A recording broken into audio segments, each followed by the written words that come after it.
The Long Call by Anne Cleeves. Read by Ben Aldridge. Chapter 1. The day they found the body on the shore, Matthew Venn was already haunted by thoughts of death and dying.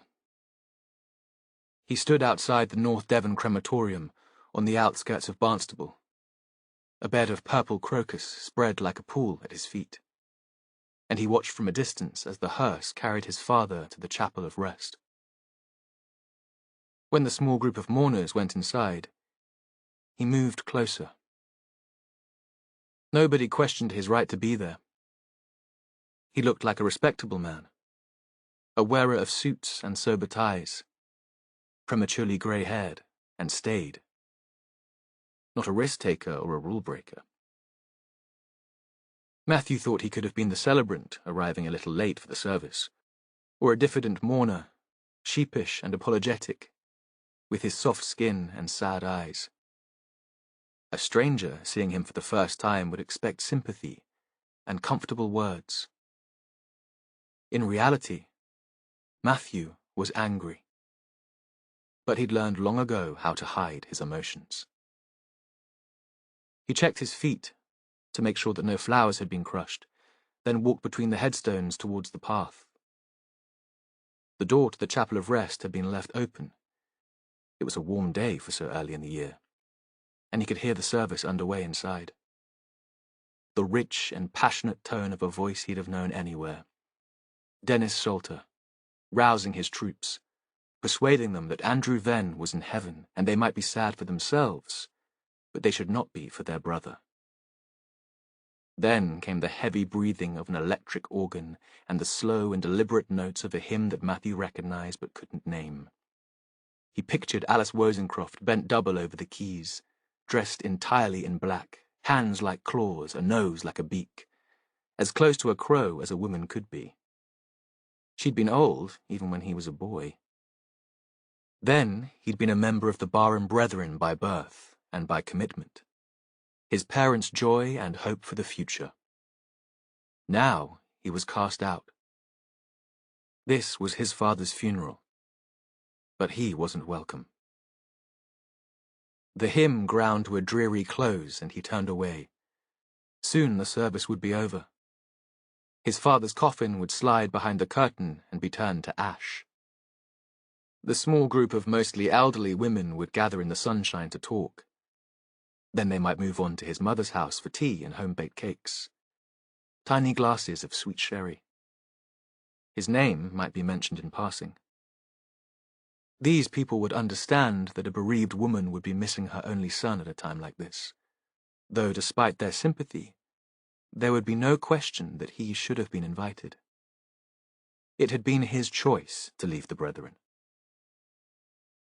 Matthew stood for a moment, thinking that lack of faith had little to do with choice. Doubt was a cancer that grew unbidden.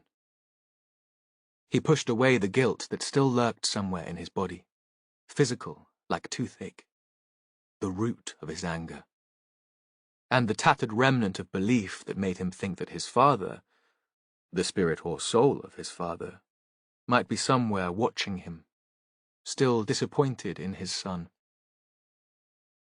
Then he walked quickly back to his car. The call came when he was nearly there. He leaned against the perimeter wall of the cemetery, his face to the light.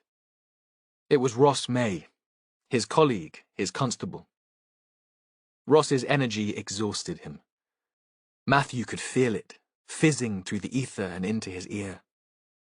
Ross was a pacer and a shouter, a pumper of iron, a member of the local running club and a rugby player. A team player, except, it seemed, when he was at work.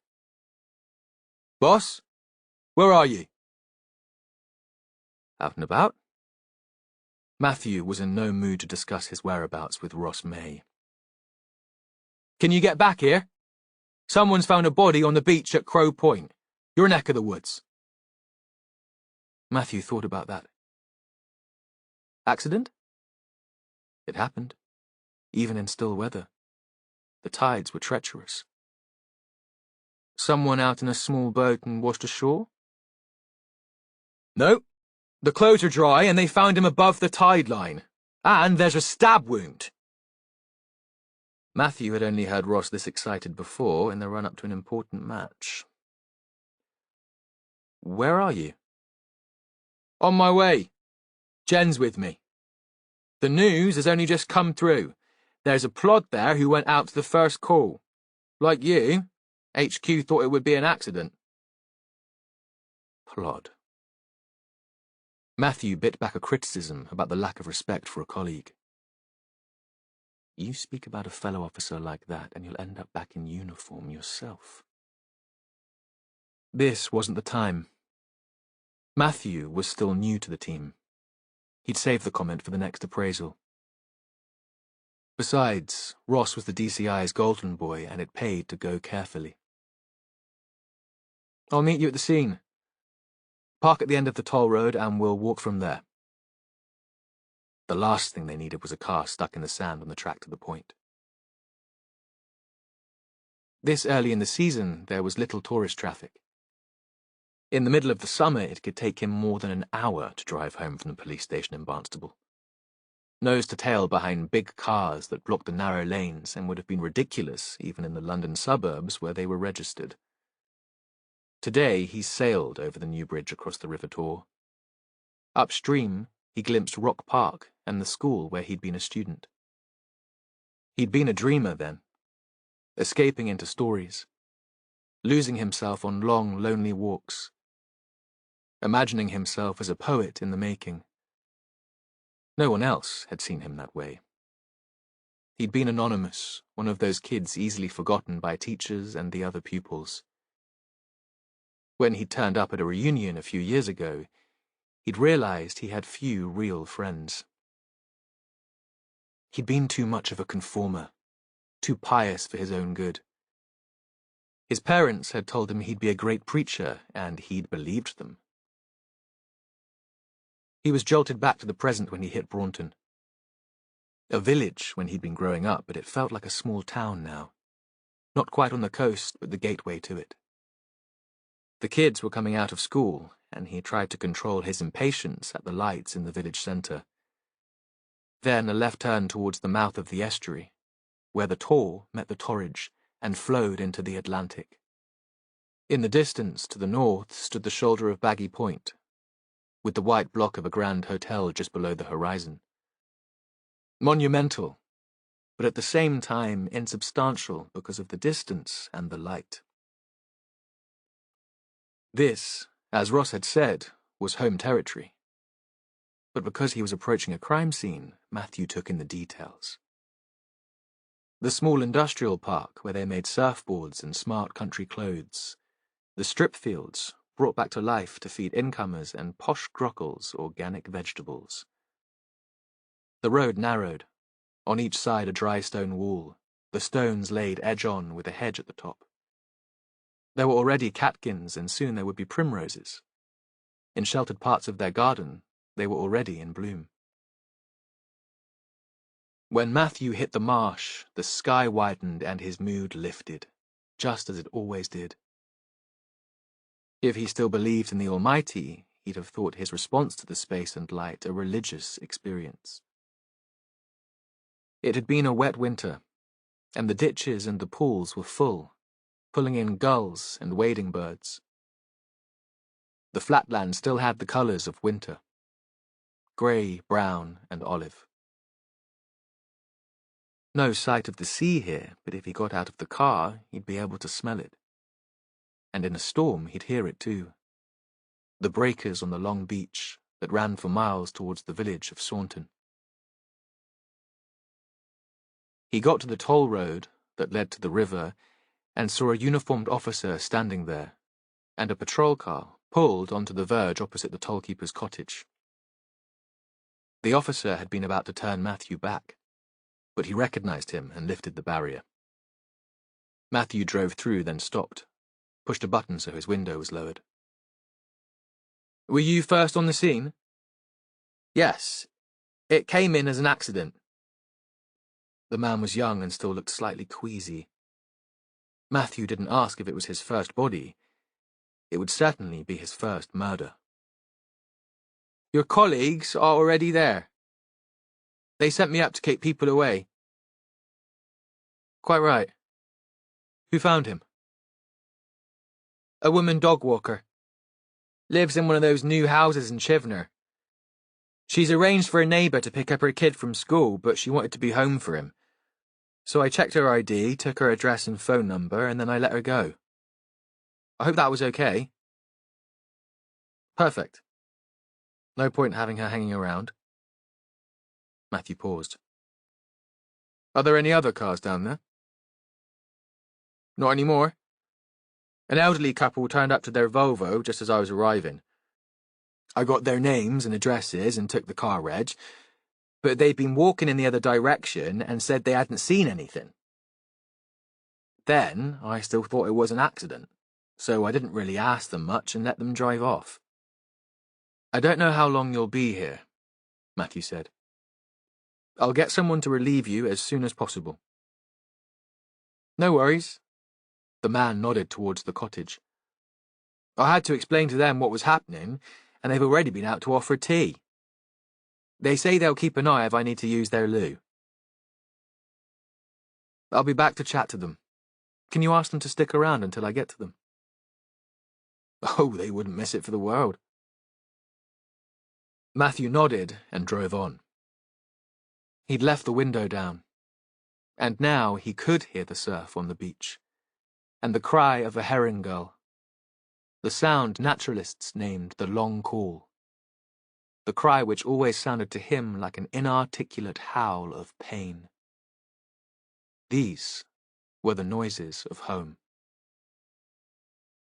There was a bend in the road, and he could see the house. Their house. White and low, and sheltered from the worst of the wind by a row of bent sycamores and hawthorns. A family home, though they had no family yet. It was something they talked about and then left in the air. Perhaps they were both too selfish. They'd got the place cheap because it was prone to flooding. They'd never have been able to afford it otherwise. If there was a high tide and a westerly gale, the protective bank would be breached, and the water from the Tor would flood the marsh. Then they'd be surrounded like an island. But the view and the space made it worth the risk. He didn't stop and open the gate to the garden, but drove on until he saw Ross's car. Then he parked up and climbed the narrow line of dunes until he was looking down at the shore. Here, the river was wide, and it was hard to tell where the Tor ended and the Atlantic began. Ahead of him, the other North Devon River, the Torridge, fed into the sea at Instow. Crow Point jutted into the water from his side of the estuary. Fragile now, eaten away by weather and water, and only accessible on foot. The sun was low, turning the sea to gold, throwing long shadows, and he squinted to make out the figures in the distance. Tiny Lowry figures, almost lost in the vast space of sand, sea, and sky. He slid down the dune to the beach and walked towards them just below the tide line. They stood at a distance from the body, waiting for the pathologist to arrive and the crime scene investigators to come with their protective tent. Matthew thought they were lucky that it was a still day and the man had been found on the dry sand, away from the water. Exposed here, a gale would have the tent halfway to America, and a high tide would have him washed away. There was no time pressure, apart from the walkers and the dog owners who'd want their beach back, and the usual pressure of needing to inform relatives that a loved one had died to get the investigation moving. Jen and Ross had been looking out for him, and Jen waved as soon as he hit the shore. The Puritan in Matthew disapproved of Jen, his sergeant. She'd had her kids too young, had bailed out of an abusive marriage and left behind her northern roots to get a post with Devon and Cornwall police. Now her kids were teens, and she was enjoying the life that she'd missed out on in her 20s. Hard partying and hard drinking, If she'd been a man, you'd have called her predatory. She was red-haired and fiery, fit and gorgeous, and she liked her men the same way. But despite himself, Matthew admired her guts and her spirit. She brought fun and laughter to the office, and she was the best detective he'd ever worked with. So, what have we got? Hard to tell until we can get a look at him properly. Ross turned to face the victim. Matthew looked at the man. He lay on his back on the sand, and Matthew could see the stab wound in his chest, the blood-stained clothing. How did anyone think this was an accident? When the woman found him, he was lying face down, Ross said. The uniform turned him over. He rolled his eyes, but Matthew could understand how that might happen. From the back, it would look like an accident, and community officers wouldn't have much experience of dealing with unexplained death. The man wore faded jeans, a short denim jacket over a black sweatshirt, boots that had seen better days, the tread gone, worn almost to a hole at the heel. His hair so covered in sand that it was hard to tell the colour. On his neck, a tattoo of a bird. Matthew was no expert, but the bird had long wings. A gannet, perhaps, or an albatross, subtly drawn in shades of grey. The victim was slight. Not an old man, Matthew thought, but beyond that it was impossible to guess from this distance. Ross was fidgeting like a hyperactive child. He found inactivity torture. Tough, Matthew thought. It's about time you learned to live with it. There was something of the indulged schoolboy about Ross. It was the gelled hair and designer shirts, the inability to understand a different world view. He seemed a man of certainty. His marriage to Melanie, whom Jen had once described as the perfect fashion accessory, hadn't changed him. If anything, Melanie's admiration only confirmed his inflated opinion of himself. I'm going to talk to the people who live in the toll-keeper's cottage. The gate's automatic these days. You just throw money into the basket, but they'll know the regulars and might have seen something unusual. Matthew had already turned to walk back along the shore to his car and threw the next comment over his shoulder. Jen, you're with me. Ross, you wait for the pathologist. Give me a shout when she arrives. Glancing to see the disappointment in Ross's face, he felt a ridiculous, childish moment of glee. Chapter 2. Morris Braddock was worried about his daughter. The social worker at the day centre had come up with this notion to make Luce more independent. Let her get the bus back from town by herself. We'll make sure she's at the stop on time, and you live at the end of the route. No danger of Lucy missing her stop. She can walk up the street to the house. She knows the way. Morris knew what that was all about. Lucy was 30 now, and he was 80. Getting on. Lucy had been a late child, a bit of a miracle, Maggie had said. But now Maggie was dead, and he wasn't as strong as he once was. He'd always thought he'd go first because he'd been 10 years older. It had never occurred to him that he'd be the one left behind, having to make decisions, holding things together. The social worker thought he wouldn't be able to cope much longer with his lovely great lump of a daughter, because she had a learning disability. The social worker thought Morris should be making arrangements for after he was gone. That might be sensible enough, but he thought they were less concerned about Lucy's independence than saving the council the taxi fare. Every day, since the new regime, he'd waited at his window to watch for his daughter walking up the lane. They lived in a little house on the edge of Lovercott village. He and Maggie had been there since they were married. It had been council then, but they'd bought it when the rules changed. thought it'd be a bit of an investment for Lucy. It was a semi at the end of a row of 8, curved around a patch of grass where kids sometimes kicked a ball about. There was a long garden at the back looking out on a valley with the view of Exmoor in the distance. These days, Morris spent most of his time in the garden. He grew all their own veg, and they had a run with half a dozen hens. He'd grown up on a farm and worked as a butcher in a shop in Barnstable. Knew about livestock, dead and alive. Lucy wasn't much into healthy eating, but she could sometimes be persuaded if she picked a few salad leaves herself or fetched the eggs. He paused for a moment to regret the passing of Barnstable as he'd known it. Butcher's Row had been full of butchers' shops then. Now the little shops facing the Panier Market were smart delis and places that sold pixie shittery to the tourists. There wasn't one real butcher left. He was standing by the living room window because that had the best view of the road from the village. As soon as he glimpsed her coming around the corner, he'd move away so she wouldn't know he was looking out for her, worrying. On the windowsill there was a photo of Lucy, one of his favourites. She was standing between 2 friends, with her arms around them.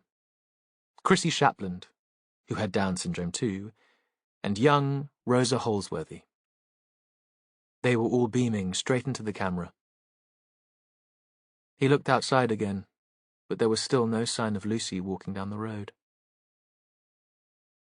The afternoons it was raining, Morris was pleased, because that gave him the excuse to drive up and wait for the bus.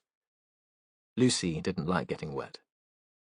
If it was sunny, like today, he waited. He'd always found it best to do what he was told, and besides, he loved to see Lucy's triumphant smile as she rounded the corner, her bag slung across her shoulder, proud because she'd made it home on her own. His mood lifted just to see her. Today, she was a little later than he would have expected. The bus should have been in 20 minutes ago, and it was only a 10-minute walk to the house. He was just thinking that he'd walk up to the main road to check that all was well, when there she was, dressed in the yellow dress that she loved so much, plump as a berry. She gave him a wave as she approached, but there was no wide smile. Perhaps the walk had become routine, even a bit of a chore. Luce had never been one for exercise. That was something else the social worker nagged about. "We've noticed she's been putting on a bit of weight, Mr. Braddock. You should be careful what she's eating. Cut out all the fat and the sugar. No more chocolate. And what about taking her swimming? She loves it when they go from the centre. Or you could both get out for a walk when the weather's better."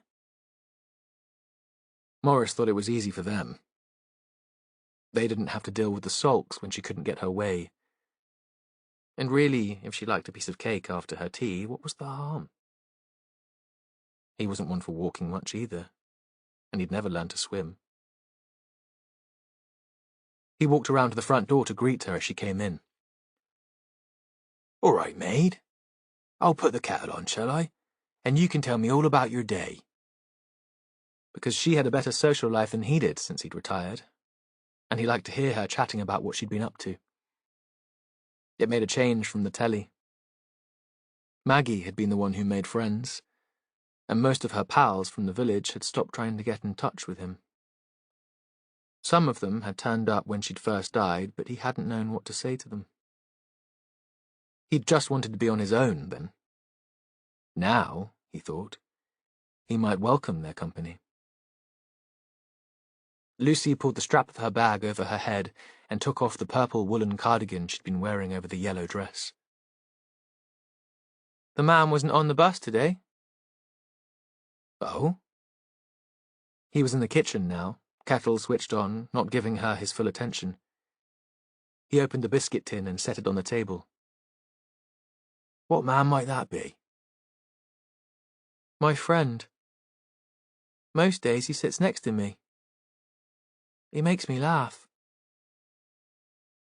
She'd followed Morris through to the kitchen and stood leaning against the doorframe. Her voice was troubled, and now he did listen to her properly. He'd known, he thought, watching her walk towards the house, no smile, that something was wrong. I waited when I got off the bus in case he came to see me there. Do you know him from the woodyard?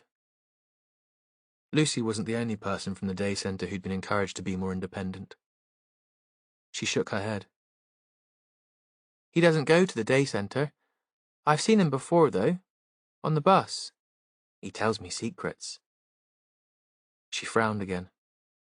Her accent was pure North Devon, just like his. Warm and thick like the cream his mother used to make. Not always very clear to strangers, but he was tuned into it. Tuned into her moods. Where's he from, maid?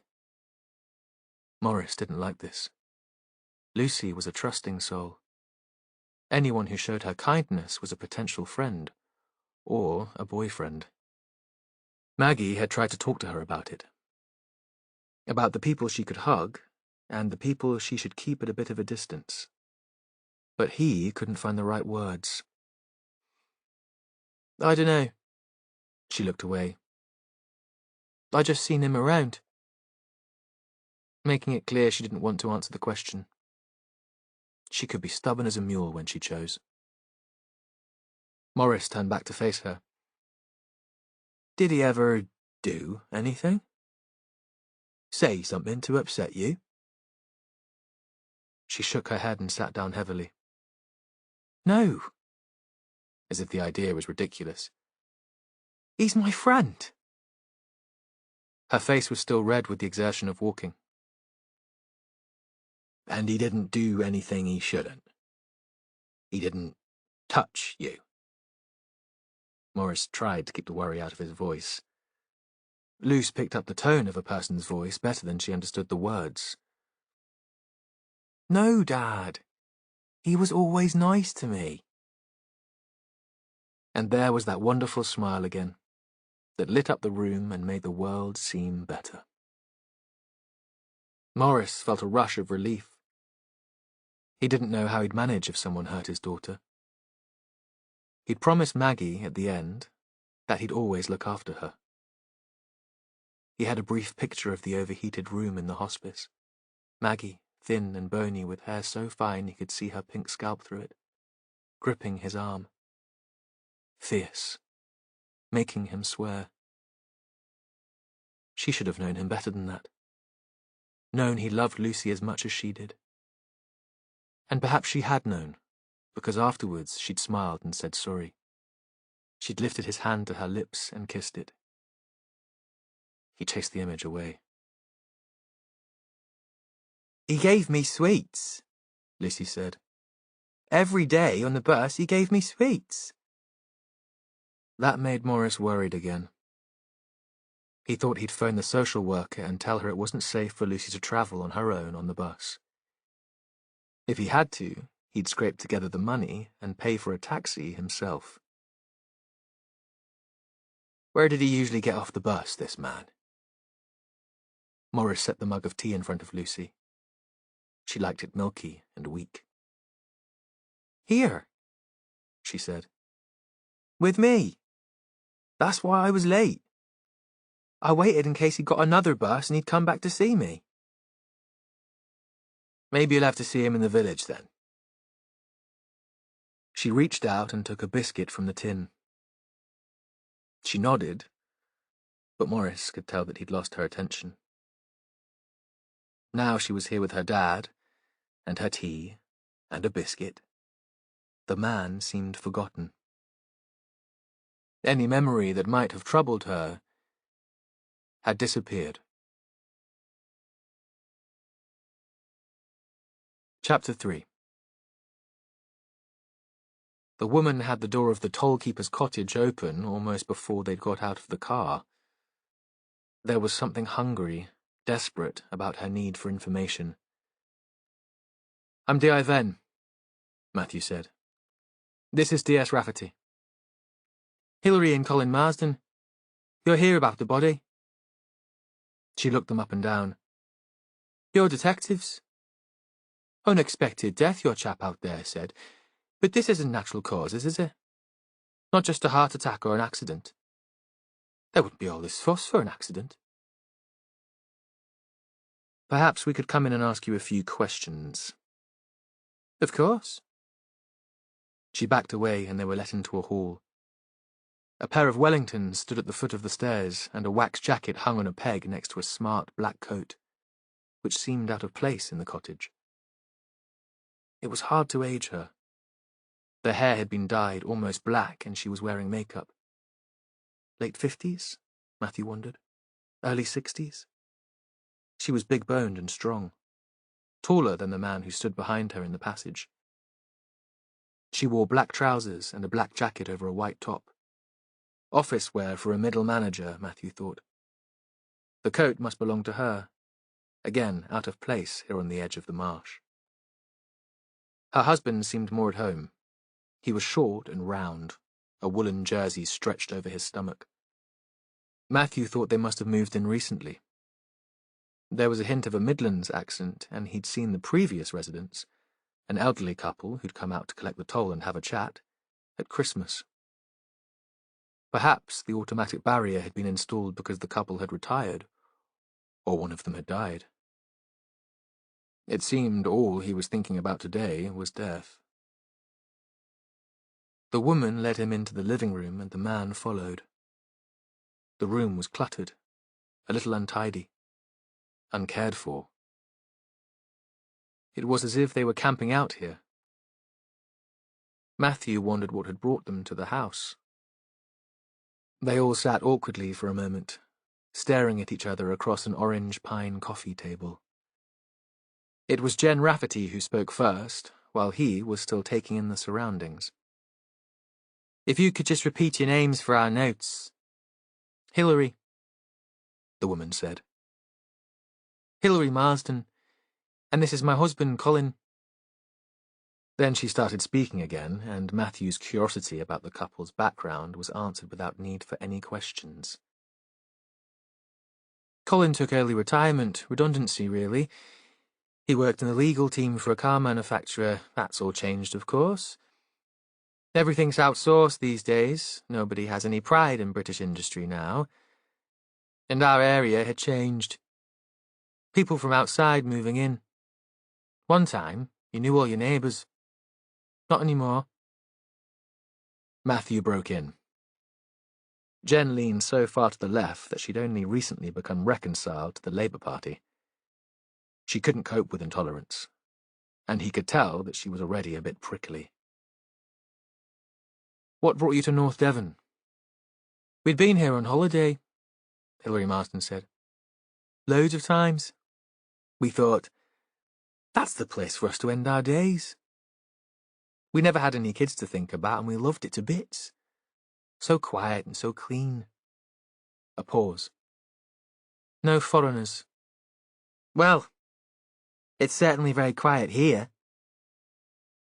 Jen had an edge to her voice that only Matthew picked up. Yeah, well, Hilary said. She shot a look at her husband. Sometimes you can have too much of a good thing. We're only renting here. It certainly wouldn't be our choice of furniture, and it wasn't the best decision we ever made. Maybe we saw the cottage through rose-coloured glasses when we viewed it in the summer. Colin's a birdwatcher. The marsh is his idea of heaven. It's not mine. We won't be staying. We've put in an offer on a house in Barnstable where there's a bit more life. She paused. A bit more culture. And it'll be closer to work for me.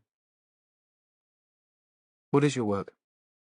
I'm a mortgage advisor with a bank in town. I was planning to retire too, but this job came up. Only part-time, but the extra cash is always useful. Matthew turned to Colin Marsden. Were you out on the marsh birdwatching today? The woman, her resentment palpable, didn't give her husband the chance to answer.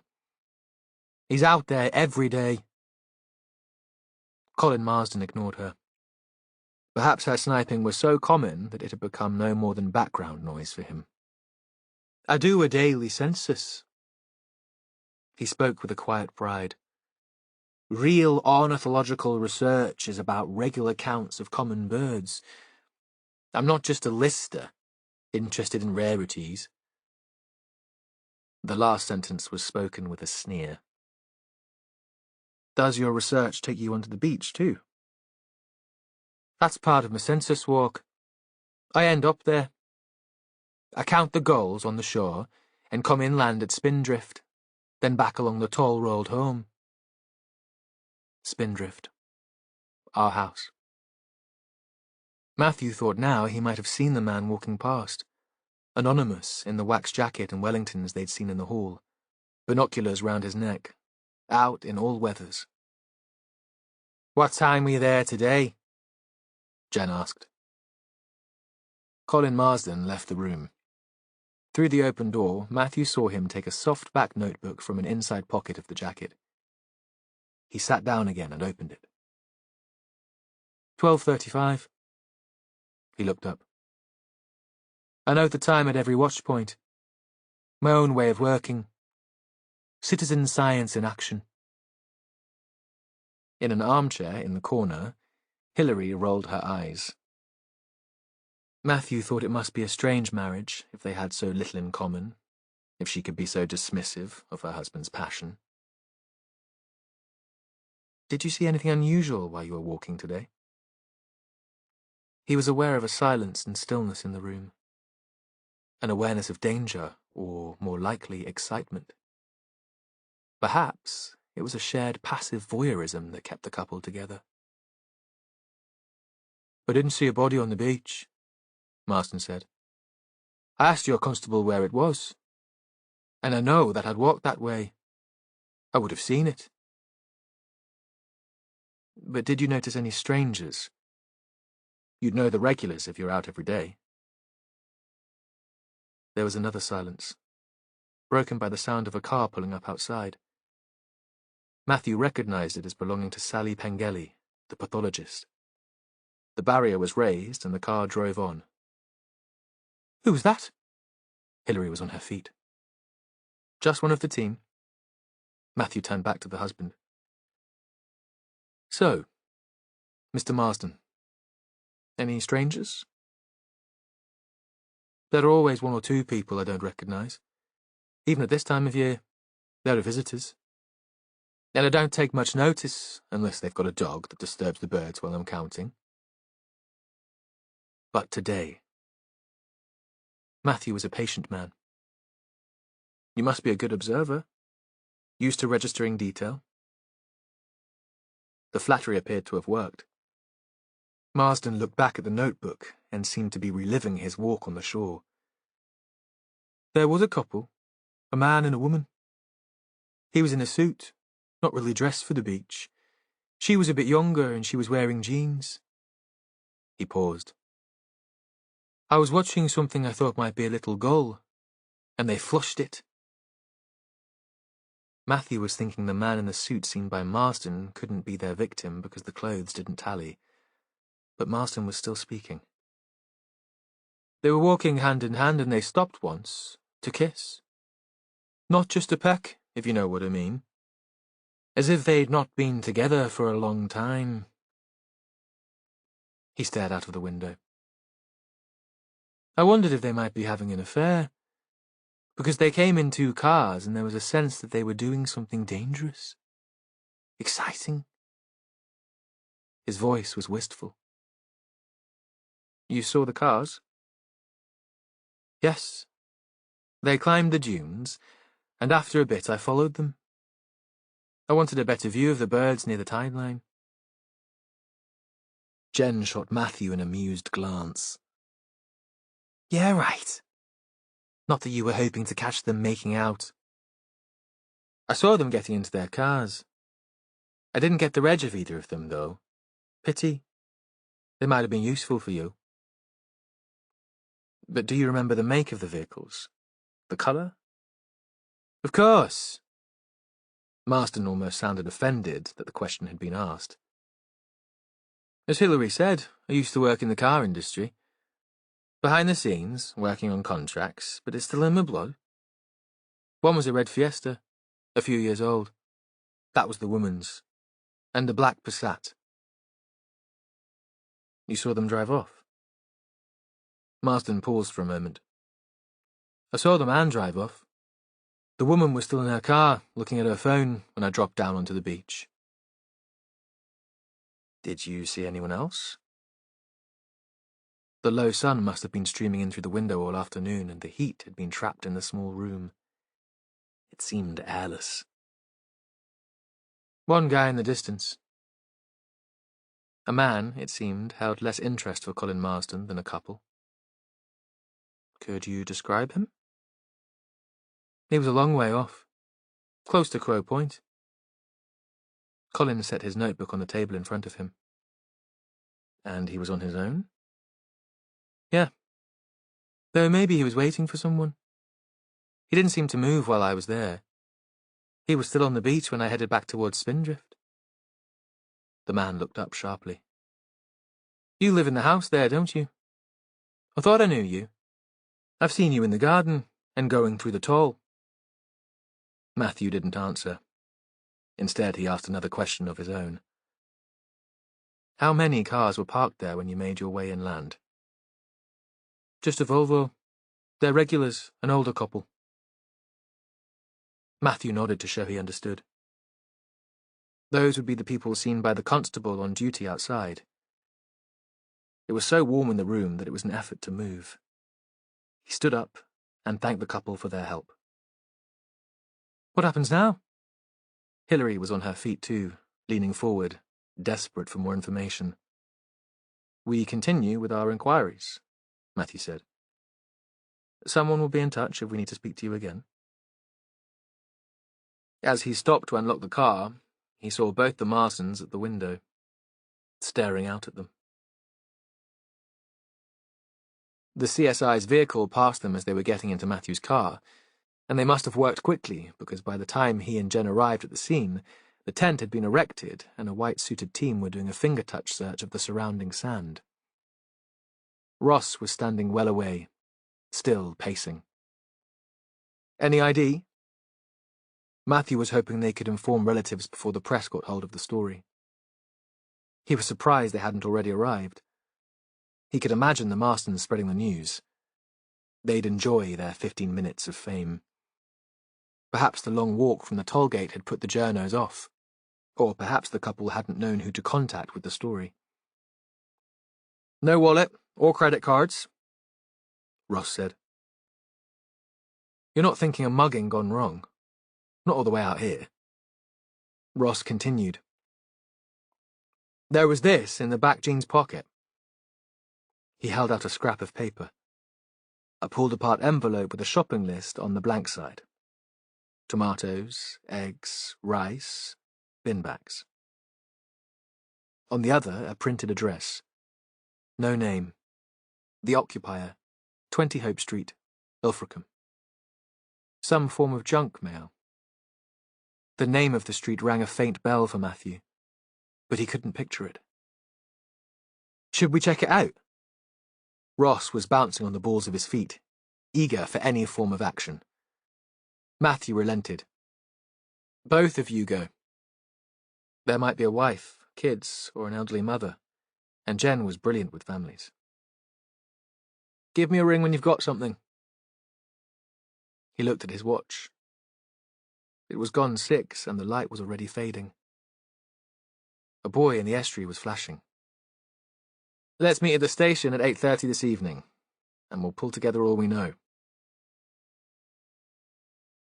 He stood outside the gate to Spindrift and waited for a moment. The curtains hadn't been closed and he could see the kitchen fully lit, like a stage set. An orange pan was on the stove and a jug of daffodils stood on the green oilskin cloth that covered the table. Matthew had bought them the day before as buds, and they were nearly open. And as if this was a piece of theatre, a single actor stood back on in front of a chopping board. Hair so blonde it was nearly white. A T-shirt with a logo that urged support for whales or dolphins or the entire planet. There was a chest of drawers full of the shirts, and Matthew was too far away to make out the detail of the design. Jonathan, his husband and love of his life, the endless optimist, who had lifted him from depression and brought him to what felt like home. He still wasn't sure what Jonathan had seen in him. How could they be so happy? Matthew lifted the latch on the gate and walked into the garden. Perhaps John heard the noise because he turned, and he must have seen Matthew's shadow, or a movement at least, because he waved. Inside, there was the smell of good soup and new wood. John was replacing rotten window frames. The house was his project, and once the day job was over, he spent his spare time working on it. Unlike Matthew, he had boundless energy, the build of a labourer. There was sawdust in his hair and on his shoulders. Good timing. I was just about to have a beer. John approached, the knife still in his hand, to kiss him. I can't. I have to go out later. Work. Matthew explained about the body on the beach and thought he hated work coming so close to home. Weren't you stopped at the toll gate on your way in? I took this afternoon off to get on with the window in the bedroom. Loo time. I was home not long after midday. There was nobody on the gate then. Did you see anything unusual? Am I a suspect? A big grin. The question was intended to lighten the mood. He could sense Matthew's stress. A witness, maybe? He wasn't in the mood for jokes. A pause. Oh, fuck. I'm sorry, I'd forgotten. It was your dad's funeral. Did they let you in? I didn't try. Oh, Matt. I knew I should have gone with you. John was brave. He would have faced out the relatives and the brethren.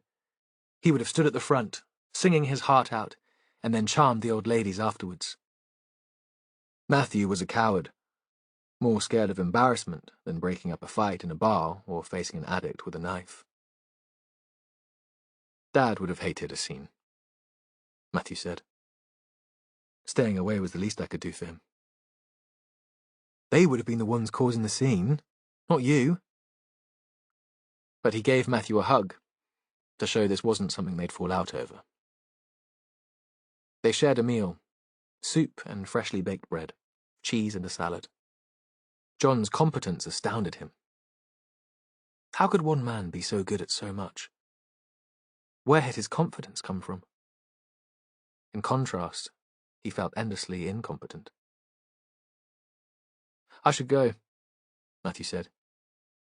He loaded the plates into the dishwasher. At least he could do that much. I've sent Ross and Jen to track down the relatives. We still don't have a name for the man. He pulled on a jacket. Outside it was clear and still, with a slice of moon and stars sharp in the night sky. The only lights came from Instow and Appledore on the far shore. Don't wait up. It could be an all-nighter. And Jonathan wouldn't wait up. He'd potter with his projects and go to bed when he was tired. Matthew, however, couldn't settle when Jonathan was out. He'd fret, watching out for the headlights, sweeping past the bedroom curtain. Sometimes John would go to the folk club in the pub in the village, drink too much, and walk home, arriving almost as it was getting light. Then Matthew would pretend to be asleep and say nothing. His mother had nagged, and his father had hated it. Chapter 4. Jen let Ross drive the few miles to Ilfracombe. He took it for granted that he'd be behind the wheel, and sometimes she couldn't be asked to make a fuss. Besides, it meant she was free to text the kids and check they were both in, doing homework, and that they'd foraged for something to eat. They were old enough to fend for themselves now, and they'd always been resilient and self-contained. They'd had to be. She still got anxious, though. Guilty because she wasn't there, cooking something nutritious, making intelligent conversation as they ate together. But they weren't the perfect family you saw in TV sitcoms, and they never would be. She'd tried doing the selfless wife and mother thing when they lived in Merseyside, and it had nearly killed her. Literally. That didn't mean that she didn't wish she could be better at it, more organised, there more for them. It wasn't that she liked work better than she liked Ella and Ben. Not exactly, but work gave her life structure and meaning, and she needed it. Without it, she'd go crazy. They texted her back. Yes, they were both in. Yes, they'd found pizza in the freezer. No, they weren't planning to go out again. When they first moved to Devon, and they were younger, Jen had found a string of childminders for them. But the women she'd employed had been used to polite kids and parents with regular hours. Despite their professional smiles, they'd struggled with Jen's rackety scousers, their bad language and their independence. In the end, Jen had made do with Adam, a sixth-form lad, who was happy to babysit for pocket money as and when needed. It wasn't ideal. Often, Jen had come home to chaos. Adam on the sofa, engrossed in his phone, while the kids ran riot upstairs, or the three of them squabbling over the controls of a computer game. They'd survived.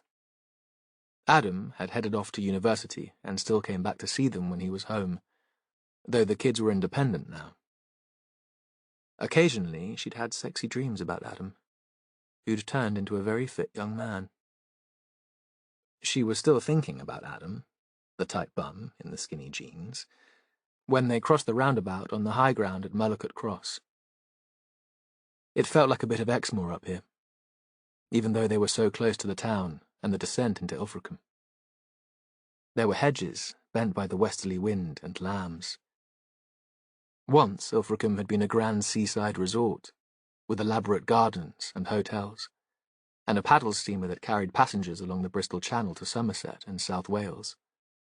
With cheap flights to the Mediterranean available so readily, it had faded, lost its purpose. The tourists had fled to Spain and the Greek islands instead. Now, the place was trying to find a new role. The town was surrounded by hills, and the lights of the place seemed held in a deep bowl directly below them. They drove past big villas, which had been turned into guest houses called Seaview or Golden Sands. Most had no vacancies boards, not because they were full, but because this early in the season their owners had decided it wasn't worth opening. Ross followed his sat-nav into the town centre, stopped at the top of a long, steep street of three-storey terraced houses, beautifully proportioned but decaying now and turned into flats and bedsits. Some had boarded-up windows. An empty can which had once held strong lager rolled down the pavement. "Hope Street," Ross said. "Otherwise known as Addicts Avenue." I thought I recognised the address. Jen liked Ilfracombe, the mix and edginess of it. A few of her friends lived here, and she'd considered moving herself. Because the houses were cheaper, the parties wilder and more her style. But the kids were settled at school now, and the drive to work would be a bit of a drag. Like other former holiday towns, it pulled in transients and misfits, people lured by the prospect of seasonal work in the big hotels. When the trippers went home, the workers stayed, because they'd found friends, or out of inertia, or because they had nothing left to return to. Some of the guest houses had been turned into hostels or bedsits. Others rented out rooms for the winter, not caring that they had no real facilities for a long-term let. Hope Street contained those sorts of premises, but there were signs of gentrification too. Some houses had bright new paint and coloured blinds, window boxes and shrubs in tubs in the tiny front gardens. At the bottom of the street, Jen saw the silhouettes of two men, hunched together in conversation. They found number 20 halfway down the hill. A black door, freshly painted. No sign that it was a place of multiple occupancy. No separate doorbells or letterboxes. No doorbell at all. So Ross knocked. Jen thought she heard someone moving inside. Ross knocked again, and the door was opened to reveal a generous front hall, the floorboards stripped and patchily varnished, and a young woman who wore jeans and a long sweater in kingfisher blue, a slash of red lipstick. "Hiya." She looked them up and down with interest. "Sorry, if you're selling something, I'm skint. And if you're selling religion, I'm an atheist. The resident god botherer is out, so there's nothing for you here." Jen thought she'd remember that next time she got cold callers at the door. We're not selling anything. We're police officers. Is it about my bike? Her face lit up. Expressions flew across her features like the shadows of clouds on a windy day.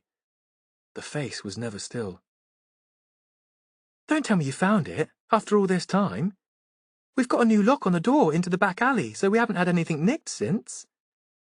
Not the bike, Ross said. Perhaps we could come in. The woman led them into a large room at the back of the house. Jen, who was an expert on these things, thought all of the furniture had been upcycled or freecycled. Seating was a huge squashy sofa in purple velvet, cushions on the floor, a couple of armchairs that looked as if they'd been newly upholstered, but not quite finished. It seemed the craftsperson had become bored with the project. A long, low table had been formed from a plank door. On the walls, posters and original paintings. A small black wood burner, dirty and unlit, and a wicker basket full of logs. A single patio door led out into a tiny yard where huge ceramic pots provided a garden. Daffodils were already coming into bloom. There was a high wall with a rickety doorway through which Jen assumed the stolen bicycle had been taken. Could we have your name? Jen had chosen one of the armchairs. Ross was still standing. Gabby. Gabby Henry. Do you own the house? No, that's Caroline. Kaz. Well, theoretically she owns it. It's mortgaged to the hilt. And of course, she was helped out with a deposit from the bank of Mum and Dad. Or just Dad, actually, because her mum died years ago. Helped, too, by the rent from her lodger. That's me. A flash of a smile and a pause, as if she was a stand-up comedian waiting for her applause after the punchline of a joke. Her voice was southern, but not local. London, maybe. Jen leaned forward. A man was found dead on the beach at Crow Point this afternoon.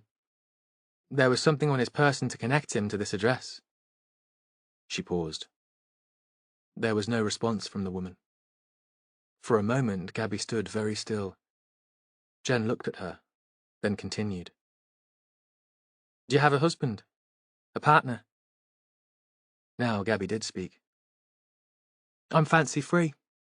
Kaz has Edward, a curate, but he's not here at the moment. He doesn't live in. They don't believe in that sort of thing. No sex before marriage. They're Christians of the happy, clappy, arm-waving variety. Any male lodgers? There was a pause before she answered. Simon Walden. He's been here since October. Kaz brought him in. He's one of her lost sheep. Jen thought that might be important. She'd come back to it. Could you describe Mr. Walden? He's a bit older than us, pushing 40. We're planning a party for him in a few weeks' time, if he decides to behave himself. Jen was intrigued, but again refused to allow herself to be distracted. Weight, height, any distinguishing marks? A bit taller than him, Gabby nodded towards Ross, but about the same build. He has the tattoo of a bird on his neck, an albatross. He says he carried guilt round with him like the ancient mariner, so he had the tat done to remind him. Now Jen allowed herself to be distracted. Do you know what he meant by that? Gabby shook her head. After a few drinks he can get like that. Maudlin, or angry. But you let him stay? This was Ross. He lived with his perfect wife in a tidy little house on an estate on the edge of Barnstable. He must be hating this place. The muck and the clutter. He certainly wouldn't share his home with strangers. Gabby shrugged. He doesn't often lose it. Kaz can manage him.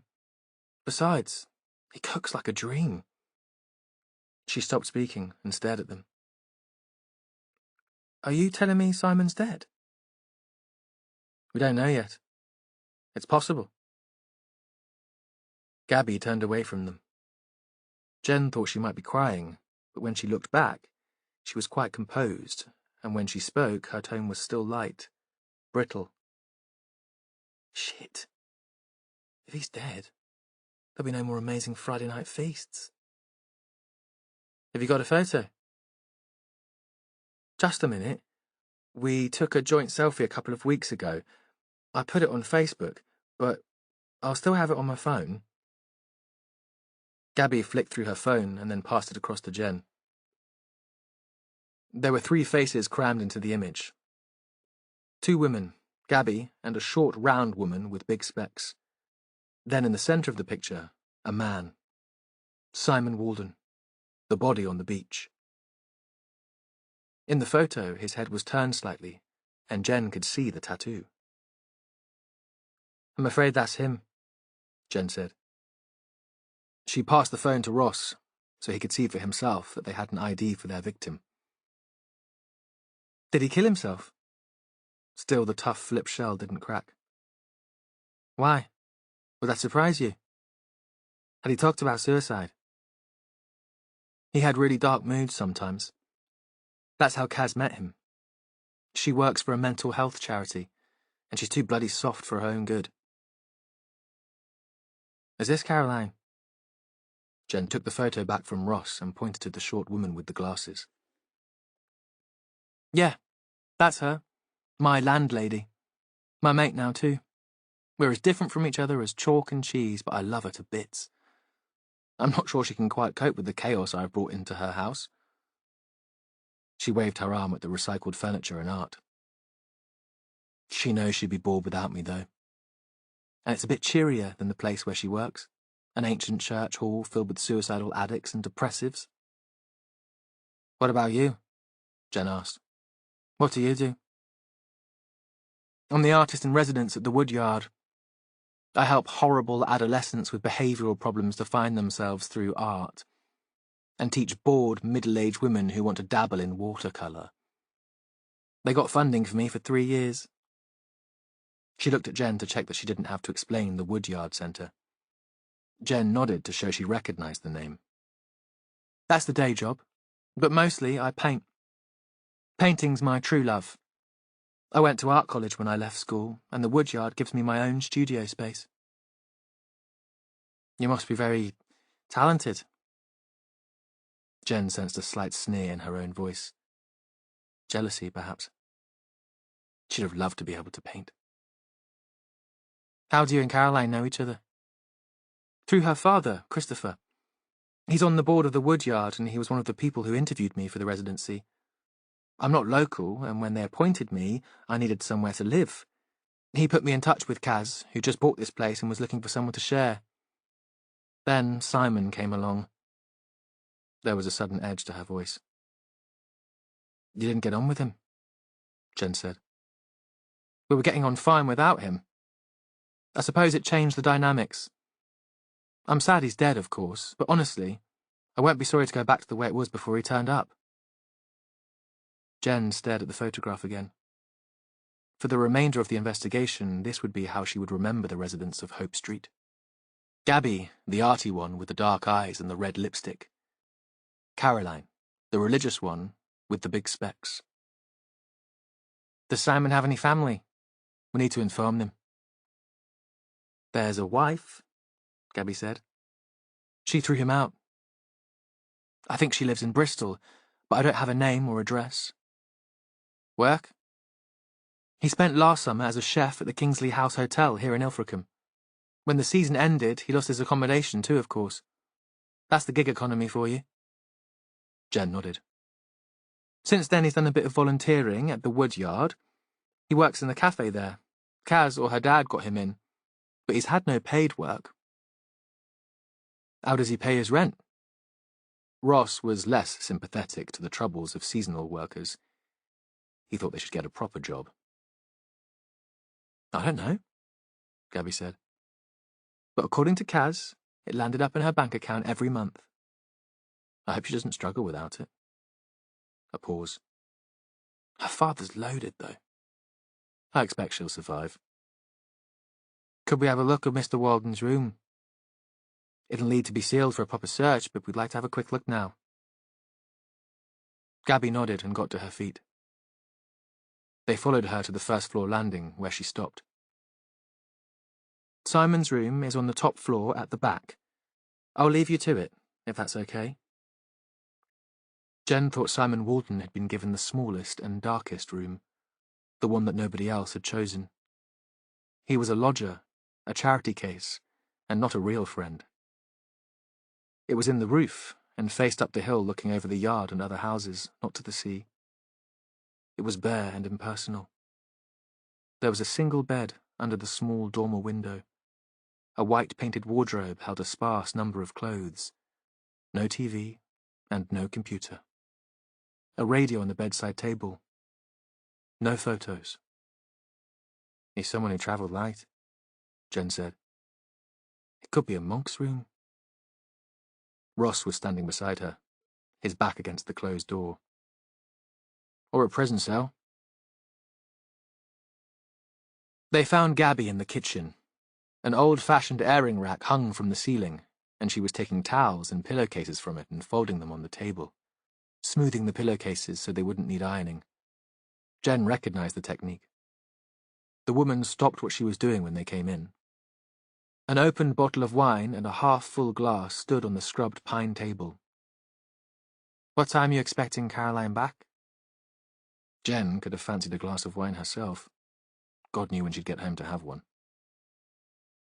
Not until 9? I think I explained.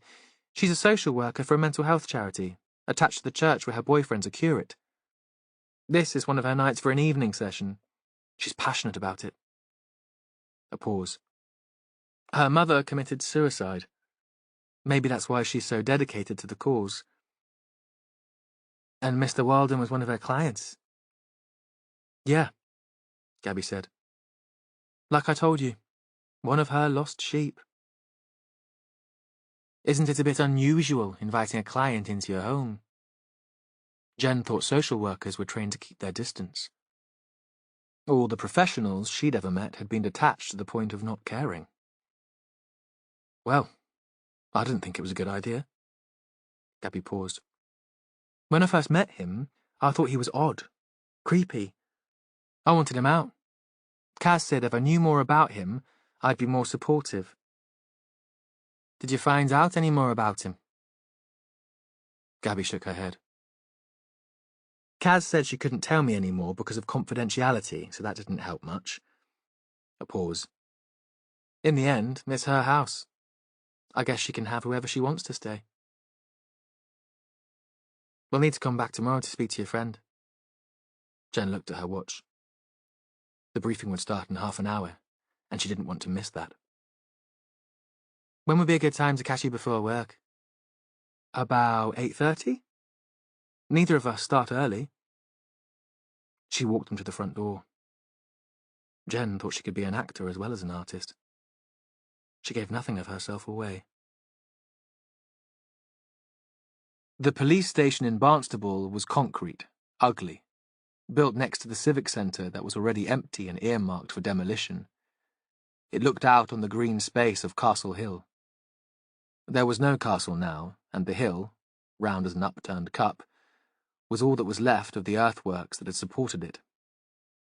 It was grassed over and covered with trees and bushes. Barnstable stood inland from Ilfracombe. Once it had been a small market town, and the centre still felt like that, with its pannier market and busy high street. But the town had spread, sprawled. It had council estates and retail parks on the outskirts. Tourists coming for the first time might be disappointed by the initial impression it gave. It could have been any other English town, apart from the river. The river, tidal still, at this point, changing with the moon and the weather, made the place wilder, hardly a town at all. In good weather, Jen ate her lunchtime sandwiches on the green, and sometimes walked to the top of the hill. Even from there you could smell the salt of the estuary, and there was the special light you only find close to the sea. She'd always loved the sea. She knew she was lucky to be here. There were colleagues who would have given their right arm for a posting to Devon. She jumped to the top of the queue, because she'd been daft enough to marry a bastard who'd knocked her around. She was grateful for the transfer and she loved the place, but sometimes she missed the buzz and challenge of city policing. And it felt like an escape, a cop-out. Why should she be the one who'd had to move? And why had the CPS cocked up the prosecution of her smooth-talking, brown-nosing accountant husband? He was still there, living at large in her patch, telling the world that she was a psycho, that the police had moved her to Devon because she couldn't cope with the stress of real policing. She'd been in Barnstable for 5 years, but it still rankled. On her way up the stairs, she phoned Ella. Jen knew Ben would have headphones on and he wouldn't hear his phone. All okay? Yeah. Ella was a SWAT. She'd be lost in an equation, or a chemical compound. Jen could tell she was distracted. I should be home by 10. Get yourselves to bed if you're tired, though. Matthew then despised meetings that dragged on. He said there was nothing that couldn't be decided and achieved in an hour. Cool. And the line went dead. The room was full. There were volunteers who'd stayed on after their shift. Murder wasn't common in North Devon, and Jen sensed affront as well as excitement. She wondered if the team would be so keen on justice when they knew the victim was an incomer from upcountry, and not one of their own. Ross had bounded up the stairs ahead of her. He'd bagged the desk with the fastest computer, and was obviously checking out the name they'd been given by Gabby Henry in Ilfracombe, digging the dirt on Simon Walden. Jen heard the whir of the printer. Ross would want to present any information he could find about the victim to the team. He'd probably take the credit for the ID, too. Sometimes, Jen thought, she found him tricky to work with because he reminded her of her former husband. Competitive. Controlling. Matthew called the room to order, but before he could speak, the DCI appeared. Joe Oldham was a big, lumbering man, but none of them had heard him coming. He had the ability to walk silently. Jen had looked up from her desk on several occasions to find him there, looking down at her, listening to her chatting to a colleague. Now she took care that he was nowhere around before she passed on any gossip that she wouldn't want him to hear. He'd moved to Devon as a constable, but he was still a proud Yorkshireman, a sports fanatic, chair of the local rugby club. As different from Matthew as it was possible to be. Oldham nodded to the group. I won't keep you. I know you've work to do. He was wearing a sports jacket that had seen much better days, and his shirt wasn't quite tucked into his belt. That was his image, the rugged, old-fashioned copper who'd have nothing to do with media types. In contrast, Matthew looked as if he'd never left his office, smart, suited, closely shaved. His skin was pale as if it never saw sunlight. He could be a banker, or an undertaker. Oldham looked around the room. Jen thought she saw him wink at Ross. The son he'd never had. I just wanted to let you know I'm with you on this. Matthew here will report to me, and you'll have all the resources you'll need. Then he disappeared, as quietly as he'd arrived. To get in a couple of pints at the club before closing, Jen suspected. Ross, who was the rugby club's star fly half, would probably join him later and fill him in with all the details of the evening. Oldham didn't need to eavesdrop when he had a mole like Ross in the ranks. Once, Oldham would have wanted to take over the investigation. But he was on the long slide to retirement, and his red face and big belly were signs that he was getting in practice for when the day finally arrived. Ross gave him the confidence that he still had a finger on the pulse. Matthew took Oldham's place and waited until the DCI had left the room before speaking. He gave a brief summary of the discovery of the body, and stuck photos to the locus on the board. Dr. Pengelly has confirmed cause of death as a stab wound to the chest. The killer was facing his victim. No weapon was found at the scene. Ross stuck up his hand. Time of death? Impossible to say with any accuracy. Sometime today. We might have a little more information after the post-mortem tomorrow. Matthew paused. There was no ID on our victim, but we found an address in his pocket, and I hope that Ross and Jen can shed a little light. You've been to Ilfracombe to track it down?" Ross was on his feet before Jen had a chance to answer. He'd printed out a photo and pinned it to the board. "Simon Andrew Walden. Date of birth, 31st of May, 1979. It was a classic mugshot photo. Walden was looking directly at the camera. Joined the forces straight from school.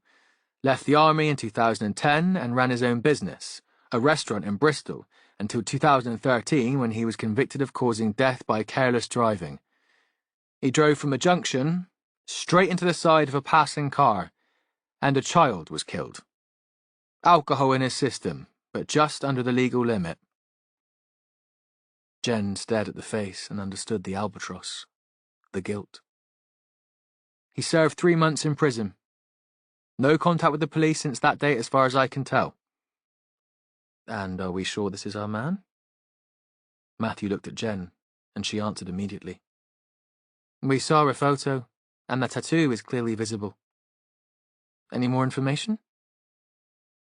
"The house is owned by a young woman, Caroline Priest. She lets out rooms to cover the rent, to a friend of hers and to Walden. The remaining tenant is Gabby Henry. She works as something arty at the Woodyard." Jen paused because she understood that might be a complication for Matthew. Jonathan worked at the Woodyard. He ran the place. Maybe it would be seen as a conflict of interest.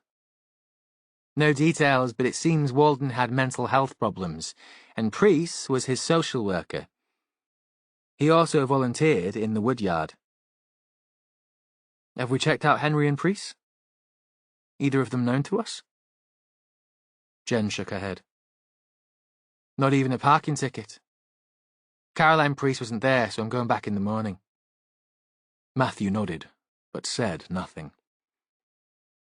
Jen thought that was classic Matthew Venn. He was a man who never opened his mouth unless he had something useful to say. Chapter 5. When the police left, Gabby went back to the kitchen and poured herself another glass of wine. She needed to pull herself together, to get her story straight before Caroline came in. It was one thing talking to the police who didn't know her, quite another talking to Caroline who knew her as well as anyone in the world, who behaved quite often as if she was Gabby's big sister, her protector, indulgent, but somehow in charge of Gabby's morals.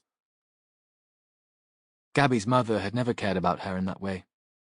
Linda, her mum, had been occasionally wayward herself.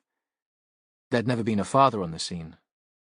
The two of them had lived in a council flat in North London, and Gabby had often been left to fend for herself. Linda had always been a grafter, cleaning offices, stacking supermarket shelves, just to put food on the table. But as soon as Gabby had got to secondary school, she hadn't been around much. She'd had Gabby while she was still a teenager, and felt she'd missed out on life. Once Gabby was halfway independent, her mum had started making up for lost time.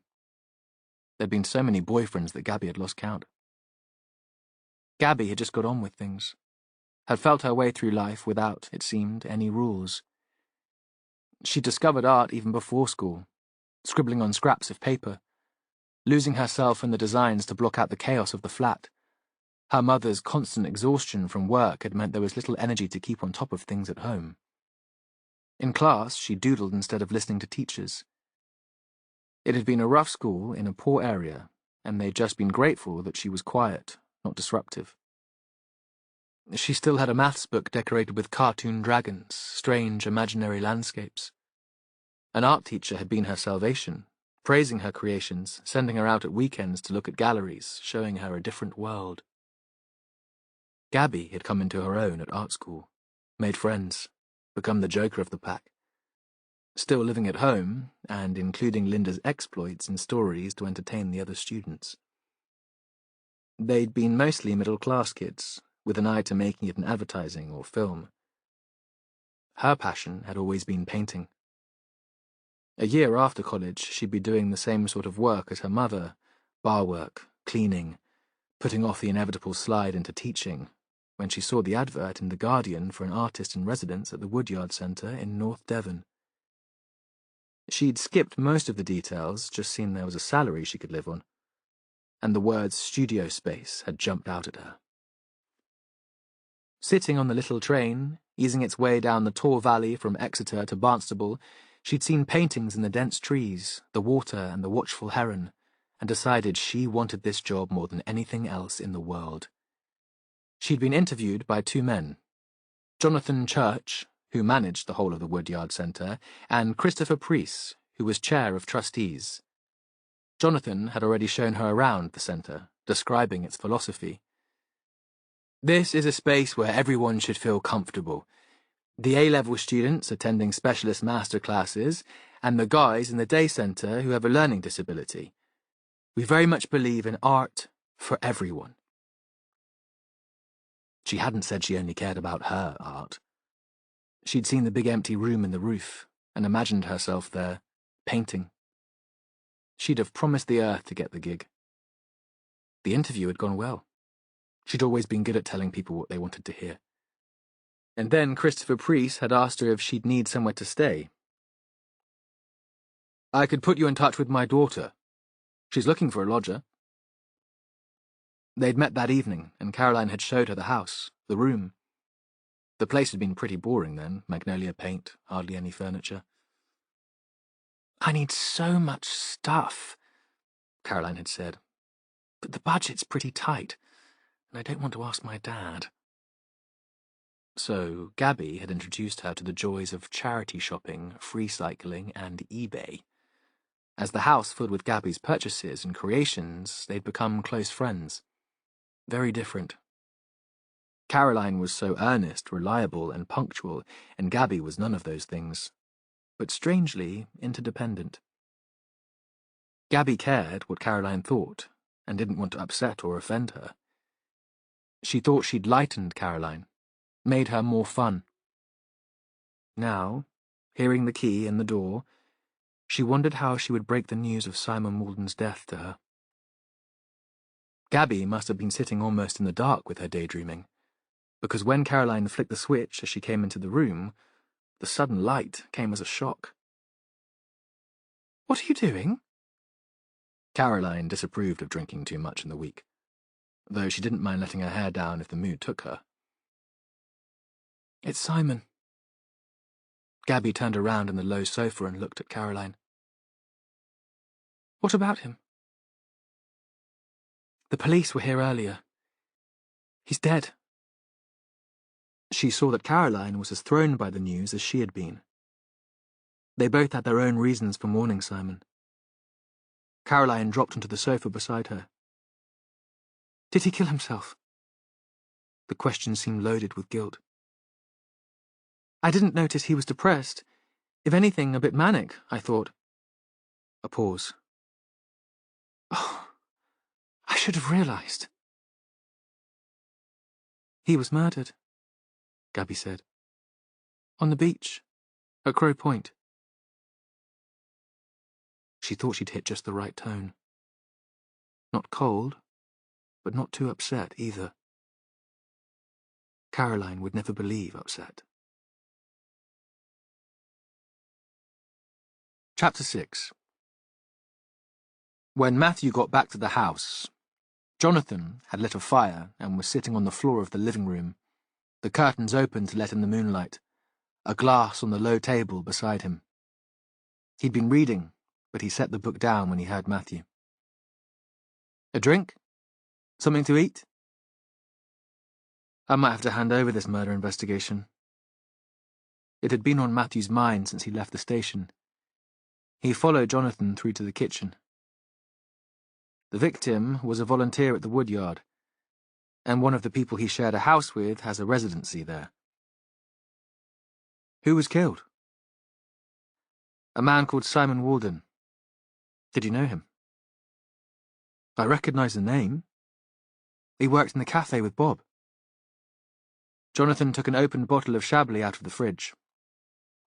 Walden had mental health problems, Matthew said, and it seems one of your trustees pulled strings to get him the placement. John frowned. Whoever it was didn't go through me. Christopher Preece? His daughter runs the project at St. Cuthbert's. She was Walden's landlady. They must have organised it directly with Bob. He runs his own show there. Jonathan handed a glass of wine to Matthew. They can't take the case off you just because I manage the place. That's crazy. It's the first major investigation since you took over the team. Besides, Joe Oldham's an idle bastard. He won't want to run a case like that. He couldn't do it. He has the sensitivity of a gnat. Imagine him stomping through the woodyard, upsetting people. Joe doesn't stomp. But Matthew could understand Jonathan's point, and he smiled. The woodyard was Jonathan's pride and joy, his baby. The site was on the south side of the Tor and had once belonged to a timber firm that had long since stopped operating. There'd been the carcass of a huge warehouse built of old brick, full of rusting machinery. There'd been plans to demolish the buildings, flatten the site and put up a retail park. At the same time, the council was contemplating closing the day centre for adults with a learning disability where Jonathan worked. He'd made the imaginative leap to connect the two. Matthew had been living and working in Bristol then, but he'd been swept up by Jonathan's enthusiasm. Most of their phone calls had included his plans for the site, his passion for bringing together different groups of people in one place, artists and adults with a learning disability. So it seemed to Matthew that the project almost embodied their love affair, the reckless, unimaginable possibilities of two alien individuals becoming one. Don't we have enough stores already in Barnstable? Jonathan would rant. The high street's already all charity shops, hairdressers and estate agents. Why not use the timber yard as a community hub? Let's have an art centre, a cafe, a place for people to meet and explore ideas. And my people from the day centre can be there too, right at the heart of things, instead of being hidden away from view as if we're somehow ashamed of them. Jonathan had formed a committee, pushed through the plans, persuaded the lottery fund to give them cash, and had raised match funding. Now the woodyard was just as he'd imagined. There was a theatre and studio space, a bar and a cafe. The day centre for adults with a learning disability was there too, in a space converted from one of the smaller buildings. And he managed the whole place. Matthew couldn't have been more proud. Today, though, Jonathan's involvement with the woodyard might provide complications. I might have to hand the case over, Matthew repeated. My choice, not Oldham's. Well, don't do anything until he forces your hand. You want to work this, don't you? Matthew thought for a moment. Yes, I definitely want to work it. A pause. I'm just not sure it would be right. I love you to bits. You know that. Jonathan had an accent that Matthew had struggled to define when they first met. John had been brought up on Exmoor, a farmer's son. No university for him. He'd left school at 16 and travelled. There'd been no real explanation when Matthew had asked why. Just, things weren't brilliant at home. It was for the best. He'd worked in vineyards in France, picked strawberries in Spain, and he'd cooked for rich sailing types on smart yachts out of ports throughout Europe. Romantic stuff that had turned Matthew's head, made his mind spin. Wherever he stayed, Jonathan had picked up odd accents.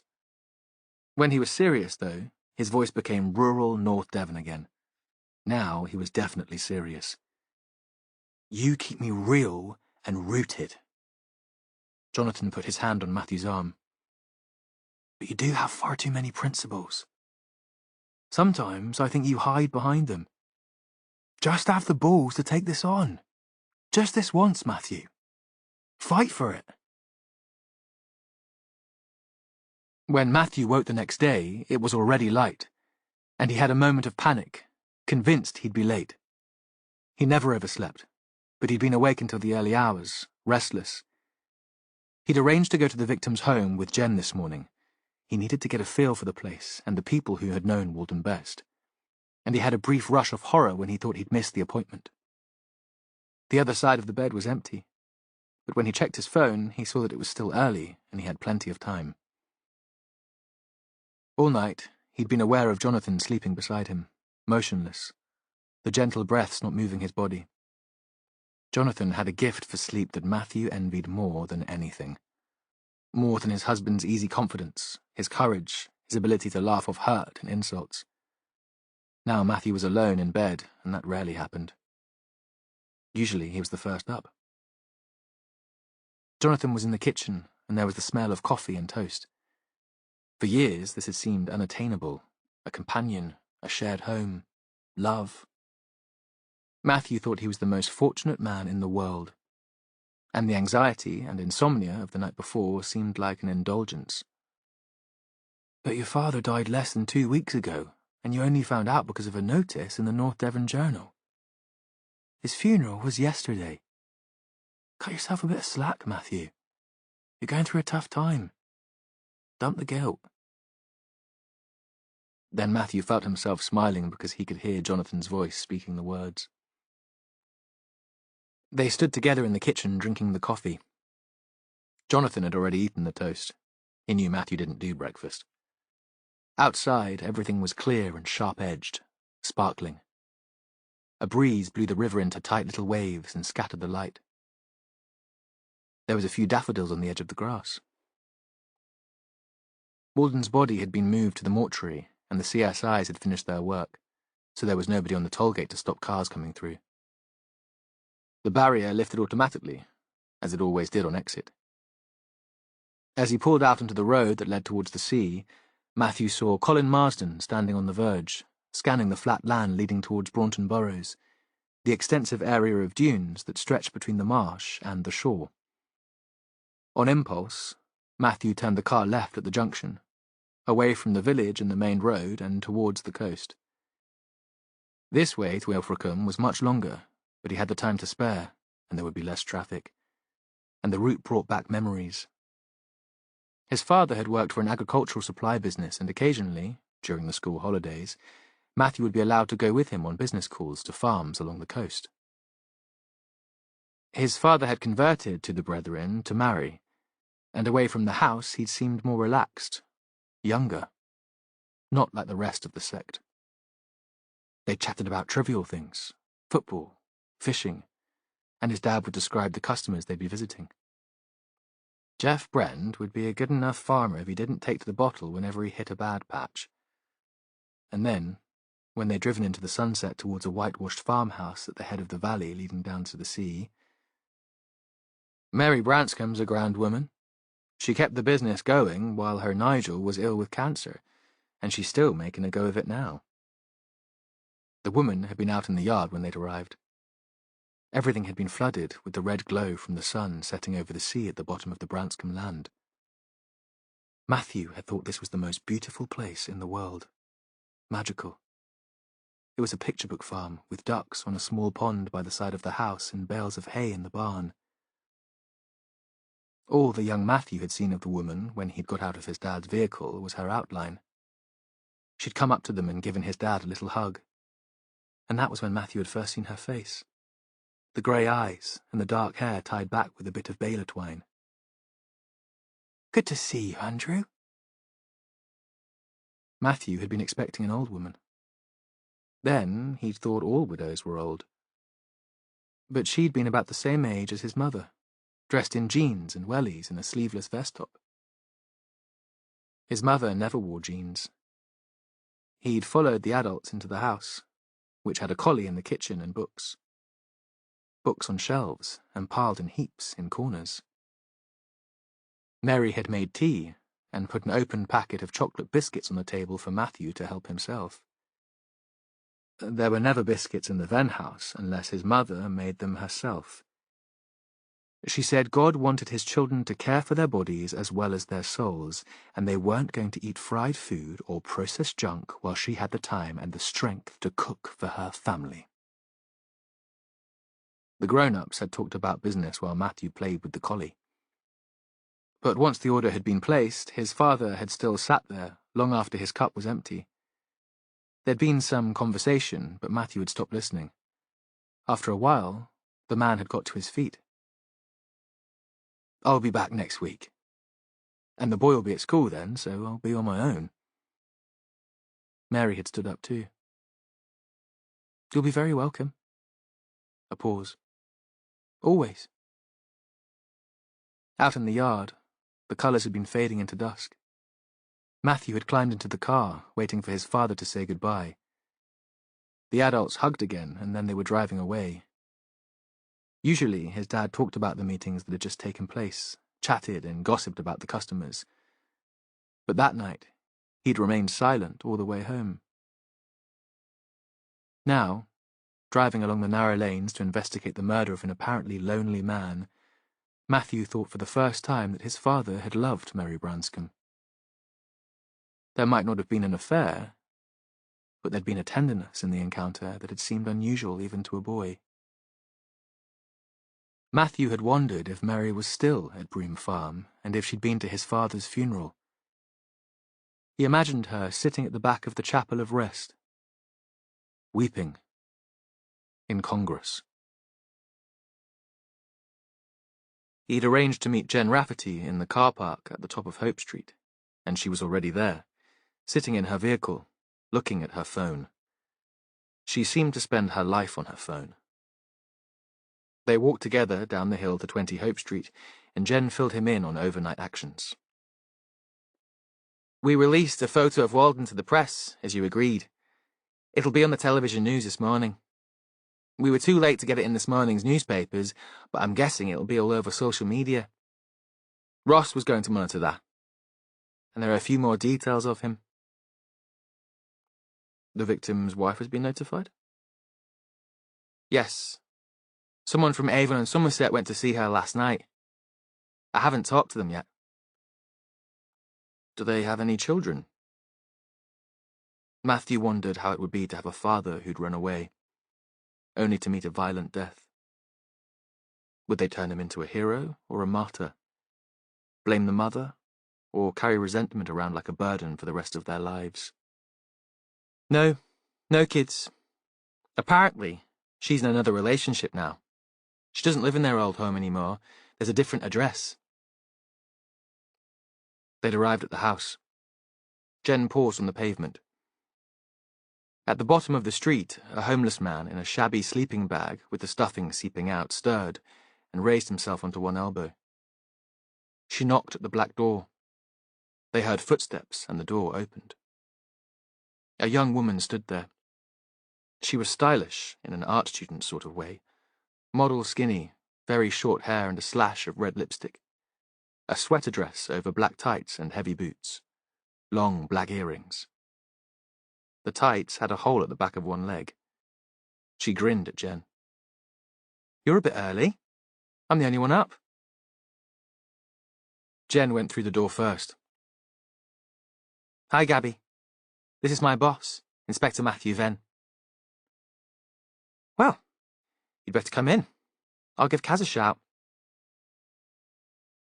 Matthew followed her into the kitchen.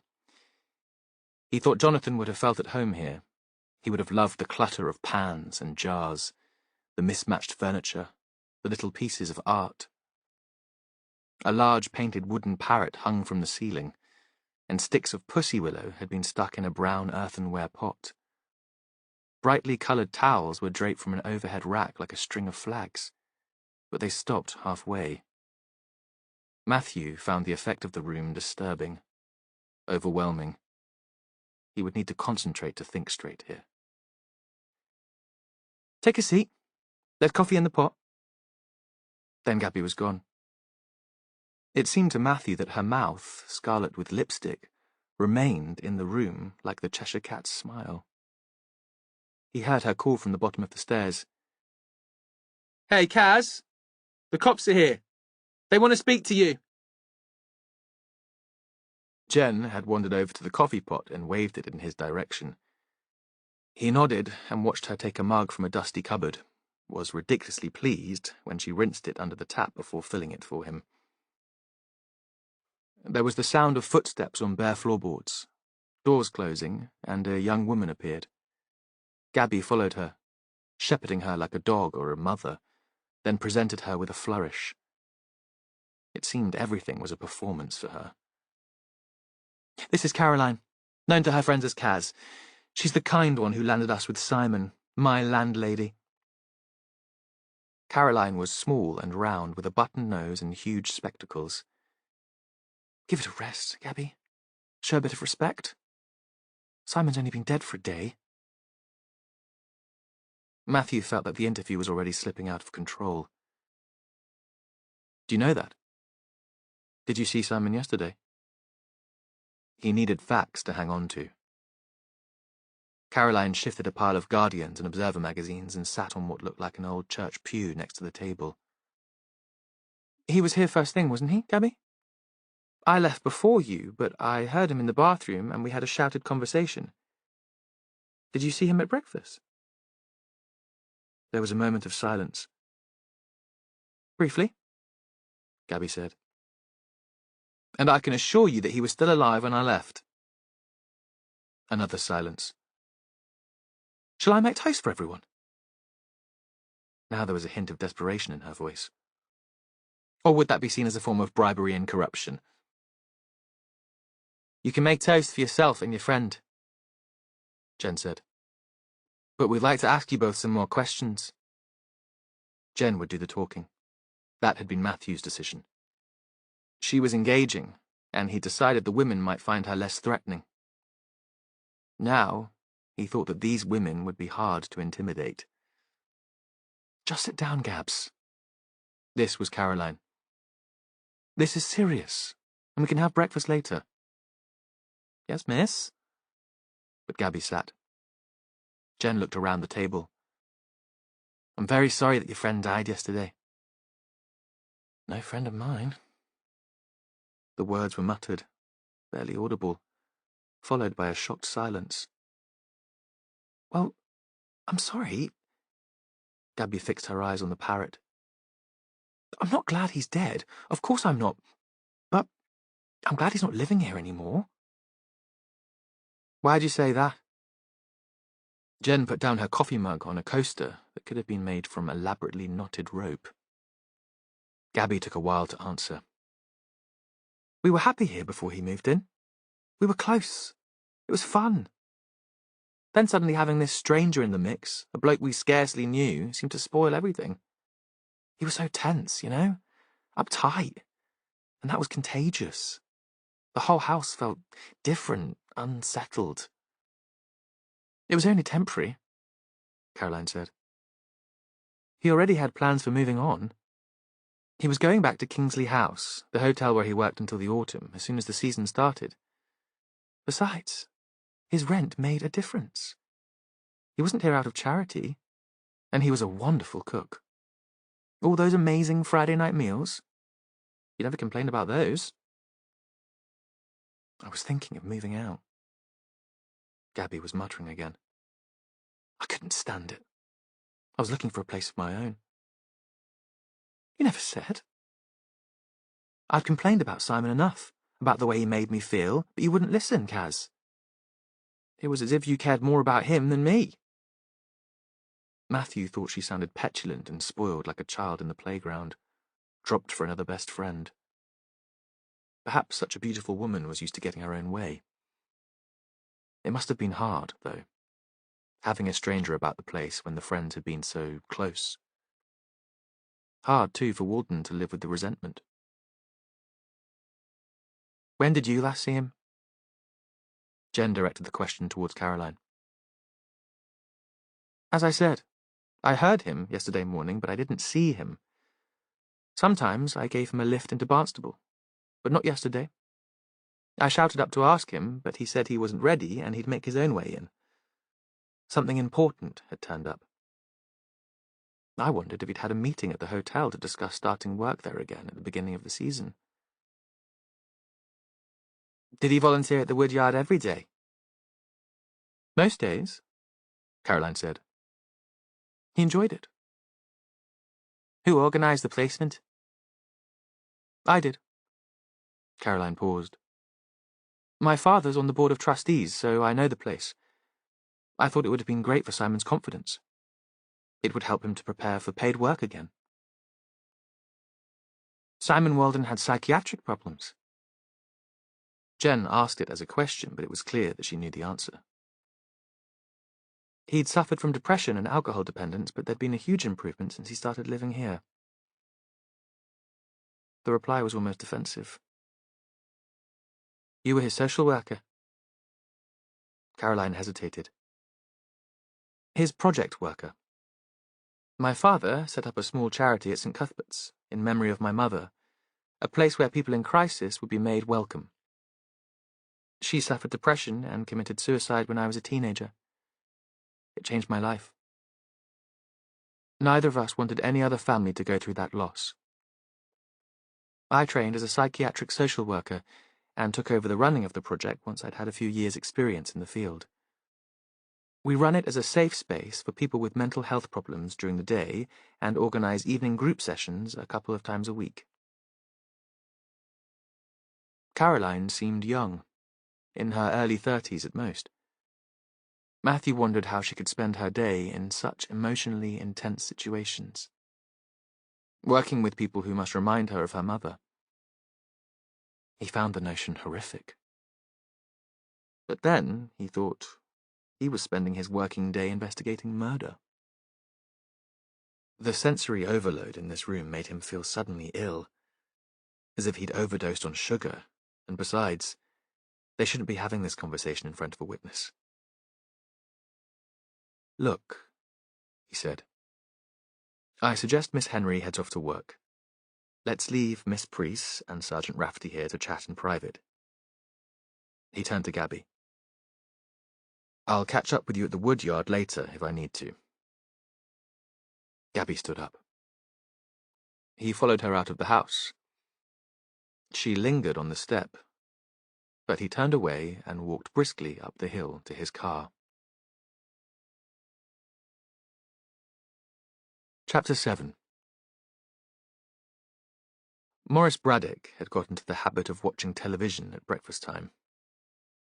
When he was working, there'd been no time for anything but a quick cup of tea, and then he'd be out of the house, driving into Barnstable to Butcher's Row, often arriving before the others, even though he had the furthest to go.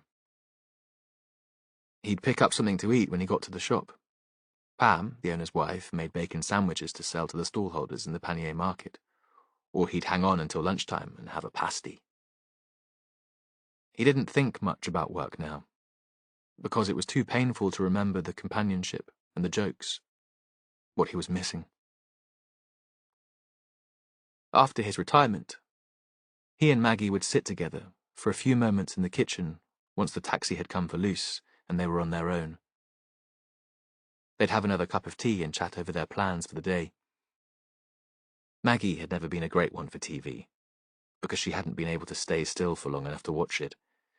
She'd be on her feet, out into the garden, or up to the village to organise the over-60s club, or chivying him to drive her out with the Meals on Wheels. He'd never minded. He liked being told what to do. Now, he and Lucy watched the small television in the kitchen while they ate their breakfast. Lucy had her favourite presenters, and it made her day if one of them was on. There was a woman with short hair and a northern accent, whose voice made her giggle. Maurice was delighted if he switched on the set and that woman appeared on the screen. He loved to see his daughter laugh. He was always up first. He set out the bowls and the boxes of cereal, got the milk from the fridge, stuck a couple of slices of bread in the toaster. He'd put Lucy's clothes out the night before, and she came in, dressed and ready, and heaved herself onto the stool by the breakfast bar. She'd always liked going to the day centre. Some of her friends had found it hard to settle in the woodyard. Rosa had stopped going soon after they moved into the new premises. Her mother hadn't caused a fuss about it, though when Maurice had asked her, she'd said she didn't think it was right, all the different groups in the same building. Lucy had loved the buzz of the new place, and had seemed at home there right from the start. Maurice was very proud of her, of how confident she was. Before the woodyard had opened the year before, there'd been talk of closing most of the learning disability services in the county, because the council didn't have enough money to keep them going. That had been just after Maggie's death, and it had been a dreadful time. The thought of having Lucy at home all day, bored and frustrated, had kept Morris awake at night. Now the day centre had moved into the woodyard and he could relax again. It was 8 o'clock, and the TV changed to local news. The bus was at 9, so there was no rush. Morris walked Lucy to the stop in the mornings to get a bit of exercise and to make sure she got off all right. It was another lovely day, and the soil would be warm enough to start planting. In his head, he was already in the garden, that earthy smell in his nostrils and the sun on his neck. He was pulled back to the present when Lucy pointed at the screen and started shouting, so upset that the words spilled out and he couldn't understand what she was saying. There was the photo of a man, staring out at them, and it was gone before Morris could get a proper look. He waved at Lucy to be quiet for a moment so he could hear what the presenter was saying. Anyone with information about Simon Walden, whose body was found on the beach near Braunton yesterday afternoon, should contact Devon and Cornwall police. Then it turned to the weather. "What is it, maid?" "That's my friend," Lucy said. "My friend from the bus. The man with the sweets." Morris drove Lucy to the day centre in Barnstable. He wanted to talk to the staff there before calling the police. It wasn't that he didn't trust Lucy. She seemed to be so certain about the man on the TV. But he didn't want to be on his own with her if an officer turned up at the house. Not everyone was sympathetic. They didn't take his daughter seriously. They ignored her, or they stared, just because she had Down syndrome and you could tell she was different. Lucy's friend Rosa hadn't looked different at all. She was a pretty little thing, and he and Maggie had never been sure if that was good or not. People might expect too much from her, not realize she saw the world differently from other people. Today, Morris wasn't sure how he'd cope if somebody ignorant came to do the interview. Lucy was sharp as a tack about most things, and it was easy to patronize her. Inside the main door of the woodyard, there was a big space with paintings hanging on the wall. This week there was an exhibition about ships and sailing, and he was drawn to one picture of the quay in Bideford, with an old boat tied up. It was all browns and greys, as if there'd just been rain. Morris thought Maggie would have loved it. It was sudden thoughts about the things Maggie would have liked, or pieces of gossip that he'd like to pass on, that made grief come back and bite him on the bum. He felt tears welling in his eyes, and blinked them away, told himself not to be a soppy old git. He left Lucy with her mates in the day centre and went to the main office. Jonathan was there. He was in charge of the place. Morris recognised him from outside the door, even though the man had his back to him. He had hair that was so blonde it was almost white, and he wore shorts and sandals whatever the weather. Morris hadn't known what to make of him when they'd first met. Now he saw him as some sort of hero because he'd been the energy behind the woodyard, and Lucy was so happy here. Today the shorts were khaki and came below the knee, and there was a t-shirt with a sheep on it.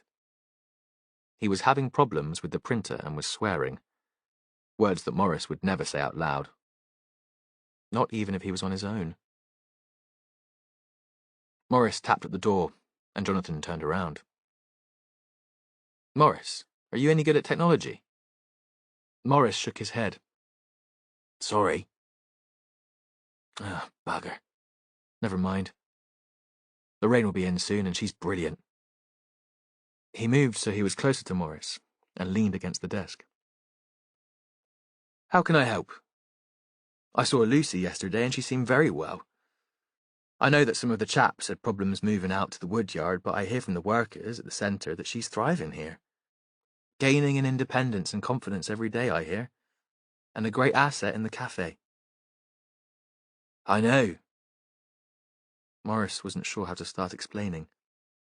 There was an awkward silence. He felt himself blushing, wished Maggie was here, because she'd know what to say. Is this about where Lucy might live when you can't look after her anymore? I know the social workers asked you to think about that. No. Morris knew he should think about that, but he wasn't ready. He couldn't imagine life at home without her. Because there are options, you know, and it probably is time to talk them through. You and Lucy?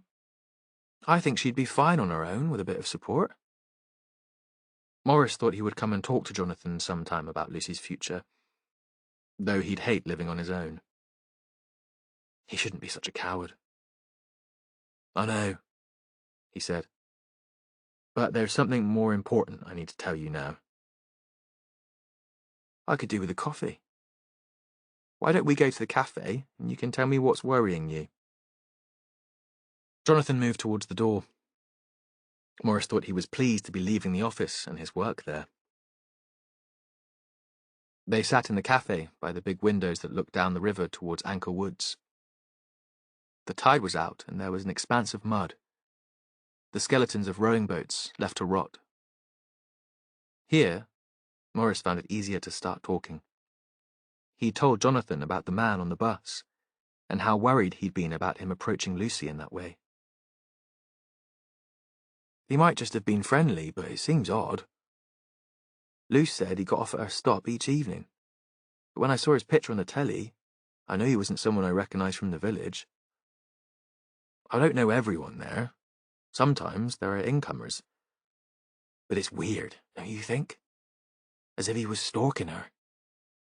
You hear of people taking advantage of vulnerable people. Bullying. Sexual assault. There was something in the newspaper only last week. Morris stopped for a moment. He wanted to say that if this Walden had plans to harm his daughter, he didn't mind if someone had killed him. But Jonathan might take it the wrong way. If the police were involved, you had to be careful what you said. And Lucy definitely identified the man on the TV as the person who was chatting to her on the bus? Yes. Morris sipped his coffee. It was stronger than he liked, but it would have been rude not to drink it. She was certain it was him, and she's good at remembering pictures. Jonathan nodded. You do know you'll have to talk to the police. If he's been going out to Lovercourt each day on the bus, they'll want to know what he was doing there, who he might have been meeting. It's hardly the centre of the universe, Lovercourt, is it? Only 6 miles from town, but it feels like the back of beyond. And I can't think why he'd be making the regular trip. Morris nodded. I wanted to make sure they sent someone who'd understand to talk to Lucy. Someone patient, who wouldn't get her flustered or upset. And I hoped you would be there with her. I know there are other people working in the centre now you're running this place, but you still know her best. Morris was tempted to talk about his feelings about the new people, with their notions of independence and making Lucy get the bus. But maybe this wasn't the right time. And deep down, he knew Jonathan would think it was good for Lucy to learn to do more on her own. Of course. I can do that. I'll make sure it's all carefully handled. Jonathan gave a quick grin. My husband's a cop. I should be able to pull a few strings. I'll give him a ring, shall I? Morris blinked at that. He'd heard that Jonathan had married a man, but he wouldn't have thought he'd be the sort to take up with a policeman. He was too much of a free spirit. Then he thought times had changed. And all that mattered now was that Lucy would be well looked after. There's one other thing. Yes? Jonathan had taken his phone out of his pocket to ring the police. But he set it on the table and gave Morris his full attention. Morris went on. Lucy thought she'd seen the man before. I'd have recognised him if he'd been knocking around the village, so I think the woodyard is the only other place she could have met him. Jonathan nodded, as if this was something he'd already suspected. In the end, Morris spent all morning at the woodyard. Jonathan's man was there sooner than either of them had expected, and the three of them talked together before Lucy joined them. Matthew then was serious, sober, dressed in a suit. When he reached out to shake hands, Morris saw that his fingernails were round and clean, like little pink shells. It was impossible to imagine him in shorts and a t-shirt. But the man's formality inspired confidence. He wouldn't be one for cutting corners, and there was nothing flashy about him. Morris had always been suspicious of flashy. They were in the day centre, which was part of the woodyard, enclosed by the perimeter fence, but separate from the tall main building. It was light and pleasant, with exposed wooden beams. Only single story, so there wasn't much of a view, but perfect for Lucy and her chums. Safe. It was linked to the Woodyard Art Centre by a short glass corridor, but the door was shut once everyone got in. They walked past the kitchen on their way to the meeting room, where they talked before bringing Lucy in. Through the open door, he saw there was a cookery lesson going on. Lucy was chopping onions with the sort of knife he'd never let her use at home, but she seemed to be managing fine. Another woman with Down syndrome was peeling potatoes at the sink. Morris recognized her, but she was too engrossed in her task to turn round and say hello. When he'd first visited the old day centre, Morris found it disturbing. Not everyone there was like Lucy, who was independent, bright. Lucy had been to mainstream school until she was in year 9. Maggie had fought for that. And she could read and write. She was better at working the TV than he was, and she was always watching some rubbish on her phone. Some of the other people had more severe learning disabilities. They were cared for in a different group. Some couldn't talk, but made odd noises, squeaks and squeals. There was a man with a head too small for his body, people with twisted limbs who couldn't walk and used wheelchairs. Morris was embarrassed now at his reaction, his horror, his feeling that this was some kind of freak show and that his Lucy didn't belong there. Now, he knew the regulars by name and was impressed by the kindness and patience of the staff. As he followed Jonathan through the building, he nodded to the people he knew. The detective had brought a photo of the dead man, the one they'd shown on the television, and he set it on the coffee table in front of them. The room was very small. It looked out to the wooden fence, and Morris felt trapped there, too hot. It reminded him of the rooms in the hospice where Maggie had spent her last days. Pleasant, but airless. Lifeless. "Do either of you know him?" the detective asked. He lived in Ilfracombe with a couple of young women. One of them, Gabby Henry, is the artist in residence here. He worked as a volunteer here too, in the cafe kitchen. I presume that's how Lucy recognized him when he sat beside her on the bus. Morris shook his head. "I've never seen him. Lovercott's a small village. No school anymore and no post office. Only the pub, and that's more for visitors now than locals. I don't think he lives there. I can ask around if you like, when I get back. Take it into the Fleece and see if anyone knows him." As soon as he'd spoken, Morris wondered if he'd done the right thing. Perhaps the police didn't like people interfering.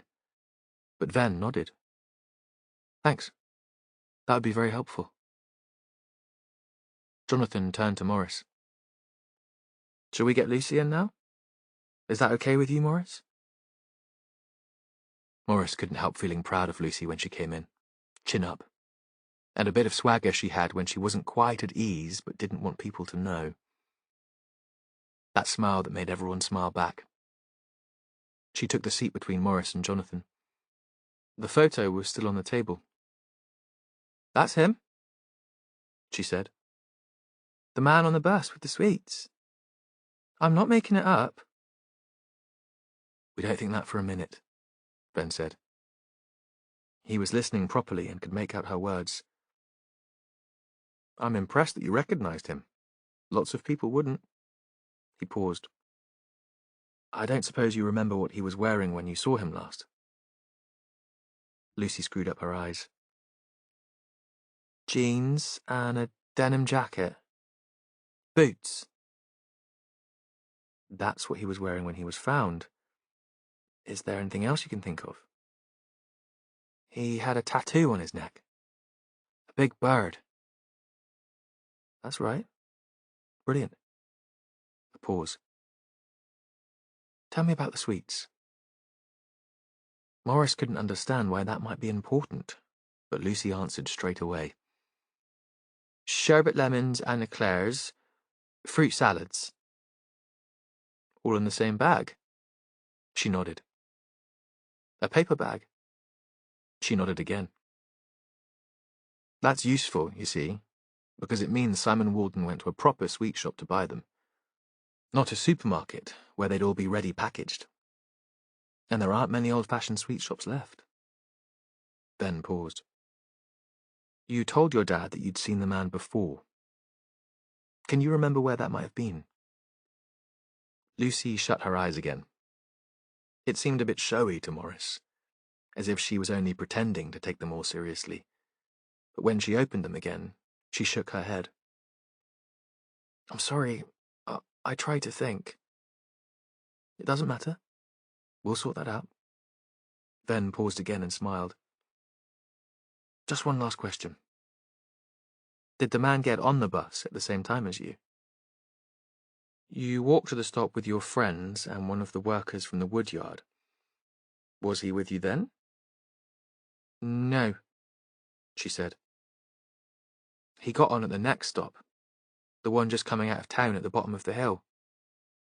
She paused, a little shamefaced. I looked out for him. I was pleased to see him. What did you talk about? For the first time she hesitated and seemed unsure how to answer. In the end she gave a little shake of her head. Nothing much. Nothing important. And was he on his own when he got on the bus? Lucy thought about that. Yes, she said. But he always sat with me. Chapter 8. Jen Rafferty ate breakfast with Caroline Preece. She wondered what Matthew would say if he knew. He was such a stickler for rules that taking food from a witness and potential suspect might be disapproved of. But she decided she was so hungry she didn't give a shit. Caroline set out the table, tidily, and even put milk in a jug and the toast in a rack. Homemade marmalade. My grandmother's a good cook. Setting a jar with the gingham cover fixed with an elastic band in front of Jen. They watched each other across the table as they ate. Caroline was tidy too, dressed not quite in twin satin pearls, but in the contemporary equivalent. A neat little white blouse and black trousers, with a cardigan on top. Jen wouldn't be seen dead in anything so boring. Round Caroline's neck, a chain and crucifix. Small, tasteful, and tucked inside her blouse. Jen thought she must be the god-botherer Gabby had mentioned when they'd first turned up at the house.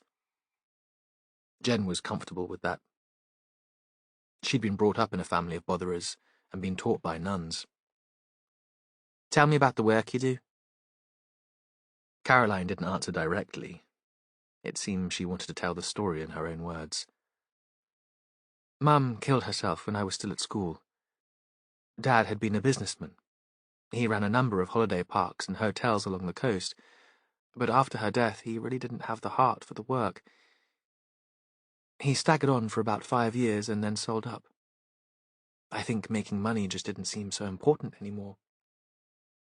He'd already started fundraising for the drop-in centre at St. Cuthbert's, and when I qualified, I took it over, made it more professional.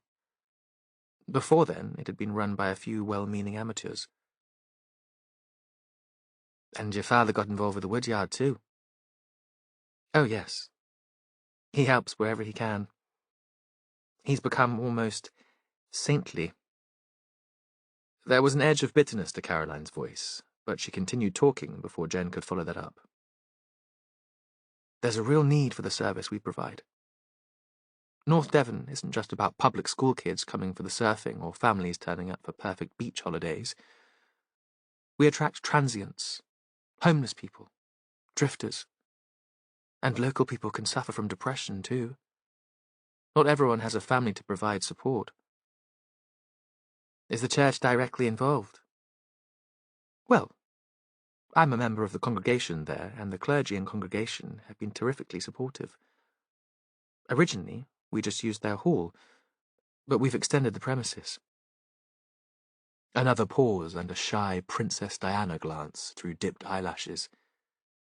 I'm going out with Edward Craven, the curate.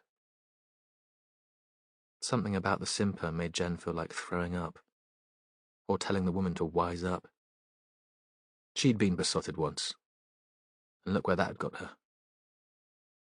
We run as a partnership project now, not just with the church, but with the GP practice and the local authority. Groundbreaking. Caroline had obviously given this pitch before, but the passion hadn't left her. How did you first meet Simon Walden? He turned up at St. Cuthbert's in the middle of some sort of crisis. Very drunk, acutely depressed. Caroline leaned back in her chair. The eyes behind the large glasses were very bright. I made him an appointment with a GP and persuaded him to join the program at the centre. He responded to medication and to our talking therapies very quickly. A few weeks later, I suggested that he move in here. It was clear that he needed support. Wasn't that a bit risky? Jen thought there was something of the fanatic about her. Caroline had fallen for the idea of saving Walden. She liked him because he'd followed her advice, and that seemed the worst kind of pride. Well, it certainly wasn't policy, and I got a bit of stick about it from my father. He said I shouldn't have become so emotionally involved. I didn't think so. I thought Simon needed a more personal approach. So she needed to show what a good woman she was. Who was she trying to impress? Her friends or her colleagues? Edward the curate? Or her father? What kind of treatment was Simon getting?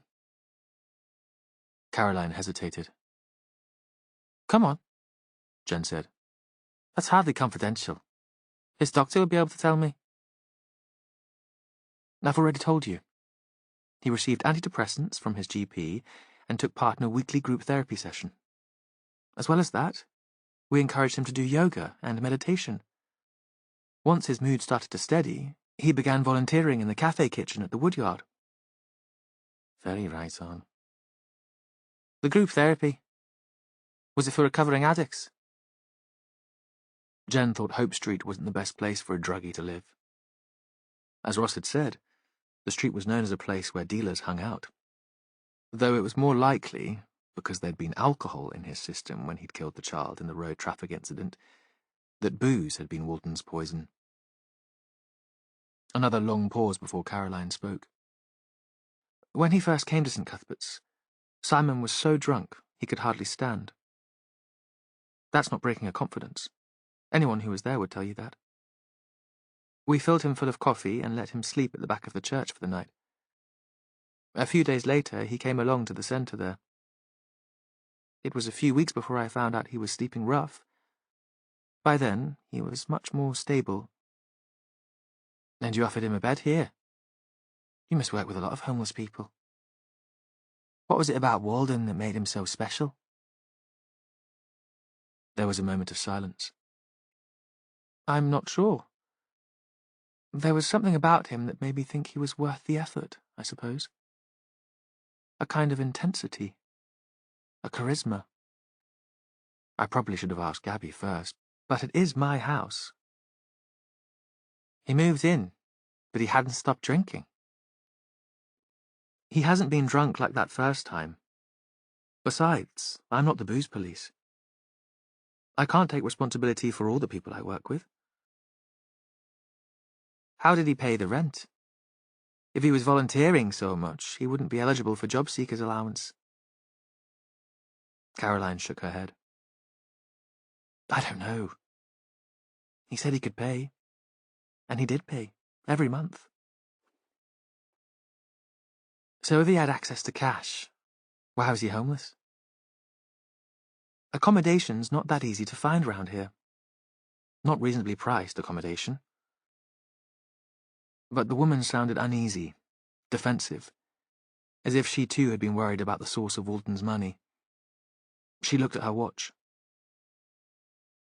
Is there anything else? I should be going soon. Was Simon close to anyone? Friends he might have made at work, in the hotel? Any of the other service users? Caroline answered immediately. No. He was a loner. Did you know that he'd killed a child? You know about that? Caroline's eyes looked very large behind the glasses. It was an accident. It haunted him. Really haunted him. He still had nightmares about it, and it ruined his marriage. Did Gabby know about that? Your father? Dad wasn't at St. Cuthbert's the night Simon turned up. I told you. He's not hands-on these days. He gives more of his time and energy to the woodyard. He even dragged Edward along there to help out at one time. Her mouth snapped shut. Again, Jen thought her relationship with her father was more complicated than she was letting on. That night, it was just me and Ed. That was when Simon let it all spill out. About the child and his guilt. Simon spoke about it in group therapy, but Dad never attended those sessions. And I don't think Simon ever talked to Gabby about anything important. We'll need your fingerprints, Jen said. The CSIs will organise that. Can you let Gabby know? You think one of us might have killed him? From what you said, Simon Walden didn't know anyone else. Jen realised she'd been too sharp. She couldn't understand why she found the woman so hard to like. Caroline was compassionate, doing good work. They believed in the same causes, social justice, equality. But no. It's about elimination. We'll try to trace any stranger who might have visited the house. The house is often full of people, musicians, artists. Gabby sings too, and she's always bringing people back. All the same, Jen said. We'll be asking for your fingerprints. Do you have any problem with that? There seemed something odd about the woman's reluctance to cooperate. Of course not. Caroline marched towards the door, expecting Jen to follow her. Chapter 9. The woodyard was a monument to Jonathan's confidence and competence, and Matthew regarded it with a mixture of pride and envy. He was a good detective, but he'd never achieved anything quite as great as this. This place would still be a derelict timber yard, with a decaying warehouse at its heart, if it weren't for his husband.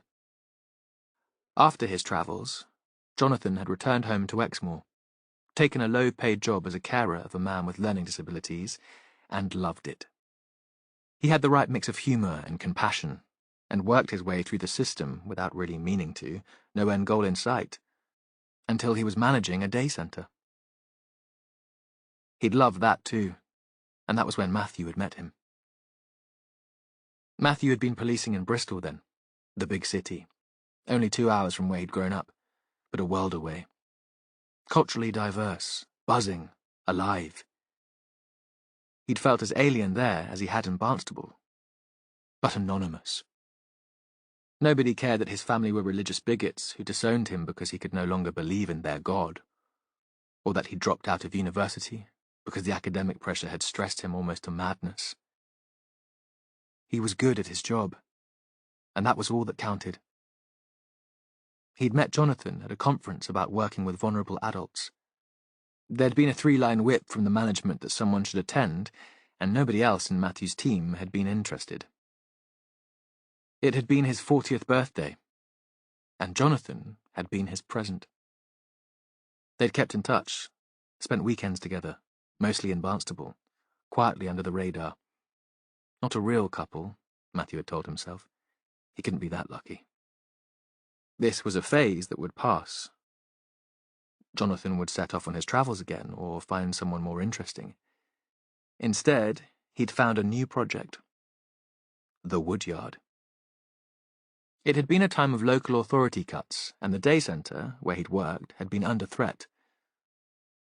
Jonathan had been transformed from a laid-back guy, who moaned about the restraints of his work but left it behind at the end of the day, to an activist, passionate, consumed, organised. Matthew would arrive from Bristol to Jonathan's tiny flat in the oldest part of town, tired at the end of a busy week, to find it full of people.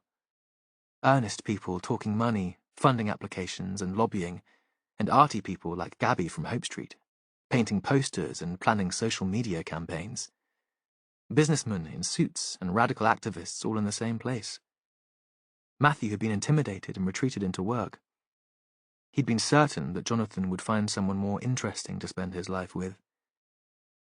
Matthew had been thrown by the change in Jonathan, the fact that he could be so serious. Until then, he'd been the serious one, the worrier. Jonathan had drunk beer and sat in the sun. He'd always slept at night. In those days of planning and activism, every waking hour had been spent thinking about the Woodyard project. And he'd made it happen. Here it was, just as the planning committee had hoped. A glorious community hub bringing people together. Jonathan was the general manager of the place. It was overseen by a board of trustees, but he was the man on the ground. With his assistant Lorraine, he ran the centre. Matthew had feared that once the Woodyard was up and running, Jonathan would become bored and restless again, that he'd run away. So Matthew had kept his distance. No point getting too close. No point setting himself up to be hurt.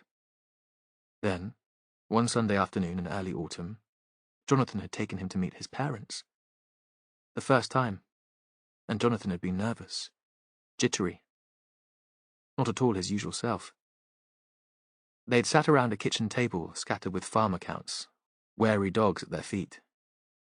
Matthew had been reminded of the visits he'd made with his father to the customers who had never been able to pay on time. There'd been the same shabbiness, a sense in the air that was almost desperation. This couple, Matthew could tell, might live in a beautiful place, but they were poor. Like the dogs, the family had been wary. He'd had no real idea of what Jonathan's parents made of him. On the way back to Barnstable, where Matthew would pack his bag before returning to Bristol, Jonathan had pulled into a lay-by near a little stone bridge. It was at the edge of the moor, where the landscape became gentler. They'd got out and stared into the water. The trees on either side were changing colour, and were reflected in the stream. "What did you make of them?" Matthew hadn't known what to say. "They're not my parents." "Not really." This wasn't the confident Jonathan. The hand on the stone parapet was shaking. "I'm adopted." "They didn't tell me, though. I found out by chance when I was 16. "That's why you left home." Jonathan had paused for a moment. "Among other things.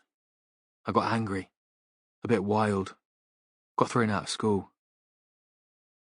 He'd been looking out at the hills, but turned back to Matthew. "Will you marry me?" It had been the last thing Matthew had been expecting, and it had taken him a while to realise this wasn't a joke.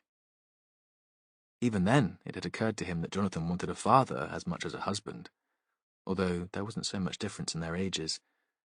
But he hadn't cared. He'd have agreed whatever the terms. "Yes!" He'd shouted it so loud that they'd have heard it back at the farm. So loud they were both shocked by the sound. He was, by nature, a quiet man, Of course I will. The next day, he'd asked for a transfer to the Devon force. Miraculously, there was a vacancy, and they were desperate for someone to start quickly. The following weekend, they'd gone to look at the house by the estuary, and they'd bought it, despite the danger of flooding.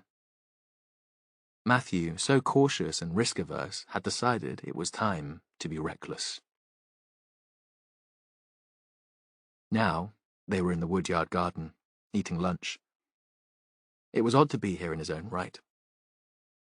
Matthew had been to the woodyard before with Jonathan to see plays and to attend exhibition openings, but only occasionally, and only after he'd moved to Barnstable permanently. They still weren't much recognised as a couple in the town. Their worlds were very different.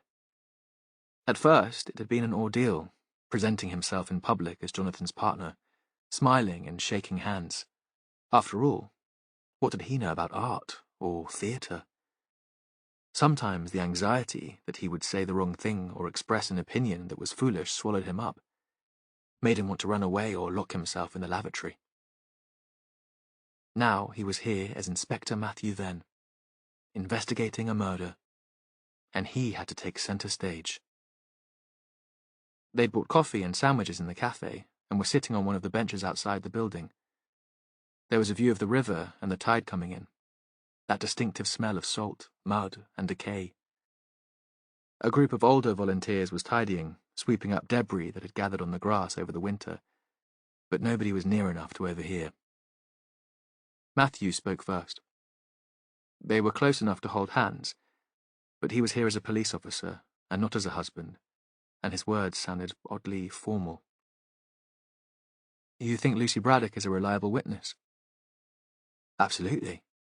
I've known her for ages. Since when the Old Day Centre was still going.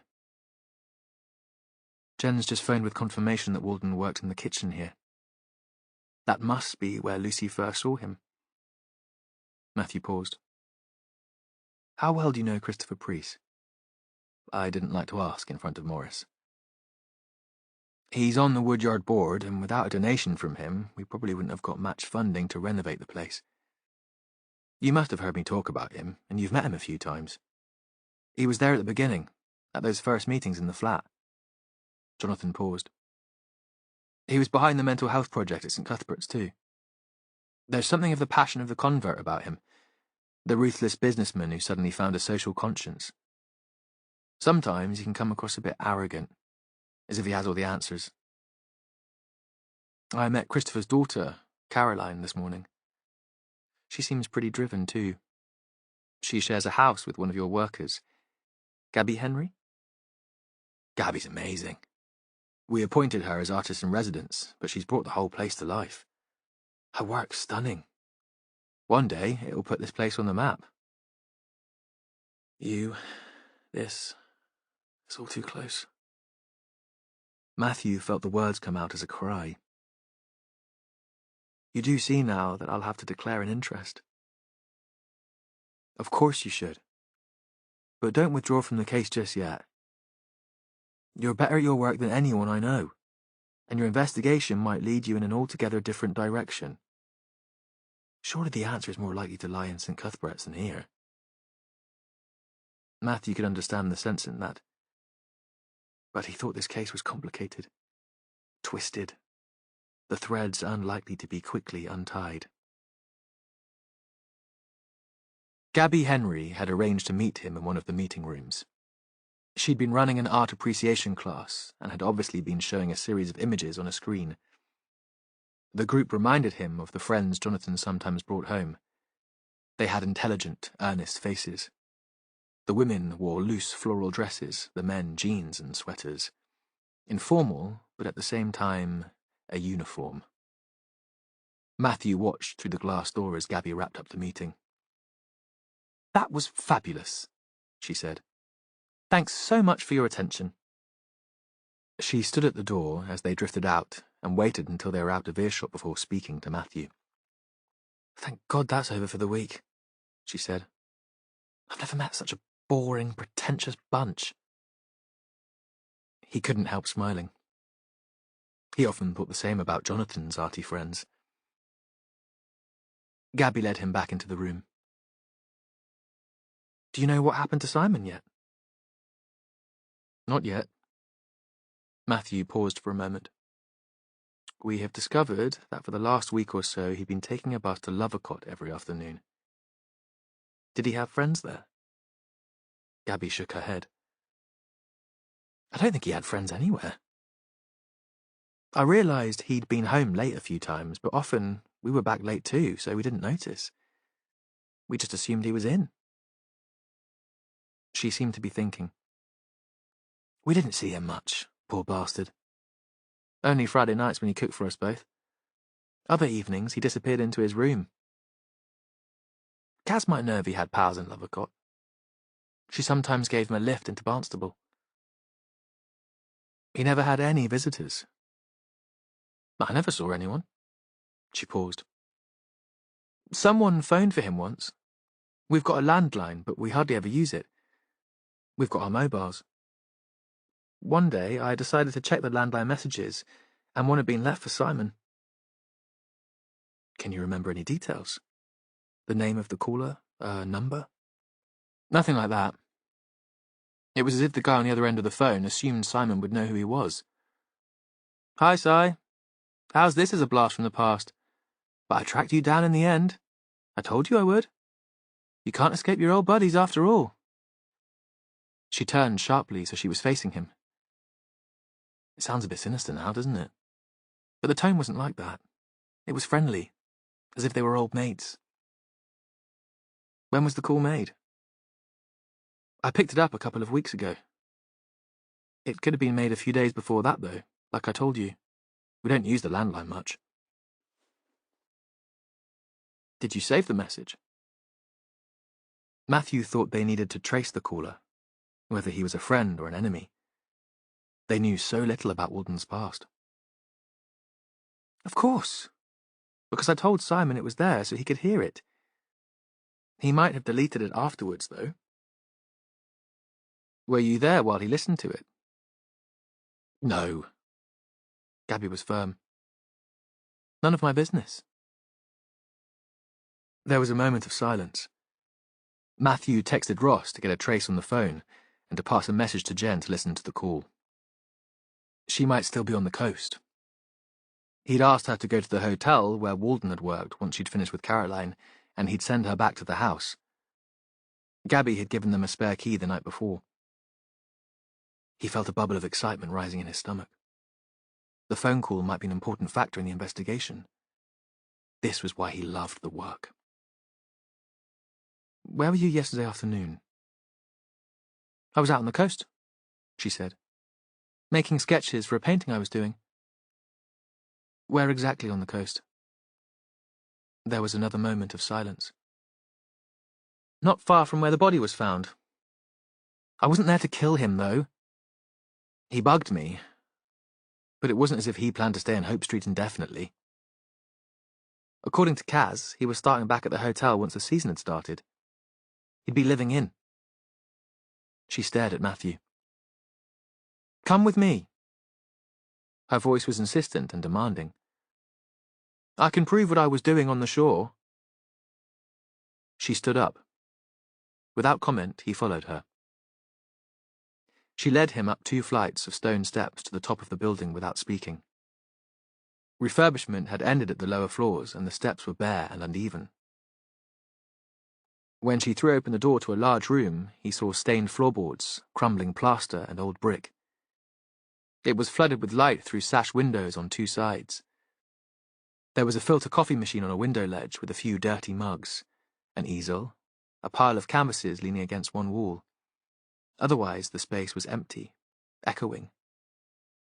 She nodded to the coffee machine. Do you want one? I made it this morning, though, and it'll be stewed by now. I'm caffeined out, thanks. She seemed a different woman in this space. The flip, easy-going Gabby of Hope Street was gone. She showed him the painting on the easel.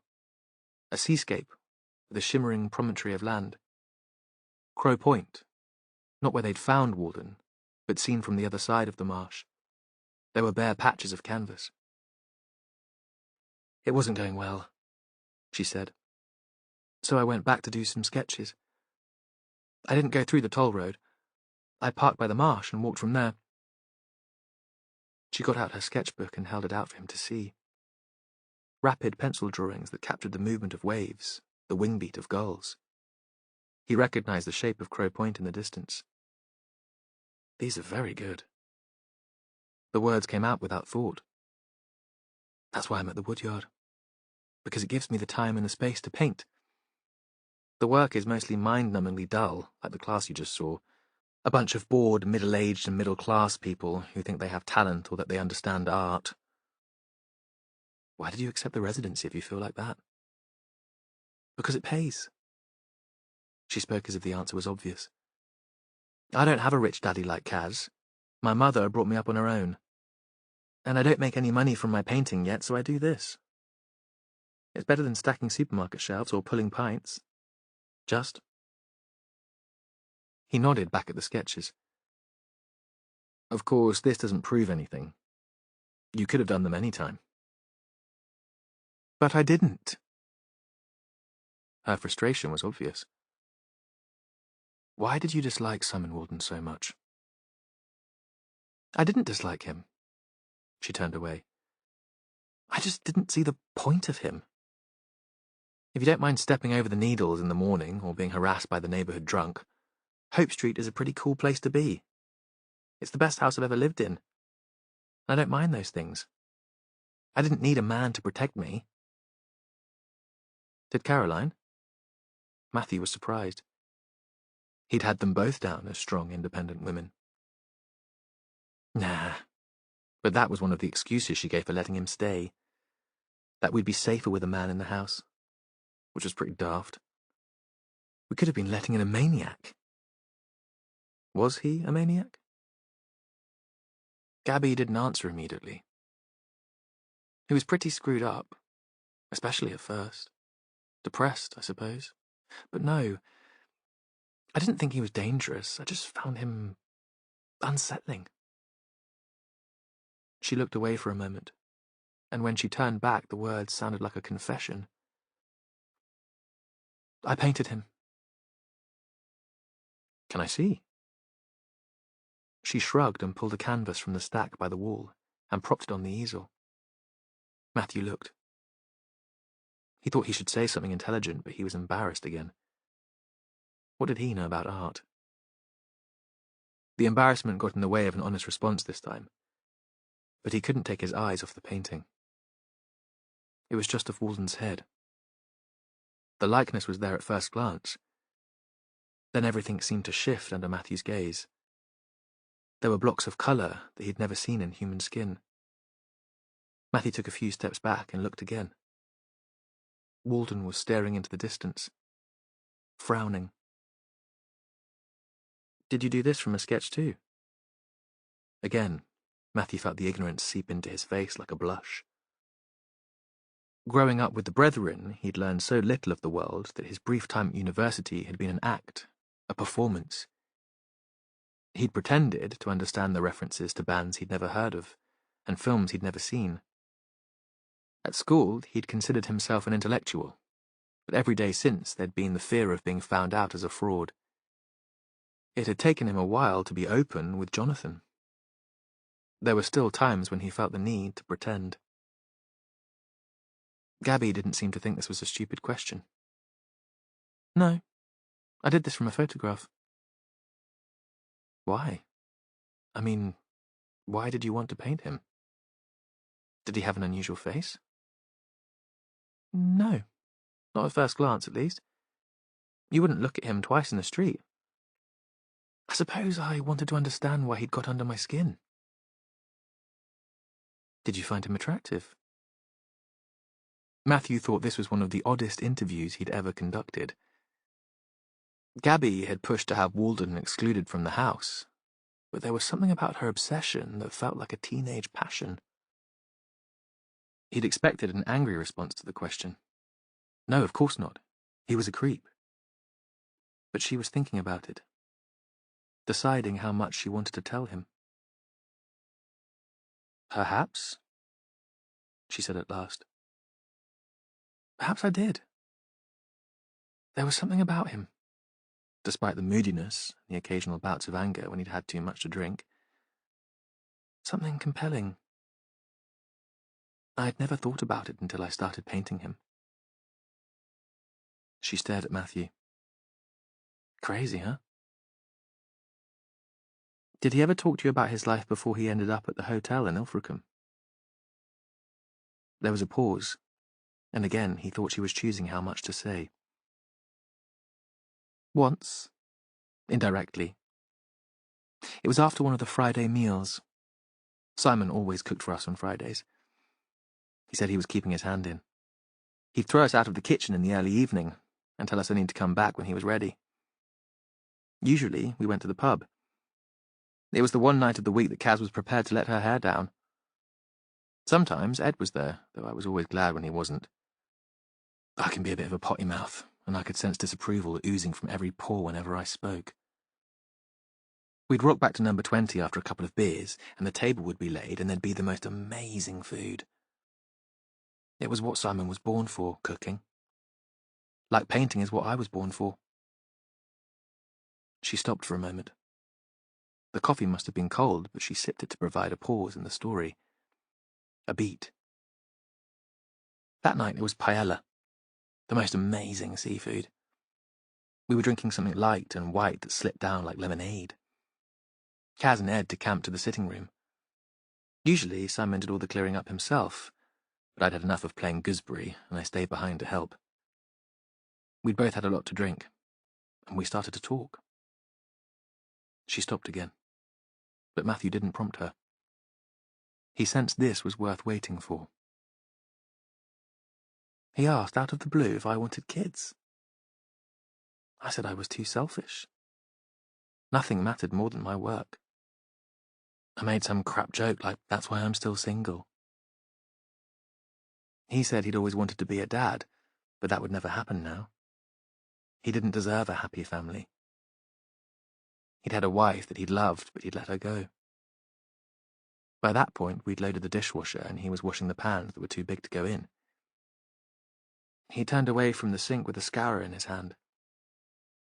Sometimes I think I'd be much better dead. I said something crap again. Something like, but you can't kill yourself. We'd missed the Friday night feasts. He said suicide wasn't an option. Not yet. He still had work to do. What sort of work? I don't know. I was pretty pissed by then, but he was seriously weirding me out. Like he had some kind of messiah complex. Like there was something he was meant to achieve and nobody else could do it. I left him to the pans and went to bed. The living room door was open and I could tell Kaz and Ned were having a deep and meaningful, and I didn't want to intrude. She set down her mug. But I could almost believe it, you know? That he was special. He had a kind of charisma, a lack of bullshit and compromise. I could imagine him as one of those gurus that gullible people follow without question. I could really believe that he had a mission in life, and he didn't care what other people thought. Nobody was going to get in the way. Matthew suddenly pictured Walden as a very different man from the helpless, hopeless rough sleeper described by Caroline Preece. He wondered which view was the more accurate. I don't suppose you saw Simon at all on your travels yesterday afternoon? His voice was light. There was a brief hesitation, hardly noticeable. Of course not. I think I might have mentioned it, don't you? If I'd seen him just before he died. She'd turned away before speaking to look out of the long window, so he couldn't see her face.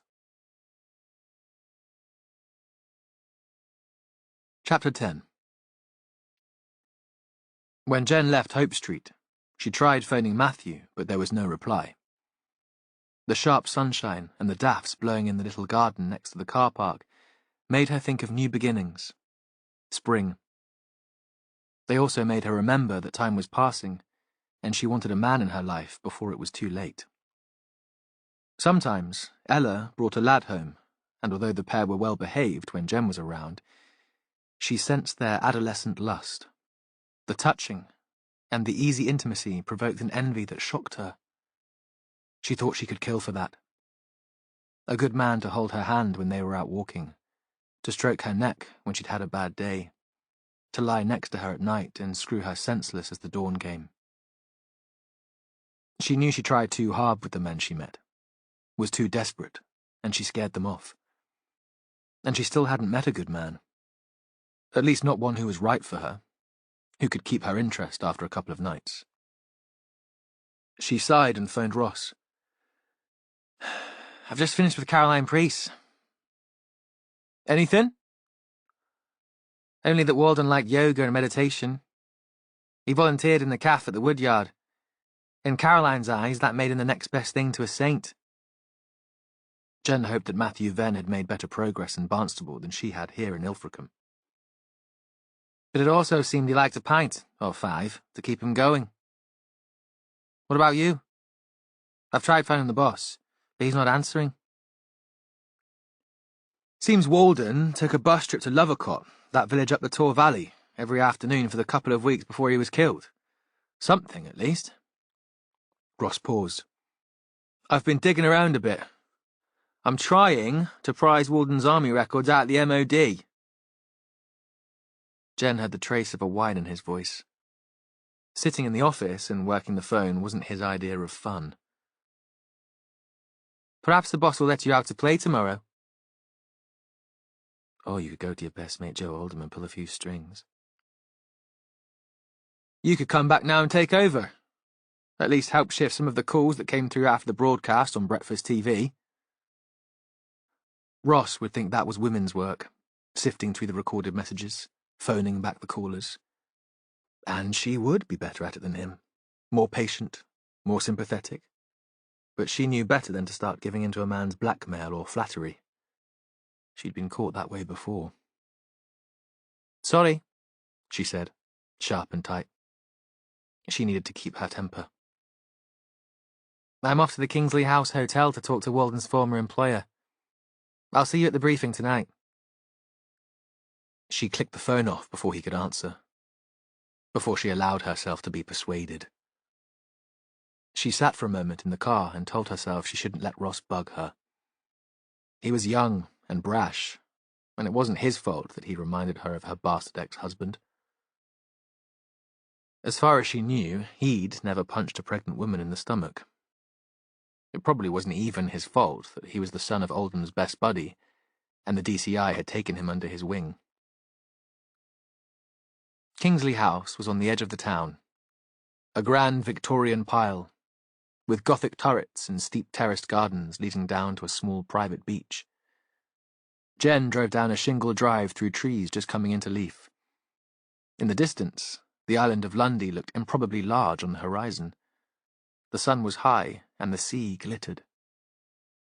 If you were forced to move away from your family and friends, Jen thought, there were worse places to be exiled. The hotel had a reputation for understated luxury and the best food on the coast. Once it had been the holiday home of a minor royal, and its marketing talked of it still having the atmosphere of a country house party. The entrance hall seemed dark and cool after the sunlight. There was a stag's head on one wall, and 3 huge leather armchairs were gathered around a low mahogany table. No reception desk, but a grey-haired woman in black appeared as if by magic through a door. No name badge and no uniform. Nothing as tasteless as a credit card machine in sight. "Yes? Can I help you?" A flash of a smile. She wasn't rude, because Jen could have been an eccentric guest. Most people staying here didn't look like Jen, but the hotel might entertain a few aging rock chicks. Wealthy aging rock chicks. Jen dropped her bag on the marble floor. "Could I speak to someone in HR, please?" "If you're applying for employment, we ask you enter your contact details and CV online." The woman's voice was still kind, but a little patronizing. Her judgment had been spot on. This was some chancer looking for work. "I already have a job, thank you." Jen dipped into her bag, opened her warrant card, and laid it on the table. The woman only lost her poise for a moment, and Jen couldn't blame her for the brief lapse. Police officers weren't supposed to look as she did. Just a moment, Sergeant. I'll fetch Mr. Sutherland. She went back through the door and returned almost immediately with a tall young man in a suit. Please. He held out his hand for her to shake. Peter Sutherland. I look after staffing here. Come into my office. The voice was educated Brummie, the accent well hidden. A young fogey with pretensions. She thought of the sunshine, the smell of newly cut grass that had followed her in on her walk from the car. Perhaps we could talk in the garden. He seemed surprised, but maybe he'd been inside all day too. Or perhaps he'd been trained to please. Of course. That's a splendid idea. Out in the light, she realized he was even younger than she'd thought. He led her away from the building down a narrow path to one of the terraces and a pond, sheltered by laurels and rhododendrons. The shiny leaves reflected the light, but the water was in shadow. They sat on a white wrought iron bench with their backs to the sun, looking down at the sea. This was miles away from the grey houses in Hope Street, youths lurking at the end of the road, the big issue sellers and the homeless guy blank-eyed in his tatty sleeping bag. This was like a secret paradise. How can we help? Have you seen the local TV news today? He shook his head. We're gearing up for the new season. I'm afraid I haven't stopped since I came on shift at 7. A former employee of the hotel was found dead yesterday afternoon. We're treating his death as suspicious. Jen couldn't believe that the word hadn't got out through social media, through other colleagues. Oh, God. Who was it? A man called Simon Walden. He worked in the kitchen. She turned towards him but couldn't read anything from his face. Do you remember him? Simon? Yes. Well, can you tell me anything about him? Like why someone might have wanted to kill him? He didn't speak for a moment. Jen could hear the waves breaking on the sand below them. When he did speak, the old-fashioned politeness and gentility had disappeared. There were times where I would have gladly killed him myself. Why? He was moody, and people took against him. Another pause. Managing the guests here is easy compared to managing the staff. When we took Walden on, I thought he'd fit in well. He'd been in the forces, and people are thrown together in the army, aren't they? It's all about being part of a team. But Walden wasn't a team player. Sutherland gave her a brief smile. Unfortunately not. Some days he'd never speak. He seemed to suck the energy out of the kitchen. A pause. And he was a drinker. That's not unusual in this business. Your body clock gets thrown by the strange shifts, so it doesn't seem wrong to keep drinking when everyone else is just about to wake up. He functioned, still turned up for work every day, but there was no attempt to get on with his colleagues. Did anyone specific take against him? In the distance, Jen heard a child laughing. She thought next time she had a free weekend, she'd drag the kids away from their screens and their schoolwork and bring them down here for a picnic. Sutherland didn't speak for a moment. He'd be reluctant to point suspicion towards an individual employee. She didn't blame him. He was relatively young to hold a position of such responsibility. Some of the kitchen staff would be older, intimidating. Not the sort you'd want to offend when the hotel's reputation depended largely on the quality of the food. I could come in. Demand to see all your staff records. She kept her voice reasonable. That would be time-consuming just as you're preparing for the season. Or I could check through revenue and customs. That would go down well with your employees. Sutherland shrugged. He knew when resistance was no longer an option. It's the chef, Danny Clarkson. He paused, as if Jen should know the name. He's a celebrity, if you know anything about this business. Gets reviews that some people would die for. He's the reason the restaurant is fully booked, even in the winter when we have fewer guests. Walden wound him up. Clarkson's got a temper. He's one of those quiet men who suddenly lose control if things aren't right or what they expect. A genius, but close to the edge. It's Clarkson's kitchen, and he's boss there. Maybe they were too similar to work together happily. Sutherland got to his feet. I'll take you through. Just one more question first. If Walden was such a nightmare, why did you agree to employ him again this season? Sutherland shuddered, as if the idea was anathema. But we didn't. There was no way we would have had him back. Clarkson was small, wiry, a head shaved so closely that he looked almost bald, the skull obvious beneath the stubbled skin, gingery eyelashes. Chef's whites that seemed as crisp as when they'd come out of the laundry. He was bent over a pan, intense as a priest at communion. The kitchen was all stainless steel and gleaming, unexpectedly quiet. The lunchtime service had yet to begin. In the background, acolytes moved swiftly and silently about their work. Sutherland approached him warily. This is a detective, Chef. She'd like a few words. Not now. Yes, Jen said. Now. The man looked up. His eyes were blue and hard. He took the pan off the heat. What do you want? Simon Walden, she said. He's dead. He was murdered. He stopped working here in the autumn. The voice was unexpectedly pleasant. A light tenor. I know that. So why are you bothering me?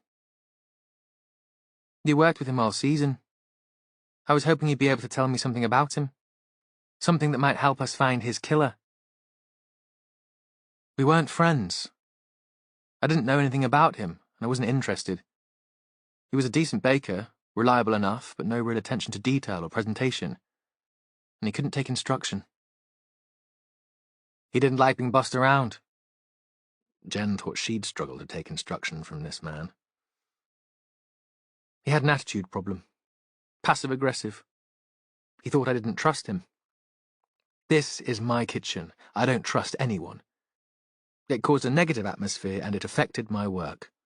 I couldn't have that. Clarkson's attention was pulled back to the pan. When did he die?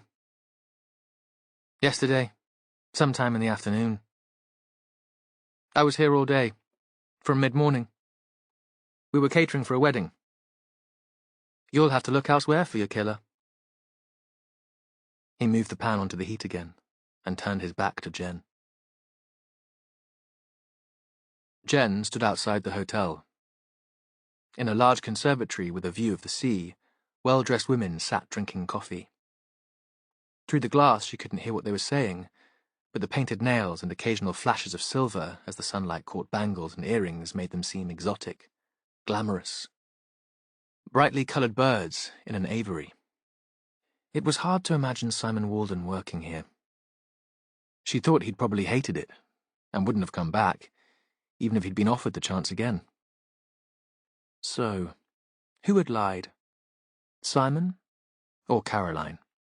Caroline had said his stay was temporary, and soon he'd be moving out of Hope Street. It was one thing to have a strange lodger for a few months, quite another to have him lurking there indefinitely.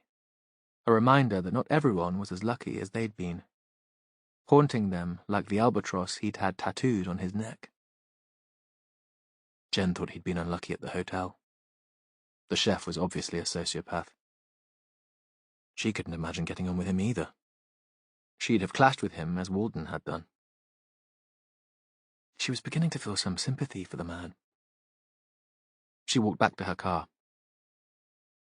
She phoned Matthew again. There was still no answer, but there was a voicemail from Ross asking her to go back to Hope Street to check the recorded messages on the landline there. By the time she arrived at number 20, it was mid-afternoon and school checking out time. Groups of school kids wandered down the high street at the bottom of the road. She let herself into the house with the spare key she'd been given. The CSIs were still working in Walden's bedroom, and she shouted up to let them know that she was there. She could tell by the powder on the handset that the phone had already been fingerprinted. She lifted it and dialed 1571 to pick up the message. It seemed the messages hadn't been checked recently. There was a list of cold calls, charities seeking donations, insurance companies, one from a dentist reminding Miss Priest that her appointment with the hygienist was due. Nothing personal. The women at number 20 were of the generation when texts were more common than phone calls, certainly more common than phone calls to landlines. Then there came the message that Matthew had been most interested in. It had been left 15 days before. First, the usual pause that came once the caller realized he wasn't speaking to a real person. Then, a male voice. Jaunty. Friendly. Jen thought she could catch an undertone of threat, but that could be her imagination.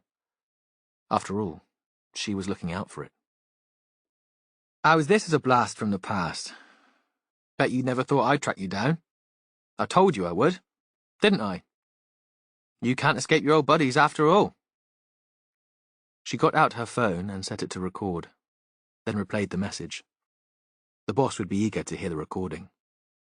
They should be able to trace the originating number from the phone company. She played it again and tried to place the accent. It was Southern, and she found Southern voices hard to pin down. Walden had come from Bristol, so perhaps that was it. Out on the pavement, she hesitated for a moment, then walked to the corner of the high street. Although the rough sleeper had moved away, a different man stood almost in the same place. He waved a copy of the big issue in front of her, and she felt in her pocket for change. This your regular spot? He nodded.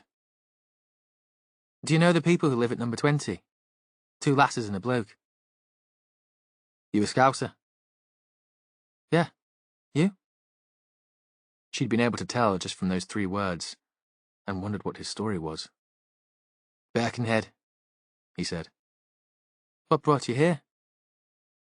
A woman, he replied. It's always a woman, isn't it? She didn't know what to say to that. I was asking about the people at number 20. You a cop? You don't look like a cop, but I can smell them. He touched the side of his nose. Not hostile, just telling it like it was. She gave a brief nod up the hill, towards Caroline Priest's house. Investigating the murder of the guy who lived there. She thought he'd know about that, even if he didn't have access to morning television. I heard he'd been having a rough time before he moved in there. What was his name? Jen thought the man was buying time, planning his response. He knew already. Simon Weldon. Yeah, I'd seen him around. Bit of a boozer. Seemed to have landed on his feet. Nice place. Not landed on his feet now, though, has he? There was no reply. Any reason why he should have been killed? Had he made any enemies round here? Owe any money? He wasn't dealing. Using? Though they'd find out soon enough, once they got the post-mortem toxicology report. The man shook his head. The drink was his poison. He drank in the Anchor at the other end of the high street. Anything else you can tell me? I don't know that he'd ever been sleeping rough. He was one sad bastard, though. I never saw him smile. The Anchor was a locals' pub, small and dark. There was nothing to attract tourists. No food, no fancy ciders. If strangers did walk in, they'd be stared at, a matter of interest and curiosity rather than resentment. Most visitors found the attention off-putting and left after one drink. At a table in the corner, a middle-aged couple were holding hands.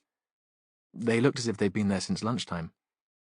Behind the bar, a little man, thin as a whippet, was cleaning glasses. Jen held out the photo of Simon Walden. I hear he used to drink in here. When the man didn't answer immediately, I'm a police officer.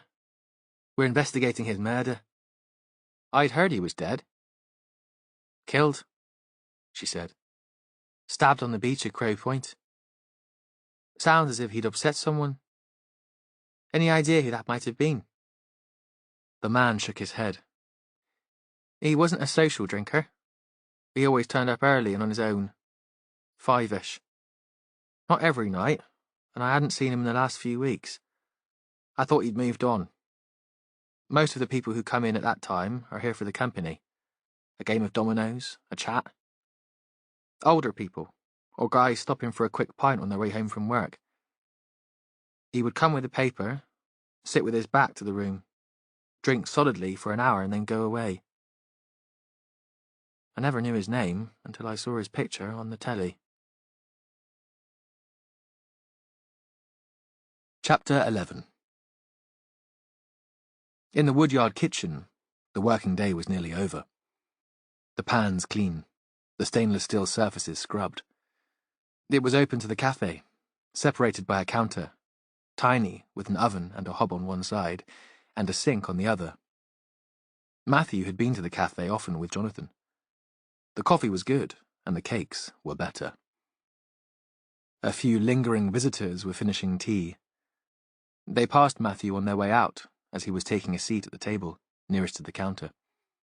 The chef, Bob, was a large man, but nimble on his feet. Jonathan had once said that watching him at work was like seeing an elephant dancing. Miraculous. Bob hung a tea towel over the hob and looked at Matthew. I expect you could use a coffee. I'm ready for one myself. Once the coffee was made, they moved to a table looking out over the river. Is this about Simon? You heard. Matthew wasn't surprised. Of course. The news would have spread through the place by now. Saw it on the telly this morning. He worked with you? The big man nodded. As a volunteer.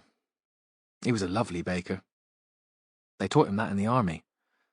Apparently, he did a couple of tours to Afghanistan. Soldiers have to eat like the rest of us. Of course.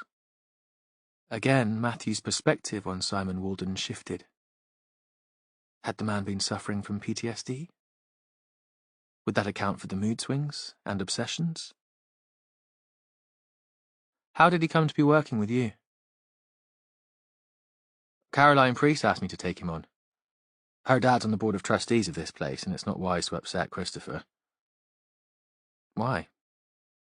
Bob shrugged. He's a wealthy man, and he's used to getting his own way. He runs the board, and he dotes on that daughter of his. But Simon was okay. Not like most of the volunteers who were pains in the arse. Chatty bloody women. He just did what was needed. I could leave him to get on with it. Some days he'd come in early. No fun on the bus from Ilfracombe. To start the bread. We do all our own baking. It would pretty well be ready when I got here. Saved me a bit of work. He didn't drive? The cook shook his head. He killed a child once. He never got behind a wheel again. You can understand it. Matthew thought Walden had confided in Bob more than he had the women with whom he was living. That made sense. They were men together, closer in age. Lucy Braddock works here too? Only a day a week at the moment. Bob showed no curiosity in why Matthew was asking. Her group at the day centre take it in turns. Not in the kitchen, but waitressing, clearing tables. She's one of the good ones, Lucy. A great little worker. And sunny, always smiling. The customers love her. He paused. I'm thinking of taking her on properly. Paying her a living wage, if the day centre is up for it. It only seems fair. She's every bit as good as the regular staff. Would she have met Simon Walden? Well, we keep the day centre chaps this side of the counter. Health and safety. You know how it is. Anyway, no room to swing a cat back there. But yeah, they chat to each other. Simon was brilliant with all the regulars from the centre. I think Lucy was a favourite. Matthew nodded, and thought that was one mystery cleared up. Lucy had recognized Walden from the kitchen. It didn't explain, though, why she'd seemed so vague about where they'd met, or why he'd made the trek to Lovercott on the days before he died, making a point of sitting next to her on the bus. By the time Matthew had finished talking in the cafe, it was late afternoon. Outside, there was still a bit of heat to the sun. Matthew could feel it on the back of his neck as he walked to his car. He crossed the bridge and drove into town, planning to get to his desk at last, to catch up with what had been going on at the station, to put Ross out of his misery by allowing him to show off what he'd achieved during the day. But at the last minute, he changed his mind and headed towards his old school and the big houses that looked out over Rock Park. He'd been given Christopher Priest's address by Jonathan. He was interested to meet Caroline's father, the man whose money had given birth to the woodyard. The house was detached, built in the arts and crafts style, with mellow brick and mullioned windows, small dormer windows to break the roofline, not very old, but traditional. A row of trees marked the border of the garden. There was a small pond and a terrace. A pleasant garden, slightly left to run wild. Wrought iron gates stood open, but Matthew parked outside in the street. He rang the bell, and the door was opened almost immediately by a middle-aged man. Tall, attractive, healthy-looking, in jeans. Matthew realised he had seen him a few times before, in their old flat in Barnstable, and at Woodyard social events. He and Jonathan usually kept their working lives separate, but occasionally he was dragged along to meet the great and the good, counsellors and potential donors. Hello. It was clear that Priest wasn't accustomed to strangers turning up on the doorstep. But this was a smart stranger, so he didn't just close the door. And perhaps there was a brief moment of recognition, too. He smiled like a politician, anxious not to alienate a voter whom he might have met before. Matthew Venn, Devon Police. Matthew held out a card. I'm here about Simon Walden. He was murdered yesterday. He was living in the same house as your daughter and her friends. Of course. I heard about it. And I'm sorry. Of course I should have recognized you. You're Jonathan's partner. Do, come in. A serious frown, followed by the same politician's smile and a good firm handshake. Priest led him into a back room. A long window looked out onto a lawn, shrubs. Inside, there was an upright piano, comfortable chairs gathered around an open grate. Lots of photos of Caroline, framed music exam certificates, pony club rosettes. It seemed it had been a comfortable childhood, until her mother had died. Matthew looked for a picture of the mother, but there was just a wedding photograph, formal. Priest and a fair, willowy woman standing on church steps. She wore traditional white and carried flowers. Nothing more recent. Can I get you something? Coffee? Matthew shook his head. Did you know Simon Walden? I met him a couple of times, Priest said. Caroline asked me not to interfere, but I wanted to judge him for myself. Did you see him at the house in Ilfracombe? Not on the first occasion. I saw him in the house a few times later when I'd calmed down. Priest paused. I'm afraid I lost my temper when I heard she'd invited him to stay there. It seemed such a very reckless thing to do, but Caroline made it clear that her tenants were none of my business. I might have helped provide the deposit for the place, but she said it was her house. Her decision who lives there. Another of the smiles. Self-deprecating. Confiding. You see, Inspector, it seems that I'm only welcome if I'm invited. And perhaps that's as it should be. I still think of her as my little girl, but I do understand that she needs to be independent. So where did you meet him first? Priest took a while to answer. I asked him to come here. I was worried about a stranger with apparent mental health problems moving into my daughter's home. Matthew wondered what Priest made of Caroline's career choice. After all, she spent every day working with people with mental health problems. But he was still speaking. As I told you, at the very least, I wanted to make my own assessment of the man. Priest stared into the garden. I didn't want to see Walden in the woodyard where he was a volunteer. That would have been too formal, too complicated. I've always tried to leave the practical business there to the professionals. I wouldn't want them to think I was meddling. In this case, I was, of course, but in my daughter's affairs, not the woodyard's. You did get him the place at the Woodyard Cafe. Surely, Matthew thought, that was an interference of a sort. The volunteering was Caroline's idea, Inspector. Nothing to do with me. Matthew imagined Walden here, summoned to this calm and comfortable house. Surely it must have been an intimidating encounter. What did you make of him? Priest thought about that. He wasn't quite what I expected. I liked him. He paused for a moment. He told me he'd killed a child. A road traffic accident. He'd been drinking. Not enough to be over the limit, but enough to lose concentration for a moment. I was impressed by his honesty. He told me he'd carried the guilt around with him ever since. We had that in common. The guilt. Survivor's guilt. If you've been to the woodyard, you'll have heard about my wife. As you said, Jonathan Church is my husband. He explained that she'd taken her own life. I'm very sorry. Becca had suffered depression on and off since soon after we met.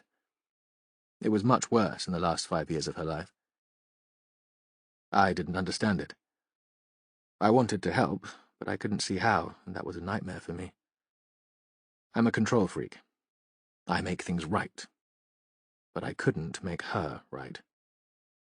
And there was nowhere to go for help. The medical profession was completely useless. I think I took out my frustration and irritation on her. We had a row the night she died. My last words to her were that she was selfish. I said if she cared at all about Caroline, she'd pull herself together and give more time to her daughter. He stopped and turned away. That was unforgivable. And I've been punished ever since, because that conversation is the last memory I have of her. He turned back to Matthew. I went out to calm down. Walked along the river for an hour. When I'd got back, she'd hanged herself. And that happened in this house. Matthew didn't think he'd be able to stay here with such dreadful memories. He wasn't sure what to make of Priest. The story seemed to come easily. Was this something he'd repeated many times before, so he'd become distant from it? Or was he confiding in Matthew because he was a stranger? Caroline wasn't here when her mother died, Priest said. It was a weekend, and she was at a festival, something for young Christians. She developed a strong faith even before her mother's death. Afterwards, she didn't want to move, so I didn't think I had the right to make her. He was still for a moment, lost in thought. Matthew could tell there was more to come. I hadn't expected the guilt when Becca died. I expected the grief, missing her, missing the woman I'd loved and married. But you see, part of me was glad she was dead. I walked into the house and saw her there, hanging from the banister in the hall, and there was a brief moment of relief. It had been such a strain living with her. The moods and the anger, the days of total withdrawal, the helplessness because I couldn't help her or make her well. And it was that moment that caused the guilt. That was what prompted me to get involved in St. Cuthbert's, and in setting up the woodyard. There was the same smile, implying that Matthew was easy to talk to, that just in those moments the two had become friends, the politician's knack of making a person feel special. Dennis Salter, the Brethren elder who'd preached at his father's funeral, had the same ability, the same warmth. Matthew understood what Priest meant about guilt, though. Perhaps because of the memory that had conjured up Salter, his childhood mentor, He found himself back in the cemetery. He was watching the service to mark the death of his father from a safe distance, the crocus at his feet and the drone of the organ in his ears. He wondered if he'd felt a moment of relief too when he'd heard his dad had died. Perhaps. Because any decision about whether or not he should visit the hospital had been taken away. It made things cleaner, easier. And now he was feeling guilty again, because he hadn't had the courage to visit, to make things right. Because he hadn't walked round the pool of crocus to stand with his mother in the chapel of rest. In the silence that followed, there was the sound of birdsong, loud and clear, from the garden. I'd grown a number of businesses in this area, Priest said. Becca was a local girl, but I grew up in London. We met when I was here on holiday with some friends. I only moved down when we married, and perhaps, as an outsider, I could see the potential for development better than the locals. He was still standing, his back to the long window, the new green of the garden behind him. And I've always been a risk-taker. I didn't think the British love affair with cheap package holidays would continue, not for the discerning young middle classes. I built an estate of luxury holiday flats in Westwood Ho, and took on a run-down caravan park in Croyd, turned it into an upmarket chalet and glamping site. Later, I diversified into bars and restaurants. Matthew nodded to show he was listening. Let the man explain in his own way. Priest continued. When Becca died, I'd already been thinking of selling the businesses on. I enjoyed the startup phase, the planning, the negotiations, but found myself rather bored once they were up and running. I'm not really a details man, and I was ready for a new challenge. So being active in the charity sector wasn't as altruistic as it might have seemed. I started the drop-in centre at St. Cuthbert's soon after Becca died, but we needed something more professional, and Caroline has made that happen. The project has developed beyond my wildest dreams. Then I was ready for something more demanding, and I got behind the woodyard. I got a buzz out of being part of a completely new organisation, finding my way round charity laws and the way NGOs operate, helping to recruit a set of trustees. We've got a good team there now, with a mix of skills. An accountant, a lawyer, a couple of senior social workers, and a former building society chief. It fended off the guilt and the grief, at least for a while, and it made Caroline proud of me. That was important. He paused. I know it's an old-fashioned thing to say, but my reputation is important to me, and I see the whole of the woodyard as my baby now. My legacy. I'll always be associated with it. This, Matthew thought, was the politician talking again. You say you liked Walden. Was there anything about him that made you anxious about the fact that he'd be sharing the house with your daughter and her friends? There was an intensity about him that I found a bit unnerving, as if he didn't have a protective skin of any description. Perhaps he was too honest for his own good. A pause again. Actually, after meeting him, I was more worried about how he'd fare in that house with two confident young women than whether he'd be any kind of danger to them. Gabby Henry has a sharp tongue, and I'm not sure I'd be able to live with her. She's entertaining for an evening, but I know she'd exhaust me after a while. When did you last see Walden? About 10 days ago. Caroline invited me to have dinner with them. Ah, Matthew said. One of the famous Friday feasts. You know about them? Priest smiled. Yes, Simon was a great cook. If I'd still been working in hospitality, I'd have employed him like a shot as a chef. So it was a good evening. Priest took a while to answer. It was a strange evening. Tense. Simon cooked the meal, but then he was reluctant to eat with us. Caroline persuaded him. She has a knack of getting her own way. It was clear that he didn't want to be there, though. Perhaps I was being paranoid, but I felt that his resentment was directed at me. I can't think of anything I had done to upset him, as I told you. I'd never seen him at the woodyard. Was Walden drinking that evening? Gabby had spoken of Walden getting maudlin drunk on occasions. No. And perhaps that was all it was. He was trying to clean up his act, and maybe he found it hard to be social without alcohol, especially when everyone else was drinking. Priest paused and gave a little wry smile. Caroline's friend, Edward Craven, was there too, and he makes rather awkward company. I know she's very fond of him, but I find it hard to be entirely natural with a cleric in the room. Matthew could understand the awkwardness. He'd spent his life surrounded by people of religion, but he wasn't going to confide in Christopher Priest. He stood up. Thank you for your time. After leaving the house, he sat in the car for a moment, wondering if he'd gained a clearer sense of the man who'd died. But all that remained from the conversation was the notion of guilt hanging over Walden, clouding his judgment, taking over his life. The sun was still shining. Matthew thought Lucy Braddock would be finishing at the woodyard. Her father had decided to spend the afternoon in Barnstable and would give her a lift home. There would be no need for her to take the bus that had carried Simon Walden to Lovercott every day in the week before he'd died.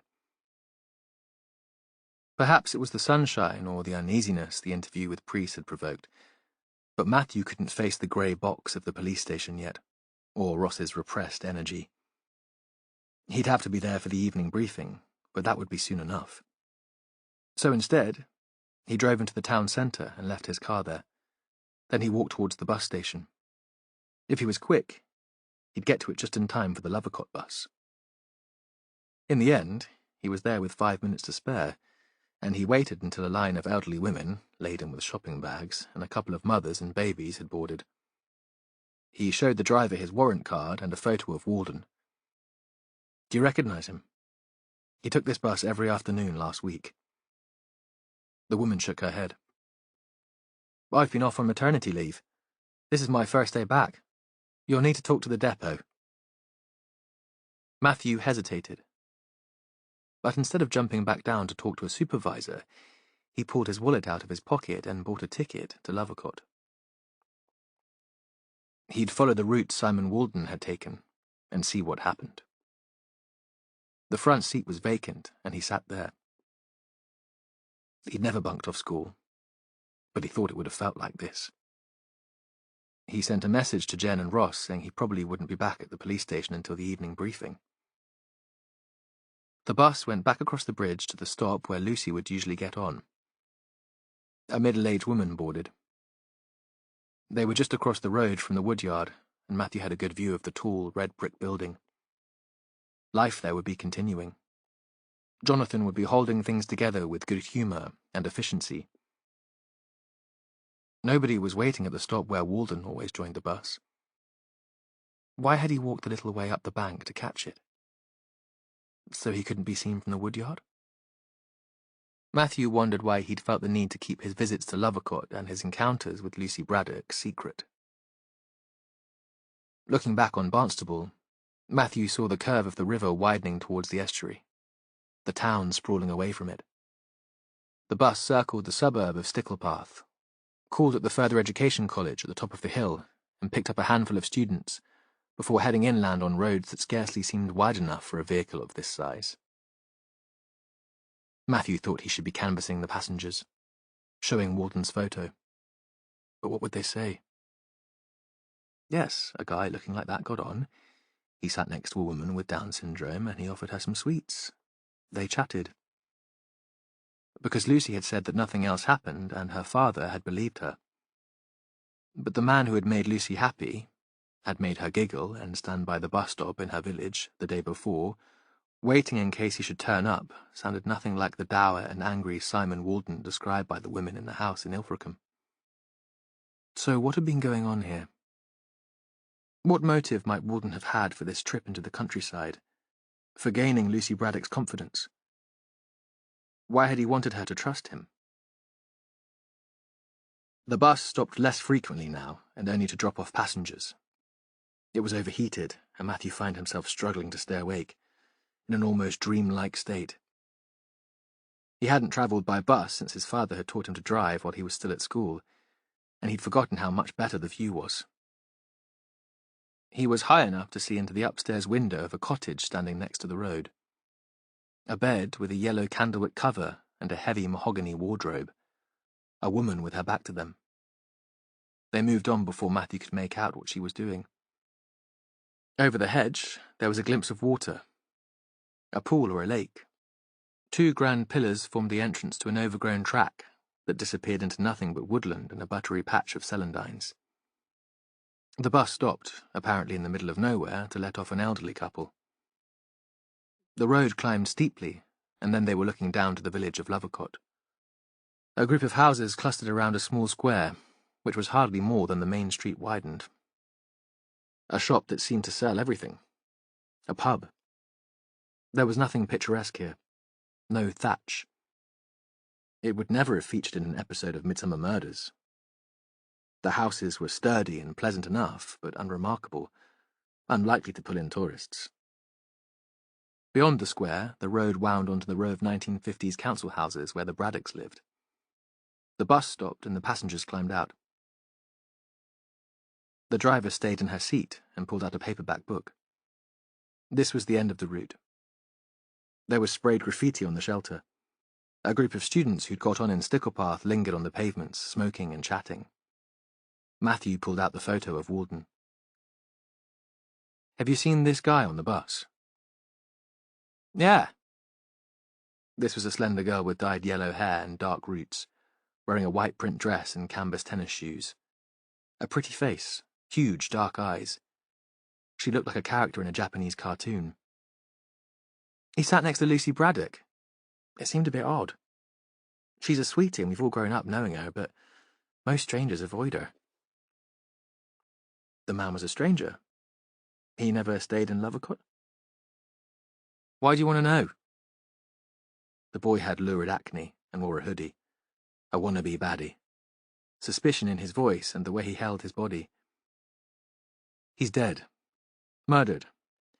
I'm a police officer investigating." There was a shocked silence. A thrill of excitement. Matthew thought the police presence in Lovercott would be all over social media as soon as his back was turned.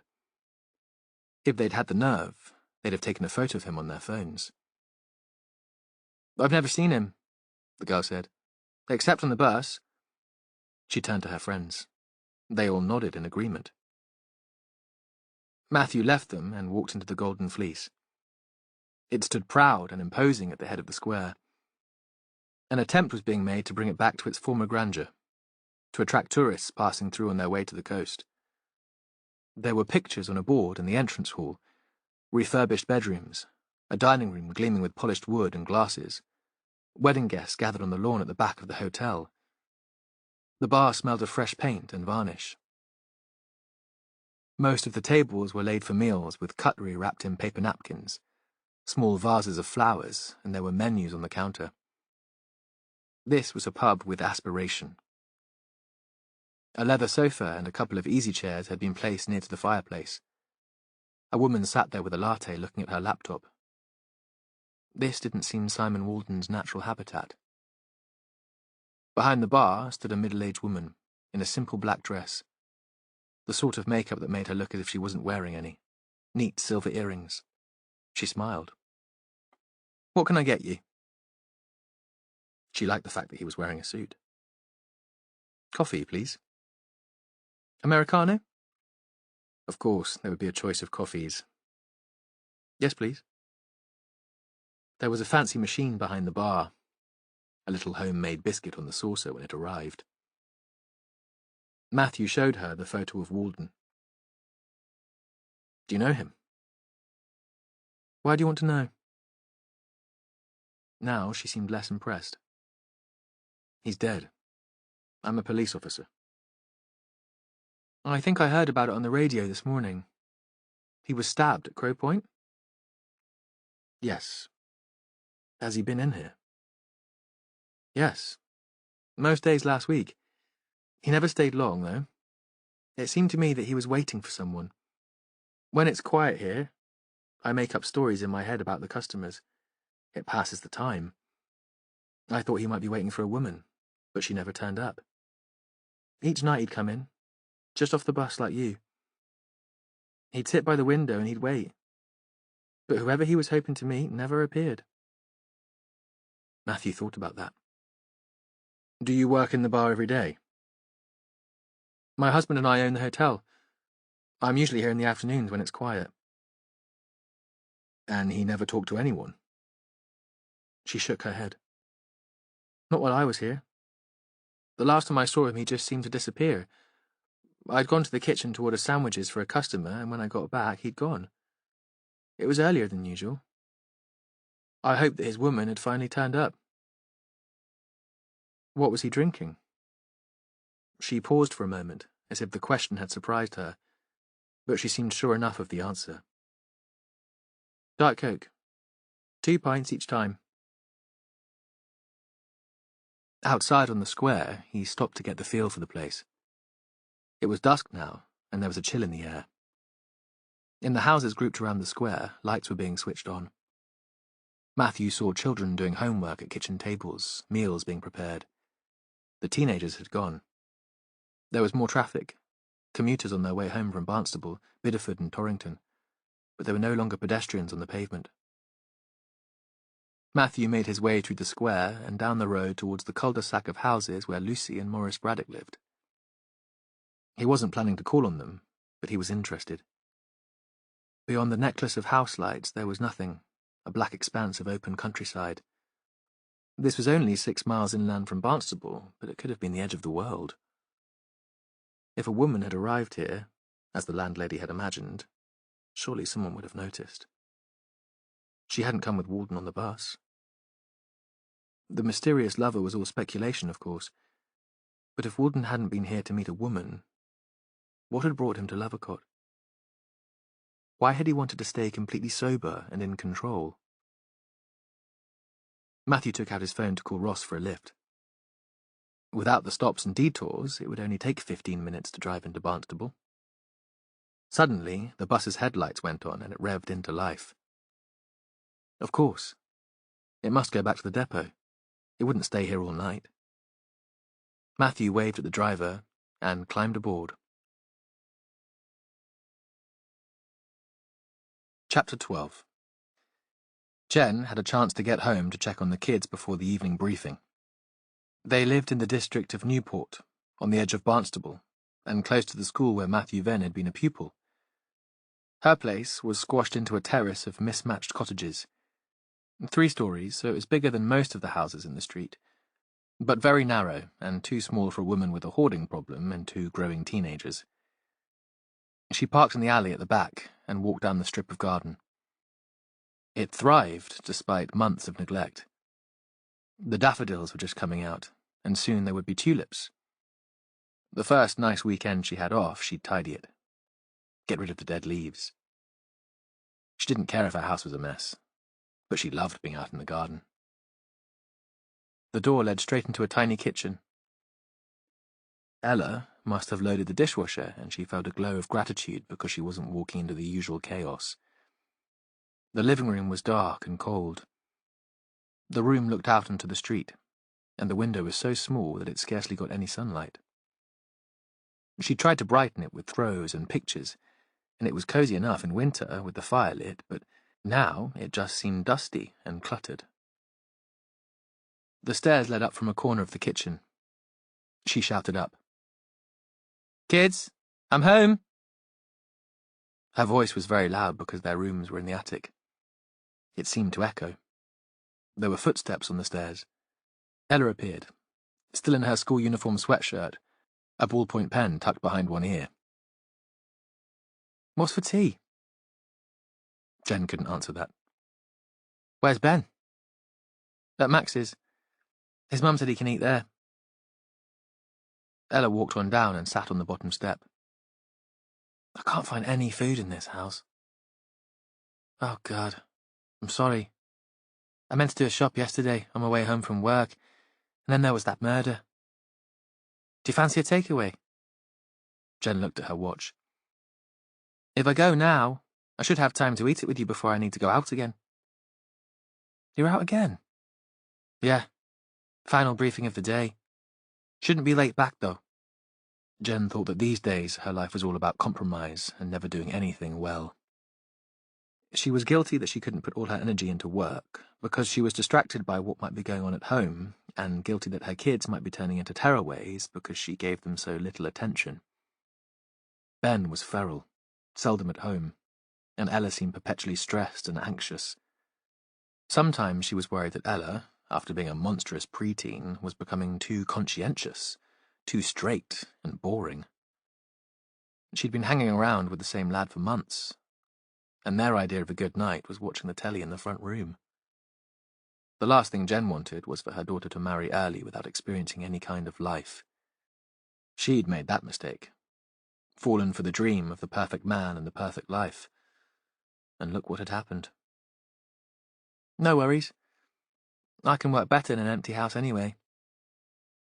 Ella stood up. Look, I'll go and get the food.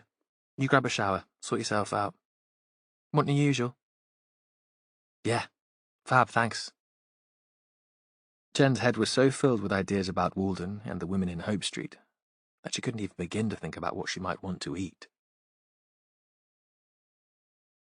The room was already full when Jen arrived at the police station, and she made an effort to get in early so she could catch up with Ross before they started. She'd felt a flutter of excitement as she climbed the stone steps to the door. A relief at escaping the house and the demands of the family. Matthew Venn was there at the front, chatting to the crime scene manager. Ross was hovering beside them, obviously trying to get a word in, not realizing that he just pissed them both off by interrupting. He had the social skills of a worm, but because he was Oldham's favourite, nobody had the nerve to tell him. Jen went up and tapped him on the shoulder, got him to turn around so he wouldn't seem to be hassling them. Any news on the phone call? Yeah, it's just come through. I was going to tell the boss. He shot a glance over his shoulder. Well, now you can tell me.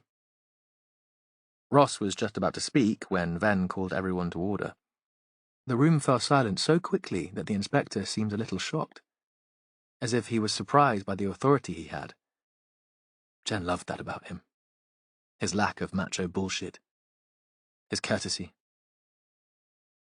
He stood in front of them and spoke just loud enough for them all to hear. He knew there was no need to shout. They'd all be listening. Let's get through this as quickly as we can, shall we? We've all had a long day. Ross, I know you've been doing the detailed work here in the station. Anything worthwhile from the callers after this morning's media? We managed to phone everyone back. I've left a report with the contact list on your desk. Anyone been in touch admitting to owning one of the cars Colin Marsden saw parked by the dunes the afternoon of the murder? Jen thought that the interview with the Marsdens, in the tollkeeper's cottage, felt like weeks ago. That was how it was at the beginning of a case. So many people and ideas crammed into just a couple of days, time seeming elastic. 2, Ross said. The elderly couple with the Volvo. But it doesn't sound hopeful. They said they were walking the other way, down the river and away from the point. They've left contact details, and I said someone will be in touch. Anything else? A few possible leads. A woman called Bale claims to have seen Walden in conversation with a woman in a cafe in Braunton yesterday. That could be significant, and needs following up, Jen said. According to Caroline Preece, Walden didn't need a lift into Barnstable yesterday morning because he was skipping his group therapy session. He told her there were things he needed to sort out. She thought he was going to Kingsley House to discuss his return to work, but we know now that couldn't have been true. They weren't prepared to have him back. Then he'd have had to go through Braunton to get to Crow Point. Matthew nodded, agreeing it could be important. We know he doesn't drive anymore, but he could have walked it from there, just about. So that's an action for tomorrow. Get the witness in to make a statement. She can give us a description of the woman Walden was with, and if we're lucky, she'll have overheard them talking. He paused. There was also a phone message left for Walden. Jen, you heard it on the landline voicemail at the house in Ilfracombe. I took a recording. She got out her phone and played it. The male voice sounded thin and tinny in the big room. It could just be an old friend, trying to get in touch. But I don't know. She looked around the room. It might be my imagination, but I think I can hear a threat in there. Nobody spoke. They were unwilling to commit themselves. Do we know who it is? Matthew asked. Ross stuck his hand up, too eager, too desperate to impress. Jen wondered if she'd ever been like that. It came from a mobile phone registered to a guy named Springer. Alan Springer. He lives in Bristol. That makes sense. After all, it's where Walden comes from. Of course, it could just be an old friend, but it would have taken an effort to track Walden down at the Ilfracombe address. He must really have wanted to speak to him. I think you're right, Jen. There's something a bit odd about it. Ven looked at Ross. Do we know anything about Mr. Alan Springer? No police record. I haven't got much beyond that. The phone company only got back to us half an hour ago. That's something else for tomorrow, then. Let's see what there is to know about him. Find out if he can account for his movements. And if we can rule him out as a suspect, he might be able to give us some information about Walden. I'm still curious about how a married man, running his own restaurant, ended up sleeping rough and throwing himself on the mercy of the church. He killed a child, Jen said. That would do terrible things to you. You're right. Of course it would. A moment of silence. How did the child's parents react at the time of the accident? Did they swear revenge? Demand compensation? It might be a possible motive. No, said Ross. I've looked the story up online. He paused. They said they forgave him. The papers made a big deal of it. Perhaps that was their reaction immediately after the child's death, Matthew said. But things change over time. Families break up under the stress of bereavement. Resentment grows. I'd like to know if the family is still together. He looked sharply at Ross. I suppose their name wasn't Springer. No. He looked at his notes. Sally and James Thorne. I think we can dismiss them from our inquiries. They emigrated, moved to Australia to be close to her family. She grew up there. I've checked, and they're at home in Adelaide. You spoke to them? They were at work. I spoke to Sally's mother. She was going to tell them about Walden's death, but she seemed unfazed by the news, as if somehow it wasn't a big deal for them. She said they'd all moved on. Jen thought that was a weird thing to say. How could you move on so easily after the death of a child? But perhaps people survived in different ways. Ven considered this for a moment. Then he nodded. It was dark outside now. One of the strip lights in the room was faulty and flickered, but nobody moved to switch it off. Jen, fill in the rest of the team on Walden's housemates. We know a bit more about them now, and how he fitted in there. Jen stood up again. She'd never minded being the centre of attention. She just didn't crave it like Ross. She'd tried to capture the atmosphere of the house in Ilfracombe, describe the two close friends who'd found a way of living together despite their differences. They're bright women, confident, good at what they do. Then Walden came in and threw the household out of balance. They thought he'd be leaving at Easter, but his boss at Kingsley House told me there'd be no way they'd have him back. So unless he'd found another job, they were stuck with him. Why wouldn't the hotel employ Walden again? The chef didn't like him. I don't think there was anything more to it than that. And Walden was a moody bastard, not prepared to play their games. He got on well enough with the chef at the Woodyard, Matthew said. They seemed to have confided in each other. And I spoke to Christopher Preece, Caroline's dad and one of the trustees at the Woodyard. He used to work in hospitality and said he'd have employed him. There'd be less pressure at the Woodyard, perhaps. It's high-end dining at the Kingsley, the sort of place where they charge you an arm and a leg and you still come out starving. The room was quiet for a moment. They were waiting for Ven to speak. "Our Mr. Walden seems a complicated character," he said at last. "Moody and aggressive, according to some witnesses. Yet, when he travelled to Lovercott, he sat next to Lucy Braddock on the bus and made her laugh. Made her day. Even Gabby Henry, who took against him, admits there was something about him that attracted her. She painted him in the hope of understanding him better." "Any idea what he was doing in Lovercott, boss?" The question bordered on rudeness. Ross wanted to make it clear that he didn't see the point in the character analysis, couldn't understand how it could help them to find the killer. He wanted them to move on, and to stick to the facts. "According to the landlady of the Golden Fleece, he was waiting for a woman," Matthew said. "But that was just guesswork. It sounds as if he was waiting for someone who didn't show up, though." He leaned back against the desk. "We'll continue the inquiries in Braunton and Ilfracombe. Let's track Walden's movements from the moment he left the house that morning. How did he get to Braunton? Did he take the bus, or did the person he was meeting there give him a lift? There's CCTV in Ilfracombe High Street, and at the bus station, and we might find something in Braunton too. But I want to know more about our victim. And to do that, we need to speak to the people close to him." He paused and looked at Jen. "How would you be fixed for a trip to Bristol tomorrow? I'd like you to speak to Walden's wife. And while you're there, to arrange a meeting with Alan Springer, the chap who left the message on the landline in Hope Street." "Yeah. Sure." As she answered, she was thinking that it would be another early start and late finish, that the kids would have to get themselves to school again, but there was no hesitation. "Take Ross with you," Matthew said. "It'd be useful to have two perspectives." Oh, great, she thought. Bloody great.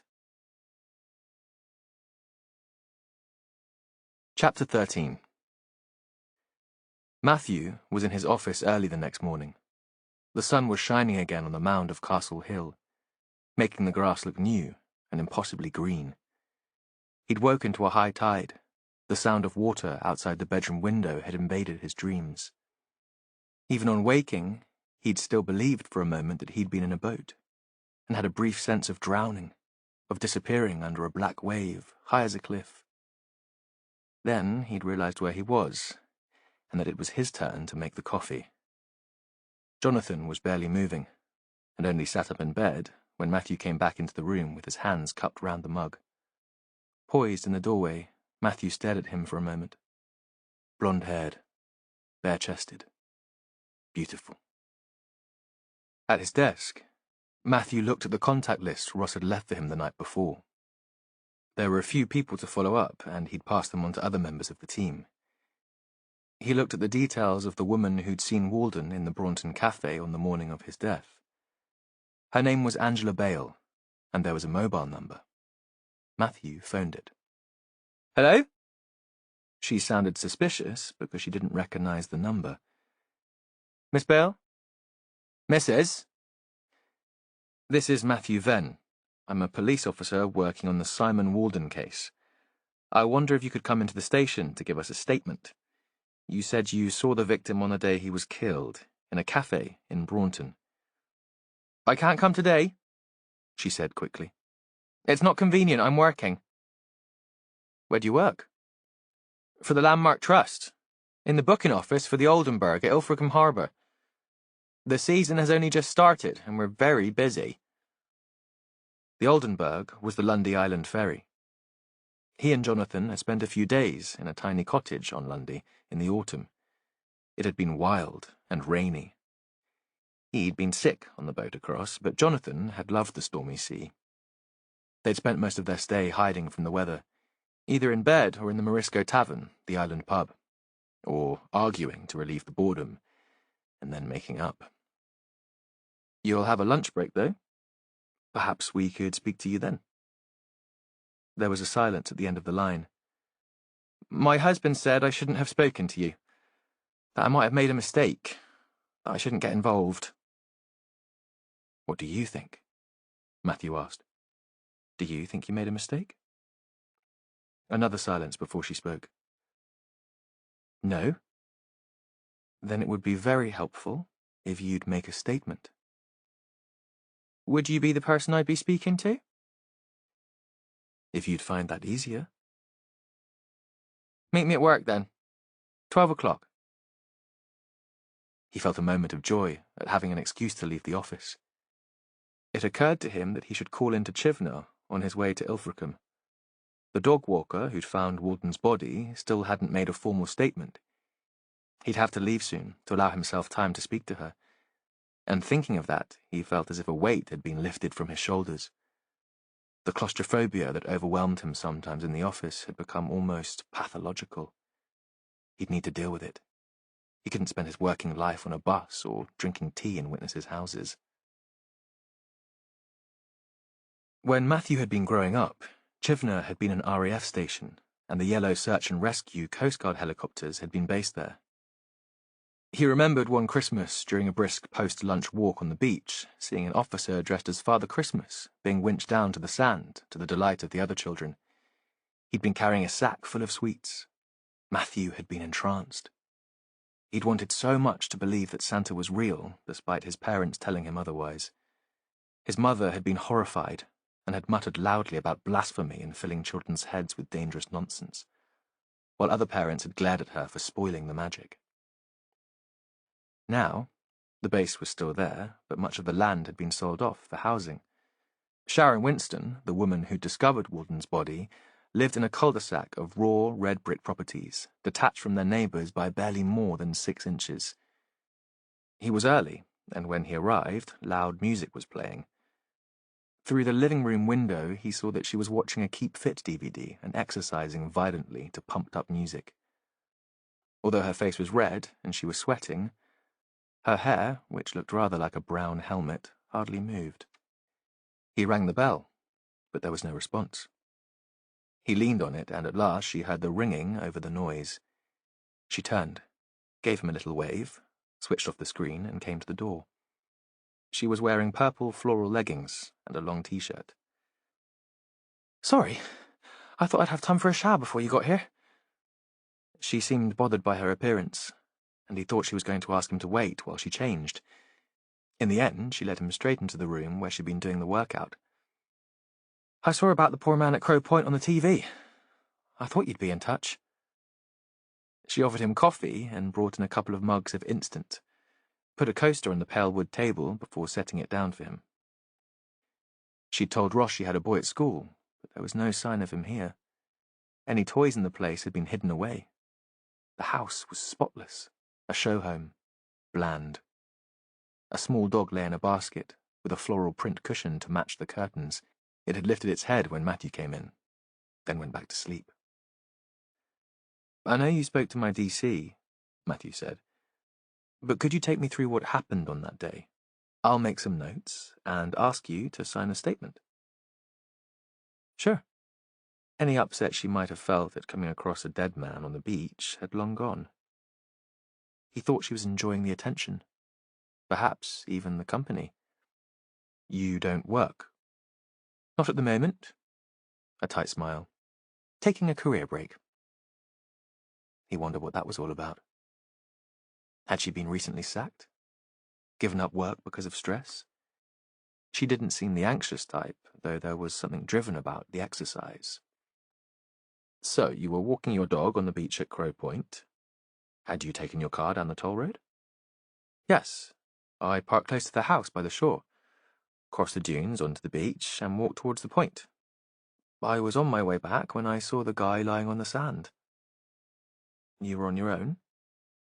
There was a pause, and he could tell she was wondering whether she'd get away with a lie. We're told all sorts of things during an investigation. Not all of them are relevant, and not everything comes out in court. But we do need the details. I was meeting a friend on the beach, she said. A man. I'll need his contact details. Okay. She looked up at him, a kind of challenge. But he's married, so you can catch him at work. He nodded. We'll try. Where did you meet him that day? Did you park together? He was thinking of the evidence Colin Marsden had given. She nodded. And he drives a Passat, and you drive a Fiesta, and he's older than you? Yes. A look of total astonishment.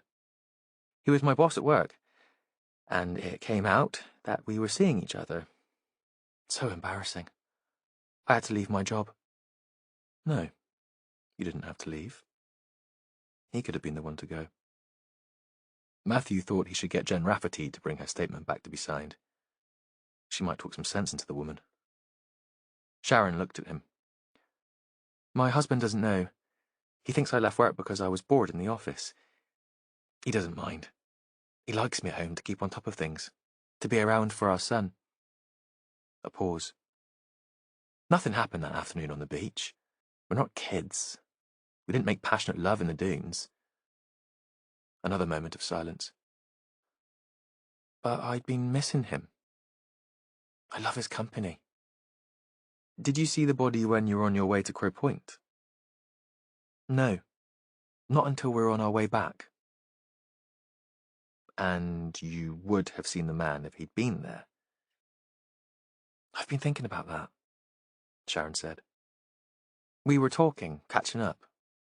We hadn't seen each other for a few weeks because Dave had been away with his family for the half-term holiday.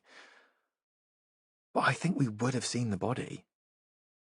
It wasn't hidden in any way, and we followed the same tracks back in the sand.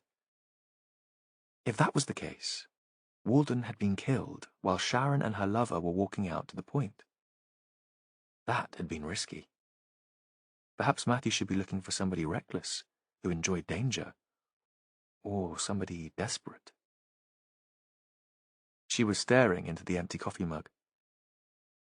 I didn't want to be left there on the beach with a dead man. Not on my own. I know I should have stayed with the body, but I just couldn't face it.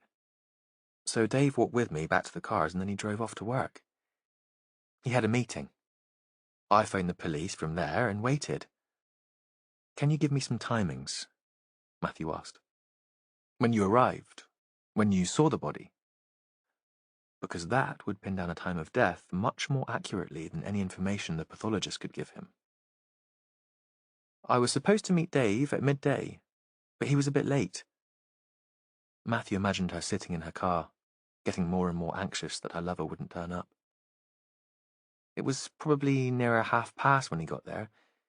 It was 2:10 when we first saw the body. I checked my watch. Did you see anyone else on the beach? Nobody that I was aware of. We were talking, making plans for the future, for when our kids are old enough to understand. Matthew nodded. He suspected the guy was stringing her along, making promises that he had no intention of keeping. Would she enjoy the affair anyway if it stopped being illicit and exciting? But relationship counselling wasn't in his job description, and it wasn't his place to give advice. He stood up and told her how helpful she'd been, and left the house. As he unlocked the car, he heard the music again, compulsive and manic, and he thought she was trying to dance away her boredom and her demons. In Ilfracombe, the breeze was stronger and eddied through the narrow streets. He knew it was a westerly because he'd heard the shipping forecast that morning, but whichever way he walked, it was in his face. He was early here, too. Punctuality was a curse, inherited from his mother, who thought it was a sin to be late.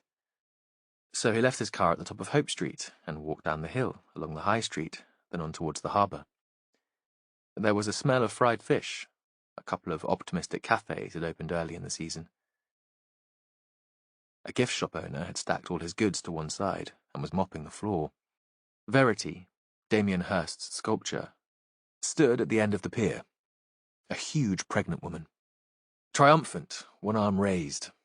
From one side, all her internal organs were showing, and Matthew was reminded of a body on the pathologist's table, the skin peeled back. In the Lundy Island ferry offices, there was a short queue of people booking tickets.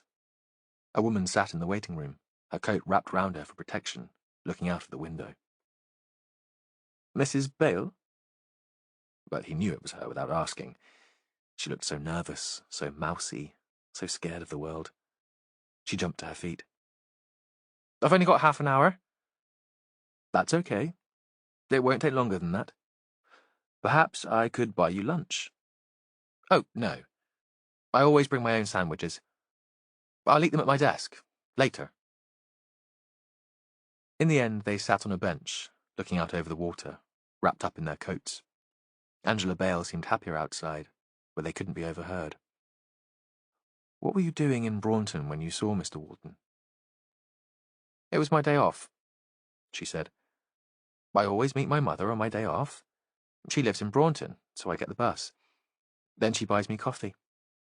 The least she can do, she says, because I've made the trip over to see her.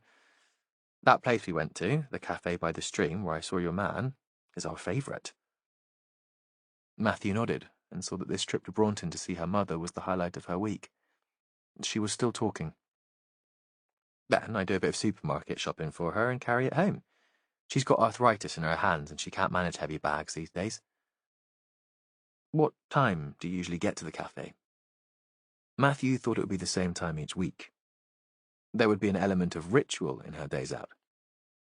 The bus gets in at 10:45 and I walk straight there. 11 o'clock?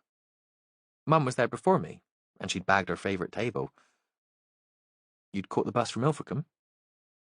Angela Bale nodded. I don't suppose you noticed Mr. Walton on the bus. We think he came from Ilfracombe too, you see. No, she said, certain now. She'd lost her shyness. He was there before me, sitting at the table next to ours. What was he wearing? Jeans, denim jacket? She shut her eyes for a moment. He was eating a bacon sandwich. I thought it looked very good, but Mum and I always go for a milky coffee and a scone. And the woman next to him? I didn't see her so clearly because she had her back to me. What sort of age? Matthew was careful not to prompt, not to let his disappointment show. Young. Well, everyone seems young to me these days. Angela appeared more confident now. Dark hair. A green coat. I don't think I saw her face at all. A pause. Matthew could tell she was trying her best to remember. She wanted to please him. She was drinking that herby tea. I could smell it. I've never seen the point. And she wasn't eating anything. Not even a bit of toast or a biscuit. It always seems a waste to me, going out to a cafe if all you choose is somewhere you could have for much less money at home. That's really helpful. Who left first, them or you? She didn't have to think about that. Oh, them. We don't rush, Mum and me. We like to take our time. Did you see who paid? The man or the woman? This time she took a while to answer. They didn't pay at the table. They paid at the counter on their way out. I think it was her. I don't suppose you noticed whether she paid with cash or a card? Matthew kept his voice light. He didn't want to put her under any pressure, but under the table he was crossing his fingers. If the woman had paid with a card, they'd have a name for her. Angela shook her head. Sorry, I didn't see. She looked at her watch. I should probably go. Matthew stood up. You've been very helpful. That was true, because it was possible the woman had paid by card. Most younger people did. Outside on the pavement, Angela Bale hurried away back to the ferry offices. Matthew stood for a moment. He was trying to remember if he'd seen either of the women from Hope Street in a green coat. He stopped at the cafe in Braunton, where Angela Bale had seen Walton on his way back to Barnstable. He and Jonathan were regulars. The place did a terrific weekend brunch, and on a Saturday morning you had to queue for a table. It was quieter now. A couple of women were taking an early afternoon tea, and a businessman, engrossed in a laptop, was eating a sandwich. Lizzie was at the counter. She owned the place, and did most of the front of house. Hi there, Matt. What can I get you? He was tempted to order another coffee, but he'd been out of the office for long enough. "Sorry, Liz, this is official." He put Walden's photo on the counter. "Do you recognize this man?" She squinted. She wore specs for making up the bills, but was too vain to put them on for serving. "He's not a regular. He's the guy that was killed on Crow Point on Monday afternoon. We think he had coffee in here on Monday morning." Now she did take her glasses from a pocket in her apron to look more carefully. "What time?" "About 10:30. Maybe a bit later. We think he was with a woman wearing a green coat." "I don't remember. You know what it's like here in the mornings. Pretty manic and people move through really quickly." "He had coffee and a bacon sandwich, and she had herbal tea. Nothing to eat." "Yeah, I do remember them." She was triumphant. "At least not them, but the order. I can't give you any more than you've already got, though. I can't describe them." She took off the glasses. "You know what I'm like without these." "Did they pay by card or cash?" "I'm not sure. Want me to check?" Without waiting for an answer, she went to the machine and stuck her specs on her nose again. "Sorry, it must have been a cash transaction." "No worries. Can you ask the other staff? They might remember something useful." He pushed across his card. "Give me a shout if you remember anything." In his office at the station, someone had left a note on his desk. The writing was rather beautiful, and he spent a moment wondering which of his team might have written it. Then he read the contents. "Your mother rang. Can you visit her at home? She says it's urgent." Chapter 14. His mother lived in a neat little bungalow on a tidy estate of 70s houses at the edge of the town. It was set on a hill, and there was a view all the way down to the estuary. The bungalow looked as if it belonged to an older person, but the family had lived there even when Matthew was a boy. His parents had bought it when they were first married. Matthew wouldn't have been surprised if his mother hadn't already been planning ahead for the time when they might not be able to manage the stairs. She'd never discovered the knack of living in the present. Matthew sat outside in the car for a moment, worrying. His mother had said it was urgent that she see him. But if there had been some medical emergency, she would have called a friend from the Brethren and not him. He'd only found out that his father was ill through a third person. Now he was nervous, wondering how he would react to her if she let rip again. If that was why she had phoned him, to accuse him again of killing his father. He wondered how it had come to this. Replayed again the moment when faith had been replaced by a different kind of certainty, and his life had fractured. It had been his first year at university, and he'd come home for the Easter holidays. His parents had taken him to a meeting on his second night home, wanting to show him off. The bright boy who'd got into Bristol University, who was a credit to them all. But things had already started falling apart, his confidence unravelling, anxiety taking hold. He might have been considered bright in a comprehensive school in Barnstaple, but there'd been gaps in his knowledge and understanding. He'd struggled to make friends in Bristol. New people laughed at him behind his back, felt ill at ease, not right in his own skin. And he'd been forced to think for himself, to challenge the belief system he'd grown up with. The meeting had been held in a hired village hall, somewhere on the edge of Exmoor. It had felt damp and dusty, and there was a smell of paraffin from the heaters. There had been quite a crowd, perhaps 50 people. Brethren from all over the county were there, not to see him, but because it was one of the quarterly sessions when decisions were made. He'd sat near the back with his parents. Dennis Salter, who had conducted his father's funeral, had been taking the service. He'd been younger then, of course, but still the acknowledged leader. Dennis had welcomed them as they came into the hall, had taken Matthew into his arms, and held him for a moment. "I couldn't be more proud, son," as if he wished Matthew really was his son.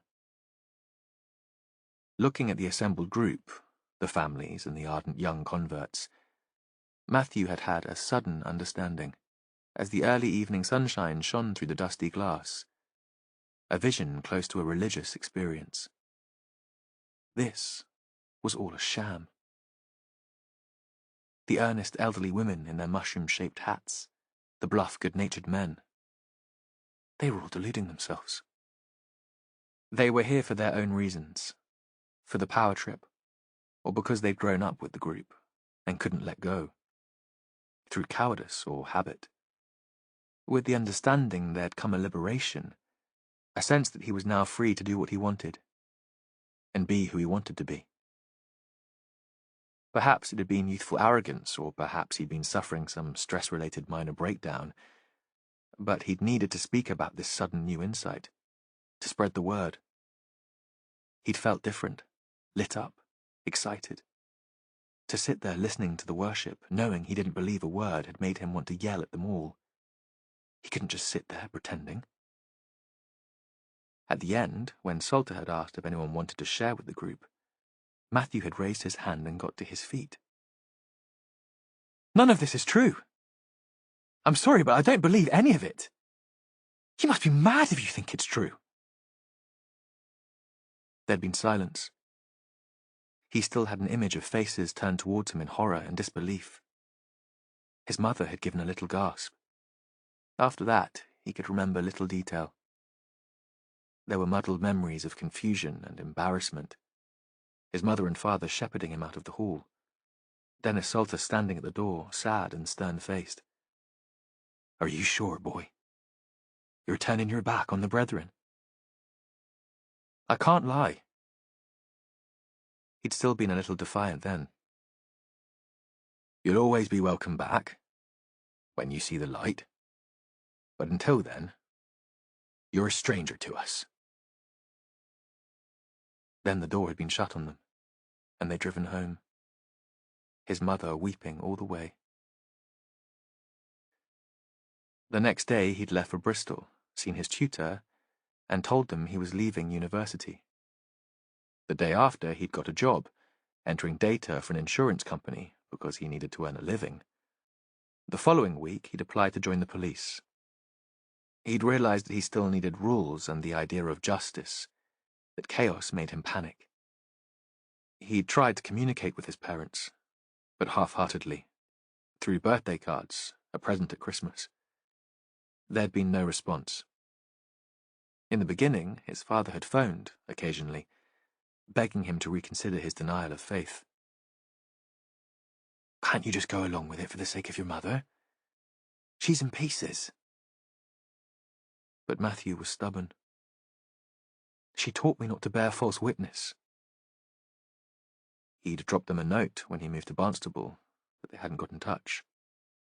The separation had gone on for so long that neither side had known how to bridge the gap. When he'd heard about his father's condition, from a neighbour, Matthew had called his mother immediately. She'd been almost speechless with rage. "I don't know how you've got the nerve to speak to me. You do know it's your fault, the heart attack.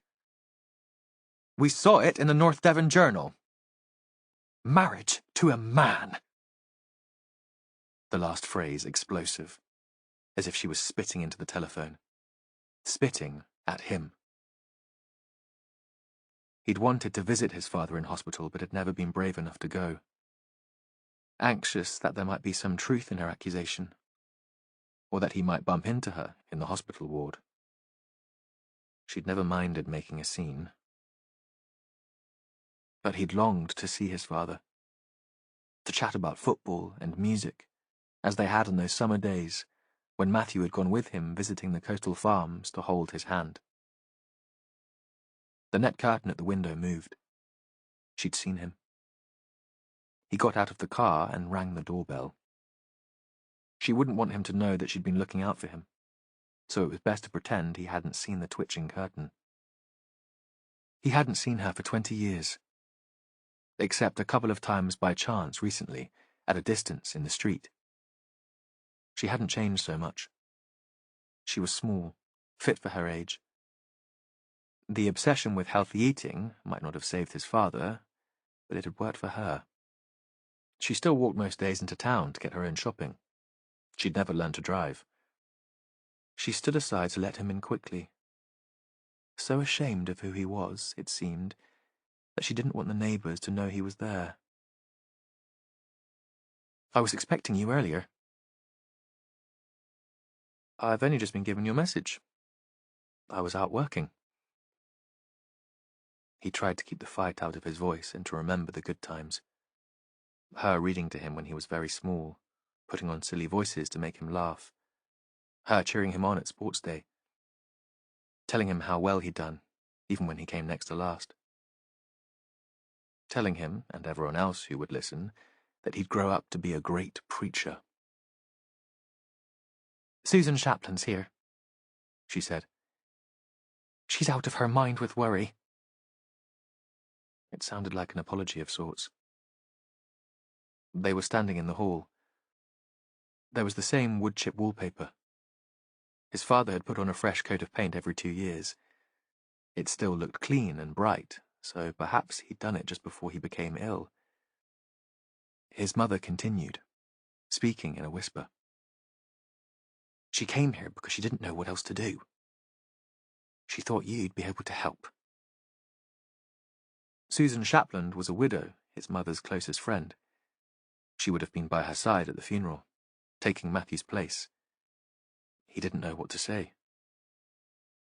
"Come on through," his mother said. "She'll explain herself."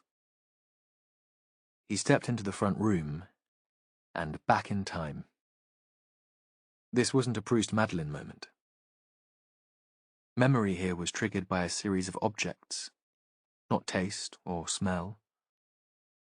There was the paperweight, with the dandelion seed head trapped in the glass, the wooden solitaire set on the coffee table, the beads, smooth and in their place. His parents' wedding photograph on the mantelpiece, next to the picture of him in his uniform, his first day at the park school, a mug he'd made in pottery class when he was 11. Susan was sitting in the easy chair next to the gas fire where his father had always sat, and Matthew felt a moment of affront. But the woman had been crying, and the feeling passed quickly. "It's Susan's Christine," his mother said. "She's missing." Only then did Matthew remember that Susan had a daughter, about the same age as himself. They'd played together occasionally when brethren meetings dragged on, the members lingering to discuss esoteric points of dogma and practice. Should hats be worn or not worn at meetings? What was really meant by the virgin birth? As he recalled, both questions had been considered equally seriously. Christine had been a quiet little thing, dark-haired, brown-eyed, with an awkward gait and slow speech. As he'd matured, started to grow up, she never had. She'd always looked different. When she was 13, she still brought a doll with her to meetings, still sucked her thumb. His mother had explained that she'd never grow up, because she had Down syndrome, and had been born that way. A cross that Susan and Cecil had to bear, but a blessing too, because she'd always be innocent. As Matthew remembered, Christine had never left home. He took the seat next to Susan's. "Why don't you tell me what happened?" "I didn't want Christine to be at your father's funeral. She gets bored, and I was worried she'd start wandering around, upsetting people, getting in the way. My sister lives in Lovacott, and she said she'd have her to stay. You remember Grace? My sister? She's not the most sociable of people, and she didn't mind staying at home. She said Dennis would be there to represent them both." Matthew nodded. Of course he remembered Grace, but more because she was Dennis Salter's wife than in her own right. She'd been kindly enough, but shy, happy to stay in Salter's shadow. Dennis Salter had a huge personality, and a warmth that held the brethren together. Until Matthew's outburst at the meeting, he'd taken the young Matthew under his wing, encouraged him. It was not surprising, perhaps, that Matthew's memory of the woman was sketchy. Occasionally, she'd brought sweets along to the meetings for the children, secretly slipping them from her bag when she thought none of the adults were watching. But he remembered little else about her now. Of course. Susan continued. So, Dennis came to collect my Christine on Monday morning, and the idea was that she'd stay with them until last night. I was expecting her back before bedtime. When they didn't bring her home, I assumed they decided to keep her an extra night, to give me a break, like. I tried phoning, but Grace don't always answer. They go to bed early. I thought if there'd been any problem, they'd have let me know. As the story continued, and she became more upset again, Susan's accent grew stronger. I phoned first thing this morning, and Grace told me Christine wasn't there. When did she go missing? Matthew thought this was the last thing they needed. A vulnerable missing person while they were working on a murder inquiry. He was making links, too, wondering about coincidence, because Lucy Braddock lived in Lovercott, and she had Down syndrome, too. Well, we don't know that. Not exactly. Perhaps you'd explain. Well, she goes to the woodyard 3 times a week, to the day centre, to give me a break as much as anything. Matthew nodded but felt his pulse racing. Dennis brought her in yesterday as normal, and he came back in the afternoon to wait for her. But she never came out with the others, so he just thought she'd taken the minibus home. Her voice suddenly warmed. Poor soul. He's in such a state. He's blaming himself for the fact that she's missing and for not calling me to check. But he got caught up with another emergency. One of the brethren was taken poorly that afternoon, so they went straight out again when they got back to Lovercott. They were in A&E with him when I phoned them at home last night. You're saying that Christine could have gone missing any time yesterday?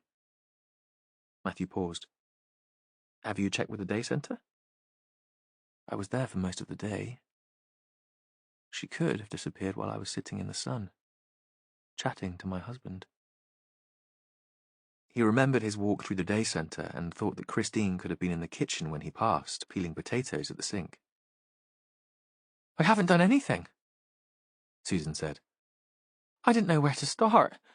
I just came here to Dorothy's because I knew you were a detective. I thought you'd know how to find her. He was going to ask why she hadn't called the police as soon as she'd realised Christine was missing, but the woman felt bad enough. No point making accusations now. She was here, and so was he. Back in the family home, and making himself useful at last. Have you got a photograph of Christine? Not here. She seemed so distressed that he worried she'd start crying again. I never thought. I'll drive you home, Matthew said. Mother can come with you, keep you company. You want to be there, don't you, in case Christine finds her way back? Oh, yes. She looked up, horrified. I never thought of that. He saw that panic had overwhelmed her. She was drowning in it. In the meantime, I'll phone the station and get things started. Let's see if we can find her for you. Susan Shapland lived in a little cottage, the middle of a terrace of 3 on a creek running in from the Tor, on low-lying land close to Braunton Marsh. It was only a couple of miles from Matthew's house, and from the place where Walden's body had been found. Susan must have called a taxi to Matthew's mother's house as soon as she realised Christine was missing. An impulse because she knew she couldn't cope with this crisis on her own. When Matthew had been a boy, the creek had been neglected, overgrown, with remnants of its industrial past. Staithes and the rusted remains of a small crane. In the 19th century, boats bringing coal to the county had tied up here, and had taken away the clay, which had been dug close by. Now, it formed part of a nature reserve. Colin Marsden probably walked along the bank every day while he was doing his bird census. The Shapland's cottage was low and damp. Susan had given up her battle with the wet that seeped in from the outside, and there was mould on the window ledges and crawling across the ceiling. Matthew wondered if anyone had suggested that she and Christine should move. Some incomer would buy the place and make it habitable, but it was barely that now. Perhaps the husband, Cecil, had been the person holding things together. He wondered too when his mother had last come here. He imagined the delight she would take in throwing open the windows and spraying the place with bleach, scrubbing until it shone. They sat in the cluttered living room while Susan hurried away to find a photograph. A man came to the woodyard a couple of months ago and took the pictures. Christine was still recognizable as the girl he'd once played with. Short, dark-haired, a little dumpy. He thought it was the woman he'd seen helping to cook in the woodyard. She was smiling shyly at the camera. That's very useful. How old is she now? 42, Susan said. But not in her mind. In her mind, she's still a little girl. Has she said anything recently about someone hurting her or asking her to do something that made her feel uncomfortable? Jonathan had occasionally brought home anxieties about the sexual abuse of service users in his care, allegations against relatives, carers. Matthew had never been able to proceed with a prosecution. It was one person's word against another, and often the victims didn't have the words to explain what had happened to them. A court case was intimidating enough at the best of times, and would be so much worse for someone like Christine, with a limited understanding of what was going on. Something unusual was happening here, and ideas and possibilities skittered through his mind, unformed and difficult to catch. Lucy Braddock was brave, and she'd been cleared that nothing untoward had gone on with Walden. But his behaviour could have been seen as grooming, stalking even, and perhaps Lucy viewed the world through an innocent's eyes. Although the man hadn't sounded like the sort of person who'd be excited by having sex with a vulnerable adult, Matthew had never met him. If he'd been close to a breakdown, perhaps he'd find something almost reassuring in being with a woman who'd be compliant, easy to dominate. Walden couldn't have abducted Christine. He was already dead when she went missing. So what were they talking here? A circle of abuse with other people involved? And if an adult with a learning disability had been assaulted by Walden, and the family had found out, wouldn't that be a motive for murder? Susan still hadn't answered. She was staring at him in horror. At last she spoke. My Christine's a good girl. She wouldn't do anything like that. She wouldn't be responsible, Matthew said. It wouldn't be her fault at all. You do see that. There are men who take advantage of vulnerable women. Has she seemed herself recently? Happy? There was another long silence. We didn't really talk, Susan said. Not about things like that. Feelings. Chrissy was closer to her dad. I think they talked. With us, it was practical, like what she wanted for tea and did she have anything that needed washing. Then we watched telly together. We were used to each other. We had a routine. The only time she got upset was when the unexpected things happened.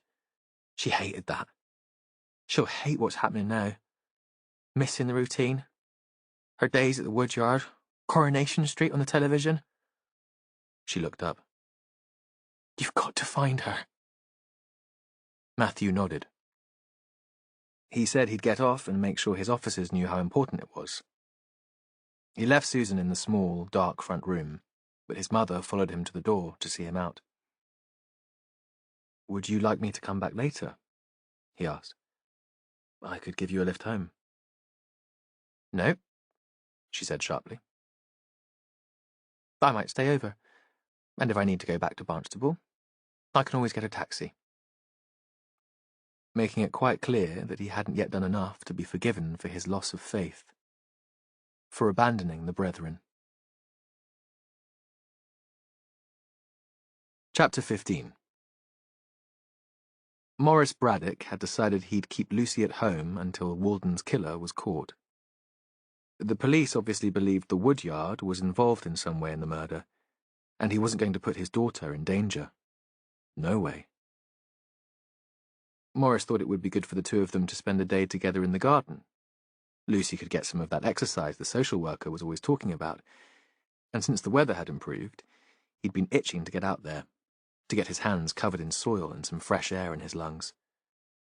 Then they could treat themselves to tea and the Golden Fleece. Lucy would like that. She was always glad of an excuse to dress up. Lucy, though, had other ideas. She was up and ready just the same as usual, and she had her bag with her when she came in for breakfast. "Morning, maid. I thought we'd give the Woodyard a miss today." Morris tried to sound bright, in control. "Why?"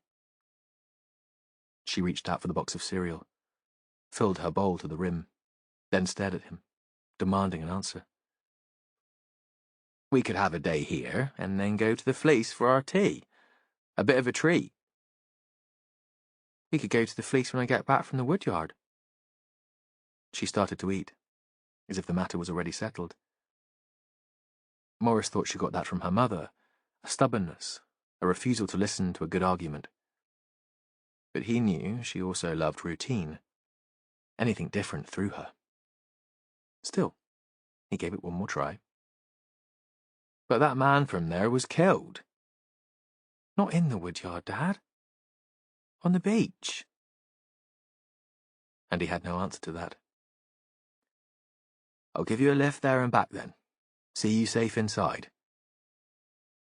Of course, Lucy agreed to the lift, because it would save her the walk to and from the bus stop in the square, and the bus ride was no fun anymore, without Walden to chat to and feed her sweets. She gave him one of her lovely smiles. The wind was stronger. He could see it gusting on the river as they drove down towards Barnstable.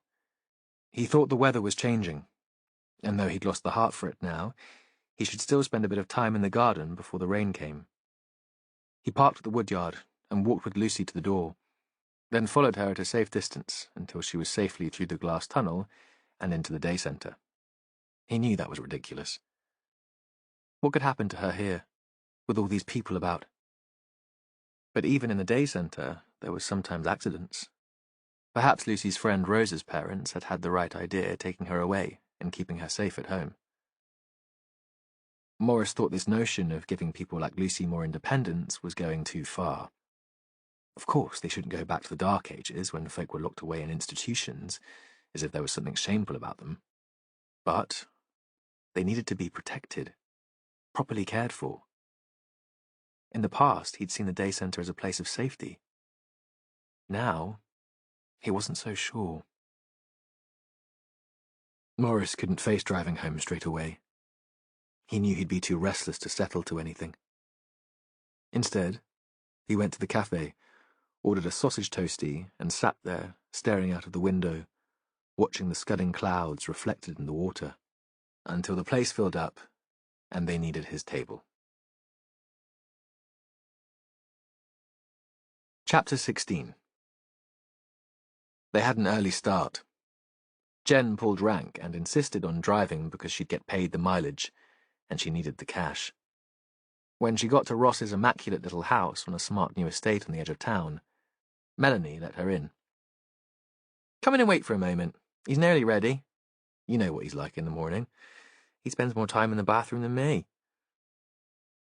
Melanie rolled her eyes in mock despair, but Jen could tell she'd forgive Ross anything.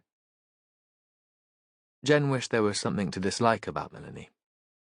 She was as immaculate as the house, with flawless skin and hair already styled for work.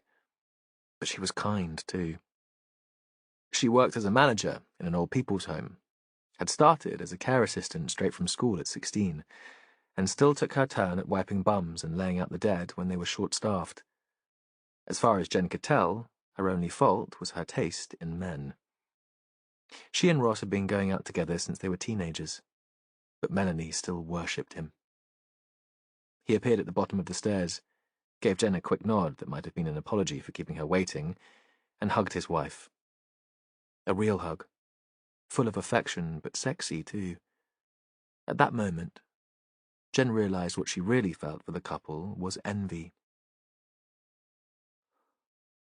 All the way up the M5, Ross was talking, rambling about the previous weekend's rugby match against the Cornish team, about his moment of glory, saving the day with a last-minute drop goal. Jen's ex had been into football, and the story didn't sound so different from the one she'd been forced to fake interest in at home. This was different, though, because Ross was just a colleague, and she was different. She didn't have to pretend to care. When he paused for breath, she broke in. "You do know I don't give a flying fuck about this sporting crap." He stopped, shocked and offended, and they spent the next few miles in silence. Then she thought this was ridiculous. Ross wasn't Robbie, and they had work to do. She should make more of an effort to get on with him. "So, you made appointments with Walden's wife and Alan Springer. Who are we seeing first?" "Springer? It was hard to pin him down. He didn't want us going to his home." "Has he got something to hide, do you think?" "Maybe, but I didn't think we should push it. We don't want him disappearing, and all we have at the moment is that phone call.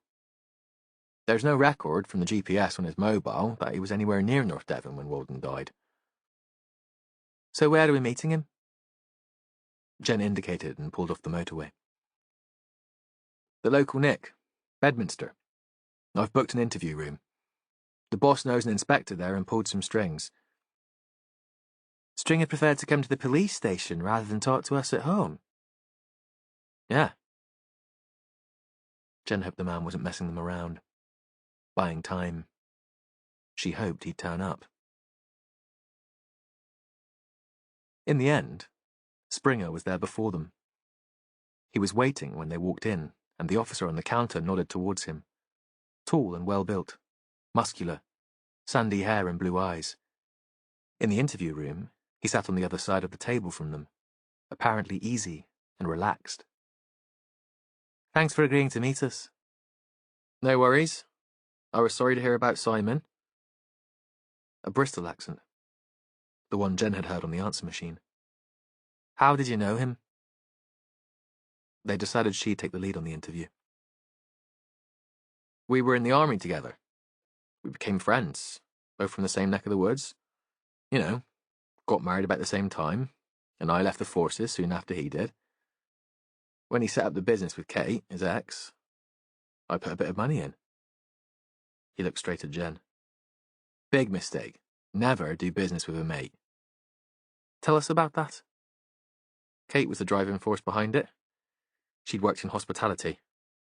When Si left the army, she said she wanted to see a bit more of him. She hated being a forces wife, left behind, moving every few years. So, when he came out, they bought a little restaurant.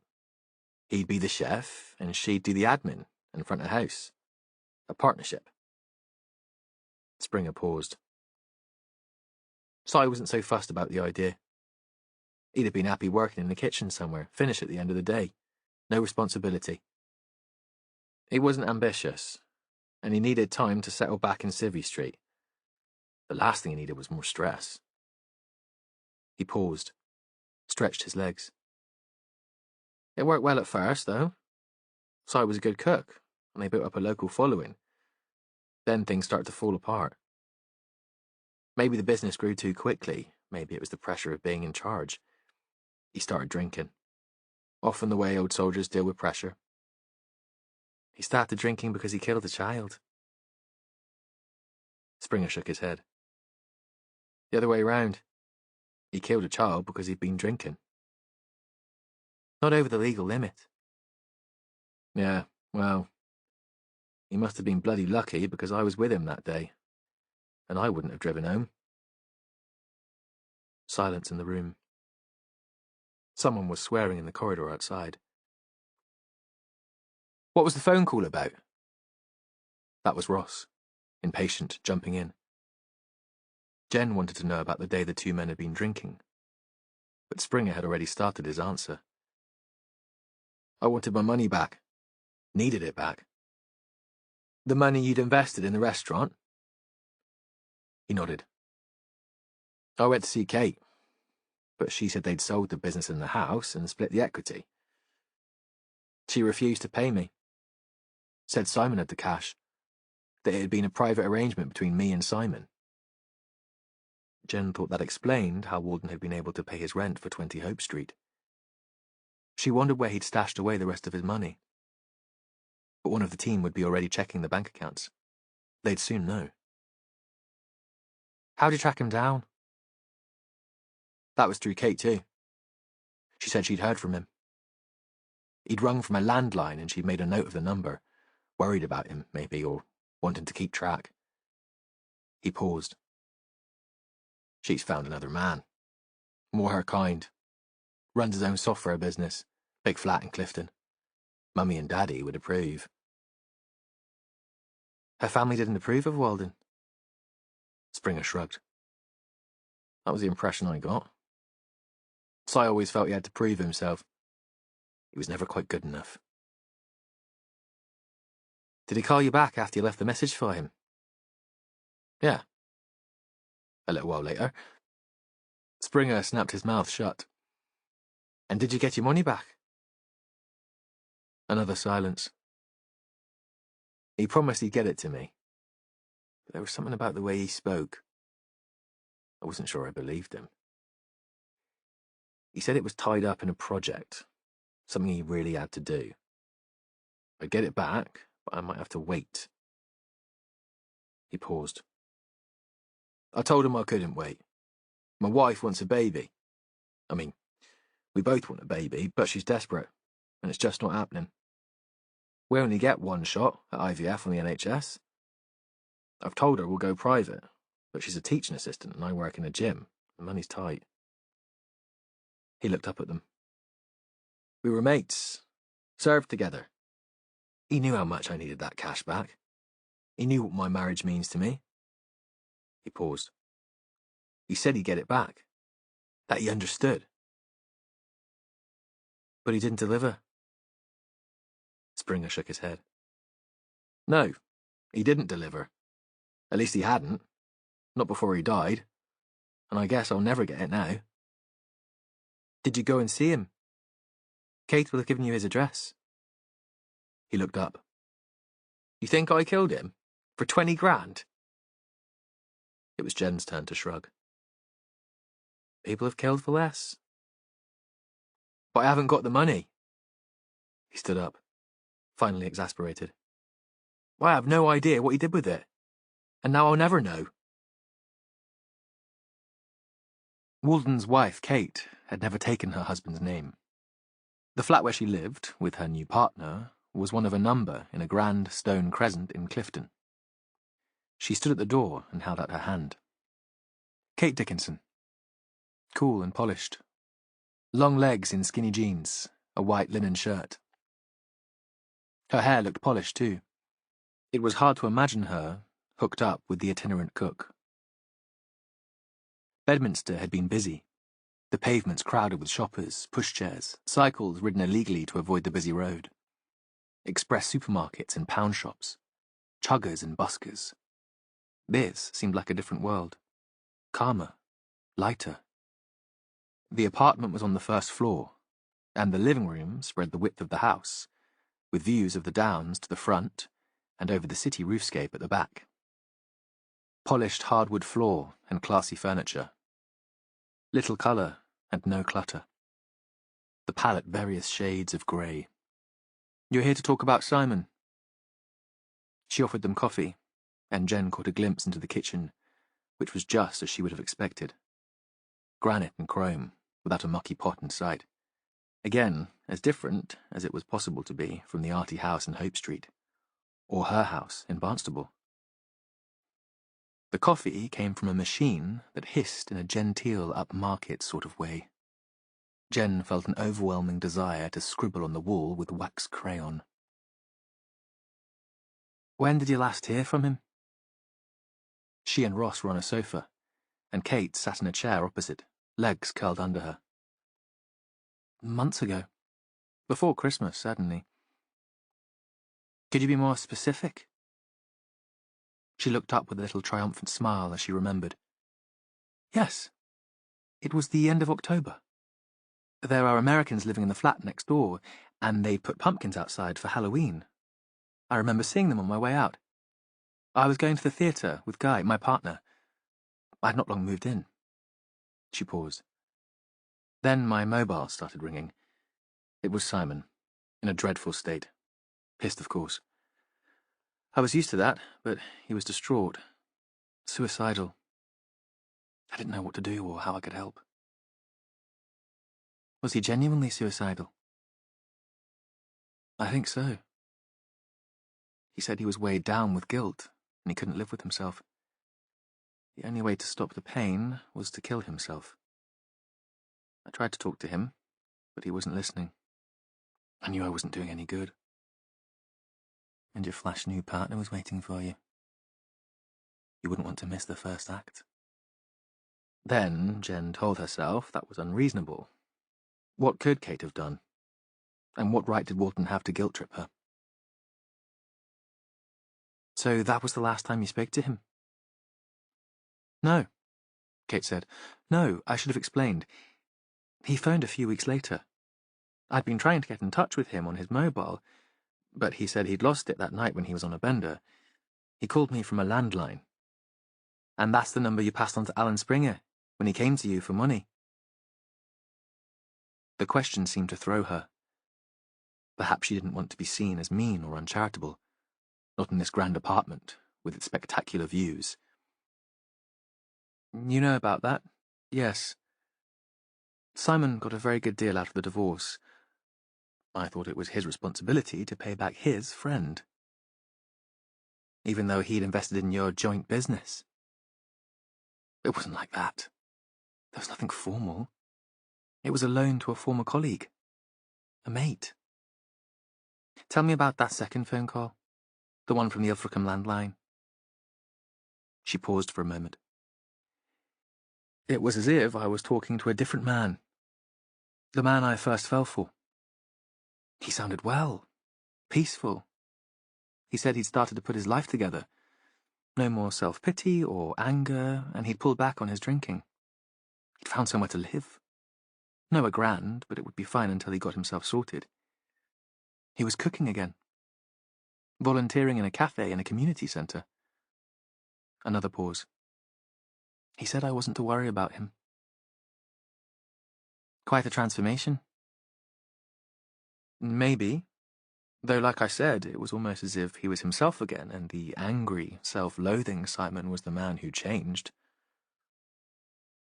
Where did you first meet? At school. We were childhood sweethearts.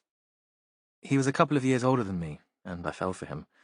Worshipped him from afar for a while, and couldn't believe my luck when he noticed me. She sipped her coffee, seemed lost in memories. There was something frail about him, even then. Emotionally, I mean, not physically, but I thought it was attractive. That vulnerability.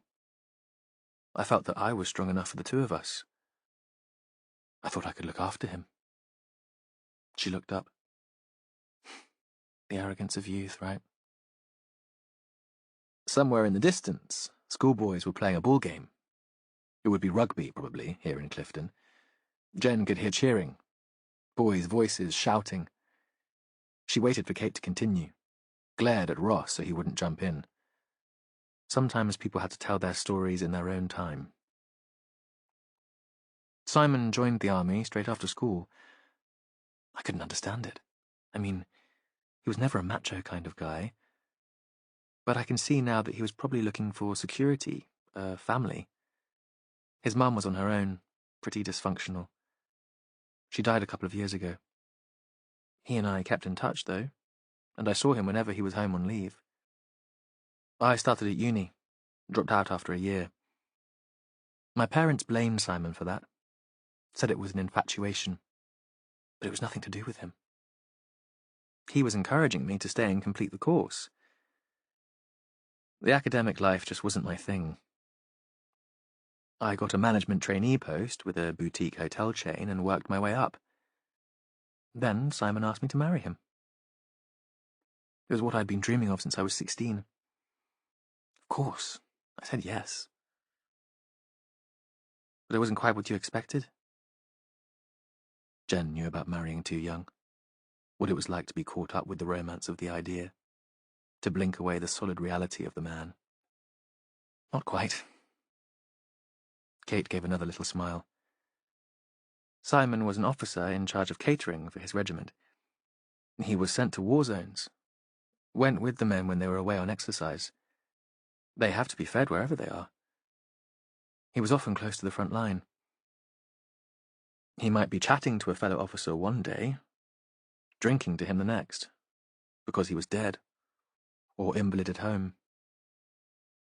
And while he was away, I wasn't there to support him. I had no role in his life. I couldn't be the dutiful army wife, staying in quarters, waiting for my man. I carried on working. It was no wonder we drifted apart. She paused. We hadn't actually spent much time together since we were at school. It's hardly surprising he seemed like a stranger when we did meet. So he decided to leave the army. Jen thought she'd misjudged this woman when they'd first met. Had her down as hard and cold because she had a smart home in a classy neighborhood. People were always more complex than she realized, and she was always too quick to jump to conclusions. Yes. We decided to set up in business together, a little restaurant. Simon's cooking and my admin skills, where could we go wrong?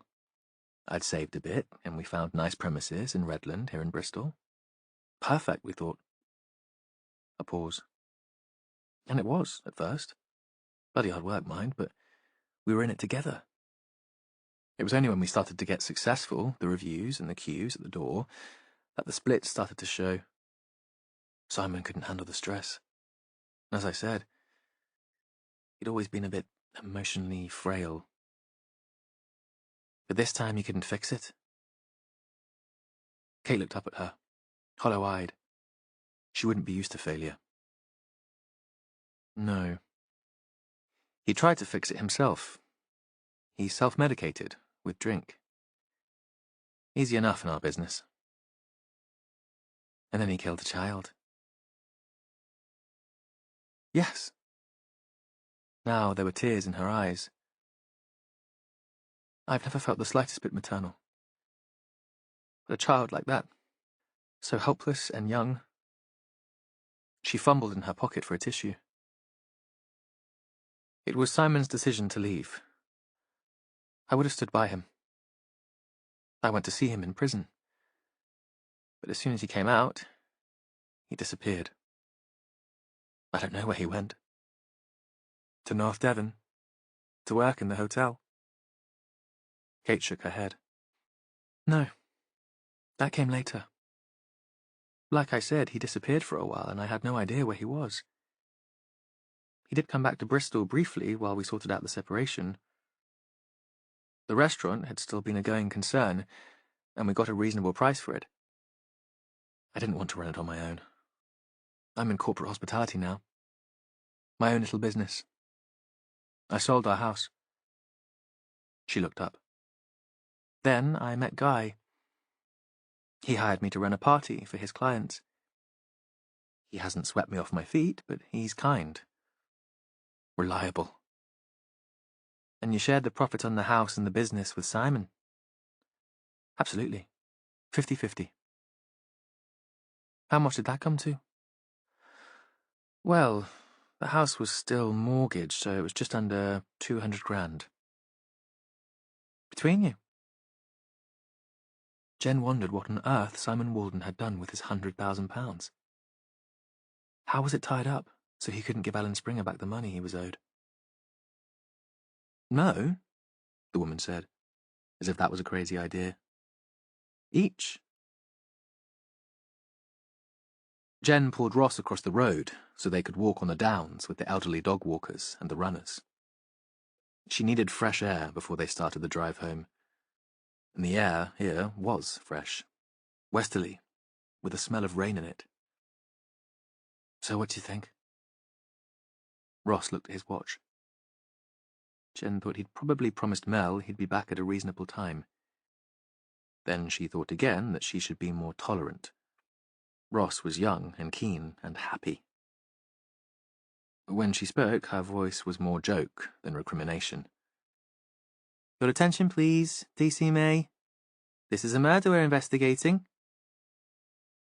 He had the good grace to look sheepish. We need to find out where all his money's gone.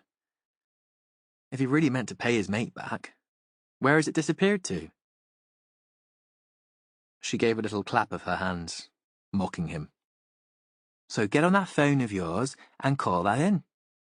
Let's get someone at the station to push for an answer. Find out why they haven't already tracked it down. Chapter 17. When Matthew left his mother and Susan in the damp little cottage by the marsh, he drove back to Barnstable and parked outside the police station.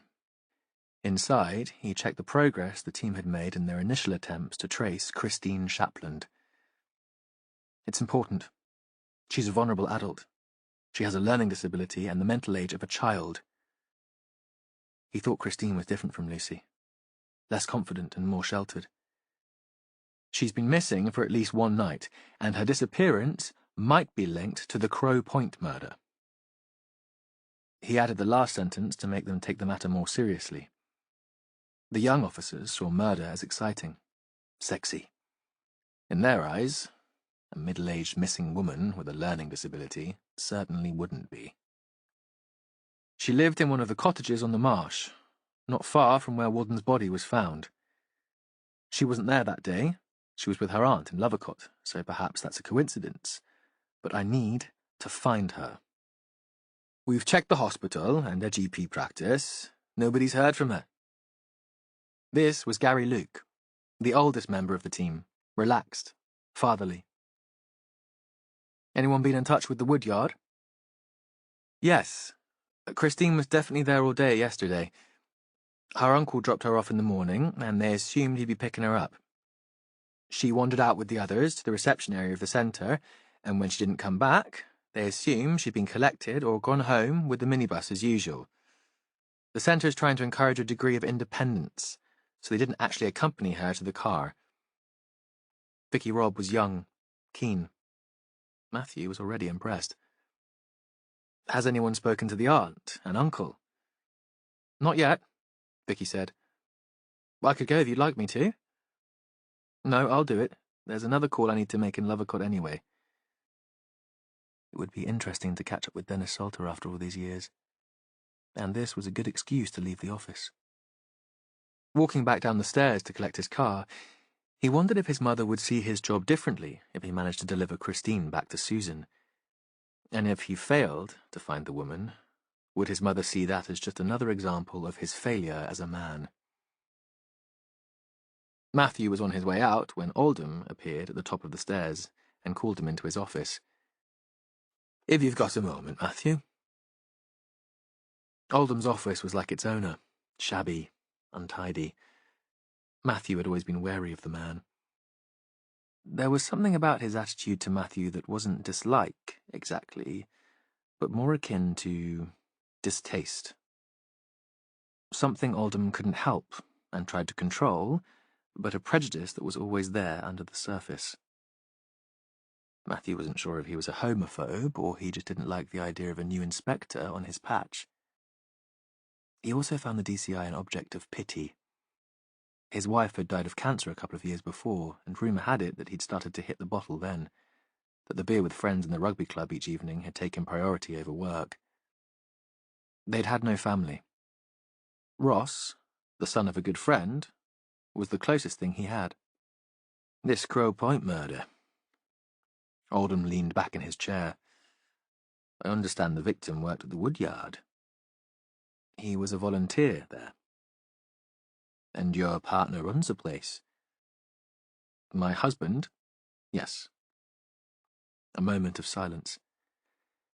And it seems that the woman with Down syndrome, who's missing, was abducted from there. Matthew took a deep breath. I wondered if I should withdraw from the case. I obviously have a conflict of interest. Perhaps you should take over as SIO. Another silence. Oldham closed his eyes for a moment, then opened them very slowly.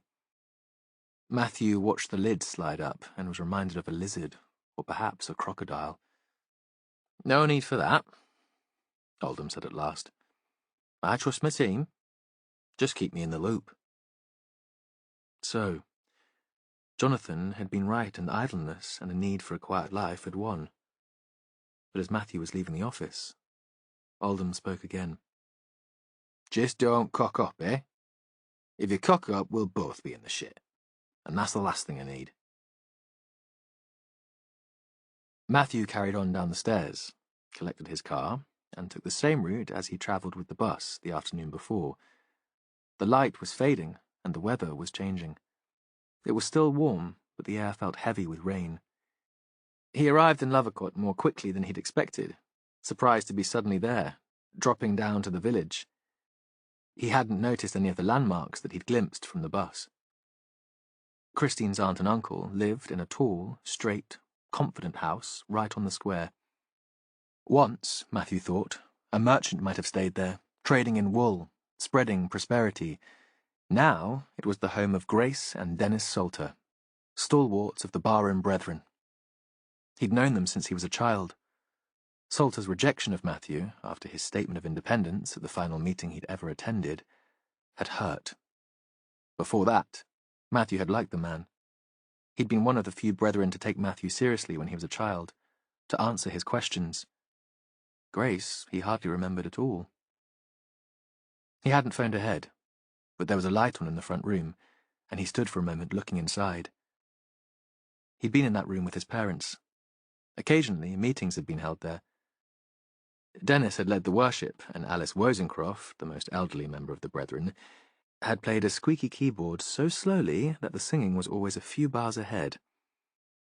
There was dark varnished panelling on the walls, a long, polished table. His parents had always found it a little intimidating. It was also where the elders met and decisions were taken. As Matthew remembered, the Salters spent most of their life in a room at the back, next to the kitchen, and he'd been taken there too, on more social occasions. That had been their private space, more comfortable and more welcoming. He rang the doorbell, and Dennis appeared. Older, of course, but recognizable. A generous lion's head, made even bigger by a mane of white hair, large features. Matthew held out his hand. "Matthew Venn. Perhaps you remember me." "Of course I remember you. Come on in, man. Don't stand out there on the doorstep." The arms wide now in greeting. Matthew was astonished by the response. Did Salter think he'd returned to the fold? Or had time mellowed him? Perhaps he was less dogmatic now than Dorothy, Matthew's mother, despite his position of authority. Perhaps he welcomed sinners into his home as well as the chosen. "You'll be here about Christine." "Yes. She's still not turned up, and we're getting concerned." Of course.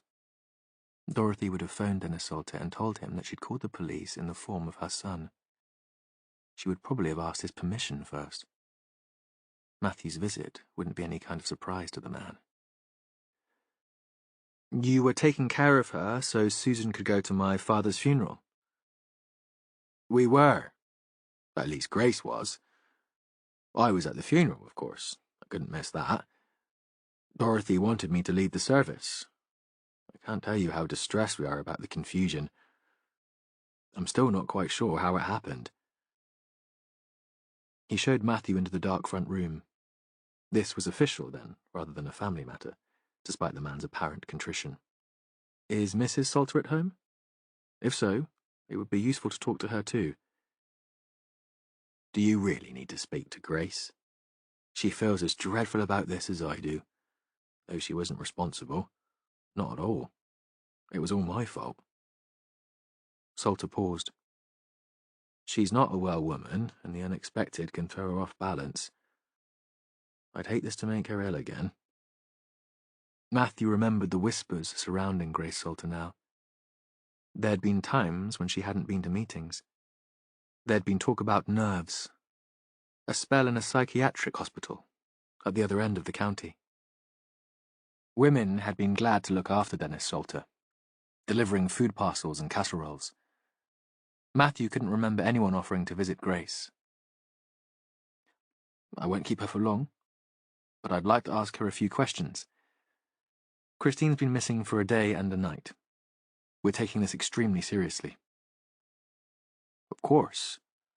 I think it's important to speak to her. We all want Christine found. Matthew sat on his own at the long table, while Dennis disappeared to fetch his wife. This house was very different from the little cottage on the edge of the creek, and Matthew wondered how Christine had settled here on the night of his father's funeral. The Salters had never had children, and when Matthew knew her, Grace had never worked away from the home. Her only sense of the outside world would have come from Dennis when he returned from his office, and from the other brethren.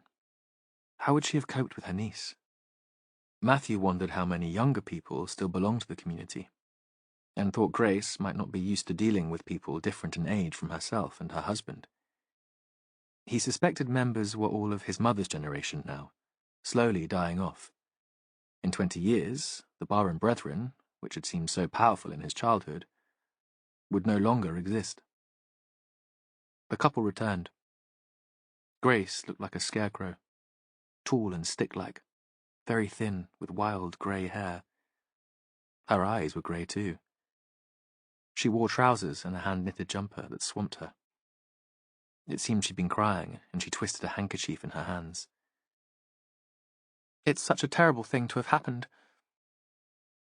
Her voice was a surprise, more educated than her sister's, precise. The three of them sat at one end of the long table, as if they were part of a committee, waiting for other attendees to arrive.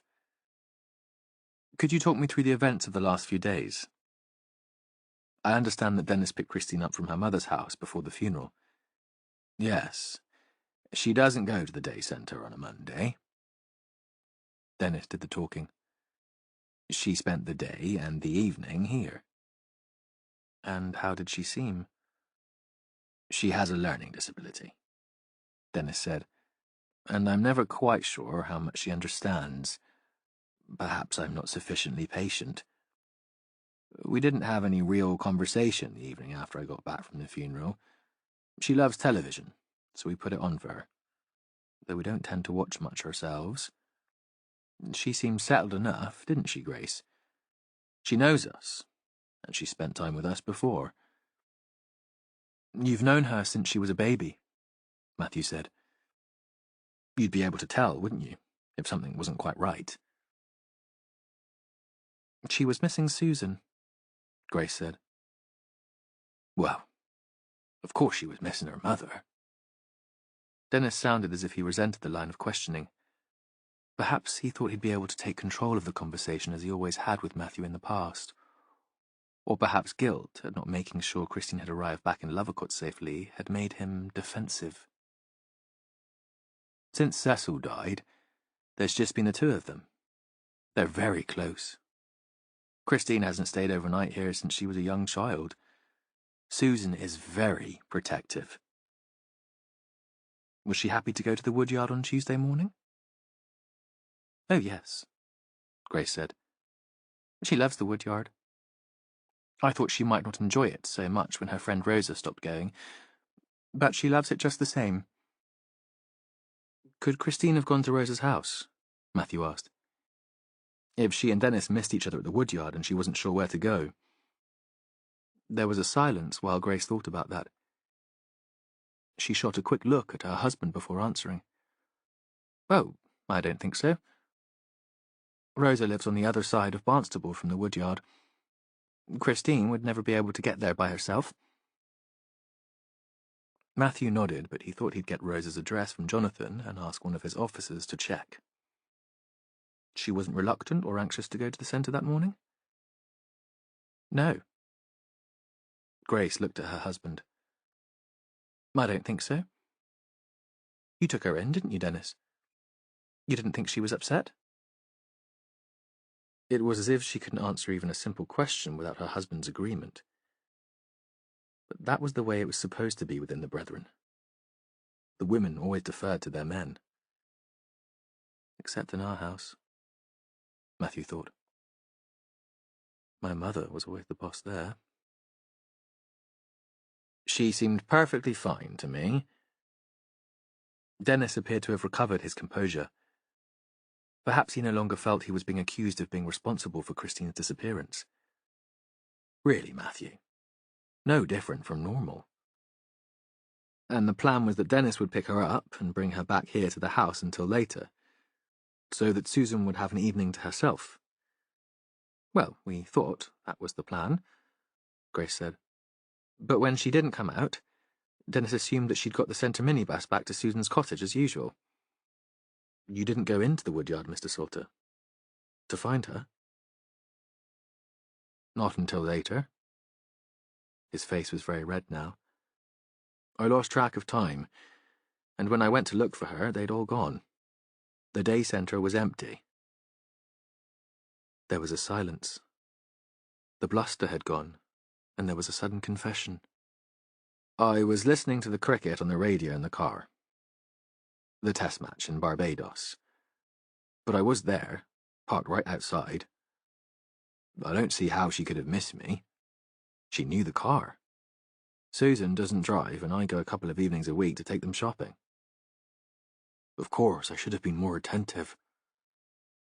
I feel terrible that she's gone missing. Matthew almost felt sorry for him. He could understand how that might happen. There was a rather awkward silence, broken by Grace. When Dennis got home, we had to go straight out. A friend, one of the brethren, needed a lift to A&E. We were there all evening with him. That's why we didn't get my sister's phone call. We didn't realise Christine was missing until Susan rang again this morning. On his way out, shepherded to the door by Salter, Matthew remembered something that Christopher Priest had said. Weren't you a manager of the Devonshire Building Society before you retired? I was. An obvious matter of pride. Of the branch here in Levercott. Are you on the board of the Woodyard? Yes. I knew Christopher Priest through the business community. He asked if I would join them, and I was delighted that he thought my skills would be of use. He paused for a moment, and then thought he should add a further explanation. I was rather vocal in my opposition to the development of the Woodyard at first. He gave a wry smile. A useless palace for arty hippies, I think I described it as in one of my lectures. Not something the council should be supporting when there are so many other demands on their resources. I'm afraid I believed what I'd read in the local press. But you changed your mind? I did, once I understood the range of activities that would be going on there, and that the day centre would be a part of it. There's nothing wrong with admitting when you're wrong.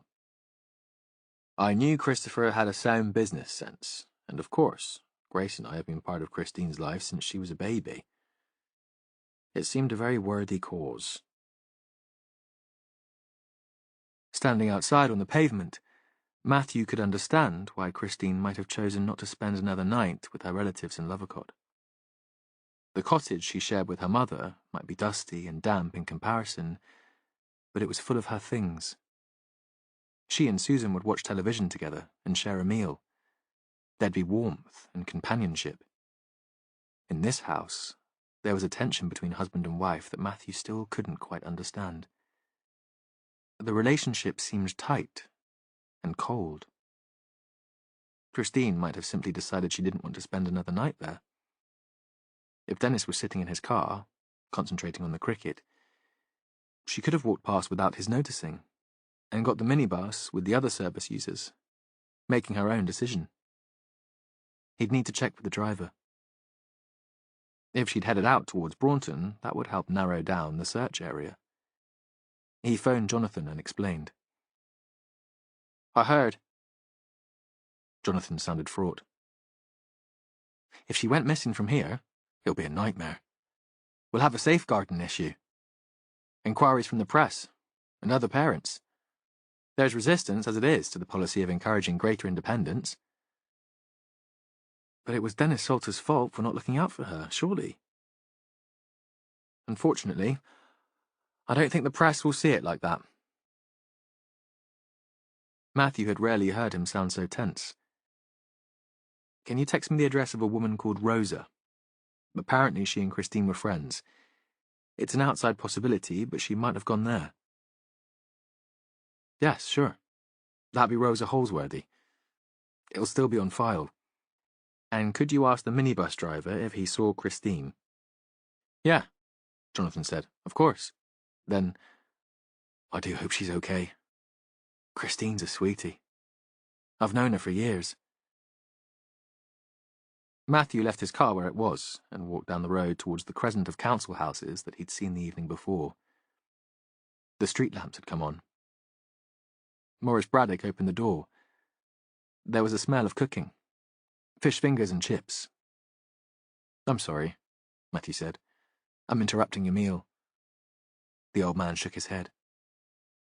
You come on in. We've just finished. We always eat early. Lucy's ravenous when she comes in from the centre. I say she could put away a horse. He moved away from the door.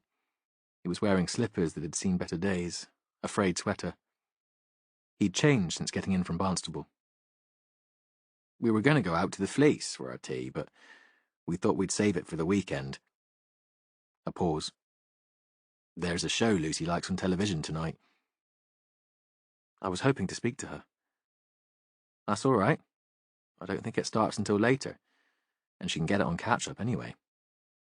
She knows how to work that machine better than I do. Lucy was in the small living room, on the sofa, a mug of tea on the low table by her side, comfortable and very much at ease.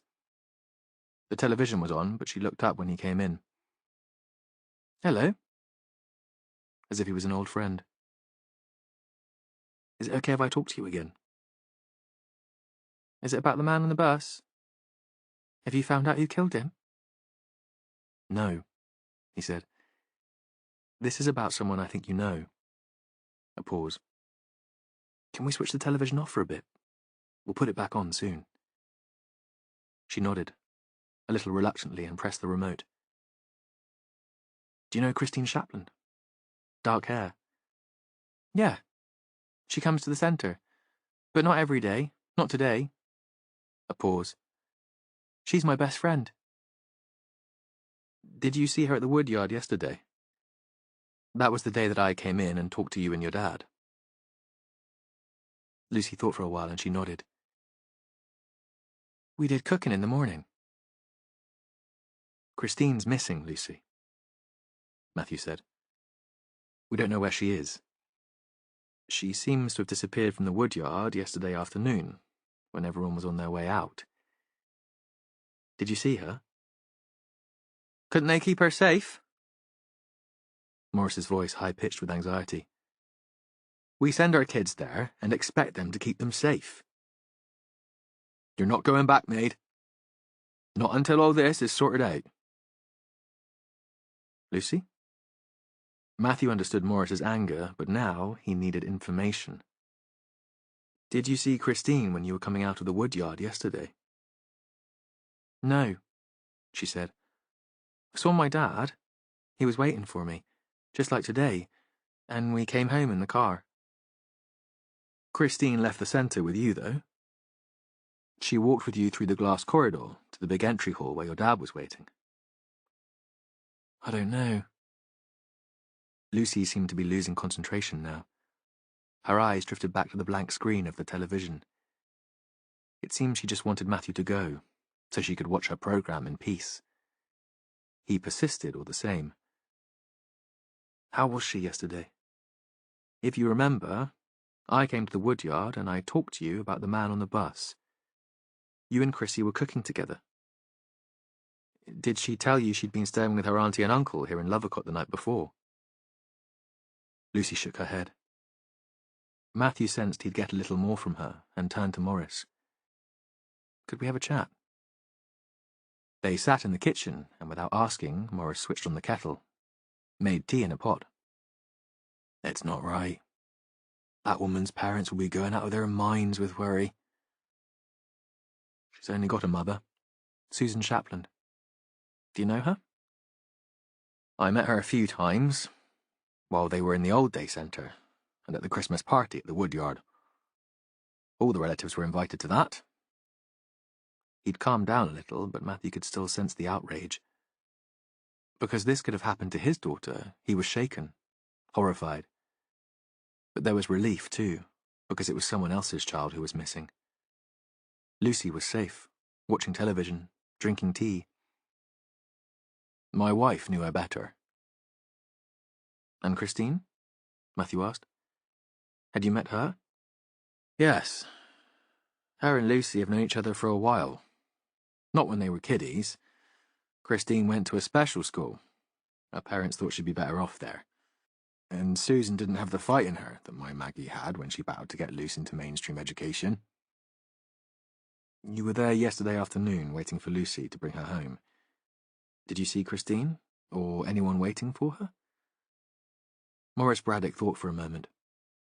Matthew could tell that he was desperate to help. I don't know, he said at last. I was just looking out for Luce, you know?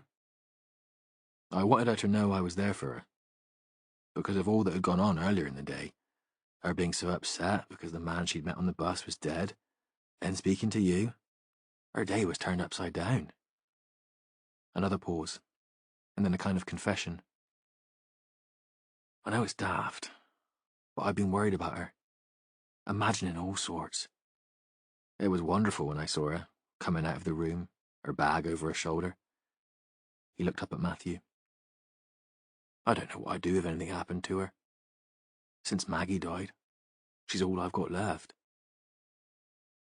Matthew nodded and realised that with those words, Maurice was making him responsible for Lucy. You just make sure she's safe, boy. I'm relying on you. He stood up.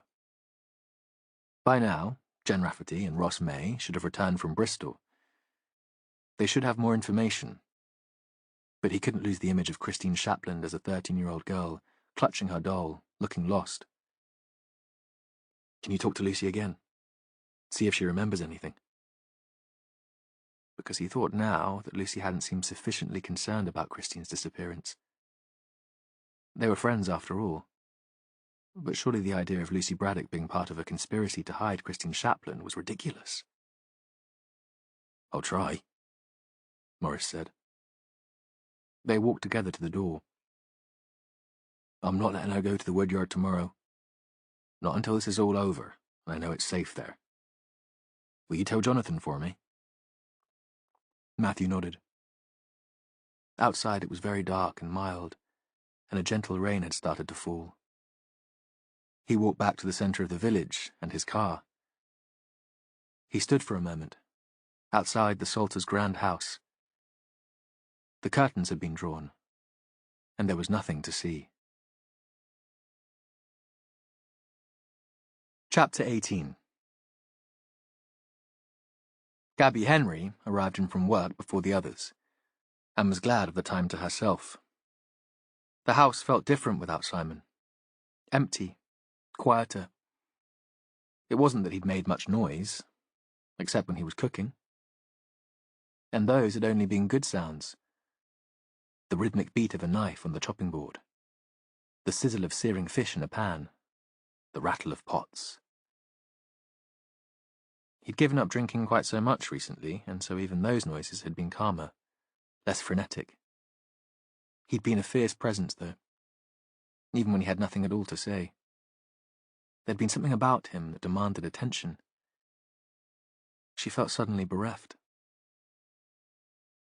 It had been a weird day at the Woodyard. Jonathan had come to find her in her studio, with a tale of one of the day centre clients having gone missing. Although he was the boss, he called in sometimes not to talk about work, but to drink coffee and look at her art. Christine Shapland, gentle soul, Downs, very quiet, a bit shy.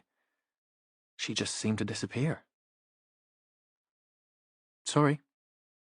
I haven't seen her since last week. Gabby thought Jonathan had come to the studio to escape the panic in the rest of the building, to have a few moments of calm. He wouldn't really expect her to have seen the woman recently. Gabby had nothing to do with the day centre, except for running an art class there once a week. There seems to have been some kind of breakdown in communication. Her uncle thought her mother had picked her up, and Susan, her mother, thought the uncle was doing it. Nobody's seen her since yesterday. Jonathan had been standing by the window, the light catching one side of his face, turning the blonde hair to silver thread. It's a bloody nightmare. Her uncle was Dennis Salter. He's on the board of trustees and should have known better. He should have gone in for her, or at least looked out properly. It'll be the woodyard that gets the blame, though. The press will have a field day. He'd turned towards Gabby then, and she thought she'd never seen him so tense, so fraught. Why don't you talk to Christopher Priest? He must be good at handling the media. Yeah, maybe. But Jonathan hadn't seemed too sure. I just want her found safe and well. This, on top of the murder of one of our volunteers, seems like a nightmare. I always thought of the woodyard as a kind of sanctuary, not a place where terrible things happen to the people who belong here. Now, in Hope Street, she could understand Jonathan's unease. The disappearance of the woman from the day centre was unsettling. In Gabby's mind, it had become twisted together with Simon's murder. Two strands of the same piece of rope, though she couldn't see how there would be a connection. The only link was the woodyard.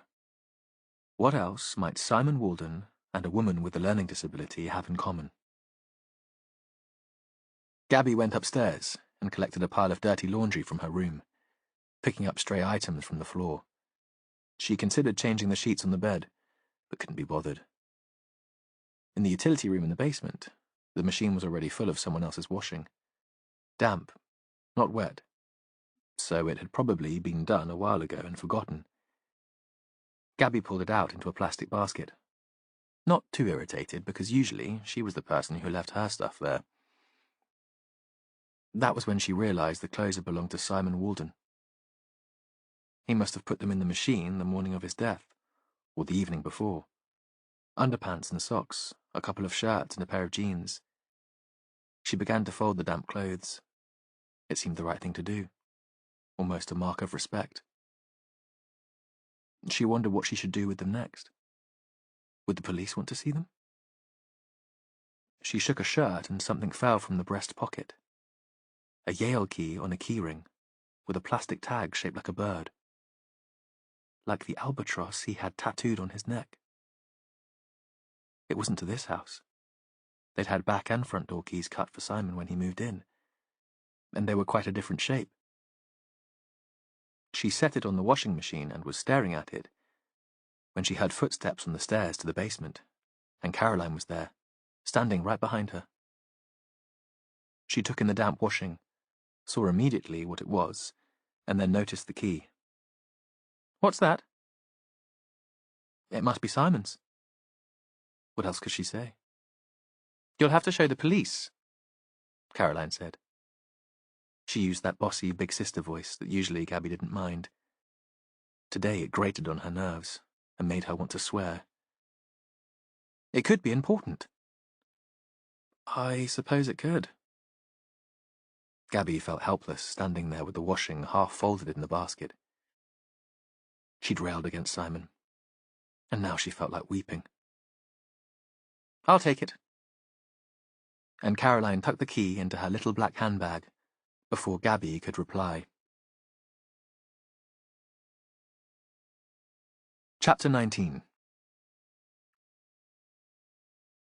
After the evening's briefing in Barnstable, Matthew was discouraged. He felt the old insecurity biting at his heels, telling him he was useless. An imposter in the role of senior investigating officer in this case. Perhaps Oldham would have made a better fist at it. They had so much information now that he should have formed some idea about who might have killed Walden. Some notion, at least, of a strong motive. But there was nothing substantial. Nothing to act on. Too many stray leads that needed to be followed up. and Christine Chaplin was still missing. There'd be another night of anguish for her mother. Another night of Matthew knowing he'd let his mother down. On the way out of the police station, Jen Rafferty stopped him. "I don't suppose you fancy a drink?" A pause. "A chat? I could do with running some ideas about Walden past you. Today in Bristol, it was as if they were talking about a different man from the homeless guy who turned up pissed at the church. But I didn't want to discuss it in there." She nodded back at the building. "It's all too complicated, and I find it impossible to think straight with an audience." "Okay. Would you mind coming back to my house? I've hardly seen the kids since all this started. I probably won't see them tonight. By this time, they'll be holed up in their rooms, but at least they'll know I'm there. I've got wine." Noticing his hesitation, she grinned. "Decaf coffee? Herbal tea?" He looked at his watch. It was already nearly 10, and he'd been looking forward to being home, to being with Jonathan. But he trusted Jen's instincts, and was still weighed down by the sense of duty drummed into him in childhood. "Sure. Just half an hour there. I need my beauty sleep." He sat in Jen's cottage. She'd lit the wood burner before running upstairs to check on her children and putting on the kettle, and the small room was already warm. She'd lit candles and switched off the big light. The edges of the space drifted into shadow. He felt himself grow drowsy and was almost asleep when she came in with a tray, mugs, a packet of biscuits. Her scouse voice shook him awake. "Only digestives. The bloody kids ate the chocolate once." He stretched, tried to focus. "What's been troubling you?" "It's Walden. When we first ID'd him, I had him pegged as a rough sleeper, a drunk, who'd been scooped up by a well-meaning do-gooder and helped to put his life back together. But I don't think he was ever like that. I mean, I think he was a drinker, and there must have been a moment of crisis when he turned up at the church and met Caroline, but he must still have had money somewhere. He can't have drunk away £200,000. That's a fortune. Besides, while he was working at the Kingsley, he still had an income. He could have been a gambler. Reckless." She shook her head. "Nobody's mentioned that. His business started falling apart because it expanded too quickly. But everyone put that down to Kate's ambition, not because Walden was spending wildly. His wife or his mate would have told me if he'd had a gambling problem." "What are you saying exactly?" "That I'm not convinced he was homeless when he landed up at the church. He might have been lonely and depressed, but at the end of the season in North Devon, it's not that hard to find a landlord prepared to let you stay in a holiday rental. Besides, that tiny room in Hope Street was almost empty when he was staying in it. He must have accumulated more stuff than that. I left home with 2 suitcases and a bin bag when I ran away from Robbie at an hour's notice. I know I had 2 kids, but everyone has more possessions than a couple of pairs of jeans." She paused. "Gabby Henry had the impression that Walden was still fond of his wife. But we didn't find a photo of her, or his army mates, in his room. I just don't see it. And there's a gap in the timeline between him leaving work at the Kingsley and moving into Hope Street. According to the women, he'd been rough sleeping during that time. But I spoke to the homeless guy, who hangs out at the end of the street, and he only came across Walden once he'd moved into number 20. There's a community of rough sleepers in Ilfracombe. They look out for each other.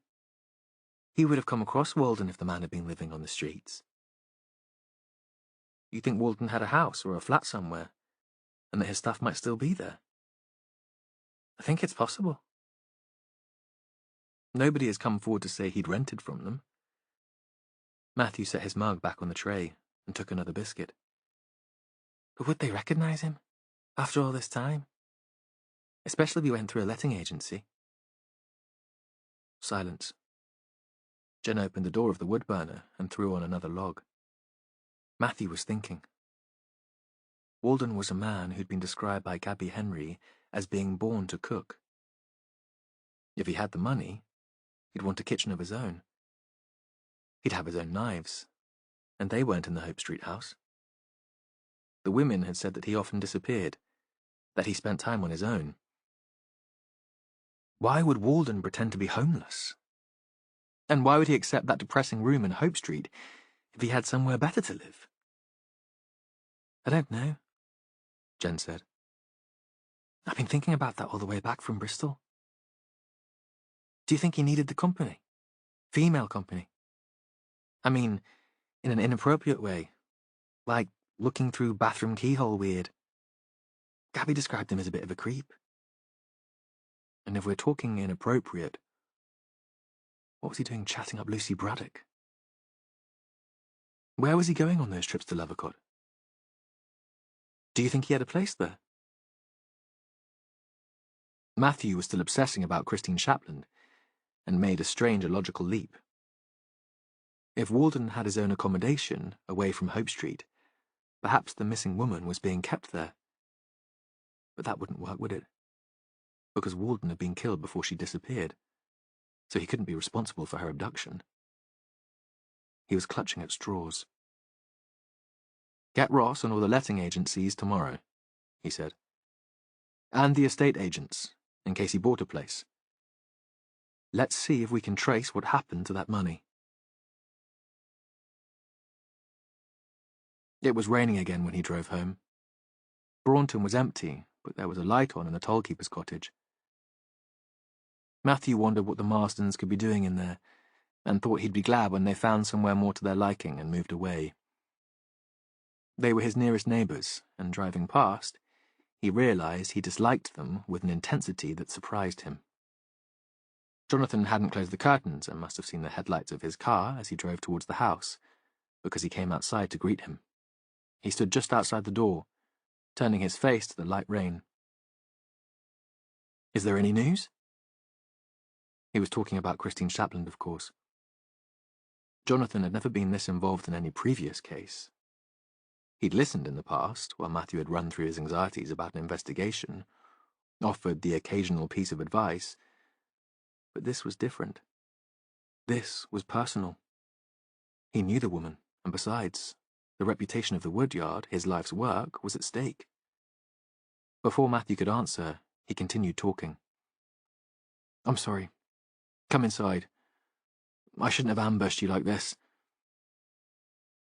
Jonathan put his arm around Matthew's shoulder and drew him in, then clung on to him. It was as if Jonathan were drowning and needed support. Chapter 20. Early next morning, they were in the police station, fueling up on caffeine, buzzing because there were so many things to do. Too many leads and possibilities, but this was better than the torture of waiting for something new to turn up. Jen had slept deeply, and felt well. If she'd been on her own the night before, she'd have opened a bottle of wine, called up to Ella to see if she fancied a glass, so she wasn't drinking alone, then finished most of it herself anyway. But Matthew had been there, asking for chamomile tea, so the wine had been left unopened. He'd listened to her, trusted her instinct about Walden, and that was where they started this morning. We know that Walden had access to a substantial sum of money. I need you to track it down, now. I can't understand why that hasn't already happened. So, let's have one person dedicated to that. Go through our fraud experts. They have contacts in the banks. It's hard these days to open an account in a bogus name, so it shouldn't be difficult to trace. I think it's highly possible that Walden was living in a flat or house of his own before moving into Hope Street. If we find his bank account, that'll give us an address for him. Matthew was standing at the front of the room, softly spoken but demanding their attention. Jen knew a little of his background and thought there was still something of the zealot about him. She'd known nuns with the same passion, the same presence. She'd have followed them to the end of the world, believed every word they said, until she'd grown up. This is even more important. Matthew was handing out copies of Christine Shapland's photograph. We talked about her yesterday. She's now been missing for 2 nights. A woman with Down syndrome who left her day centre, part of the Woodyard complex, on Tuesday afternoon. I spoke to her uncle yesterday. Another photograph was handed out. Jen knew Matthew had been in early to source that, taking it from a piece in the North Devon Journal covering the man's retirement. Dennis Salter. He also happens to be on the board of trustees at the Woodyard, chosen because of his background in finance. He was supposed to have collected Christine from the Woodyard, but claims to have missed her. Let's dig around a bit and see what we can find. Was his car picked up on CCTV anywhere on Tuesday late afternoon or evening? Matthew paused for breath. There was silence in the room. I think it's possible that Christine might have evaded him deliberately and tried to make her own way home. I've checked with the transport company used by the centre, and they didn't deliver her back that afternoon. Home is a cottage on the edge of Braunton Marsh. Can we check the public service buses going out that way? Let's get this out to the media now. See if anyone gave her a lift. There were always people walking on the footpath along the creek on their way to the shore. Ross, you head out there and talk to the people in the area. If we get an inkling that she might have got that far, we'll organise a search along the river. I'd even be prepared to get the public involved. Jen smiled at that. Matthew hated anything flashy or showy. He didn't like media attention, and photos of well-meaning people in rows walking across the salt marsh would certainly attract the press. Now he turned to her. Jen, you take the Woodyard. Catch the staff as they come in. It's a strange warren of a place. The day centre is in its own building to the back of the yard, attached by a glass corridor to the rest of the complex, but the users go through the main entrance hall to come in and out. That's used by everyone. The cafe customers, school parties, people coming in for adult education classes. Someone might have seen a stranger approaching her, chatting to her. She'd be trusting. If they said her mother had asked them to give her a lift home, she'd probably go with them. Jen nodded, but felt a stab of resentment. She'd come up with the new theory about Simon Walden having his own place somewhere. But it felt as if she'd been sidelined, taken off the murder inquiry. Matthew was still talking, and it was as if he'd read her mind. His words were directed at her. I'm convinced that Christine's disappearance and Walden's murder are linked somehow. I have no idea how they can be, but the Woodyard is there at the heart of the inquiry. She nodded again, wondering for a moment if she was being soft-soaped, taken for a mug, before deciding that wasn't Matthew's style. Waiting in the reception area of the Woodyard, Jen felt right at home. Most of the staff were women of about her age. They dressed like her and looked like her, arty, dramatic. She thought that Matthew had known what he was doing sending her here. It didn't do to underestimate him. She stood at the doors, showing Christine's photo, catching members of the public as they came in. There was a sympathetic response, interest, but no useful information.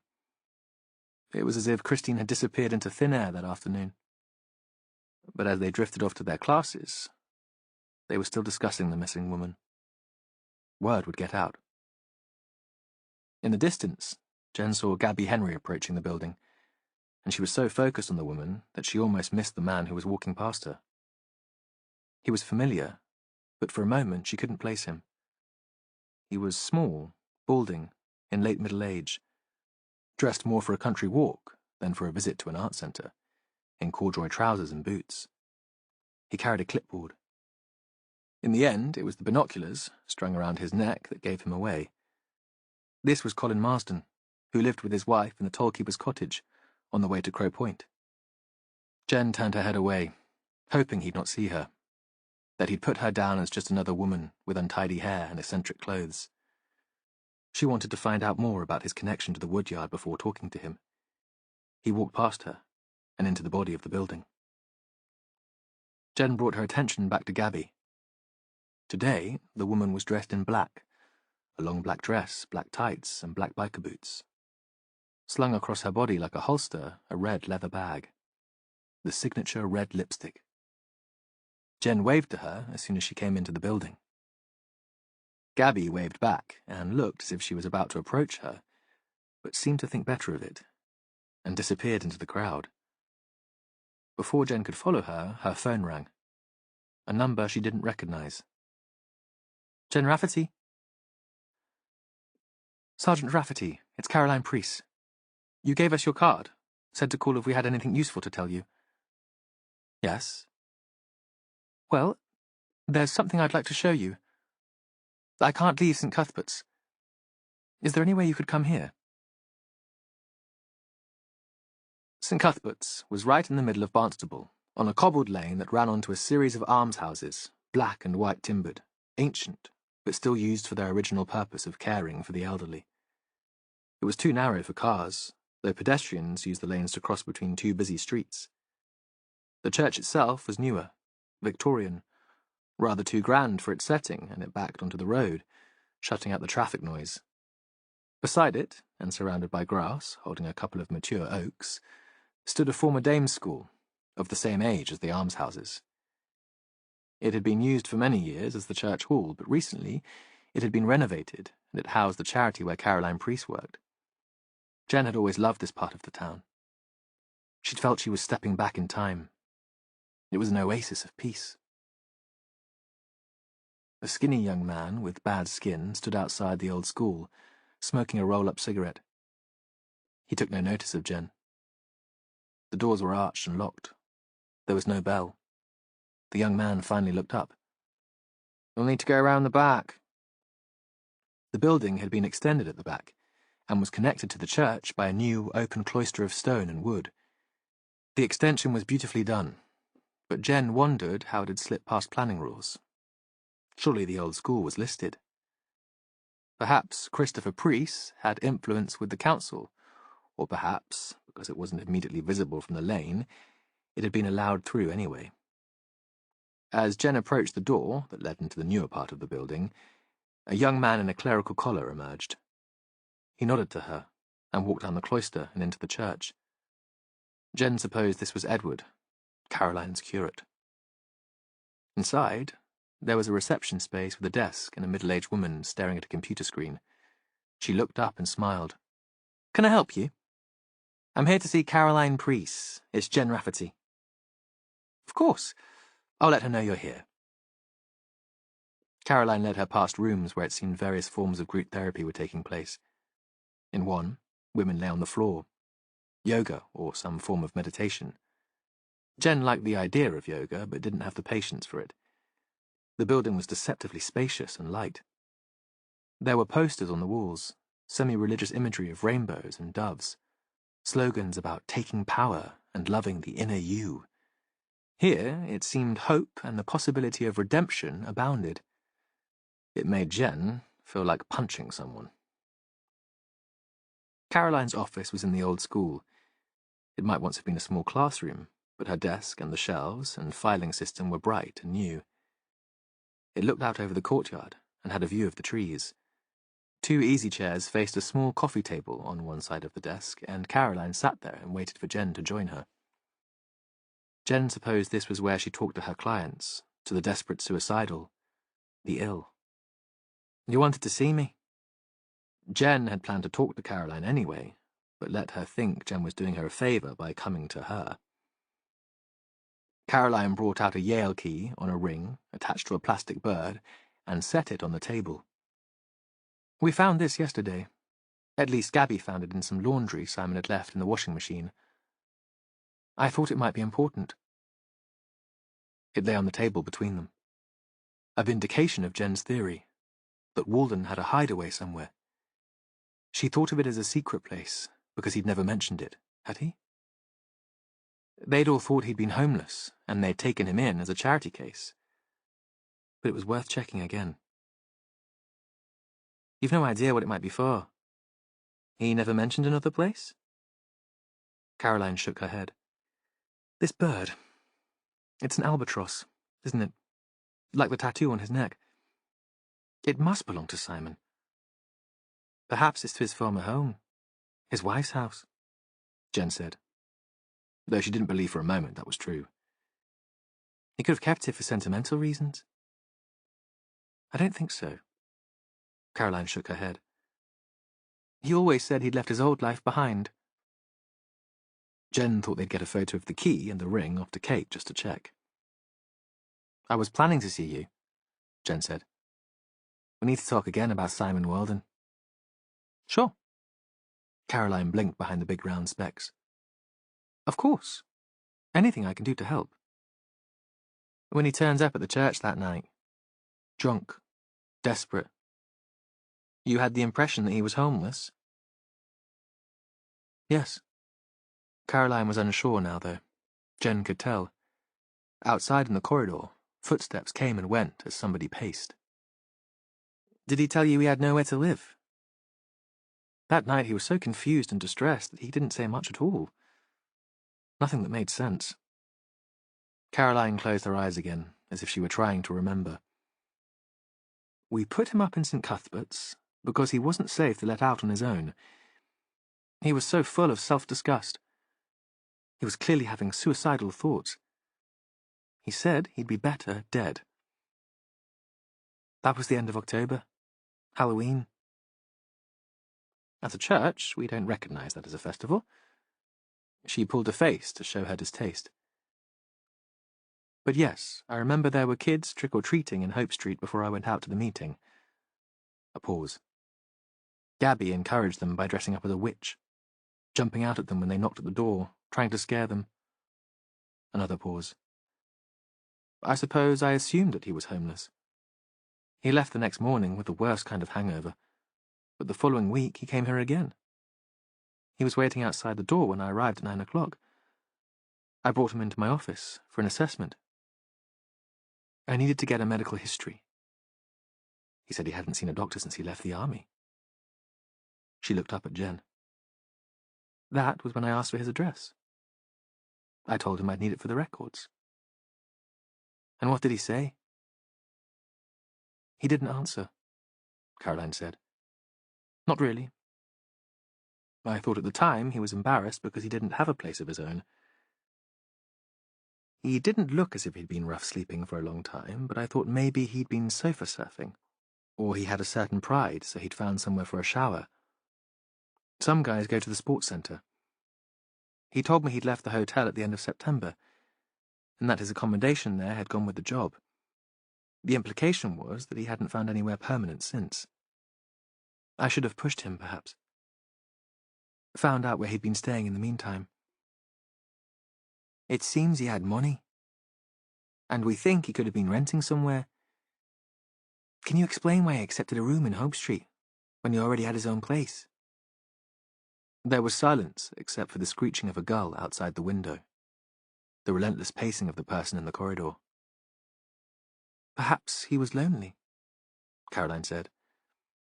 "Perhaps he was worried he might do something foolish if he was living on his own. He settled well here at St. Cuthbert's, but we only run during the day. The nights must have seemed very long and very lonely." Jen nodded. That made sense. And it was possible that Walden had believed he wouldn't be made welcome in Hope Street if they thought he already had a home. Gabby was already unsympathetic. She'd have been glad of an excuse to force him out. "A woman with learning disabilities who attends the Woodyard Day Centre 3 days a week has gone missing." A breeze was moving the new leaves on the tree outside the window. "Her name's Christine Shapland. Does that mean anything to you? Did Simon ever mention her? We know he'd become friendly with Lucy Braddock, another woman who attended the day centre." Caroline shook her head. Jen thought she was still digesting the news that Walden might already have had his own home when he accepted her charity. Was she feeling betrayed because he hadn't trusted her enough to confide in her? She thought she'd saved him, with her offer of a room, companionship. Now it seemed he hadn't needed her quite as much as she'd believed. "It could be a coincidence, of course," Jen went on. "But it seems odd. 2 dramas connected to the Woodyard within a few days." She waited for Caroline to comment, but she said nothing, and Jen continued. "In the last couple of weeks before he died, Simon travelled back to Lovercott on the same bus as Lucy and sat beside her. Can you explain that?" "No." Now Caroline seemed distraught. Her perfect client, the man she thought she'd fixed, made whole again, had kept secrets from her, and had followed a woman with a learning disability home. Perhaps he'd been a predator, a stalker, and quite different from the man she believed him to be. Jen wondered if that would undermine Caroline's faith in the work she was doing. And she might be more forthcoming about Walden, now she knew he hadn't been entirely honest with her. Because sins of omission were still sins. Why do you think Simon might have wanted to keep all this secret from you? I don't think it was about secrets, Caroline said.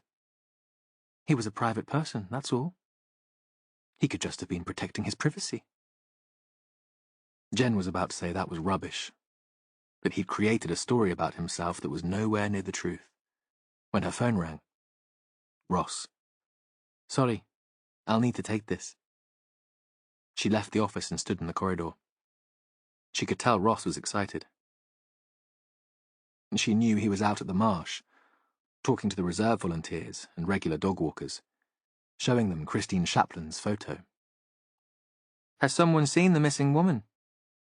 No, he said. No, it's a dead end here.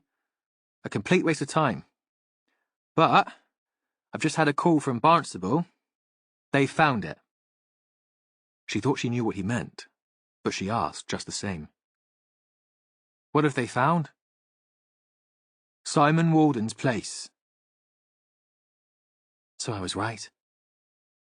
But Ross wasn't listening, and certainly wasn't prepared to give her a moment of glory. It's in Braunton, a flat over a betting shop, one of the streets off the main road. I'm heading out there now. I know where you mean. We can't get in yet. The letting agent is the only person with the key, and he's out all day. Matthew said to meet up there as soon as we can. We might be able to find a way in. He reckons the workers in the betting shop might have a key. No need for that. She paused, savouring the moment. I think I've got a key myself. Chapter 21. Matthew was visiting Rosa Holsworthy and her parents when news came through that Jen had been right about Simon having another home of his own. He'd gone to visit the Holsworthys on impulse, because he'd forgotten to ask anyone else to do it the night before.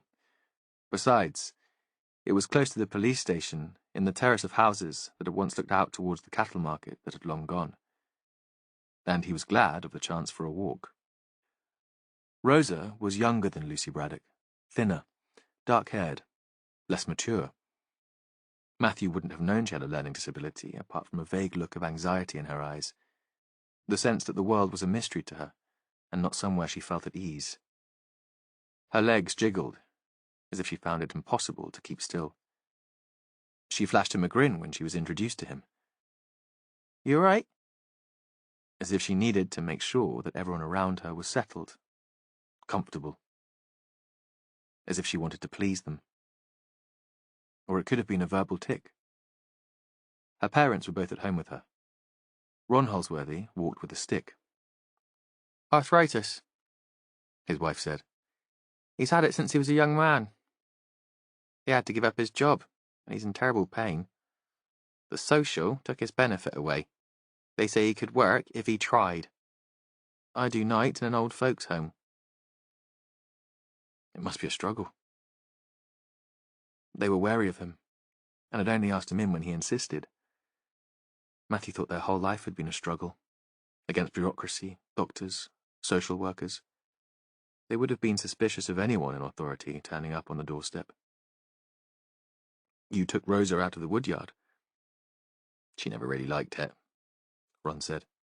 Not in that big old place. It wasn't the same as the centre they had before. Nothing happened to make you take her away? No, there was nothing like that, Janet, the mother, said.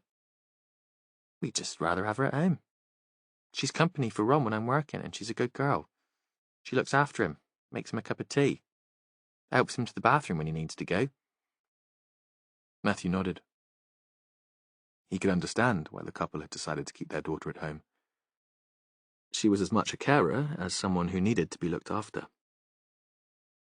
She was a friend of Christine Chaplin in the Old Day Centre. Christine's gone missing. I wonder if you have any idea where she might be. The couple looked at each other in horror. And vindication, perhaps, that they'd made the right decision in keeping their daughter at home. No, Ron said. We haven't seen Christine since Rosa stopped going to the woodyard. We keep ourselves to ourselves, mostly.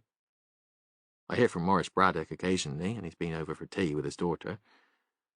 But that's once in a blue moon. Usually I go days without seeing a soul. Janet has to catch up in her sleep. There's only Rosa. I'd be lost without her. Matthew was thinking again that the Halsworthys had their own reasons for keeping Rosa at home when the call came through that they'd tracked down Walden's secret accommodation. Now, Matthew stood with Ross outside the betting shop, looking out for Jen. Ross had picked Matthew up at the police station, and they'd travelled to Braunton together. They must have looked like reluctant punters, hanging around on the pavement. Ross was all for going inside and asking if the bookie's manager had a key to the flat above. But Matthew decided to wait for a while. He wanted to get a feel for the neighbourhood first, and move them down the street a little so they wouldn't draw attention to themselves. This was still a place for locals, and they were already attracting attention. There was a convenience store on the corner, and a hardware shop, a bakery selling cakes with brightly coloured icing. Nothing healthy, nothing here for the tourists. The breeze was still westerly and mild. Matthew imagined Walden living in the flat, letting himself out occasionally to buy food and booze. Because he'd been troubled here, depressed and guilty, drinking heavily. Otherwise, why would he have turned up at the church in Barnstable looking for salvation? Why would he have moved into the house in Hope Street? He walked into the convenience store, leaving Ross outside. The place was almost empty. It was too late for school kids buying sweets on their way to school. Too early for people looking for lunchtime snacks. On the shelves behind the counter there were jars of old-fashioned confectionery, sherbet lemons, rhubarb and custard chews, humbugs. This must have been where Walden had bought the sweets he'd given to Lucy. Matthew showed the man behind the counter Walden's photo. Do you recognize him? The shopkeeper was of South Asian heritage, shiny-haired, handsome. He looked up from his phone and considered the picture. Yeah. He was a regular for a bit. Then he didn't come in for a while. I thought he'd moved away from the area, but he's been back again a few times more recently. He's the guy that was killed out at Crow Point. We think he used to live round here. The man shook his head as if this meant nothing to him. There was a pile of North Devon journals on the counter. The headline, "Man Killed at Local Beauty Spot," was large and dramatic. But it seemed that he sold the papers. He didn't read them. Can you tell me anything about him? Did he have any friends round here? I'm sorry. The shopkeeper sounded genuine. He was giving Matthew his full attention now. When I first met him, he came into the shop every couple of days. That's all I can tell you. What did he buy? The man could answer that. Tea, milk, bread, and booze. Always booze. A pause. I think he must have given up drinking, though, because he's been back a few times recently, and now he's just buying sweets. Perhaps it helps. Like when people give up the fags. Through the glass door, Matthew saw Jen walking down the street towards them. She was wearing a long raincoat, reaching almost to her ankles, and pulled it round her to keep off the drizzle. Her head was bare, and the red hair was a blast of colour in the greyness. She stepped off the pavement to let an elderly woman with a shopping trolley walk past. Matthew thanked the shopkeeper and went outside. Sorry to keep you waiting. I've been talking to Caroline at St. Cuthbert's, and I couldn't dash away without saying goodbye. Jen pulled the key from her pocket, like a conjurer lifting a rabbit from a hat with a flourish and a grin. I hope it works after all this. I'll look a right twat otherwise. She held it out so they could see the albatross keyring. Gabby Henry found it in a pile of washing Walden had left in their machine. It did work. The key turned easily and smoothly in the lock. The door to the flat went straight from the pavement, and was right next to the entrance to the betting shop. Inside, a narrow, bare staircase. They stood just inside the door to put on scene suits, away from public view, struggling in the cramped hallway. The space was lit by a bare bulb that swung above them. "Hello?" Matthew shouted up the stairs. He still had the irrational idea that they might find Christine Shapland here, and he didn't want to scare her. 3 police officers, looking like something from a horror film in suits and masks, would look like aliens, hardly human. There was no response, and he went up. He'd been expecting a bare, clear, organised space, like Walden's bedroom in Ilfracombe. The man had been in the army. Even at times of distress, it would be his habit to be tidy. But they walked into chaos. The stairs led straight into the living area, a kitchen and living room separated by a breakfast bar. The floor was scattered with cutlery and broken crockery. Drawers had been turned upside down, dry food had been emptied from packets, and there was a blue snow of washing powder on the grey lino. Beyond the breakfast bar there was a small sofa and a cupboard, on which the television stood. The cushions had been pulled from their covers. The base of the sofa had been slashed, and the contents of the cupboard now lay on the floor. The detectives stood where they were. "What do you think?" Ross said. "Did Walden lose it? Have some sort of psychotic episode and trash the place?" "I don't think Walden did this." Because although it seemed like random mayhem, Matthew thought this was a search. Someone in too much of a hurry, or too desperate to be careful and quiet, had been through the place. They'd been thorough. If they'd been looking for something specific, it would have been found. It would be unlikely that a police search would find anything now.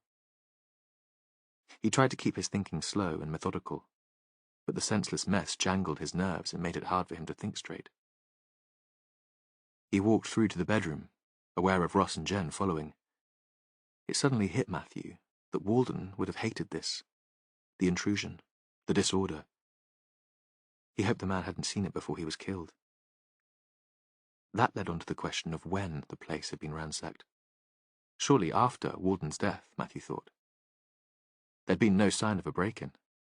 Perhaps the key found in Walden's laundry had been a spare, and one had been stolen from his body, along with the phone, wallet, and credit cards they'd never found.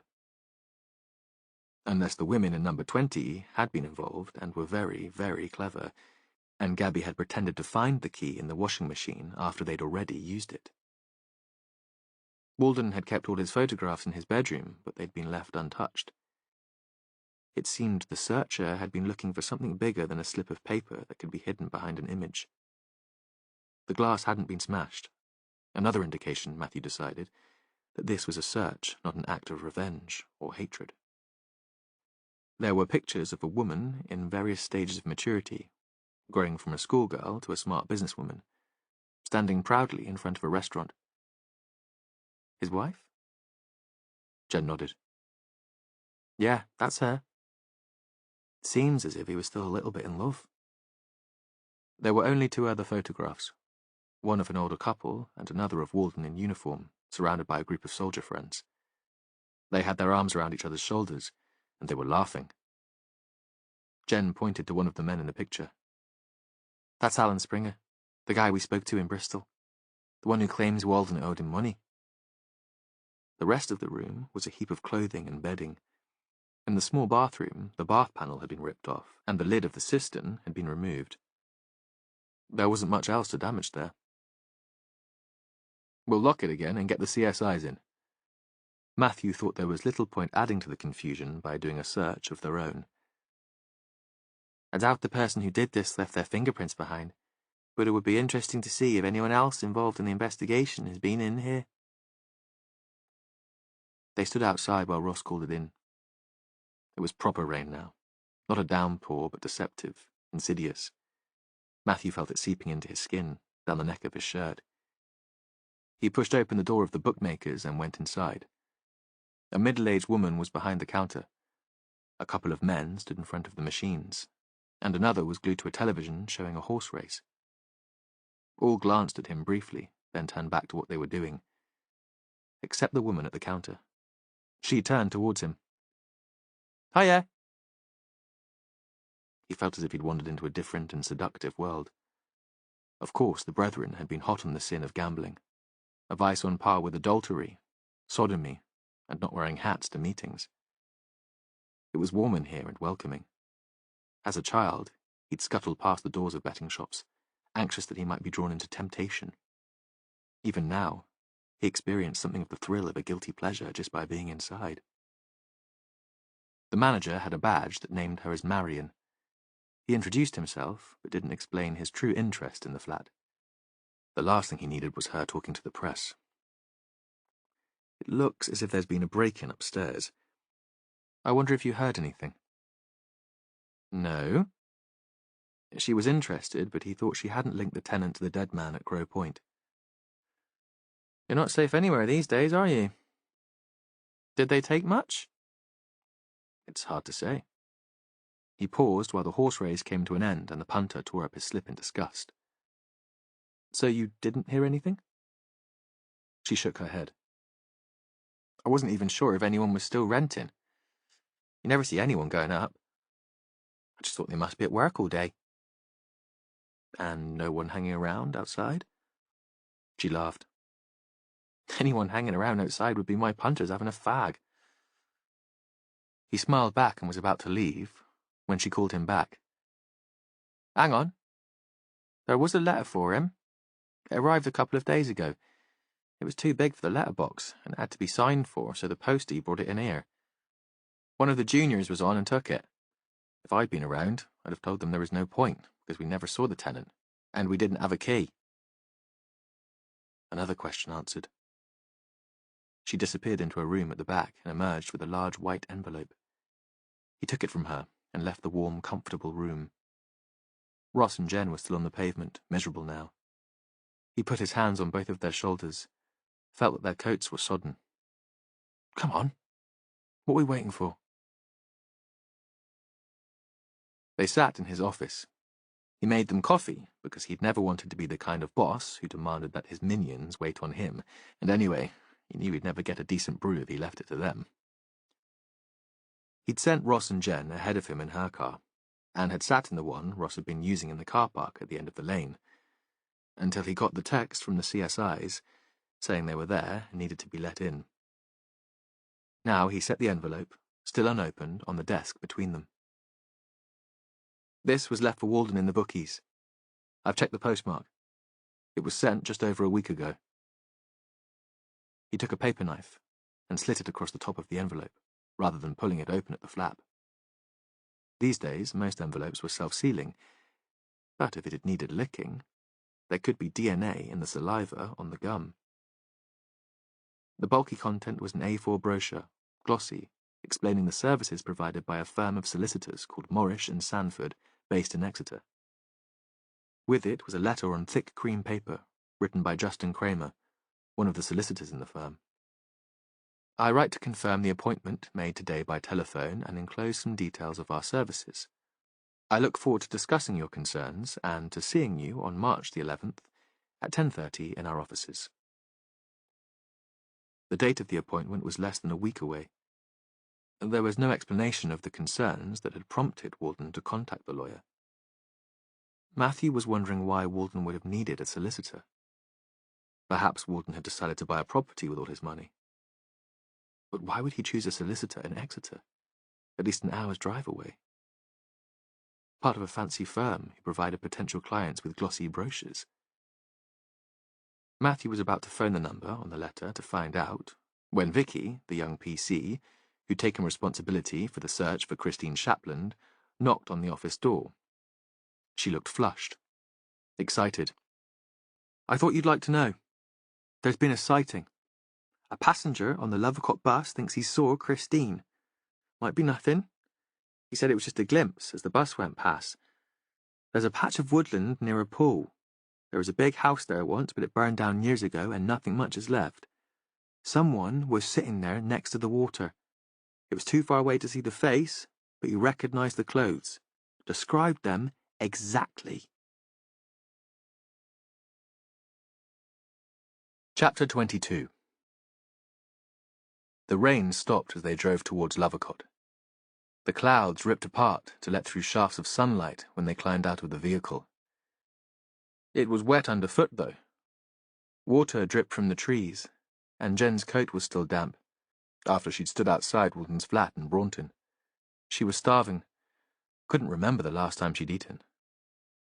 She wanted to stop to pick up some chocolate or a sandwich from the canteen, but the boss had said there was no time. Jen thought he cared about this missing woman in a way that was personal for him.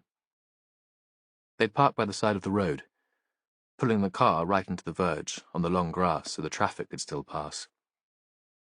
Matthew had got her to drive and sat beside her, an OS map on his knee, shouting directions. He was old-fashioned that way, had never trusted the sat-nav. They'd left Ross back at the station to phone the solicitors in Exeter, and they'd all been pleased with that arrangement. Matthew had said they shouldn't go mob-handed. If Christine Shapland was really there, she'd be terrified enough as it was. Now they were outside, and everything was glistening and strange. The sunlight, through the holes in the clouds, seemed brighter than usual, more focused. Features of the landscape seemed spotlit. They climbed a 5-bar gate and walked down an avenue of trees to the pool. Once this would have been parkland, an artificial setting to provide a bucolic view from a grand house. Now it seemed pointless, a bit crazy, surreal. Jen thought as soon as they'd pulled up that this would be a wild goose chase. How would a woman like Christine Shapland make her way all the way out here? It was miles from her home. And if she'd been brought out here, no good would have come of it. There were people who took pleasure in humiliating those who were different, trusting. They were easy prey. If Christine had been targeted by a man who needed to dominate, who got off on cruelty, they could be looking for a body, not the woman alive and hungry and grateful to be found. Jen realized, with a jolt, that this search was personal for her too. It had been hard enough for her to fight back against a controlling man, with such a pathetic ego that he needed to hit a woman to prove his strength. It'd be worse for a woman like Christine, confused, and already accustomed to being diminished and patronized. Matthew was striding ahead, and had already reached the pool. The avenue continued into an area of untended woodland, and a blanket of celandines, startling, almost unpleasant in the yellow light. The pool had been created to please the eye, though. At one end there was a stone bridge across the narrowest stretch of water. It served no purpose. The lake was fringed with iris, and there was a small wooden jetty, with a rowing boat still attached. It was only as they got closer that they saw that the planks of the jetty were rotting, and that the water itself was clogged with weed, green with algae. Christine was seen by the bridge, Matthew said. I can't see how the witness could have made it up. He described it perfectly. I came past on the bus myself on Tuesday and there was a good enough view. Jen could tell he was trying to convince himself, not her. Let's walk round there then, shall we? She suggested. Even if she's not still here, there might be some trace of her. Well, someone's certainly been here recently. Once there'd been a path around the water, but it was overgrown, grass pushing through the paving stones. In places, the grass had been crushed. Could be anyone. It is a bit special here. You can see how it would attract walkers, locals. She didn't want him to build up his hopes, then be disappointed. Jen saw her first. There was a bench just beyond the bridge, hidden by the stone walls that flanked it. The bench was wrought iron. It had once been black, but it was rusting now, and the paint was flaking off. The woman was lying back in the seat, her face turned towards the sun, as if she was enjoying its heat. She was wearing the clothes that had appeared in all the descriptions that had been sent to the press. Navy blue trousers, purple knitted cardigan, black anorak. On her feet, blue socks and white trainers. The trousers were a little short for her, and they could see 6 inches of white leg. Everything wet, the shoes and the trousers spattered with mud. Matthew had run ahead and was crouching beside her, holding her hand, feeling for a pulse. She's still alive. He stroked her damp hair away from her face. "Christine, it's Matthew Venn. Do you remember me? We used to go to meetings together." Jen got out her phone and punched in 999 to call an ambulance. "No reception. I'll go back to the road. See if there's anything there." Christine opened her eyes and slowly pushed herself up into an upright position. Not frightened at all, it seemed, but frail, shaky. "You came," she said. "They said that you would." Then she shut her eyes again, and they couldn't tell if she was asleep or unconscious. In the end, Jen stayed where she was, and they carried Christine to the car between them. She seemed so cold and confused, and the pulse was so weak that Matthew was worried she wouldn't survive the wait for an ambulance. "There's no guarantee that you'll get phone reception even at the road.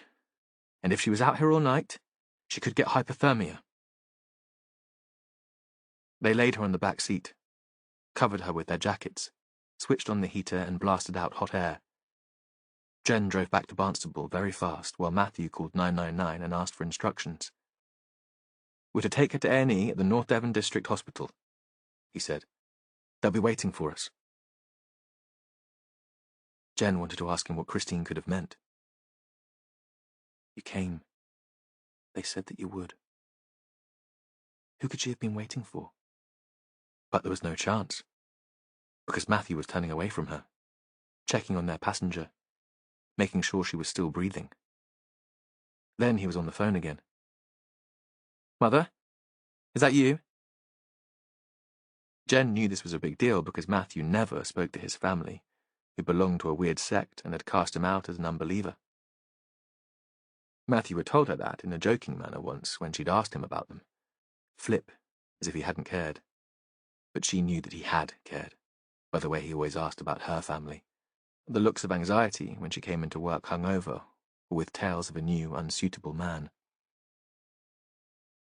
He'd been thinking that wasn't the way a good mother should behave. She should always put her children first. "Wait until you've got kids," she wanted to say.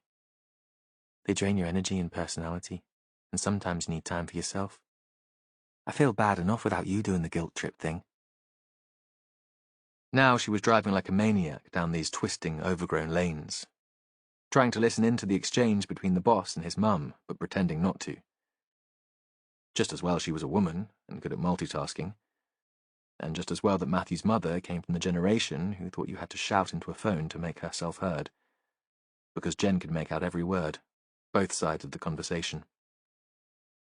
"We found Christine," Matthew said. "I wanted to let you know." As if it really wasn't a big deal. As if he hadn't been haunted by the search since he'd realized the woman was missing. "Alive?" One word. A demand and an accusation. The woman couldn't believe that her son had succeeded in this. "Yes, but she's very cold and a little confused. We're taking her to A&E." "At last!" He wasn't to be congratulated for finding Christine, then. Just blamed for not finding her sooner. "I thought you'd like to let Susan know." There was no resentment in his voice. "Tell her that we found her daughter, and she'll be at the hospital." "Yes, I can do that." "Of course you can. You'll get the gratitude, the vicarious praise." This was a huge gift he was giving. Matthew's mother was still speaking. "I'll call one of the brethren.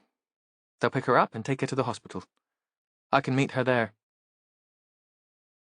There was a moment's pause. Jen could tell that Matthew was choosing his words. "Don't ask Dennis Salter to collect Susan. I don't think that would be a very good idea. He's too close to my investigation." A silence at the other end of the phone. Jen could sense that Matthew was tense, that he was expecting his mother to question his request. The hand holding the mobile was shaking slightly. But when Dorothy Venn spoke, it was to agree with him. "Yes," she said. "I can see that would probably be best." Another pause. I'm sure we can find someone who lives closer than Lovercott to go out to Braunton to fetch Susan. I'm sure that you can. It seemed that the conversation was over. They'd reached the outskirts of the town. Matthew was about to switch off the phone when his mother spoke again. 2 words, sharp, almost curt. Thank you. Chapter 23. Matthew left Jen in the hospital with Christine and started back to the police station. He would have liked to stay with the woman himself, but he didn't think Christine would remember him after all this time. She hadn't seen him since he was a teenager, and he'd just be a stranger now. A strange man, invading her predominantly female world. Jen would interact better with Susan Chaplin too. Her manner was easy, unthreatening, and she'd cope better with his mother. He had too much baggage to be relaxed in her presence. He'd been tempted to wait to see Dorothy. Surely now she'd feel the need to be gracious, to thaw a little in her attitude to him. He was worried, though, that he'd be disappointed, and that she'd still be cold and disapproving. That she'd still blame him for his father's illness and death. He looked at his watch. It was later than he'd expected. Only an hour until the evening briefing. Matthew thought he'd go home, shower, change into clean, dry clothes. He'd feel more ready afterwards to face the team. Then he remembered that Jonathan was working late. He'd still be in the woodyard, and a trip home didn't seem quite so attractive. It would be a rush, and Matthew hated rushing. Instead, he headed to the woodyard and found his husband in the familiar office, head bent over a pile of paper. Even from the corridor outside, Matthew could tell he was hating every minute of the work he was doing. Jonathan was great at practical stuff, unafraid of tackling wiring or plumbing, cooking an elaborate meal for friends. He had a blind spot for admin. He'd worry at it for days, and in the end, Lorraine, his assistant, would sort it for him. She always did. Matthew had once offered to help him, and it was one of the very rare occasions when Jonathan had lost his temper. Are you saying that I can't do my job? That I'm incompetent? His voice raised, and his face red. Now, Matthew pushed open the door. You heard that we found Christine? I asked Ross to let you know. Yes. Jonathan got up and put his arms around Matthew, squeezed him. I don't know how to thank you. I was starting to think that we'd never get her back. He was still beaming when he returned to his seat. Have you worked out what happened? Not yet. Matthew sat in one of the easy chairs facing the desk. Outside, the lights were coming on in the town. The tide was high in the river, and the street lights along the opposite bank were reflected in the water. Christine's okay, but she can't explain what happened, what she was doing there. She got cold and wet, and she's dehydrated. It seems as if she was waiting for someone. Perhaps she misunderstood what the assaulter told her, tried to make her own way back to Lovercott. Got off the bus too early. But you don't think that's what happened? Not a question. Matthew shrugged. It's too soon to say. I checked the bus that Lucy usually takes. The bus driver didn't recognize Christine, and she probably would stand out. The following silence was broken by a wailing sax, the sound floating up from the yard. The cafe was holding its regular jazz night. Matthew thought they should be there, sitting in the half-light, a bottle of wine on the table in front of them, not agonizing over a dead man and a woman who had mysteriously disappeared. Would you like me to talk to her? Jonathan asked. Not tonight, but tomorrow, if they let her home. I've known Christine and her mum for years, since the old day centre days. Chrissy's not confident like Lucy, not very used to strangers. Matthew nodded. Yeah, that would be kind. Something positive, at least, had come of his need to touch base with Jonathan. I've got to go. Evening briefing. and I have to finish this sodding paperwork. I can't even make the simple figures add up. I'll see you at home. At this rate, you'll be back before me. Don't be too late. This was the closest Matthew could ever get to being demanding. And even that felt like a risk. The police station conference room again. Whiteboard and pinboard. Officers slumped in chairs, waiting for this to be over so they could go home and sleep. Oldham had left ages before, but nobody commented on that. The rest of the team had all put in extra hours in the search for Christine Shapland. Matthew wondered if they resented the fact that he'd found her, apparently without any effort. They'd think he'd been sitting in his office and responding to a phone call from a member of the public. They'd been out in the drizzle all day, knocking on doors, searching the footpaths around the marsh and the creek. Huge congratulations on finding Christine Shapland. If you hadn't got word out so speedily or so accurately, we'd never have got that witness call. I've just checked with the hospital and she'll be fine. A big thanks to everyone from her very grateful mother. He looked at the room. No appreciative difference in attitude. But he'd done his best. And he'd meant it. We're not sure yet if Christine's disappearance is linked in any way to the Walden murder. It seems a coincidence, especially as Walden had been seen making overtures to another learning-disabled woman, Lucy, who lives in Lovercott in the days before his death, and that Christine's home is very close to where his body was found. But there's no evidence that Walden knew Christine, so we should keep an open mind. We've moved forward considerably today, though, so let's sum up what we've learned so far and plan out our actions for tomorrow. Then we can finish in time, at least for you to get the last hour before closing in the pub. A weak cheer from the back row.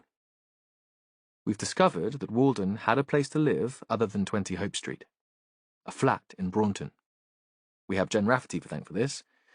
She's not here, so I can tell you that without the danger of making her feel she's indispensable. A pause, and another little cheer. So I'd be very interested to know why he moved into the house in Ilfracombe with the two women. Vicky Robb, sitting at the back, stuck up her hand. Could he just have been feeling lonely and desperate? Maybe having suicidal thoughts and thinking he needed company to keep himself safe? Matthew thought about that. He'd been viewing this from his own perspective. He needed solitude far more than he needed company, but not everyone was like him. He nodded. Yeah, he said. Good point. Yes, that makes sense. The woman coloured with pleasure, and Matthew continued. Someone has been in the flat and trashed the place. It looks more like a search to me than an act of vandalism. A search by someone in a hurry. There would have been a lot of noise. Glass and crockery got smashed. So it could have happened at night when the bookie shop below is shut, or very early in the morning. Can we get some canvases into Braunton tomorrow to do a house-to-house? Find out if anyone saw or heard anything unusual. There was no break-ins, so they would have used a key. It's possible that the killer stole one from Walden after his death. So we're talking an evening between Monday and Wednesday inclusive. It seems likely that the person who was in Walden's flat was implicated in his death. So this is important. Ross stuck up a hand. They could have used the same key we used to get in. The one Walden had left in Hope Street. They could, Ross, and that would implicate one of the women living there. Let's get the canvases to show photographs of Priest and Henry, and ask specifically if any of the women were in Braunton on that night. It occurred to Matthew that they could be close to tying up the investigation. It could be that easy. They'd get a description of someone lurking outside Walden's Braunton flat, and they'd have their culprit. In his mind, he explored a variety of scenarios that might fit. Could Walden have been murdered simply for access to the flat? Perhaps by one of the men Walden had met through St. Cuthbert's. An addict raging for a fix, desperate enough to commit murder. Maybe Matthew was overthinking this, looking for complex motives that didn't exist. It was possible that word had got out about Walden's wealth, and he'd been killed just for his money. Greed often provided motive enough. But the man wouldn't have been daft enough to keep cash in his flat, would he? He turned back to the room. Have we tracked down Walden's bank accounts? Ross shook his head. Sorry, there doesn't seem to be any account in his name. The hotel must have paid him through his bank. Nobody gets paid by cash anymore. I'll check with them tomorrow. That has to be a priority. Matthew tried to hide his irritation. He thought that even if Walden hadn't hidden cash in the Braunton flat, there might be information there that would have allowed the intruder access to the money. Passwords, the e-reader that allowed transfer of funds, building society passbooks. It seemed even more likely now that greed had been the main motive in the case. Walden's attachment to Lucy Braddock and the disappearance of Christine Shapland could be nothing but distracting coincidences. He continued. We were given a letter that had been delivered to Walden and left at the bookmaker's shop below his flat. It was from a firm of solicitors in Exeter. Ross, you were going to check that out. Ross stood up. Matthew hadn't had a chance to discuss this with him beforehand, so he waited with interest like the others. Walden first contacted the lawyers to make a will, Ross said. But apparently he got in touch again wanting advice about something else. They wouldn't give me the details over the phone, but apparently one of the partners will be in North Devon tomorrow and is prepared to fit us in. He waved his fingers in the air to indicate the quotation marks. Honestly, they're the most pompous bunch of arses I've ever dealt with. It took me more than an hour to get past the receptionist. What time can he see us? He's coming here to the station at 3. Ross paused. You'd better see him, boss. I doubt he'll be prepared to talk to a lowly constable. Matthew nodded in agreement. Not because he was prepared to pander to the lawyer's prejudices, but because he wanted to hear what the man had to say. So tomorrow, we need to focus on the financial aspect of Walden's life. We'll go back to St. Cuthbert's and see if one of their clients has suddenly come into money. Ross, you really need to have a go at the banks and see what was going on there. And we'll leave Jen to work with Christine Shapland. There might still have been a crime committed, abduction, or abuse. I can't believe she'd been wandering around that pool for 3 days. It's much more likely that she was being held somewhere and then dumped in a place where she'd be unlikely to be found for a while. We'll meet again the same time tomorrow evening. They moved away to their homes and families. A group of younger, single officers got together to go to the pub. They asked Matthew if he'd like to go along, but he knew they weren't really expecting him to say yes. They found him a little upright and proper, and they couldn't quite relax when he was there. When he arrived home, he was pleased to see that Jonathan's car was already parked outside the house. Matthew doubted that his prompting had made a difference, but he liked to think that it had. The rain of earlier in the day had quite gone, and there was moonlight on the river. Inside, Jonathan seemed restless. He wasn't good at sitting still all day. The pile of papers and accounts and the anxiety about Christine Shapland had taken its toll. Matthew knew how it would be. The man would stay up late switching TV channels, drinking too much whiskey. Do you fancy a walk? It's light enough. Matthew thought that might help, and he wasn't fit for bed yet either. And anyway, he wouldn't sleep until Jonathan did. They went through the gate in the wall at the edge of the garden, and that took them straight onto the beach. It was impossible here to tell where the river ended and the sea began. Arm in arm they walked, the shadow thrown by the moonlight turning them into one person, misshapen and weird. Chapter 24. Gabby was working in her studio when she heard that Christine Shapland had been found. Jonathan Church had come all the way up to her eyrie to tell her. She resented the interruption briefly. She'd been entirely focused on one piece of sky in the Crow Point painting, and it was always hard to get back the concentration once she was pulled away from her work. But he seemed so joyful, so sure that she would share his excitement that it was impossible not to smile. How is she? Gabby cleaned her brush. The moment was lost, and anyway, it was probably time to finish. She sang in an amateur kind of way. At one point in her life, she dreamed of performing, of wealth and celebrity, but art had always come first. Each month there was an evening of jazz in the Woodyard Cafe, and she'd been invited to sing with a band she admired. She needed to change to chat to the musicians. It wasn't a big deal, but most of her friends were coming along to watch. Kaz and Ed would be there. Even Simon had said that he'd come. She hadn't quite known what to make of that. Now, she wondered for a moment, if she should pull out, if it would be disrespectful to perform so soon after the man's murder. But it was an honour to have been asked, and besides, it was a paying gig. She could use the cash. Christine's fine. Dehydrated and cold, and they're keeping her in hospital overnight, but no lasting damage. Physically, at least. It'll have affected her mother, though. She's always been a bit nervous, and this won't help. Did the police know what happened? No. They found Christine by a pond out towards Lovercott. Nobody knows how she got there. Not even your husband? Gabby had known that Jonathan's Matthew was a detective because of gossip around the centre, but had only linked him with the inspector, in charge of the investigation into Simon's death, when she'd seen the two of them eating lunch outside the Woodyard Cafe. Not even him. Jonathan paused. Are you okay? It must be hard to lose a housemate, even if you weren't very close. You know you can always take a few days off. He was so sympathetic that she was almost tempted to confide in him, to confess. But she'd grown up thinking that secrets were sometimes all she had, so she just shook her head.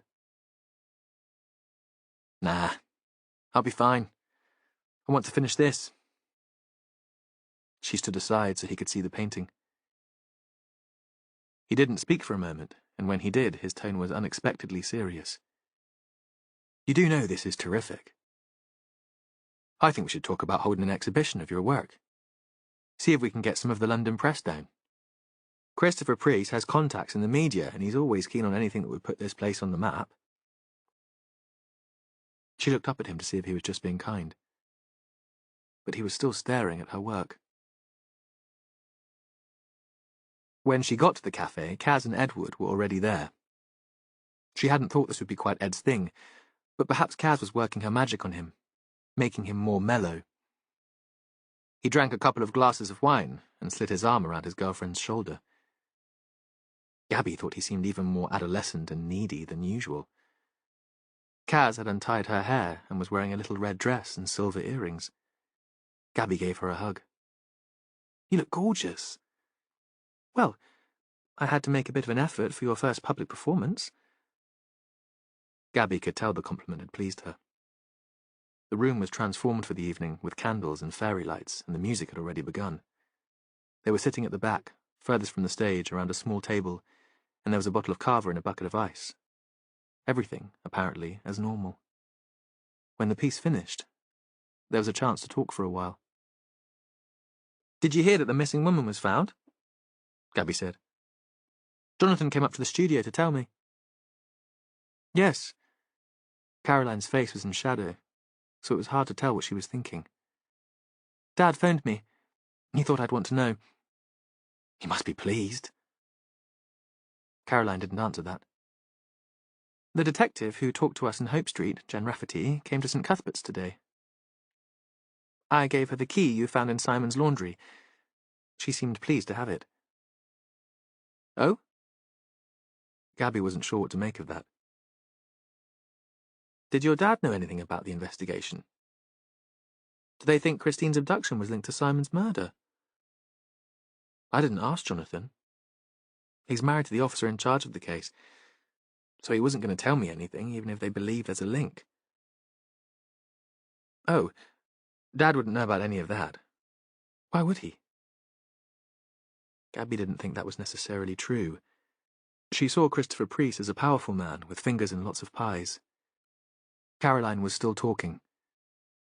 Jen Rafferty thought that Simon might not have been homeless when he came to us.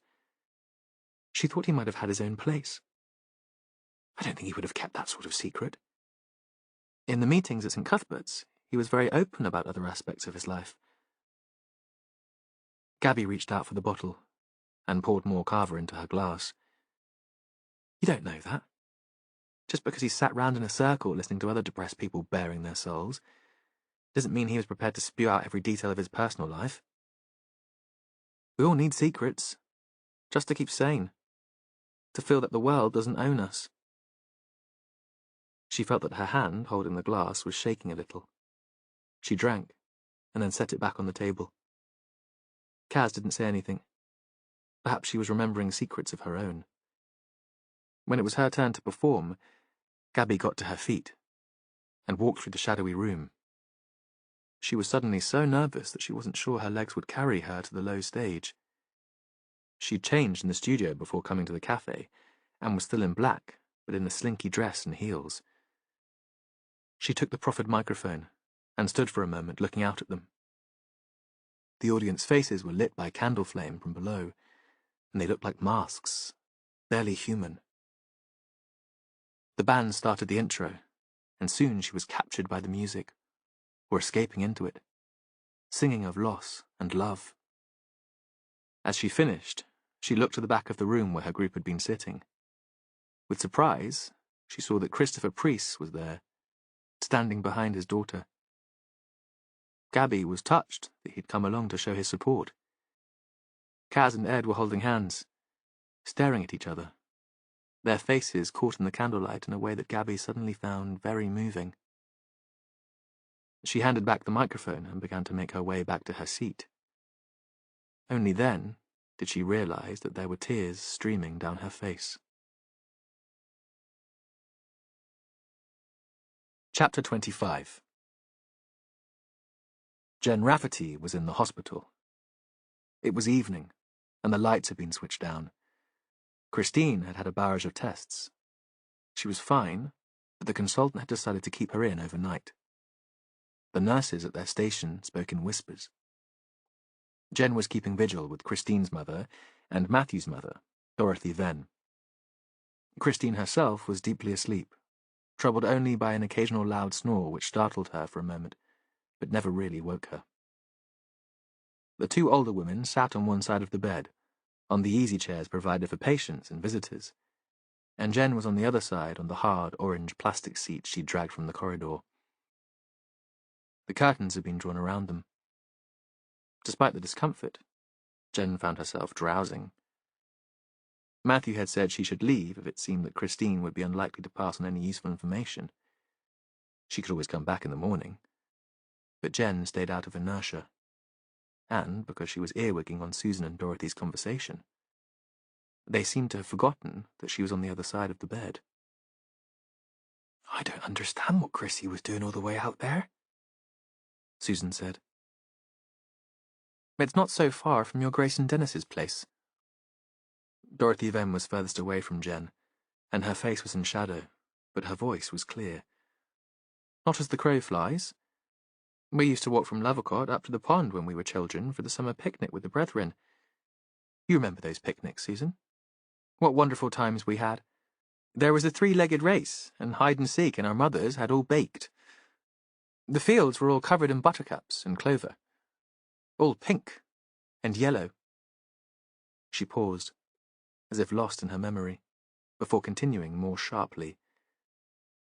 "It's hardly any distance. Even the little ones kept up." "What are you saying? That Dennis did take her back to their house after all and Chrissy ran off? That would make him a liar." There was a silence that dragged on so long that it became uncomfortable. In the end, it was broken again by Susan. "Grace won't hear a word said against him." "Grace is a loyal wife," Dorothy agreed. There was another pause before she continued. "Matthew says you shouldn't let Chrissy back there. Not until the investigation into the dead man is over." "I won't," Susan said. There was no hesitation this time, and her voice was fierce. "I won't be letting her out of my sight, whoever wants to care for her. She'll be staying with me from now on." That was when Jen decided she could leave the women to it. Susan would be there for Christine in the unlikely event that she needed protecting. She could talk to Christine tomorrow, when the woman had had a good night's sleep, and when she was back in her own home. She'd have more to tell them then. She said her goodbyes and left. It wasn't until she got home that she remembered seeing Colin Marsden marching into the woodyard when she was there that morning handing out the flyers about the missing woman. It was midnight. Too late to call Matthew Venn now. It would save until the morning. Chapter 26. Another morning, and Matthew was preparing for another briefing. It was grey outside, and not long past 7, so he'd had to switch on the lights. He stood in the empty room, trying to order his thoughts, planning for the day. The priority was to find out what had happened to Christine Shapland. At the moment, they couldn't eliminate her disappearance from the murder investigation because of the woodyard connection. That was distracting, so it was important to know if the woman had wandered away or had been taken, and if she'd had any real involvement with Walden. He felt the weight of responsibility for all that was going on, and worried again that he might be the wrong man for the job. The stress was growing. Tension made his muscles ache and shortened his temper. Soon, it would be an effort to keep it under control. The team started to arrive early, keen, sniffing the possibility of a result. Matthew wasn't so sure. Optimism had never been his default setting. Ross was laughing and joking with a colleague. Jen slipped in at the back at the last minute. She looked tired, a bit dishevelled. Matthew wondered if she'd been hitting the wine when she got in from the hospital the night before. He wouldn't have blamed her. Christine Shapland. He leaned back against the desk at the front of the room and thought he must look like one of the older teachers at his school, jaded, a bit of a joke. We need to find out what happened to her as a priority. Even if there were no murder inquiry involved, she's a vulnerable adult, and if there was an abduction, we need to find the perpetrator. I've just phoned the hospital and she's fine. She's going to be allowed home this morning. Jen, I'd like you to wait until she's home and go to see her. Jonathan's offered to go with you. He's known the woman for years, and the mother trusts him too. She wants him there for the interview. You met Susan at the hospital, and I don't want to introduce someone new at this stage. Jen nodded. Matthew thought she'd rather be a part of the main Walden inquiry, but she could see the sense in what he'd asked. He turned back to the room and raised his voice a notch. After all this time, he allowed himself to show impatience. Ross, where are we on Walden's finances? That missing 200 grand. It can't just have vanished into thin air. I've already left a message for the human resources guy at the Kingsley Hotel. I'll try again now. Find out how Walden was paid when he was working there. I'm sure you find this kind of detail tedious, Ross. Not as exciting as you'd like, but it's important, and I've asked you to treat it as a priority. There was a shocked silence in the room. Matthew never criticised a colleague in public. Ross blushed and shifted in his seat. But Matthew was running out of patience with the man. His inability to find Walden's money was becoming ridiculous. The solicitor who dealt with Walden's will is coming in this afternoon. If all else fails, he might have some idea about the finances. I'll sort it out. Ross sounded moody, resentful. Please do. Matthew turned his attention back to Jen. Once you've spoken to Susan, I'd like you to go back to St. Cuthbert's. Have any of Caroline's clients suddenly come into money, or dropped out of the program unexpectedly? Let's see if we can find the person who searched Walden's flat. Matthew was about to send them on their way when Jen raised her hand. When I was canvassing the woodyard service users yesterday, Colin Marsden from the tollkeeper's cottage came in. He looked as if he might be there in an official capacity. I didn't speak to him, and I don't think he recognised me, but it seemed an odd coincidence. Matthew drove to the Marsdens' house immediately after the meeting. From the beginning, he'd had a niggle of suspicion about the couple who lived on the edge of the marsh. Their interest in the case had seemed disproportionate, and they lived not far from the chaplain's cottage. There was no reply at the door, and their car had gone. He stood, uncertain what to do next, thinking he might just call into his own house for a snatched cup of good coffee and a moment's peace, when he saw Marsden in the distance on the ridge of the bank that separated the marsh from the river. It was a still day, misty and overcast, and the man was little more than a silhouette from here. Marsden was staring out towards the estuary, not moving, with his back to where Matthew was standing. Matthew pulled his car further down the track and parked close to his house. There was a moment of panic when the man disappeared out of his sightline, hidden by one of their outbuildings, a crumbling boathouse. Matthew worried that Marsden might have moved on. He could have walked away towards the point. Matthew thought it would be ridiculously undignified to chase after the man, to arrive breathless and sweating to ask his questions. When he got out of the car, however, he saw that Marsden was still there, still staring out over the water. The outline of the opposite bank was blurred by drizzle. Any birds that flew out of the mist would only be silhouettes. The man turned when he heard Matthew climbing the bank towards him.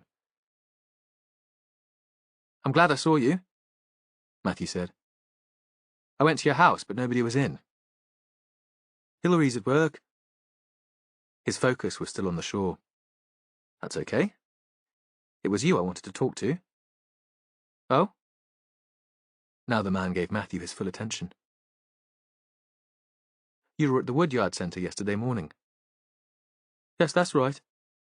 I'm there every Thursday, unless we decide to do a field trip, but those are only once a month." "What is it you do there?" "I teach a course for the U3A, the University of the Third Age, natural history, mostly ornithology, but I've become more interested in botany recently, so I can cover that too." Marsden paused. "I'm rather enjoying it. Sharing my knowledge, to interested beginners. I only started at Christmas. The original tutor was taken ill, and I was asked to take over." Matthew could picture him at the front of the class, showing his images of birds, explaining plumage details and distribution, a little pompous, getting the validation for his hobby that he never received at home. "Did you ever see Simon Walden at the Woodyard? He's the man who was killed here on Monday afternoon." "We've been watching the news, of course. It's of special interest because it happened so close to home. But I didn't know him. He certainly wasn't a member of our group." Marsden paused. "We're all over 50 in the U3A, and most of my students are considerably older." "You didn't see him elsewhere in the centre?" "Mr. Walden was a regular. He volunteered in the cafe kitchen." "You never saw him there?" There was a moment's hesitation before Marsden shook his head. "I seldom use the cafe. It always seems noisy and a little overpriced. I take my own coffee in a thermos flask." It was the sort of thing Matthew's mother might have said. Thrift came very close to godliness in her book. Matthew wondered if that was why he found Marsden so tricky. He was a man who turned his personal likes and dislikes into a moral code. Because he didn't enjoy spending money in the Woodyard Cafe, there was something morally suspect about the people who did. The brethren had been much the same. Matthew thought they'd created a god in their own image, hard, cold, and inflexible. "And that was your only contact with the Woodyard? You just ran the natural history course?"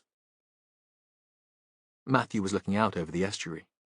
It was low tide, and the mist was clearing a little to show the far shore, the ridged wave patterns on the sand. He couldn't see what possible motive Marsden might have for killing Walden, but this seemed another coincidence. One too far. "For the time being, I have given some informal legal advice to the trustees, and I hope to become more involved when we move to Barnstable." Away from his wife, he seemed more confident, and Matthew decided he liked the man less because of it.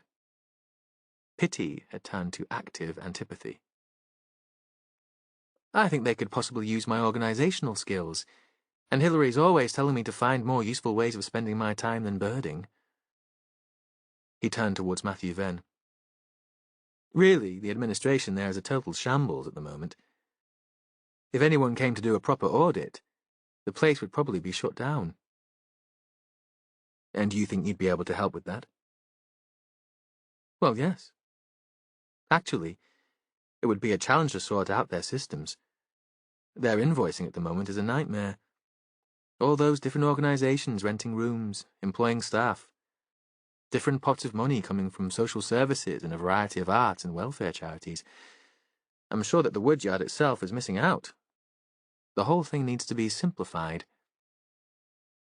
Matthew wasn't quite sure how to respond to that. He thought Martin was probably right, but it seemed like a betrayal to Jonathan to agree. Marston must have picked up on the ambivalence. Oh, I'm sorry. That was tactless, wasn't it? I'd forgotten that you... He hesitated, looking to find the right word. Partner runs the show. He didn't sound sorry, and Matthew thought it unlikely that there had been a lapse of memory. There had been something snide, accusatory about the comments. Matthew wondered if the whole conversation had been a second-hand pitch for the role of administrator. Perhaps Marston was missing the status he'd had when he was working, or the couple had run out of money and he was looking for employment again. Matthew could understand the man wanting to escape from Hilary. My husband, yes. But he just runs the centre day to day. Tries to keep all the different organisations happy. A board of trustees manages the show, as you call it. He forced a smile. I'm sure they'd be delighted if you volunteered your services on the administration front. And they're always looking for board members with specific skills. Well, that has been mentioned. But still, the man seemed pleased. He looked at his watch. I have to move on. It's time for the next census point. Just a moment. Marston paused, turned back. Yes? Impatient now. Do you know the Chaplins? They live in one of the cottages on the creek, close to the nature reserve. You must pass it most days while you're out birding. Christina's a woman with Down syndrome. She goes to the day centre at the woodyard. She's the person who went missing, Marston said. Yes. I'm sorry, Inspector. Hilary and I keep ourselves to ourselves. As you'll have realised, we don't have a lot to do with our neighbours. I'm afraid I can't help you. He was already moving away along the bank. Do get in touch again if you have any more questions. He slid down the bank to the beach and walked off towards Crow Point. Soon, he was no more than a shadow in the mist. Matthew stood for a moment, looking out at the water. In the car again, he checked his phone. There'd been a call from Maurice Braddock.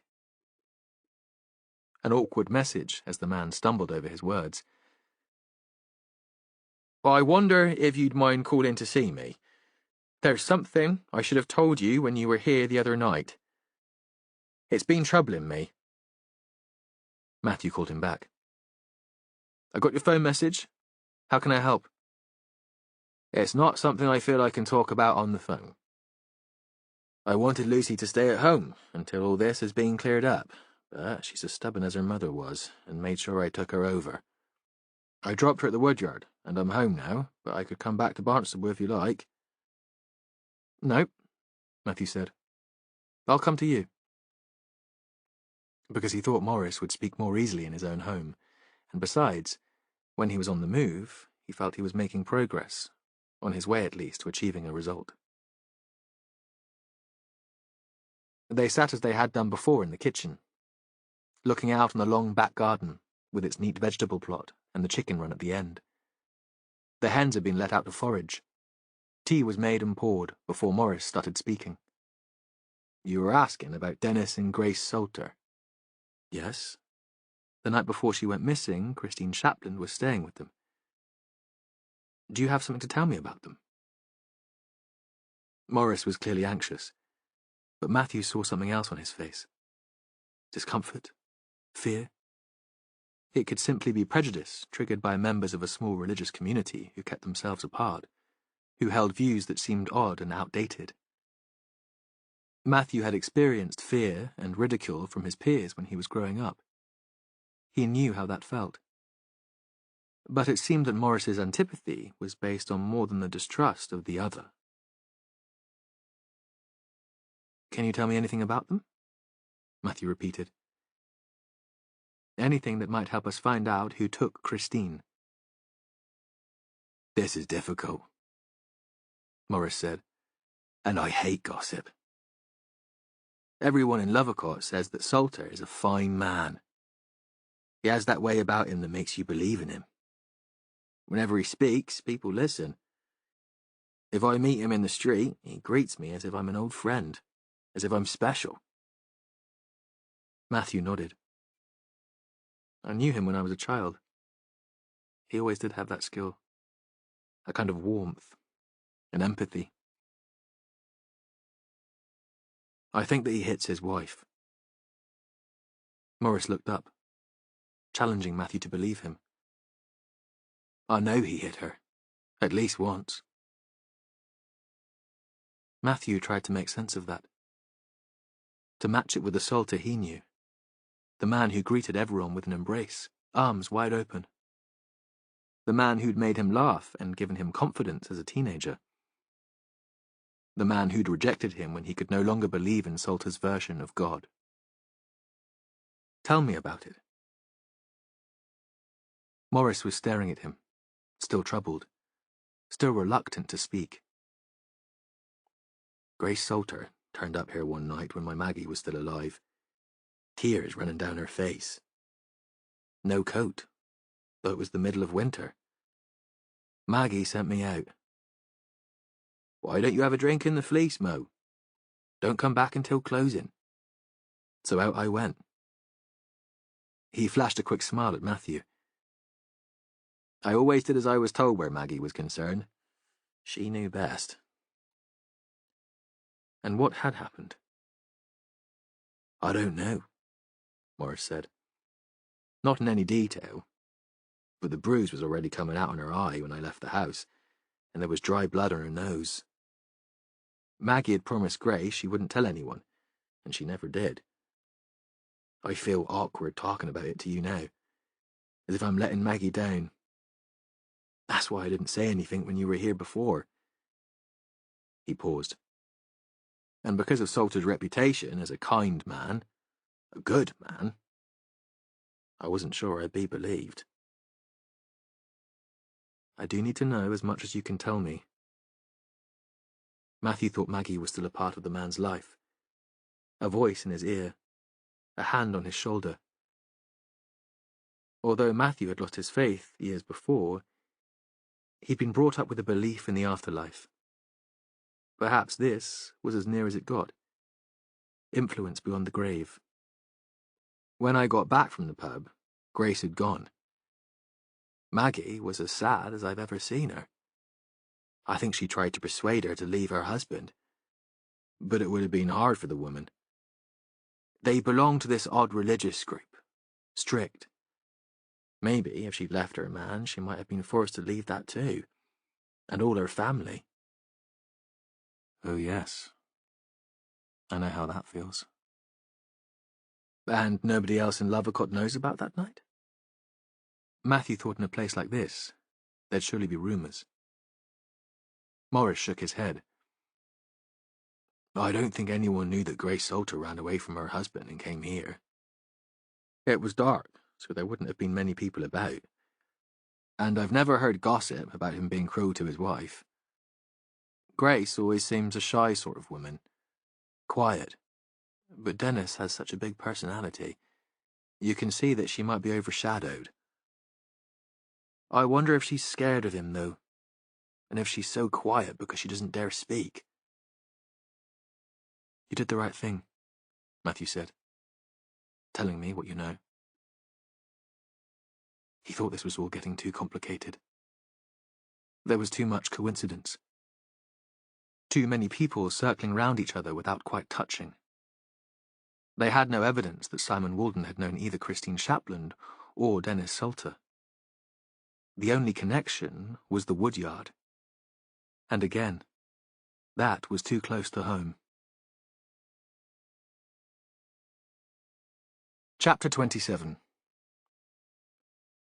Jen Rafferty sat in the Shapland's small, dark cottage, which seemed to have grown out of the marsh, listening to her boss's husband talking to Christine.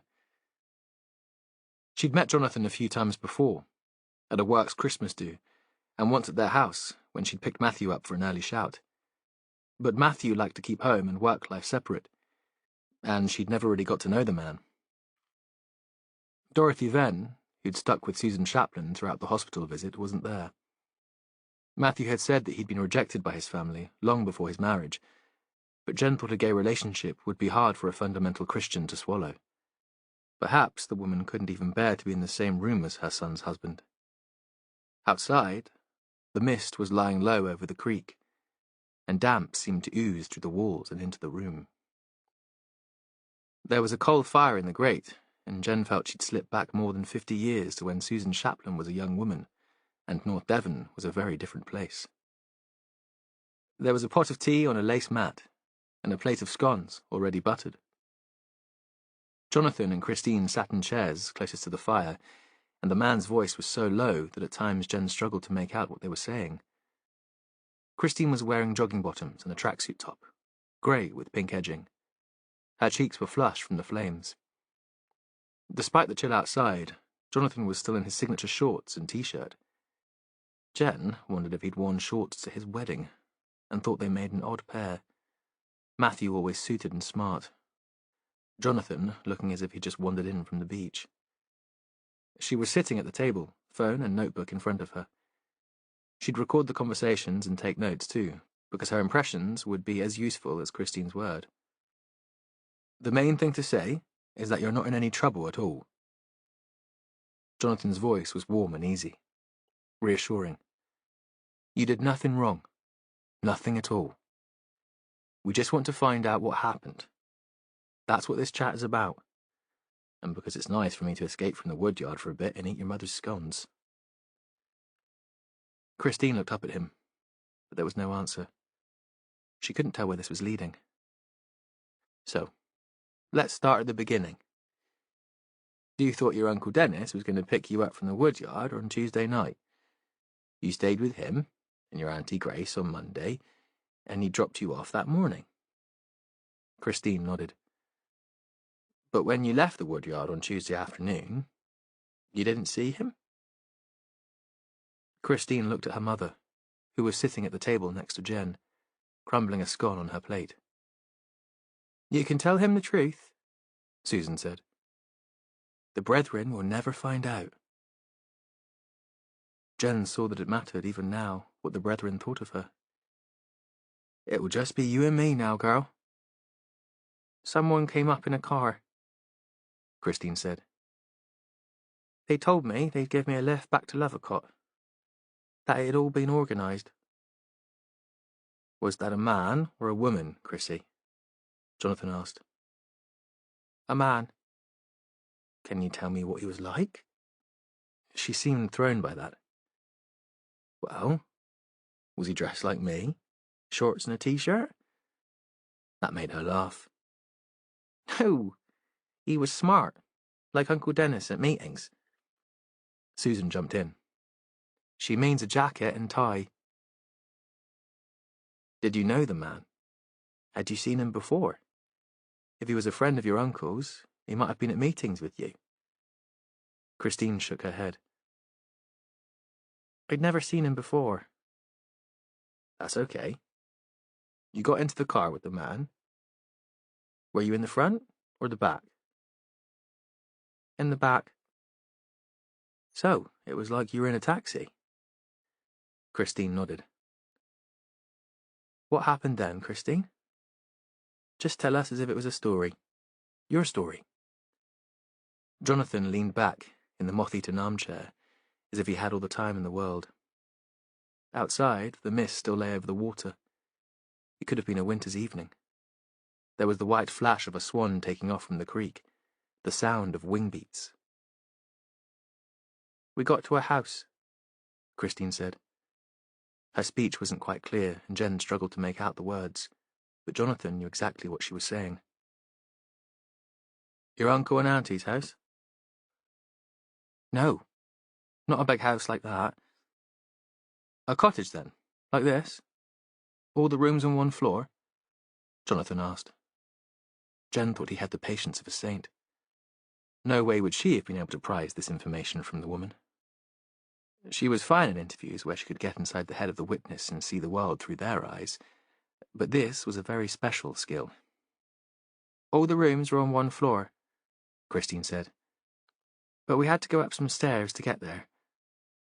"So it was a flat?" A nod. "Was it a big building with lots of floors? Lots of flats?" "No, just one flat over a shop." Walden's flat, Jen thought. They took her to Walden's flat. They knew he wouldn't be there because he was already dead. We could have arrived there soon after he took her to the pond. She couldn't help interrupting. "Do you know what kind of shop was under the flat?" But Christine just shook her head. "What did you do in the flat, Christine?" Jonathan took up the questions again. "I watched the telly." A pause. "I like the telly." "With the man who'd driven you there?" "He stayed for a bit. He gave me some crisps and a bar of chocolate, a can of pop." She shot a look at her mother. Perhaps she didn't get fizzy drinks at home. "Did you ask why he'd picked you up?" "He didn't say anything." Jonathan leaned forward and took Christine's hand. "Did the man hurt you in any way? Touch you?" "No," she said. "He asked me lots of questions. It was like a test. I couldn't answer anything." "What sort of questions?" "I don't know." She was close to tears. "I didn't understand what he wanted. I said I wanted to come home, back to my mum's house. I didn't want to stay in the flat, and I didn't want to go to Uncle Dennis and Auntie Grace's place. I just wanted to come home." Jen could hear Susan muttering beside her. Some sort of apology or prayer. She turned and saw that the woman was weeping. Jen pulled out a tissue and passed it across. Christine was speaking again. "The man said he couldn't take me back to Mum's because he had to leave. He had important things to do. I could make myself at home until my uncle came. There was a bedroom if I wanted to go to sleep. More chocolate and more pop in the kitchen." "And did your uncle come?" Jonathan asked. "Nobody came." Christine was upset again now, reliving the panic, pleating the fabric of her top with her trembling fingers. "I was on my own, and I didn't know what to do. I thought I'd go out and find someone, but I couldn't get out." She looked up. "He'd locked me in. The man had locked me in." "That must have been very scary," Jonathan said. "I'm so sorry you had to go through that." "I didn't know what would happen. I just wanted to be at home with my mum." "How many nights did you stay there, Christine?" She screwed up her face with the effort of trying to work that out.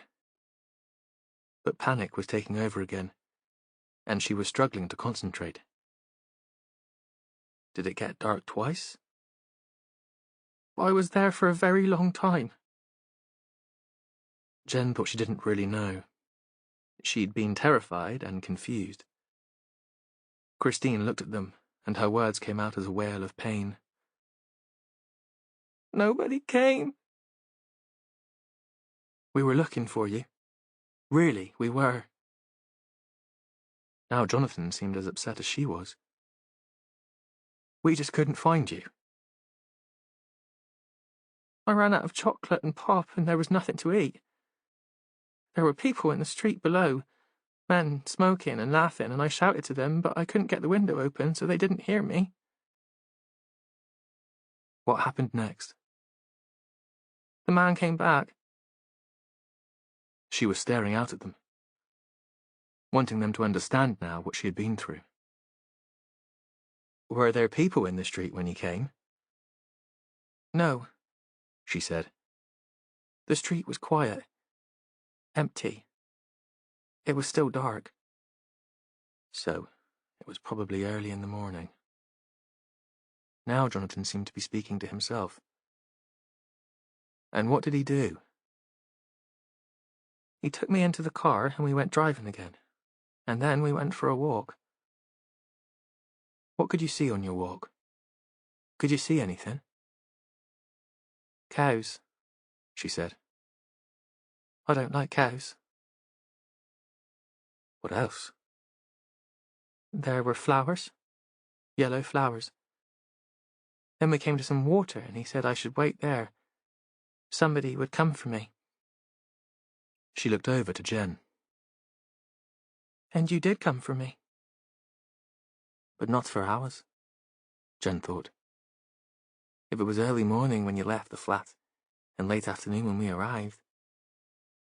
It was drizzling, and you didn't have a proper coat. You must have been desperate. Jen turned to Jonathan. Can I ask a question? He gave a little frown. Just one. She's been through so much. The flat where you stayed. What sort of state was it in? Was it tidy, or very messy? It was quite messy after I'd been there, Christine said.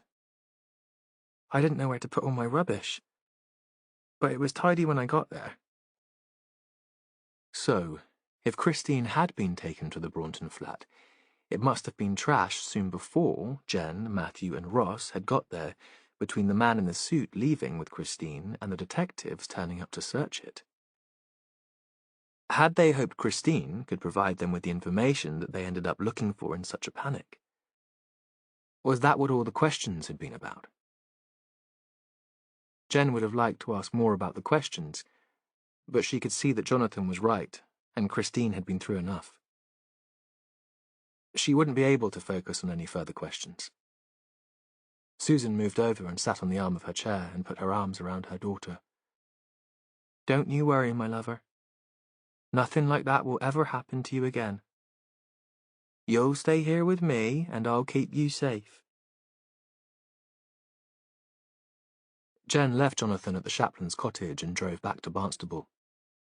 Looking out over the river to the estuary, she had a brief pang of homesickness for another river and another estuary, for Liverpool and the Mersey, a city full of life and action. But she knew it was too late for regrets. She parked at the police station and walked through the town to the cobbled alley at the back of St. Cuthbert's Church. The noise of traffic and voices faded. She made her way to the back of the old school and found the same woman sitting in reception. I need to speak to Caroline Priest. I'm afraid she's with a group at the moment. I'm a police officer. The police officer who spoke to her before. Two women sat on easy chairs in the lobby, chatting. They looked up when Jen said who she was, curious and a little wary. Could you let Caroline know that I'm here? I'm not sure. The young receptionist looked anxious. She's running a session for women at the moment, and she doesn't like to be disturbed when she's with a group. One of her group was murdered. I think she'll see me. I'd like to speak to the rest of them too. Now the chatting women stared at Jen. She pulled around another chair so she was facing them, half blocking the corridor. The receptionist squeezed past and disappeared into a room. Did you know Simon Walden? Jen asked one of the women. Yeah. She was very thin. Lank blonde hair and a white top framed a colourless face. He was in my meditation class. What did you make of him? She shrugged. You don't get much chance to talk if you're lying on your back with your eyes shut. What about you? Jen turned to the other woman, who was older, dressed like a Tory councillor. Did you know him? Not really. I just bumped into him here, and a gang of us often go to the Woodyard Cafe for lunch when we're finished, and sometimes he'd be cooking. A pause. You could tell he was happy there, in the kitchen. The receptionist emerged, a little flustered. Caroline's just finished her session. She's holding the group for you. Terrific. Jen was already on her feet. She took out 2 cards, handed them to the women. If you think of anything that might help, give me a ring. In the room, about a dozen women sat in a circle. Caroline stood up when Jen walked in. This is Detective Sergeant Rafferty, everyone. She'd like a word. This wasn't quite the approach Jen had been planning. She'd hoped to meet clients individually, get the gossip, ask if anyone had suddenly come into cash. These women were hardly likely to talk to her in front of their mates, with a social worker listening in. But they were already fidgeting, wanting to leave for a fag or a coffee, so she'd have to go for it, or she'd lose their attention altogether. You'll have heard by now that Simon Walden, who was part of this community, was murdered on Monday afternoon. You think one of us is the killer? A tall, intense young woman. Just because we come to this place? Just because we've got mental health problems? No. But Simon was a bit of a loner. You probably knew him as well as anyone. Silence, and a wall of resentment. Jen knew when she was fighting a losing battle. Look, just think about it, will you? If anyone remembers anything unusual, even if it seems trivial, just give me a ring.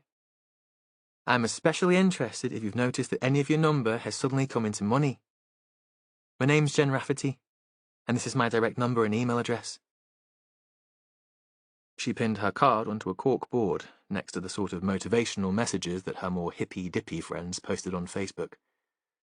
Please get in touch. The women filed out, leaving Caroline and Jen in the room. I'm sorry if they seemed rude, Caroline said. Some of them haven't had good experiences with the police, and they have so little confidence. Aggression is often the only way they know to assert themselves. Jen nodded. She supposed that made sense. She'd been thought a moody, angry cow when she worked in Merseyside.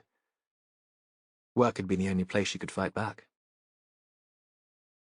Was Simon's wallet stolen when he was killed? Caroline asked. Is that why you asked about the money? We think he had another source of income, and it's possible that he was a victim of theft. Have you noticed any of your clients suddenly flashing the cash? New clothes, suddenly moving into new accommodation? Caroline shook her head. Sorry. She got to her feet and led Jen from the room. She was wearing smart black shoes with a small heel, and they clicked on the wooden floor, marking a rhythm as Jen followed. Outside in the corridor, they paused. The chatting women had gone. Jen had the sense that there was something Caroline wanted to say. She waited. I was wondering about the funeral, Caroline said. I'd like to do that for him, if there's nobody else. Organize it, I mean. Ed would help. Unless Simon's wife... Jen remembered her conversation with Kate in the big flat overlooking the downs, the woman's memories of Simon as a schoolboy and a soldier. I'm not sure. Would you like me to ask? Yes. Caroline sounded pleased, grateful. I feel that I let Simon down in life. At least I could do something to help him now. Chapter 28. Matthew arrived back at the station from Lovercott just in time to grab a sandwich before Jason Kramer, the solicitor from Exeter, turned up.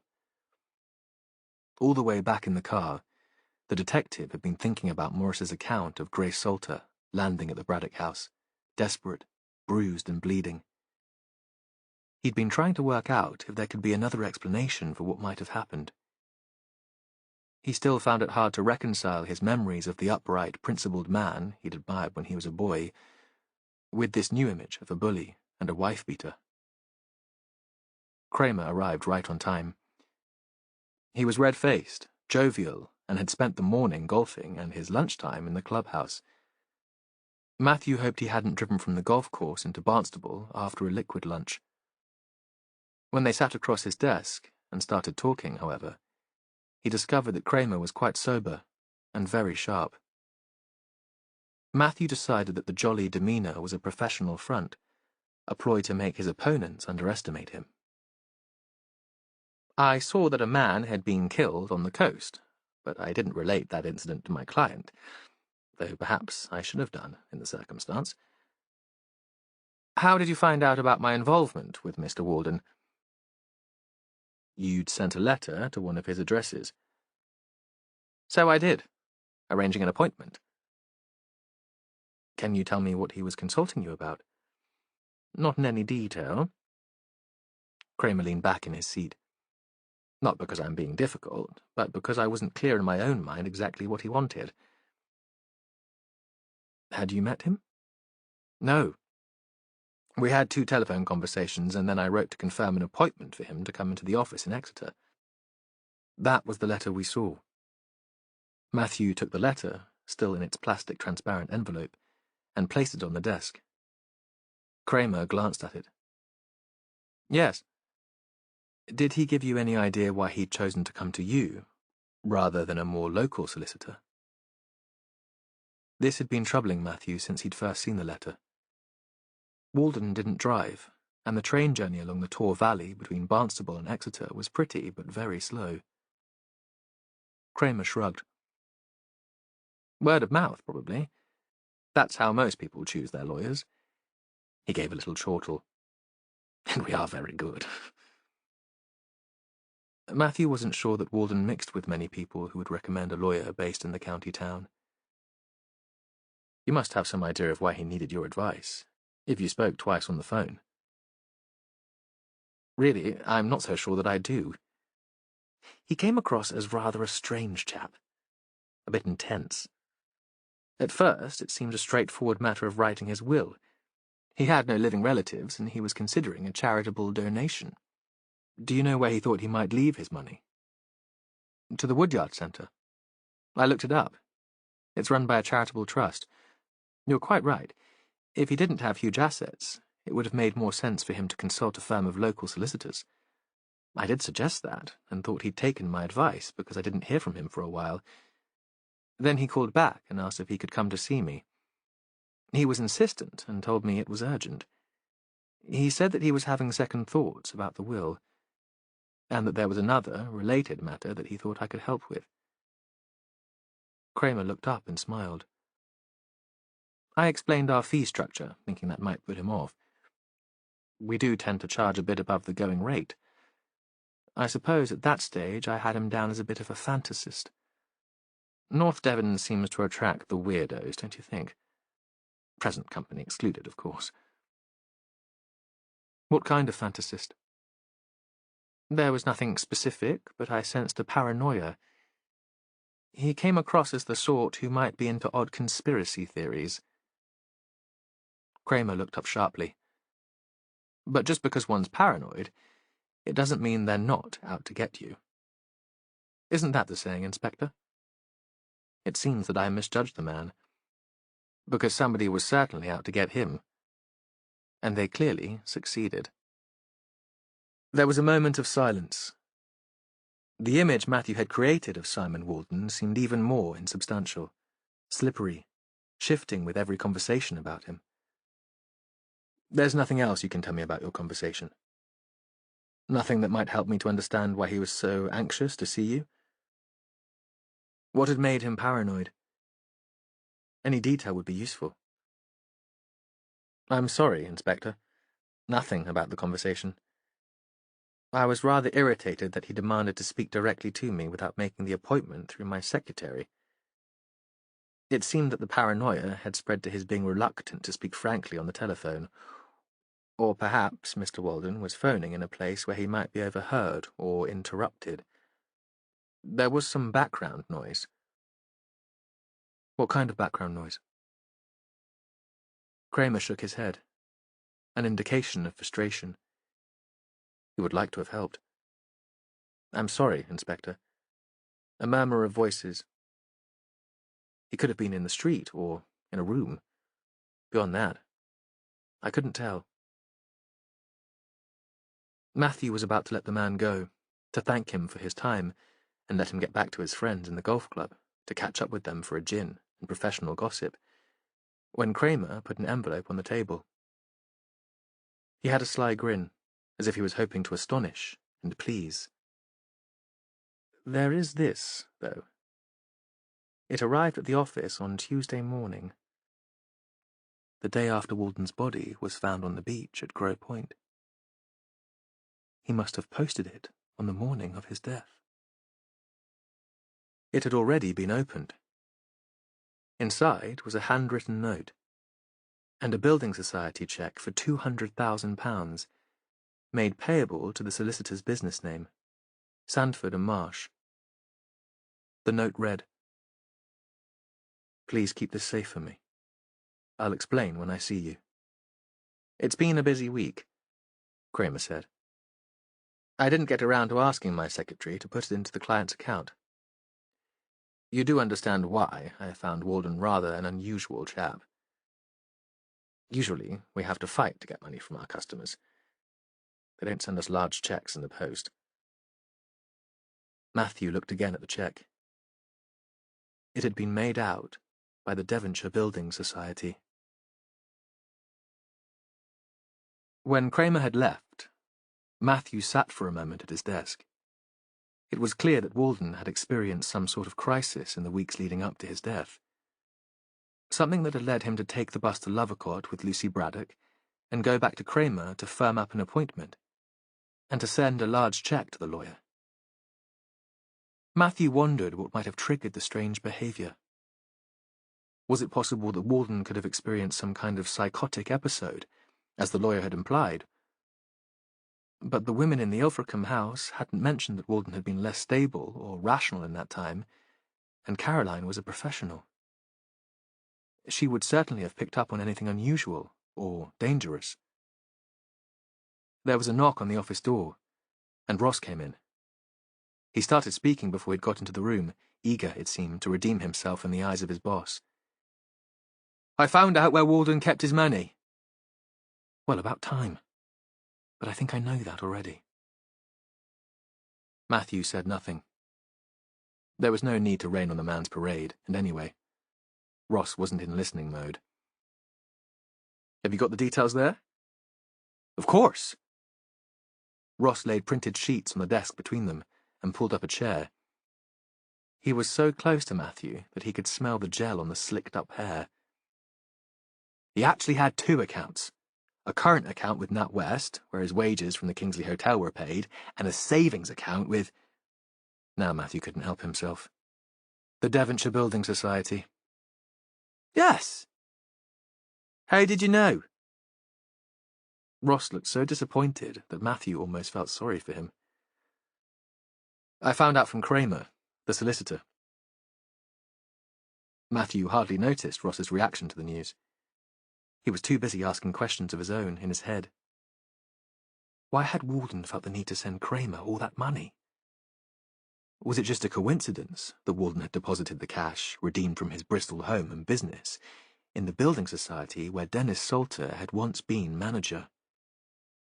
Why had he decided to withdraw the whole amount?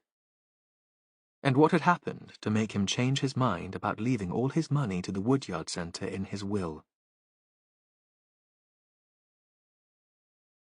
Chapter 29. Gabby had agreed to spend the afternoon with Kaz and her father, Christopher Preece. Gabby still wasn't quite sure how she'd allowed herself to be talked into it. Kaz had taken her aside after her appearance at the jazz cafe the night before. "What are you doing tomorrow afternoon?" "Nothing much." I don't work on Friday afternoons. Will you come out with me and Dad? Her voice had been strangely pleading, and Gabby thought Kaz didn't ask many favours, so she'd go along with it. But it had seemed an odd request.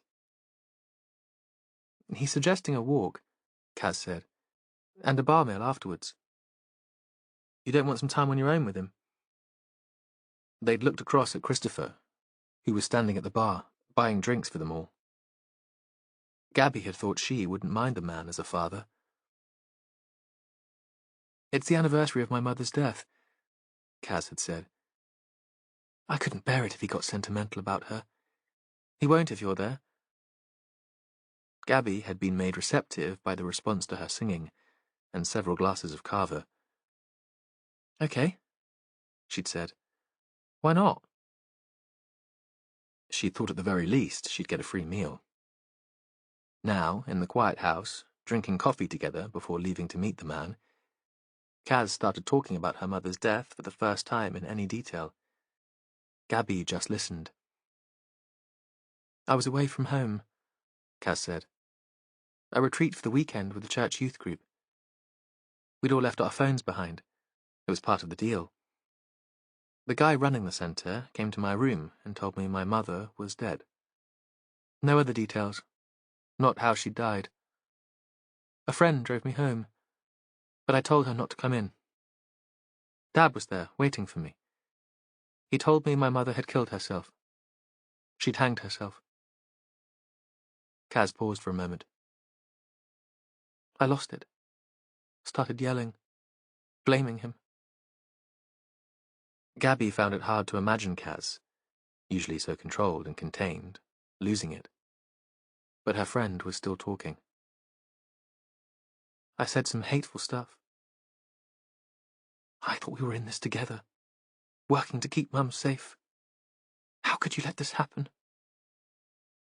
He tried to take me into his arms, but I pushed him away.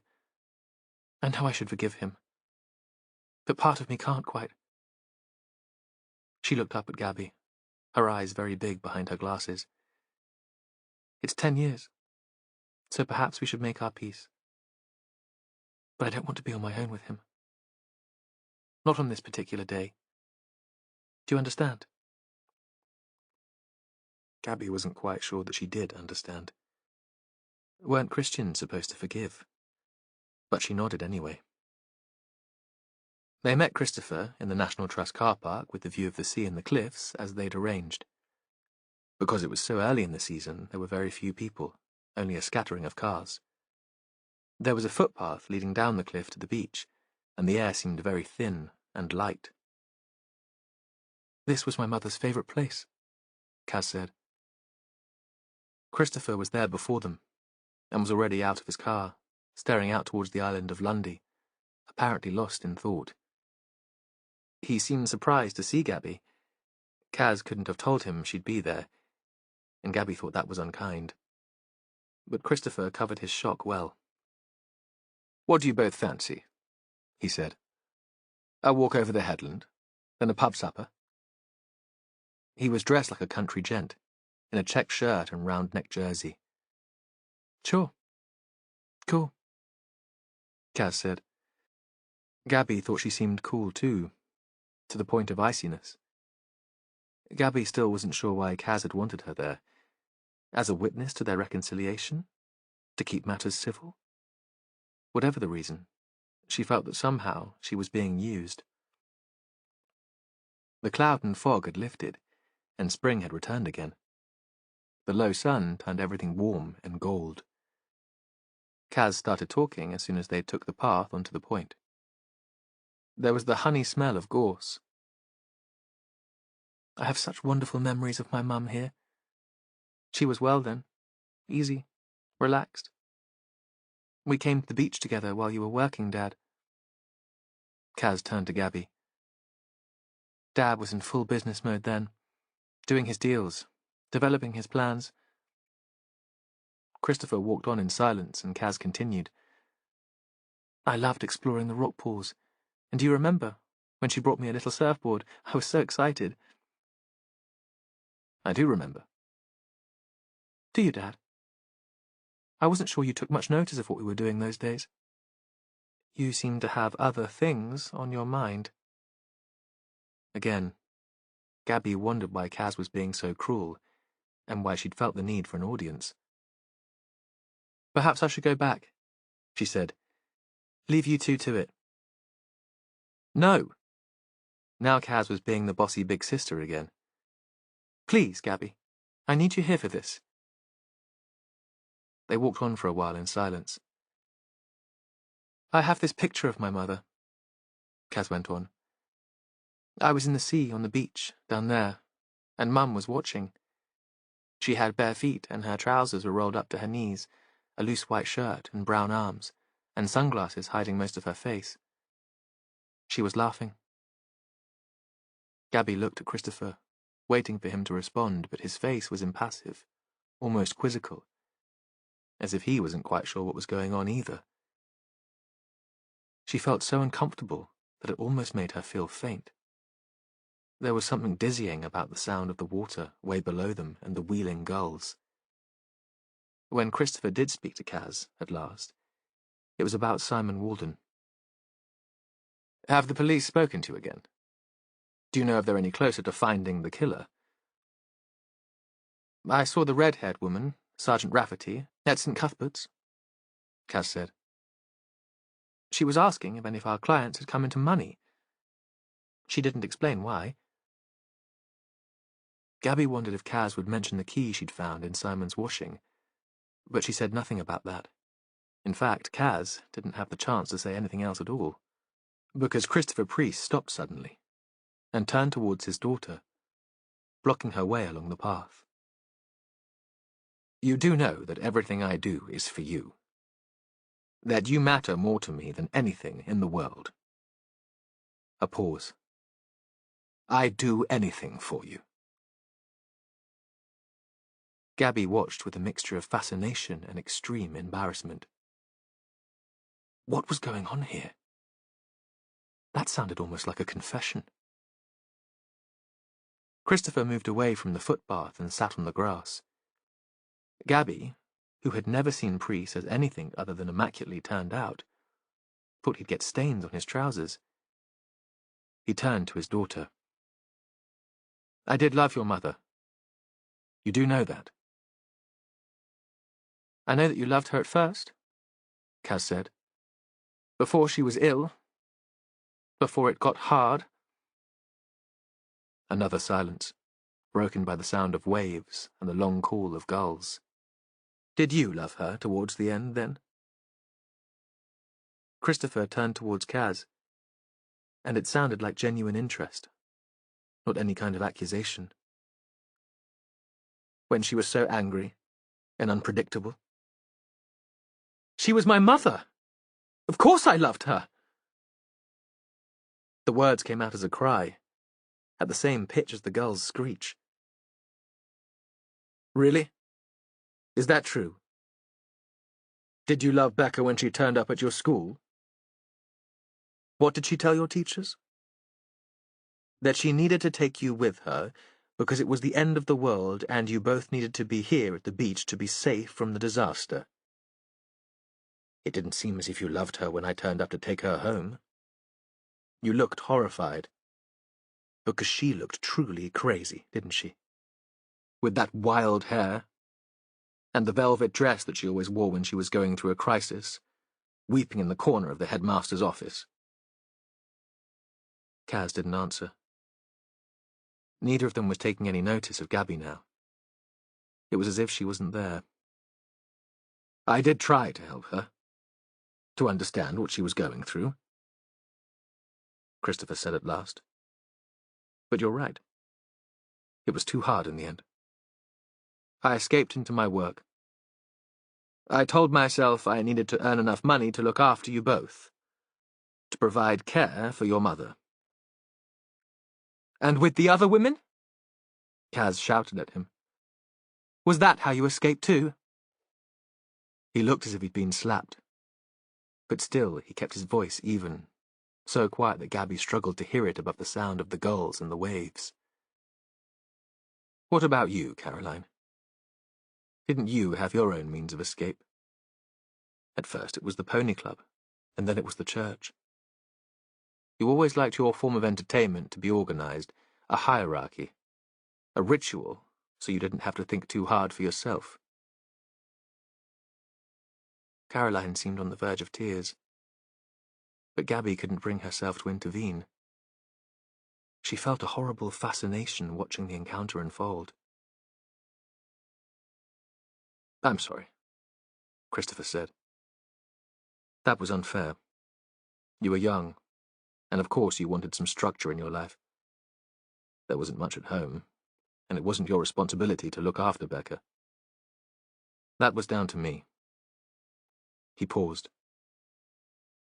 "She would have been proud of what we both achieved at St. Cuthbert's, wouldn't she? And she'd have adored the Woodyard. All the terrific work that goes on there. The music and the theatre, the art. Don't you remember how she used to dance?" "Yes. Yes, she would." Kaz turned to face him. "Is that why you got so involved in it?" "Of course. You must have realized that." "We've never discussed it," Kaz said. "I've tried to talk to you." "I suppose that's true. But I was always busy. A-levels and then university." "I wondered why you came back to North Devon after university," he said. "You could have lived anywhere. It must have such dreadful memories for you." "Happy ones, too. And this is where I remembered Mum best. Besides, I missed it when I was away from home." Kaz seemed suddenly to make up her mind about something. She turned to face her father. She was still standing and looked down at him, accusing. "Did you kill her?" Gabby thought that was why she was here. As some kind of witness, in case Christopher was forced to admit to a 10-year-old crime. "No, of course not." There was shock and immediate denial. "Is that what you've been thinking? All these years?" "I saw you," Kaz said. "With a woman. You were all over each other, in a bar in Barnstable, when you believed I was at home. I'd sneaked out to meet my friends." A pause. More honesty. Gabby thought this was like one of those truth games she'd played as a student. "You thought I was there keeping an eye on Mum, but she was sleeping, and I couldn't face another night in." There was a moment of silence. "She was called Sophie." Christopher Priest spoke very quietly.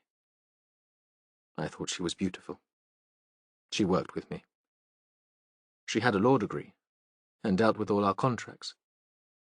She was very bright, full of ideas." "You fell in love with her mind?" Kaz said. Gabby thought that sounded like a cheap sneer. "I fell in love.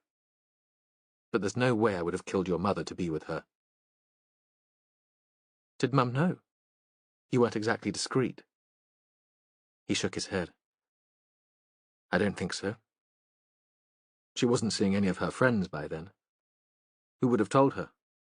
And I was very careful at home." He turned to his daughter. "I didn't want to hurt her." "It was convenient, though, with Mum suddenly off the scene. What happened? You were free to be with Sophie. Do you still see her? Do you hide her in the attic when I come to visit?" "I think for Sophie I was just a bit of fun. She didn't want a long-term relationship, and she certainly wasn't ready for a teenage stepchild. Besides, I didn't think I deserved to be happy. I didn't kill your mother, but she died because of me." He'd found a stray piece of long grass and was pulling the dead seeds off one by one. "I tried to lose myself in the businesses again, to get the same buzz about the developments. But it didn't work. So, after a few years, I got rid of them, and set up St. Cuthbert's. Then I joined the campaign to found the woodyard. I put all my money and my energy into that, into providing a space where people who suffered like your mother could be safe. He looked at her. I wanted you to be proud of me. There was a moment of silence. I am proud, Kaz said. Of course I am. Her father scrambled to his feet and started walking again. Kaz joined him. Gabby hung back, then followed them. Her attention was caught by the light on a piece of the cliff face. There was lichen, and some kind of prickly bush. Sea buckthorn? She was thinking how she might paint it. Then she realized that the couple ahead of her had started talking again. I met Simon Walden, he said. I know you met him. You came to a couple of the Friday feasts. Before that. Again, it sounded as if he was about to confess to something. This whole conversation had the air of a confession. I wanted to meet him before he moved into number 20. I asked him to the house. Your house? Christopher nodded. I wanted to check that he was all right. He could have been a murderer. A madman. Oh, Dad. I'm grown up. You didn't need to do that. No. I realize that now. A pause, and there was another moment of apparent honesty. But I couldn't bear to lose you, too. Later, they were in a thatched pub in a village just inland from the coast. There was a small campsite in an orchard across the road, and in the summer it would be heaving. Because it was still cheap, it attracted young people marking the end of exams, graduation, freedom. Gabby had brought a group of art school friends here soon after she'd started at the woodyard. They'd all come from London, and she'd basked in their admiration. But it's so cool here, and this is really where you're going to be working for the next 3 years. How surprised they'd be to hear that she'd be caught up in a murder inquiry. They'd thought this was a place different from the city. A place where violence would never happen. It was Friday night, and Gabby thought it should just be she and Kaz in Hope Street cooking a meal, remembering the other Friday nights with Simon. She shouldn't be here making small talk with her boss. She felt trapped. She didn't have her car, and they were miles from home. Even if she'd felt brave enough to opt out, she didn't have the cash for a taxi. In the end, it was Kaz who opted out. Do you mind if we don't eat here, Dad? Gabby and I would probably rather be alone this evening. Christopher seemed almost relieved. Sure, he said. But they made no move to leave and continued talking. Not about Kaz's mother now, but about the woodyard and Christopher's plans for the place. Gabby's attention strayed. She thought again of the sunlight on the cliff face, the colour of the lichen, and the sharp, clear spikes of the buckthorn. She'd taken a photo and would have looked at the image on her phone, but knew it would seem rude. A couple of regulars, old men, sat in one corner. They'd been there when Gabby's friends from London had camped in the village. She'd wondered then if they were actors, employed by the landlord to provide a touch of authenticity for the visitors. Now, she thought they were just staking their claim to the place. It was still early, and the pub was quiet, and Christopher's voice provided a background white noise to her thoughts. I just want the police investigation to be over, he was saying, so that the team can get back to work. We can't stand still. We're achieving so much there, and the press will find out Walden's connection with the woodyard soon. Reputation matters so much. It can make or break a project. Gabby shifted in her seat and caught her friend's eye. Kaz got the message. Look, do you mind if we go, Dad? It's been quite a week. If he was disappointed, he didn't show it. He stood up. Of course. Keep in touch, though. Any time. Kaz stood too. Thanks. And I'm glad we had that talk. He nodded. And I meant what I said.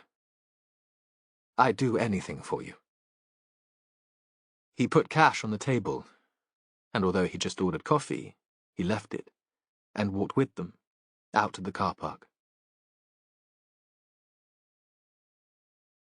Chapter 30.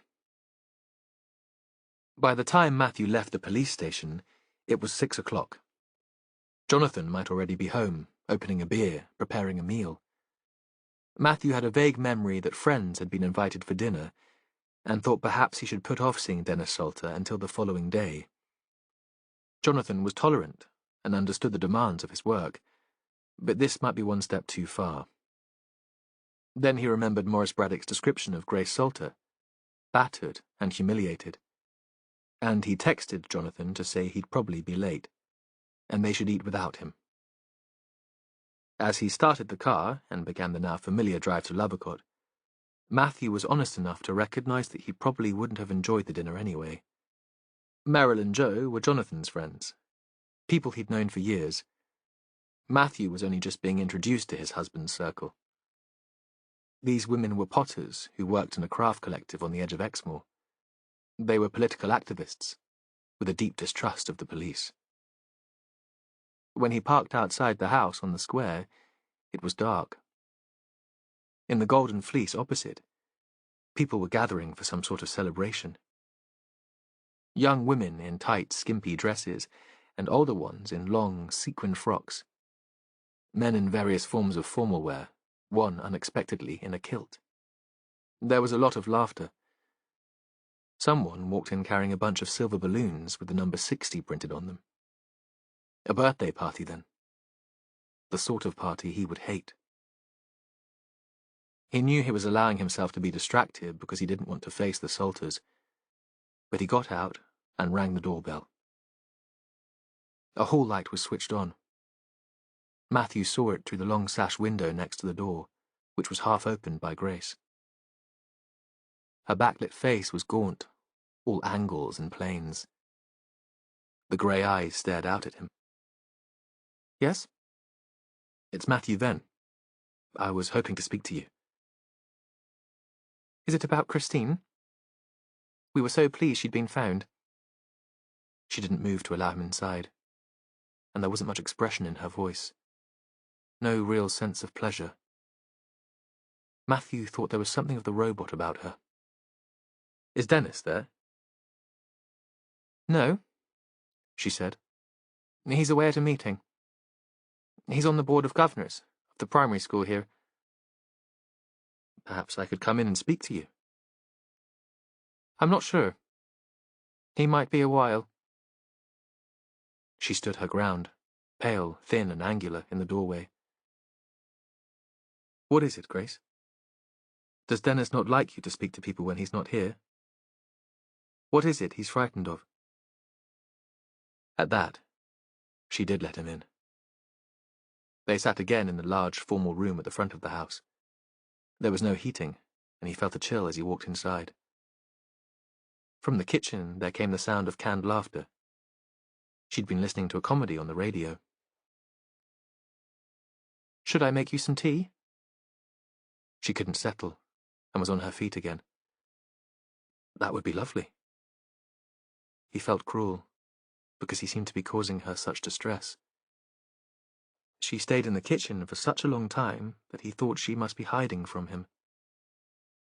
The radio was switched off, and the house was suddenly silent. Then he heard muffled words, and wondered if she was calling her husband on his mobile, leaving a message for him perhaps, asking him to come home. Covering her back in case Dennis was angry that she'd let Matthew in. At last she came back with a tray. She poured tea and offered milk. He thought how different she was from Susan. They made unlikely sisters. All they had in common was their membership of the Brethren. He wasn't sure how he'd persuade Grace to talk. It had seemed easy in advance, driving down the narrow lanes from Barnstaple. Are you very close to your sister? As I remember, you were great friends when you were young. We were great friends. Grace shut her eyes for a moment. And now? Things change, she said. But she didn't look at him, and she didn't explain. Do you often have Christine to stay with you? Now her eyes were open, and she watched him, wary. Not as often as we used to? Why is that? We're older now. It's not so easy. Perhaps we like our own routines and rituals. Whose idea was it that she should come to stay with you while my father's funeral was taking place? Matthew paused. I would have thought you would both have wanted to be there. Dennis was a good friend to him. Dennis was there, Grace said. I was happy to stay with Christine. It wasn't one of her woodyard days. I knew Susan would want to be with Dorothy. So, it was your idea to invite her here? She didn't answer immediately.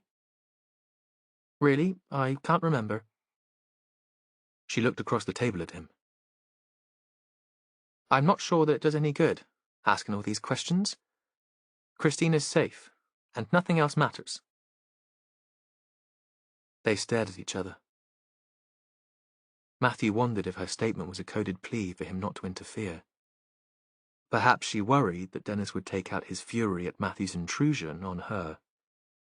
From across the square in the Golden Fleece came the bass thump of a disco beat.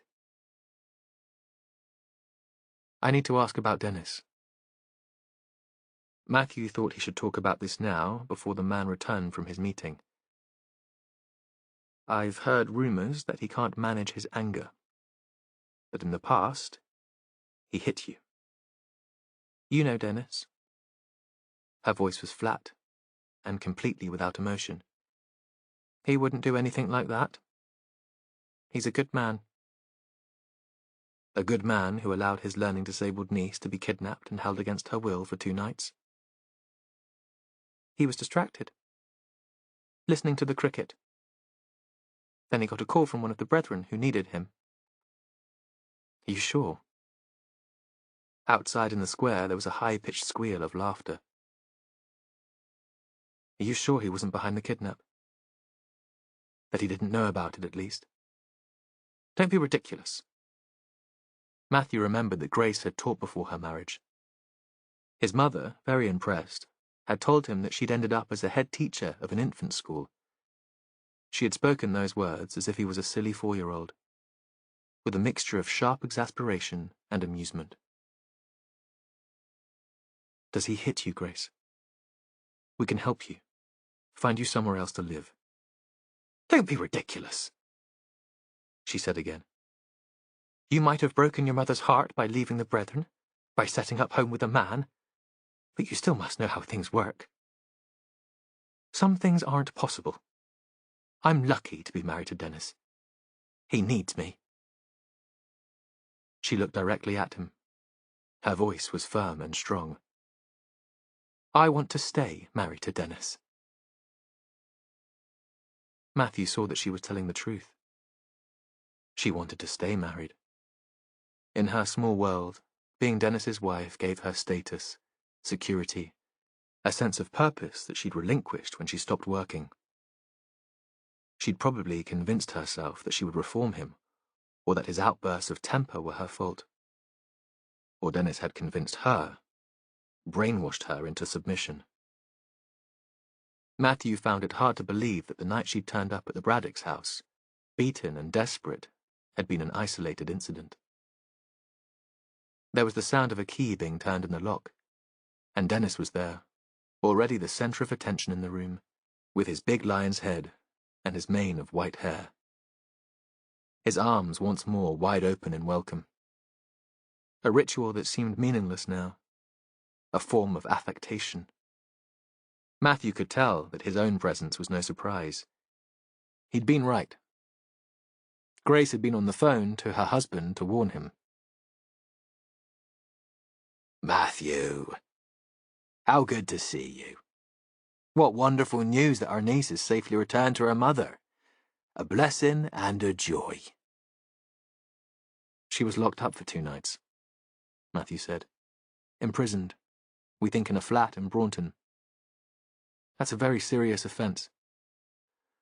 Of course, we're still investigating. There was no immediate response to the mention of Braunton, but by now Matthew was thinking that the man wouldn't respond spontaneously to anything.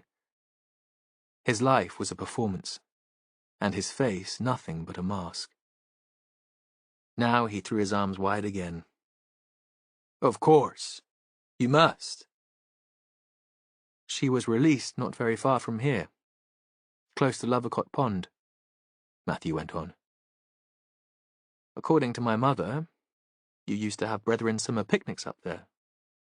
You'll know the place. Of course we do. Very well. What happy days they were. Perhaps we should consider running those picnics again, Grace. Though I worry that so many of our community are elderly now that we might struggle to get everyone there. Dennis gave a little laugh. And I'm not sure many of us could manage the 3-legged race. Oh, I don't think it's so far, Matthew said. As the crow flies. If you have a map, I could show you. Dennis just smiled, as if he knew it wasn't a genuine offer. Grace stood up and put the tea things on the tray. I'll leave you gentlemen to talk. If there's nothing else I can help you with, Matthew. Now that her husband had returned, she seemed more relaxed, almost girlish. Matthew wondered if he'd got the relationship wrong. If Braddock had exaggerated the incident when she'd arrived at his house to speak to Maggie, or misinterpreted it in some way. But at the door, Grace stopped, because she couldn't turn the handle while she was carrying the tray, and he got up to open it for her. He saw that the hands clutching the tray were white and trembling. Perhaps she'd learned the art of disguise too. Dennis Salter started talking as soon as Matthew returned to the table. Can I help you with anything, Matthew? Of course, we want the matter cleared up as soon as possible. The press sniffing round the woodyard will affect the running of the place and our funding. Simon Walden had a savings account with the Devonshire Building Society. Matthew knew he was feeling his way now. He wasn't sure where these questions might lead. Did he? That's not unusual, you know. Not round here. It's a local institution, and our customers are very loyal. Walden wasn't local. Besides, he didn't seem to think his cash was safe there. He sent a cheque to his solicitor before he died. Oh, it's as safe as houses, the Devonshire. No worries on that score. I keep my own savings there. The woodyard uses it too, I believe. There was no answer, and Matthew looked up. How long is it since you retired? A couple of years. It's the best decision I made, leaving a bit early. Grace and I can spend some time together now. And you're on the woodyard board. Matthew felt as if he was groping through a thick fog, without any destination in mind. You said you knew Christopher Priest? Yes, though I'd come across him before, of course. It's a small business community here in North Devon. He looked up, gave one of his smiles. Jonathan Church knew all about Christopher's decision to invite me to join the board, and he introduced me to the other members. He's the power behind the throne in that place. But of course, you'll know that. You know him well. The words had an edge that sounded almost like a threat. Perhaps it was just a snide dig about a relationship he considered abhorrent. But to Matthew, it sounded more aggressive than that. An accusation. Where were you yesterday morning? Matthew knew this was a ridiculous question. Salter couldn't have been the man driving Christine out to Lovercott Pond. The woman would have recognized her own uncle. But it occurred to him that Dennis could have been the person who'd searched Walden's flat in Braunton. For the first time, Salter seemed a little bothered. Why do you want to know? We're following a number of inquiries. Just routine. I'm sure you understand. We have to ask everyone involved with Mr. Warden the same questions. But I wasn't involved with Mr. Warden. As far as I know, I'd never even met him. Salter had lost the easy, jovial tone and seemed almost rattled. And besides, wasn't he killed on Monday? You know I was at your father's funeral that day. You are, however, linked to Christine Shapland, and we believe the two crimes are connected. A silence followed, again broken by the sounds of the party across the square, the same relentless beat. I was here, Salter said. Grace can confirm that. Shall I fetch her so you can ask her? No need for that. Because of course Grace would confirm it. She'd confirm anything that her husband said. When Matthew arrived back at the coast, Jonathan's guests were still there. They were in the living room, one woman lounging on the sofa, the other on the floor, her elbow on a cushion. Jonathan was stretched in an armchair. They'd already eaten, and the plates were still on the big table in the kitchen, the pans left to soak. The unwashed dishes irritated Matthew more than they should have done. The three had started on the whiskey. "I've asked Meryl and Joe to stay the night," Jonathan said from the chair. "It's such a trek home for them, and it's the weekend." "But not for me. I'll still be working." Matthew felt churlish. He'd hoped to have Jonathan to himself. He still wasn't used to sharing him, to being sociable.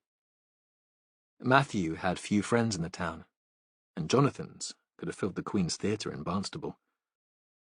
"We saved you some food," Jonathan said. He slid from the chair and made his way, a little unsteadily, into the kitchen. Matthew followed him and watched as he lifted a casserole from the bottom of the oven and spooned food onto a plate. "You must be starving." Matthew wanted to ask him about Salter and Priest, because Jonathan was an inside source.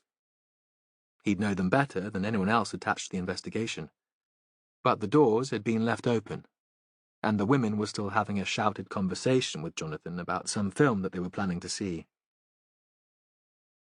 "Bring that in on a tray," Jonathan said. "Come and join us. I'll pour you some wine."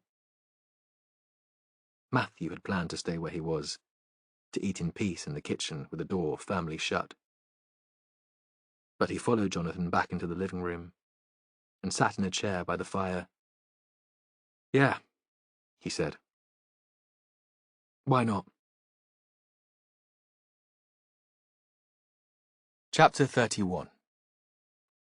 On Saturday morning, Matthew woke early. He'd gone to bed before the others, and wandering into the kitchen, he saw they must have stayed up to load the dishwasher, clean the surfaces. Everything was tidy. He felt a ridiculous fizz of resentment, because there was no longer any excuse for his lingering anger. He made coffee and was just about to take a cup through to Jonathan when his husband came in, barefoot, wearing a short dressing gown. "I'm sorry about last night," Jonathan said. "I should have realized the last thing you needed in the middle of an investigation was surprise sleepover guests. But you know how I get carried away when I've had a few glasses. And it was Friday. I hate spending Friday night on my own. It seems blasphemous somehow. Friday should be shared and celebrated, and I wasn't sure how long you'd be." He nodded towards the bedroom where the women were sleeping. "They won't be here for long. They need to be back home this morning. I promised to make them breakfast. Why don't you try to get back for lunch? They'll be gone by then." He reached into the fridge for eggs and a bag of mushrooms. "I doubt if I'll be able to get away." Matthew realized that sounded churlish, but I'll try. It's a lovely idea. "So I'm forgiven, then?" He sounded anxious, as though these were more than trite words. The adopted boy worried about being disowned, searching for a real place to belong. Of course. Because Matthew always forgave him. He thought he'd forgive Jonathan anything. The police station was quiet. Ross was already in and staring at his computer screen. Matthew had just settled at his desk when there was a phone call from Jen, asking if it would be okay if she came in a bit later. I really need to spend a bit of time with the kids. Ella and Ben will forget what I look like soon, and if I don't do some food shopping, they'll start eating each other. Yeah, sure. Matthew hoped this wasn't an excuse, that she hadn't had a wild night out and just staggered home, too rough to work. You got my message about Jonathan's conversation with Christine Shapland, and the meeting with Caroline and the St. Cuthbert's clients. I didn't get anything useful. Sorry. Jen sounded sober enough. Yes. Matthew had hoped to discuss the Woodyard affairs with Jonathan the night before, to ask his opinion and share ideas. Matthew thought he should have done that instead of rushing out to Lovercott to talk to the Salters. Now, he saw that had been a wasted trip. He hadn't thought it through sufficiently before challenging Grace, and it had left him only frustrated and angry. And Salter had been warned that Matthew knew about his domestic life. He'd become even more closed and secretive. Thanks, Jen said. I'll be in later. If anything important turns up, just give me a ring. Matthew replaced the receiver and wandered over to Ross's desk. Have we got anything from the CSIs after the sweep on Walden's flat in Braunton? If there were fingerprints not on the system, he'd be interested to know if there were any not yet identified. He'd love to find evidence that Salter had been in the flat. He pictured asking the man into the station to have his prints taken, the powder on his fingers like a mark of shame. Salter wasn't a stupid man, though. If he'd carried out the search of the flat, he would surely have worn gloves. And Matthew needed to be careful. His antipathy towards the man was clouding his judgment. He had no real evidence that Salter had been abusive, or that he was involved in any way in Walden's death. I was just about to chase it up. Matthew left it at that. He still felt guilty about losing patience with Ross in front of other officers. He hated losing control. Feeling trapped and restless, he went back to his glass corner of the open-plan space. He wished he could find a more tangible link between Dennis Salter and Simon Walden. There was no evidence even that the men had met. Salter's sly insinuation that Jonathan might be involved somehow with the investigation, that Matthew was in a position to protect his husband, made him think again that he should withdraw from the case. But it also made him angry. He knew with a certainty that was almost religious that Jonathan could not be involved in murder or kidnap. I'll give it until the end of the weekend. If we haven't cracked it by then, I'll take it upstairs. I'll tell Joe Alden that Jen Rafferty is perfectly able to manage this on her own. Through the glass partition, he watched Ross making his phone calls. There was a sudden, silent mime of excitement, a fist in the air. Ross waved over to him, and once more Matthew paced across the space between the desks and computer terminals. What is it? Have you won the lottery? Better than that. Go on then. Tell me. Matthew wasn't a violent man, but there were times when Ross provoked him so much that he wanted to slap him, and he was in the mood to lash out. The CSIs have come back with their first report on Walden's Braunton flat, and they found a couple of fingerprint matches. We have confirmation that Christine Shapland was there. Ah, I think we already guessed that was the case. There was another match, though. Give me a name, Ross. Stop messing about. You know they took the prints of the women from Hope Street for elimination? I didn't know that, but it makes sense. A good decision. It seems that Gabby Henry had been in the Braunton flat. There's no mistake. They found her prints in the bathroom and on the chest of drawers in the bedroom. Matthew thought about that. and wondered why he wasn't more surprised. Back in his cubbyhole, he phoned the landline in Hope Street. He thought nobody was in, or they were all in bed, and it would just go to answer phone. But it was picked up. Caroline Priest. She sounded tired and unwell. This is Matthew Venn. Could I speak to Gabby? She's not here, Inspector. Gabby runs a watercolour class for the U3A in the woodyard at lunchtime on a Saturday. Not her favourite thing, but needs must. She left half an hour ago. She said she wanted to do some of her own work. There's a painting she was hoping to finish before the students turned up. Matthew found Gabby alone in her studio at the woodyard. She was working on the painting of Crow Point. Is it almost finished? He couldn't see how she could make it any better. It had a luminous quality, light behind cloud. He lost himself in the image for a moment. Yes. She lowered her brush, but she couldn't stop looking at the painting. He still didn't have her full attention. You met Simon for coffee that morning, didn't you?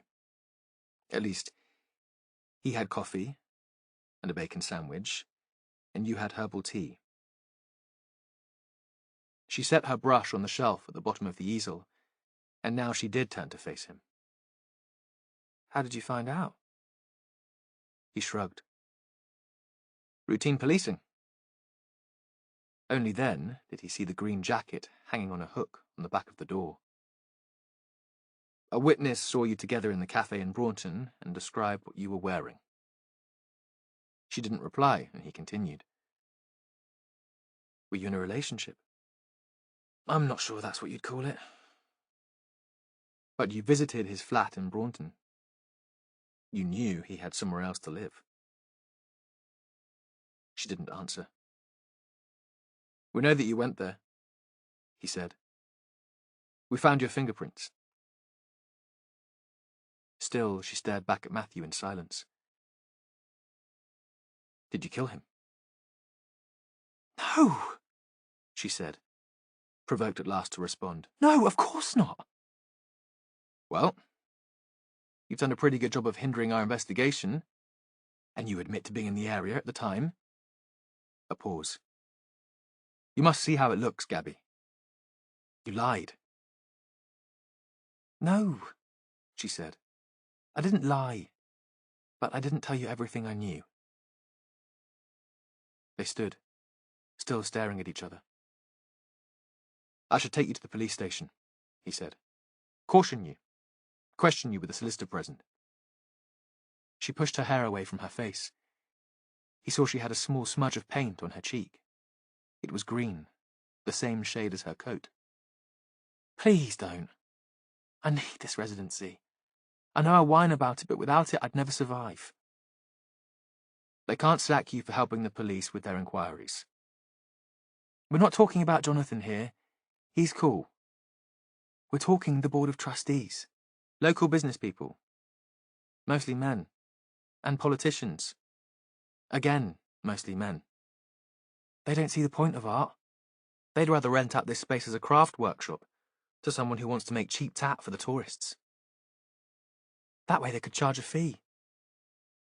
They're just looking for an excuse to get rid of me. They have been since I first arrived. Matthew pulled out a chair and took a seat. How long have you got before your students turn up? An hour. Make me some coffee then, and we'll talk. They sat. The smell of the coffee overlaid with the smell of paint, terps, and chalk dust. Why did you lie about Walden? Why pretend that you disliked him? I told you I didn't lie. I did dislike him at first. That wasn't a pretense. I hated him in the house, his disturbing presence, his brooding. She rubbed paint-stained fingers around the rim of her mug. But you found him attractive. You admitted that the last time we talked. I found him interesting, she conceded. Why hide your relationship from me? From your friends? She took a while to find the words. I was embarrassed. I'd been so opposed to him staying in the house, and then there I was, dreaming about him, thinking about him. A former soldier and alcoholic who knew nothing about art. She paused again. And it was exciting, you know? Keeping it secret. Matthew understood embarrassment. The fear of looking foolish had haunted him all his adult life. It had taken Jonathan to start curing him of that. All the same, you should have told us. This is a murder inquiry. Your embarrassment isn't important. Finding the killer is. Once I'd started lying, I couldn't stop. I was worried you'd think I'd murdered him. Matthew looked over the rim of his mug. Did you? No! I just kept the relationship secret. From you and from my friends. What did Simon think about that? It might have seemed as if you were ashamed of getting together with him. Surely, Matthew thought, that would make a man resentful. Nah. She gave a fond smile. Simon preferred it that way. He said he had so many secrets, what was one more? What do you think he meant by that? I don't know. Gabby paused for a moment and seemed lost in thought. One day, when we were in the Braunton flat a couple of weeks ago, he started talking about secrets. I already knew he'd been married, but this was something else. Something different. He seemed preoccupied, and I could tell something was troubling him. I asked what was wrong. I thought for a moment that he was going to tell me. I had the sense that he wanted to share whatever was on his mind. But then he just laughed. He said if he told me everything, there would be no secrets anymore. And he didn't know what that would feel like. It was the secrets which defined him. He wouldn't feel the same man. It would be like having no guilt. Matthew thought about that. And he gave you no idea at all what was troubling him? No. He said he'd have to sort it out. He seemed almost pleased about that. He said it was his responsibility, his chance to make amends. Matthew drank the rest of his coffee. It was clear that there'd been some drama in the last weeks of Simon Walden's life. He'd made a discovery that would lead to his death. In that time, he'd started travelling to Lovercott. He'd sent his money to the solicitor in Exeter and pressed for a meeting with him. Walden's life at that time had been centred around St Cuthbert's, the Woodyard, and the Ilfracombe house. It seemed as if he only used the Braunton flat to meet Gabby. And you have no idea what he meant by that? Gabby shook her head. I confided a lot in him, but he still wasn't ready to share personal stuff with me. Or perhaps he liked being mysterious. How did the relationship start? Matthew still couldn't quite imagine these two individuals as lovers. But then, who would have ever imagined him and Jonathan together? It was that night that I told you about. The Friday when he'd been cooking. When Kaz went to bed, I knocked at his bedroom door and went into his room. I'd been drinking. I wanted to run my fingers over his cheekbones, the muscles in his back. She looked up at him and grinned. That was what I told myself. That it was all about understanding the bone structure for my art, to inform the painting I was making. You became lovers. Not that night. That night we just lay on his bed and talked. But he didn't share his secrets. Matthew could picture them on the narrow bed, whispering, until noises in the street told them it was nearly morning, and that Gabby should leave for her own room.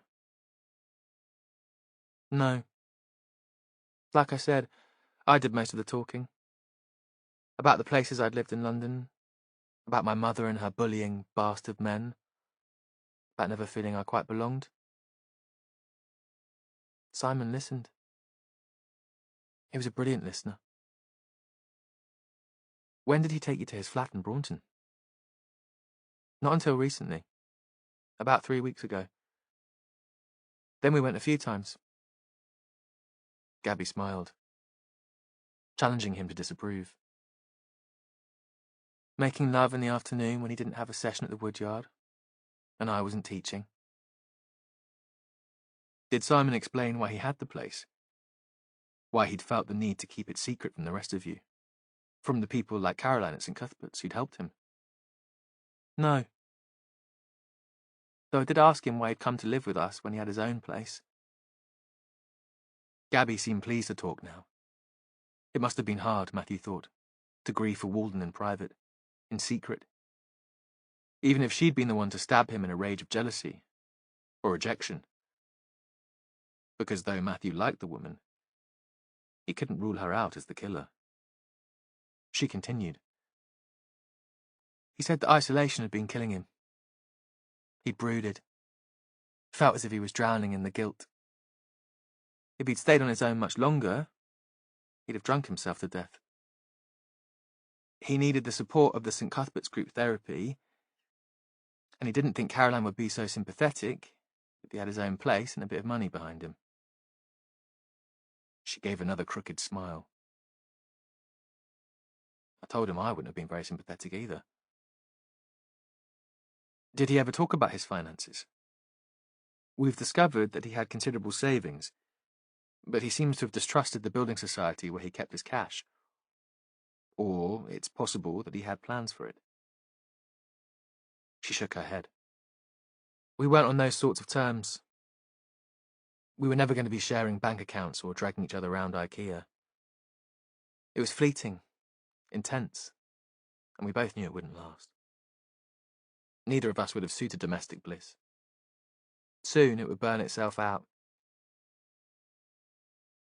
Do you know why he took the bus to Lovercott the last couple of weeks before he died? We think he was planning to meet someone there.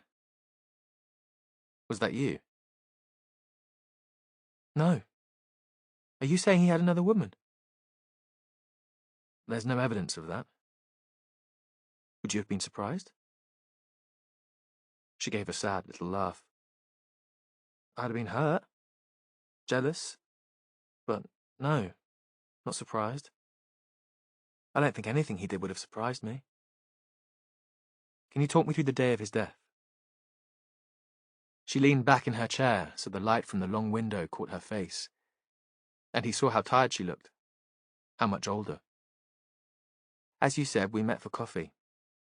I was free that morning, and I knew he wasn't planning to go into the woodyard, so I thought we'd go back to his flat, and I'd get to spend some more time with him. Matthew interrupted. Did you travel to Braunton together?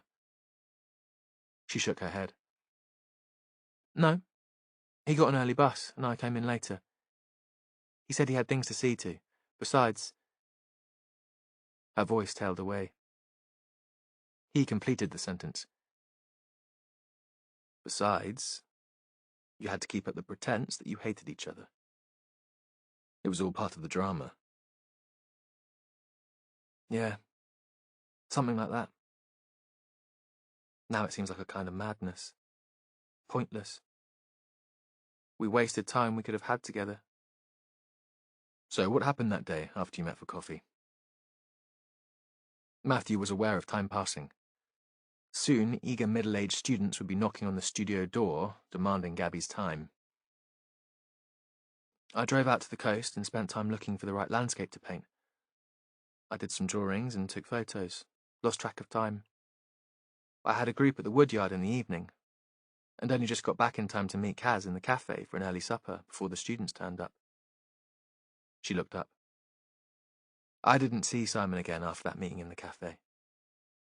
I didn't drive with him to Crow Point, and I didn't kill him.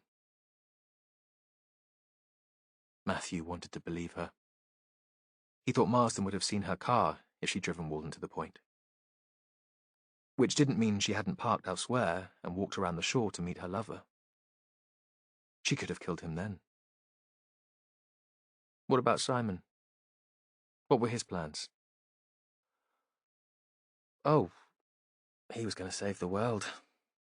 That was the impression he gave. At last, the big project, the stuff that had been troubling him, was coming to a climax. Perhaps at last I'll be able to get rid of this albatross round my neck, Gabs. At last I'll be able to face the world again. But he didn't say anything specific. Nothing useful. There was a silence, and when she spoke, her words came out as a confession. I loved him, you know. It was crazy, and it would never have worked. But I really loved him. Chapter 32. Maurice Braddock liked Saturdays. Often, he and Lucy went into Barnstable and did a bit of shopping, had coffee in one of the cafes that had sprung up all over the place, and sometimes they walked along the river to the park. They'd sit in the sun there, eating ice cream, watching the kiddies in the playground. They'd done the same when Maggie was alive. But Maggie had always been more energetic than him, and sometimes she'd taken Lucy swimming. Maurice would sit on the raked seats, watching the pool, breathing in the heat and the chlorine, while the two women splashed. It had been their time, and they'd loved it. Lucy was in her bedroom getting ready, and he went to call her, to tell her it was time to go. He stood on the landing and heard her chuntering to herself. Sometimes she did that. The social worker called it self-talk, but Lucy just said she was speaking to her pretend friends, making up a story. This sounded like an exciting story, and Maurice could tell that Lucy had made herself the centre of the action. She always liked a bit of drama.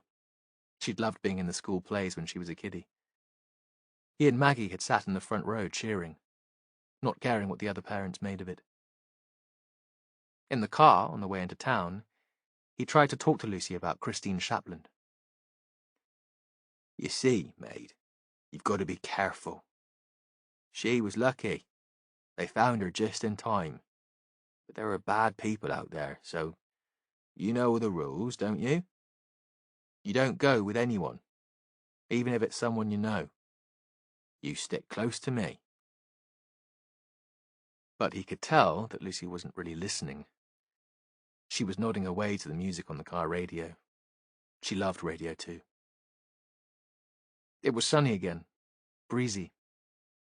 He'd washed both their sheets before they set off. Maggie had changed sheets every week, but he didn't bother so often. Today, though, had been a perfect drying day, and Lucy had helped him hang them out. They'd struggled to pin them on the line. The wind had caught the wet cotton, twisting it out of shape, almost wrapping around Lucy like a shroud before they could get the pegs fixed. Look at us, Luce. What are we like? Two crocs. Because he didn't like to admit it, but his arthritis was playing up, pulling at his shoulder and causing pain in his hip. His doctor had said they could put him on the list for a new hip, but Maurice had said it wasn't worth it. Who'd look after Lucy if he was in hospital? He parked in one of the little side streets he knew, and they walked together towards the town centre, slowly, because Lucy never walked quickly, and because he was still getting that stabbing pain. They went for coffee first. They'd drive to the big supermarket on the edge of town for the main shop on their way home. There was a cafe that looked out over the river, where the bus station had been before it had moved, and they sat there, at their favourite table. Maurice wondered if all old people did this. If they saw the shadows of the past wherever they went. Past places and past people. He still thought of Lucy as a teenager. Then he thought he'd rather dream about the past than the future, because he didn't know what would happen to Lucy when he died. He'd need to sort it out. He'd promised Maggie that he would, but he didn't know where to start.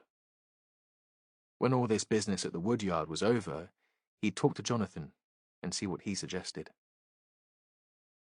Lucy's eye was caught by the chocolate cake in the glass cabinet, and he bought her a slice.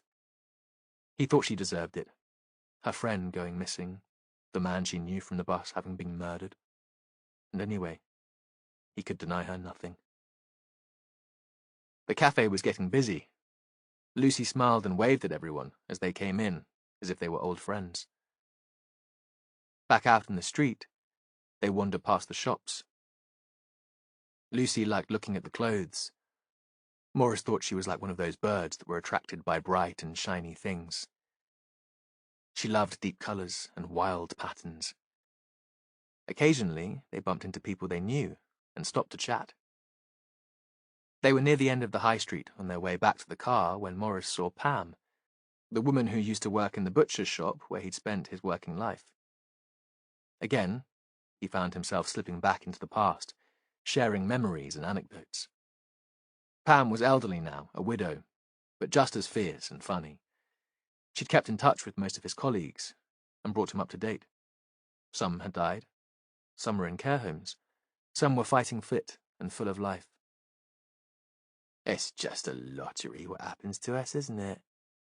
she said. "Look at your Maggie. She was always a healthy one. You'd have thought she'd go on forever." That was when he realised that Lucy was missing. He turned, expecting to see her staring into nearby shop windows, thinking that she'd come back to him with a wish list. That wheedling voice. "Dad, look at that scarf. Those shoes." But there was no sign of her. She must have wandered farther away, bored, listening to the two friends talking about people she'd never met. Morris had lost track of time. "Where's Lucy?" It was hard not to blame Pam for distracting him, though he knew he was really the one to blame. "Did you see where she went?" Pam shook her head. She'd been as much caught up in the conversation as him, as lonely, perhaps, as he was. Morris felt himself breathless with panic. "You stay here, in case she comes back. I'll look for her." "All right, my lover." Her voice easy and indulgent. "You know she'll be around somewhere. What can happen to her here?" In that moment, Morris thought he hated the woman. She had no idea of the danger Lucy could be in.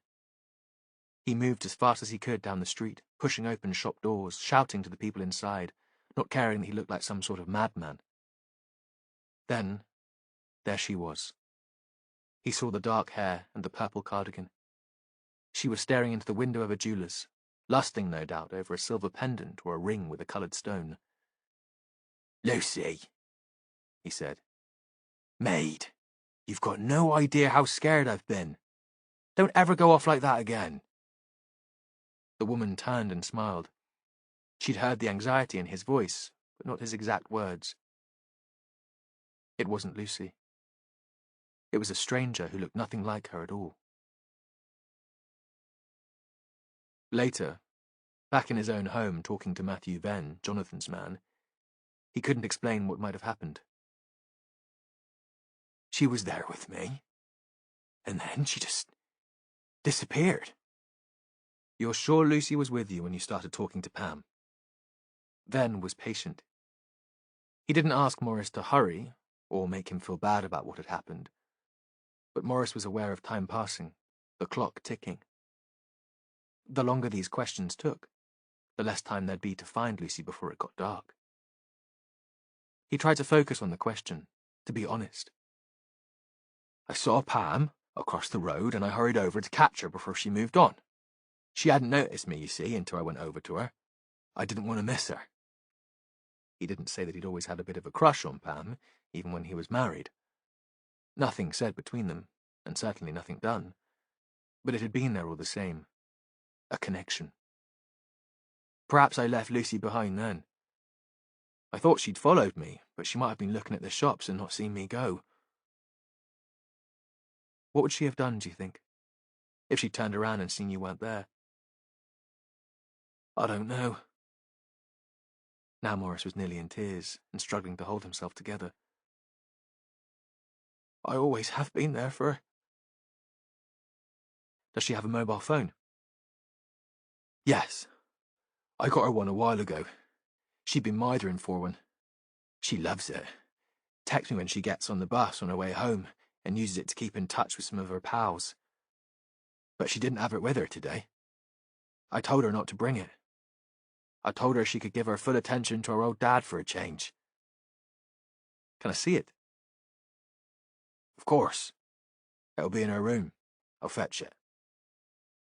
Morris stood at the bedroom door for a moment before going in. He remembered Lucy chatting away to herself before they'd set out, and thought he might lose his mind completely if he didn't get her back soon. He took the phone back to the policeman and handed it over.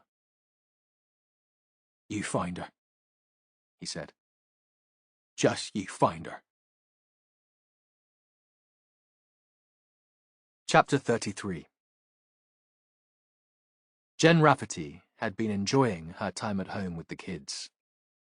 When they'd been younger, she'd found it hard to deal with them after she'd been away at work for a while. She'd thought she should be delighted to see them again, but it had never been like that. She knew a good mother would miss her children and love their company. But each time she returned to the house, the noise and the chaos had come as a shock. It had taken her a while to get used to the fights, the rolling around on the floor, the hyper-behavior and disobedience. She'd known they were playing up, punishing her, perhaps, for her absence, for taking them away from their father.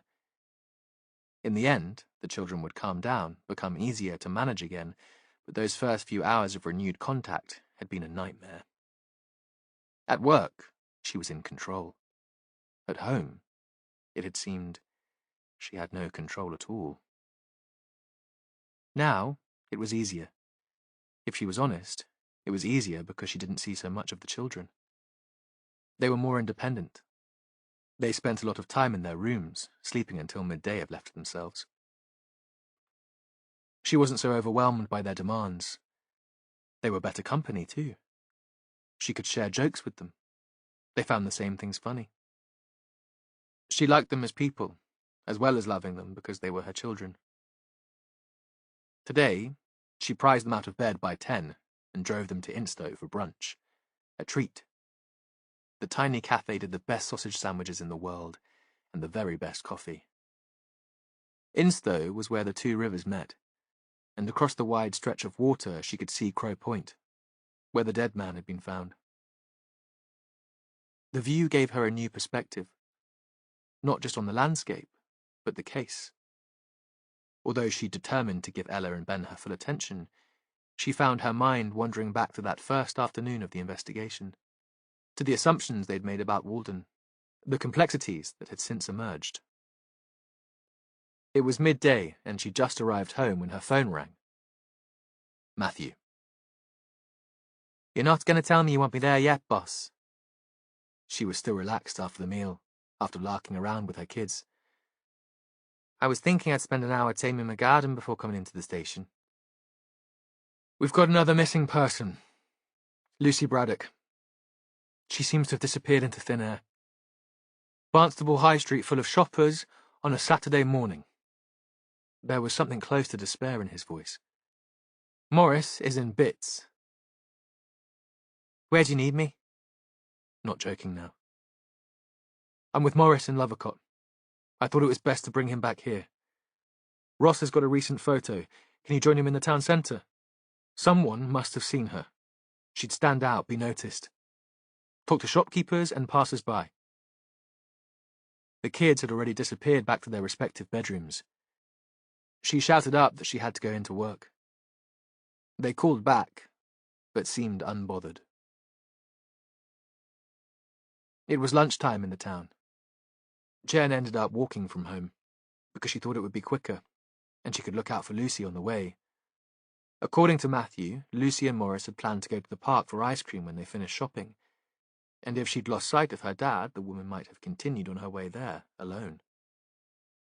The breeze blew the river into little waves, and the smell of mud and salt marsh came to her across the grass and the freshly dug flower beds.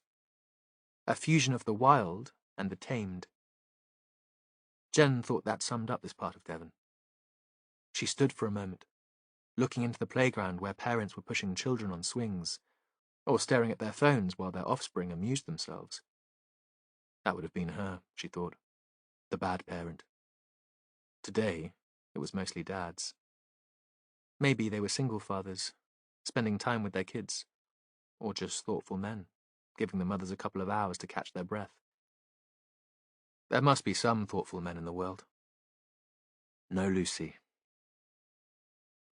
Jen walked on faster, taking the path that ran alongside the river, past the museum and across the road to the high street. She phoned Ross. Any news? Nothing. Where are you? Just coming into the high street. I checked out Rock Park on the way, but there was no sign of Lucy there. She was walking so fast that she had to catch her breath. I'll meet you. She saw him before he noticed her. He was handing out photos, but as if he was in a rush, not taking time to chat to the shoppers. He'd be a better detective if he learned some patience, but she'd probably been the same when she was younger, needing action, desperate for progress. I've done the high street, he said. A few people recognized her.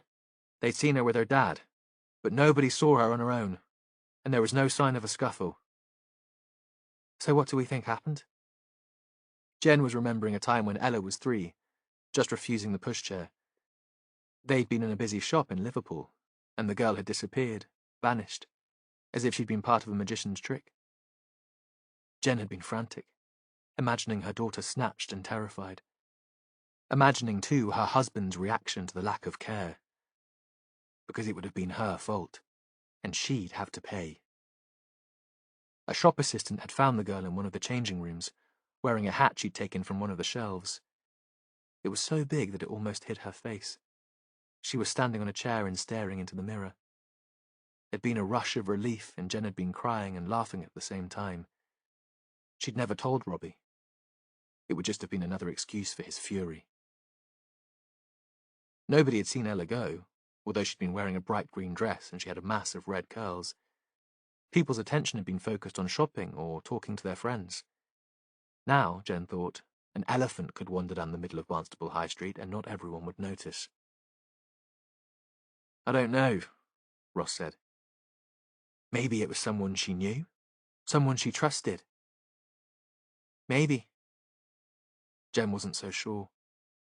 She didn't know enough about people with Down syndrome, but from what Matthew had said, Lucy had been sparky, confident, kind. If someone had asked her for help, maybe she'd have gone with them, even if it had been a stranger. Can you check out the CCTV for the street? I'll give it one more canvas. I might pick up some people you missed. And I'll give them time to think. Not make them hurry or panic. He nodded. She saw him disappear into a bakery and thought he'd be getting his lunch before going back to the police station. That made her think about Lucy. She was a big woman who clearly liked her food. Walden had befriended her with sweets when they started chatting on the bus. She might have become distracted, for example, by the offer of a free sample of cake or biscuit, lured away from the crowds on the main street. She walked back up the street, pulling people into conversation about Lucy, describing her clothes, making her reel for them. You might have seen her around here with her dad. She's here most Saturdays. She goes to the day centre at the Woodyard. A lovely smile. She's gone missing, and her dad's in a dreadful state. You can imagine. There was only one sighting of Lucy on her own. The owner of a gift shop, just across the street from where Morris had been chatting to Pam, had seen her. She was out on the pavement, looking at the window display. It is lovely, though I say so myself. I waved to her, and she waved back. It was quiet. Nobody else in the shop. It's that time of year, isn't it, between Christmas and Easter? There's always a bit of a lull. No, I didn't see her talking to anyone. The woman was happy to chat. As she'd said, the shop was quiet. She must be bored. You didn't see anyone approaching her? Or looking in at the window at the same time as she was? The woman thought for a moment. She turned away. I think someone tripped on the pavement and she turned around to watch or to help. I didn't see her after that. Did you see the person who tripped? Not really. Not in any detail. There was just a bit of a crowd suddenly. Someone talked about calling an ambulance. You know how it is when there's a bit of a drama. People start staring. The shop door was open so I could hear a little bit of what was said. You didn't go out to see what was going on? Because Jen thought this woman would want to see. If she was as bored as she seemed, she'd surely be curious. No. I was just on my way to see if I could help when the phone rang at the back. A customer with an order. By the time I came into the shop again, everything was back to normal. The ambulance never turned up. So I suppose the person who fell hadn't really hurt themselves. Jen swore in her head, using words that would have made even Ben blush. If the woman had been in a position to see, she would have made a great witness. Jen hoped the incident had been captured on CCTV. At least they'd know where to start looking. You must have seen who fell, though. Was it a man or a woman? I'm sorry, I didn't really see. By the time I got to the door, people were standing between me and the person lying on the pavement. She paused. I think it was a man. I got a glimpse of jeans and trainers, but really I can't be sure. Was Lucy still there then? Yes, she was there on the edge of the group, watching. I saw her just before the phone rang. And when you got back into the shop? I told you. Everyone had gone then. Nobody was there. Back on the pavement, Jen had more questions for the passers-by. Did you see someone fall earlier today? A woman with Down syndrome helping them up? But the incident had happened nearly 2 hours before, and these were new shoppers just passing through. Jen questioned the assistants in the shops nearby. They hadn't seen anyone fall. In the police station, there was an air of confusion. Vulnerable adults were sometimes targeted by sexual predators, bullies, weak and pathetic people who needed to control. But those victims were usually alone, lonely, known to social services and the police because of their isolation and vulnerability. Christine Shapland and Lucy Braddock were well cared for. They lived with their families. Christine had not been raped or assaulted. There seemed no motive for either kidnap. Matthew was back in Barnstable. He'd left Maurice Braddock in the care of a neighbour. Now he stood in front of the team, trying to make sense of it all. Jen listened from the back. We know that Christine Shapland's abductor asked her questions. Lots of questions, Matthew said. But that doesn't help us much, because she couldn't understand what he wanted, or he freaked her out so much that she was too scared to listen properly. Perhaps that tells us that he wasn't used to dealing with people with a learning disability. He was impatient. He paused, and Jen saw that he was trying to gather his thoughts. We know, too, that there's a link between the abductions and the Walden murder because Christine was held in the man's flat in Braunton. The flat's sealed off and crawling with CSIs, so Lucy won't be taken there. I hope someone's got an idea about what might be going on here. Because I don't. And Maurice Braddock, her father, is going through hell. He looked out at them, wanting them to know that this was important. More important, perhaps, than finding Walden's killer. There's another connection between this abduction and our murder victim. Walden sat beside Lucy on the bus to Lovercott in the week before he died. I'm still not sure how that might be relevant. Anyone got any ideas? Jen stuck up her hand. Could Walden have told Lucy something that might implicate the killer in the murder? There was a moment of silence, and Jen felt the room waiting for the boss's response. They were like kids in a classroom not sure of their friend's answer, and unwilling to commit themselves. That might work, Matthew said. But why snatch Christine, too? Another silence. He looked around the room and then continued. In the end, motive is less important than finding Lucy. We've got people checking the countryside around Lovercott Pond where Christine was released, but they've found nothing yet. Ross, you've been looking at CCTV covering the high street. Can you help us out here? Give us something to work on? Jen thought she'd never heard him sound so desperate. Nothing yet? I was talking to a shopkeeper, Jen said. She saw Lucy looking in at her window display. Apparently, someone tripped on the pavement. I wonder if that could have been a deliberate diversion. Could Lucy have been taken while everyone else's attention was on the person who'd fallen? Or if it was someone Lucy knew, perhaps she could have been persuaded to help them to a nearby car. Matthew nodded. Can you see if there's a CCTV recording of the accident, Ross? At least it's somewhere to start. He paused. We need to check the alibis of all the people involved in the investigation. The women in Hope Street, the Salters, Christopher Priest. What about the Marsdens? The couple in the tollkeeper's cottage? Yeah, them too. I know Gabby Henry was in Barnstable this morning. I went to see her in the woodyard about her relationship with Walden. The timing would have been tight, but she could have been involved. Jen stuck up her hand again. I wonder if we should go back and talk to Christine Shapland. She'll have had another night to calm down a bit, and she might have some snippets of information that could help. She and Lucy were friends. If Lucy was scared or worried about something, she might know. Yeah, Matthew said. Sure. Good idea. This time, he didn't suggest that Jonathan go with her. Jen wondered if he'd heard the muttering around the station. Gossip had been spreading. Word was that Matthew was far too close to the case. Even that Jonathan should be considered a suspect. After all, he'd been on the coast when Walden had died, and he knew both of the women who'd been abducted. He was right at the heart of the investigation. Chapter 34. Matthew sent as many officers as he could spare back into the town to ask questions and to show Lucy's picture. He told Ross to go with them. The DC had been scanning the CCTV for hours and would have lost concentration.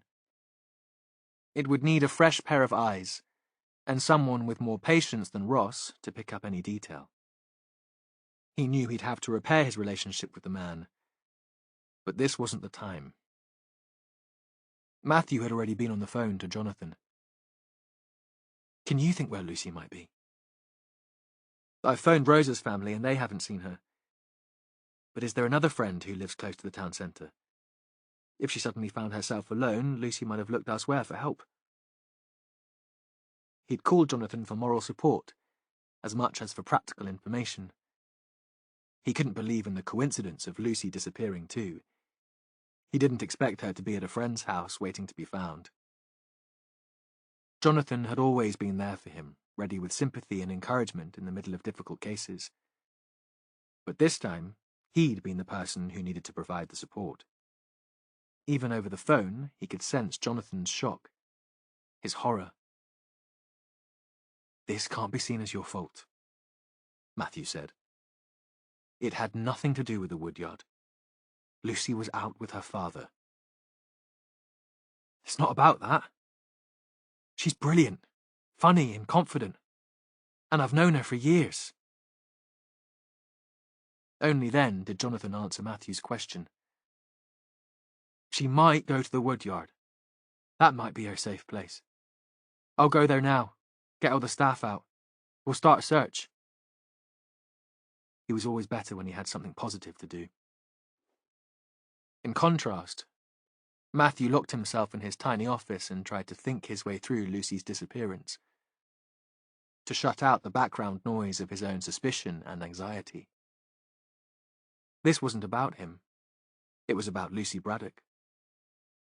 He couldn't help rerunning the events of the previous few days in his mind, though, picking at his guilt like a scab. Had his visit to Lovercott and the Salters the night before triggered Lucy's abduction?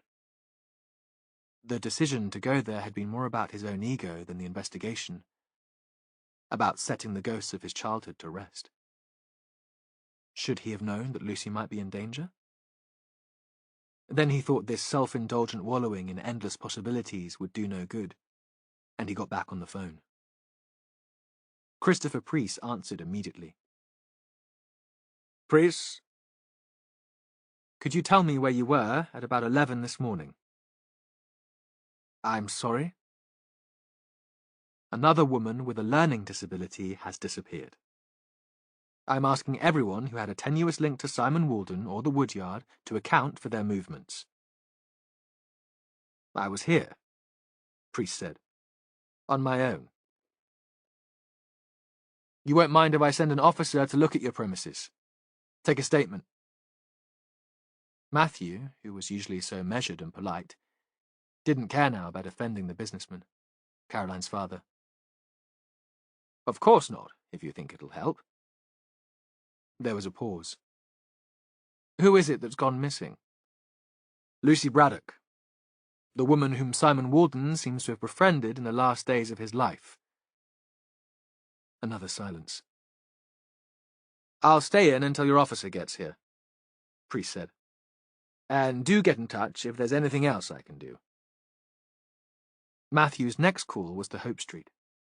There was no reply, and he left a brief message. He'd asked Jonathan to check if Gabby was still at the Woodyard working in her studio. He called Caroline's mobile number. She answered almost immediately, giving her name. Could you tell me where you've been this morning? Matthew realized he must sound officious, abrupt, but he could sense the minutes passing and Morris's voice still haunted him. I've been in St. Cuthbert's since about 10. The centre is open at a weekend. I'm not in the centre, she said. I'm with Ed in the church. And you've both been there all morning? Yes, pretty much. Ed had a couple of meetings with parishioners a while ago, and I had a wander into town, but otherwise, we've been here in the church.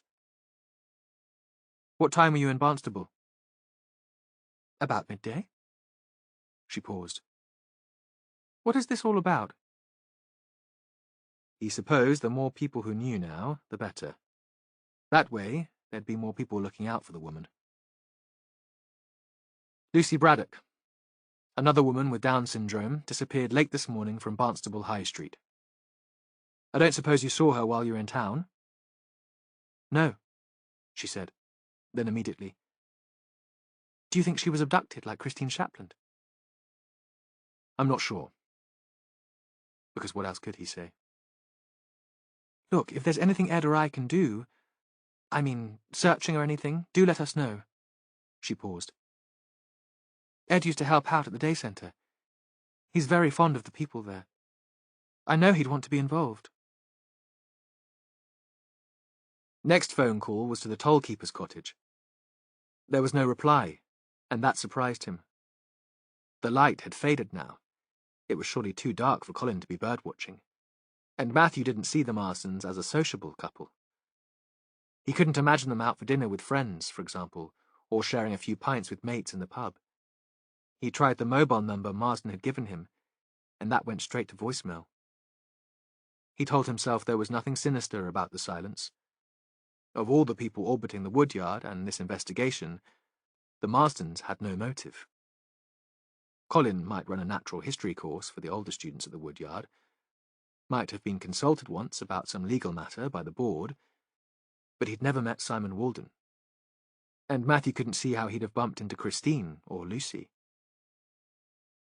Matthew was still worried about the Salters, wondering if his conversation the evening before might have been the cause of Lucy's disappearance. He tried to run again, in his head, the one question that seemed to have caused anxiety. But he thought he might have imagined the response. He couldn't see how it might be relevant to Walden's murder, and that, after all, had started the drama. Then he thought it would be a mistake to call the Salters anyway. It was clear that Grace had lied about Dennis. She'd certainly lie again to give the man an alibi. He got on the phone to Ross. I need you to go to the Salters' house in Lovercott. Take a couple of uniformed officers. Be polite. Super polite and apologetic. We've got absolutely no grounds for a warrant, so you'll need to be persuasive to get in. Blame me, or make up some vague story about Lucy having been seen in the area. If they let you look around the house, it'll mean she's not there. But you might pick up something useful. Find out what they were doing when Lucy went missing. I'd be very interested to know if they were in Barnstable at lunchtime. Yeah, boss. Of course. Matthew could tell he was delighted to be released from the routine of canvassing in the town centre and manning the phone. The earlier moodiness disappeared in a flash. He had no emotional baggage with the Salters, and no reason to fear the encounter. Matthew longed for release too. He yelled to the remainder of his team that he'd be out for an hour, that they should phone him as soon as there was any information, and he headed away towards the town centre. He went to look for Edward and Caroline in the church. On his way, he stood for a moment in the quiet cobbled alley. Lights were coming on in the almshouses beyond.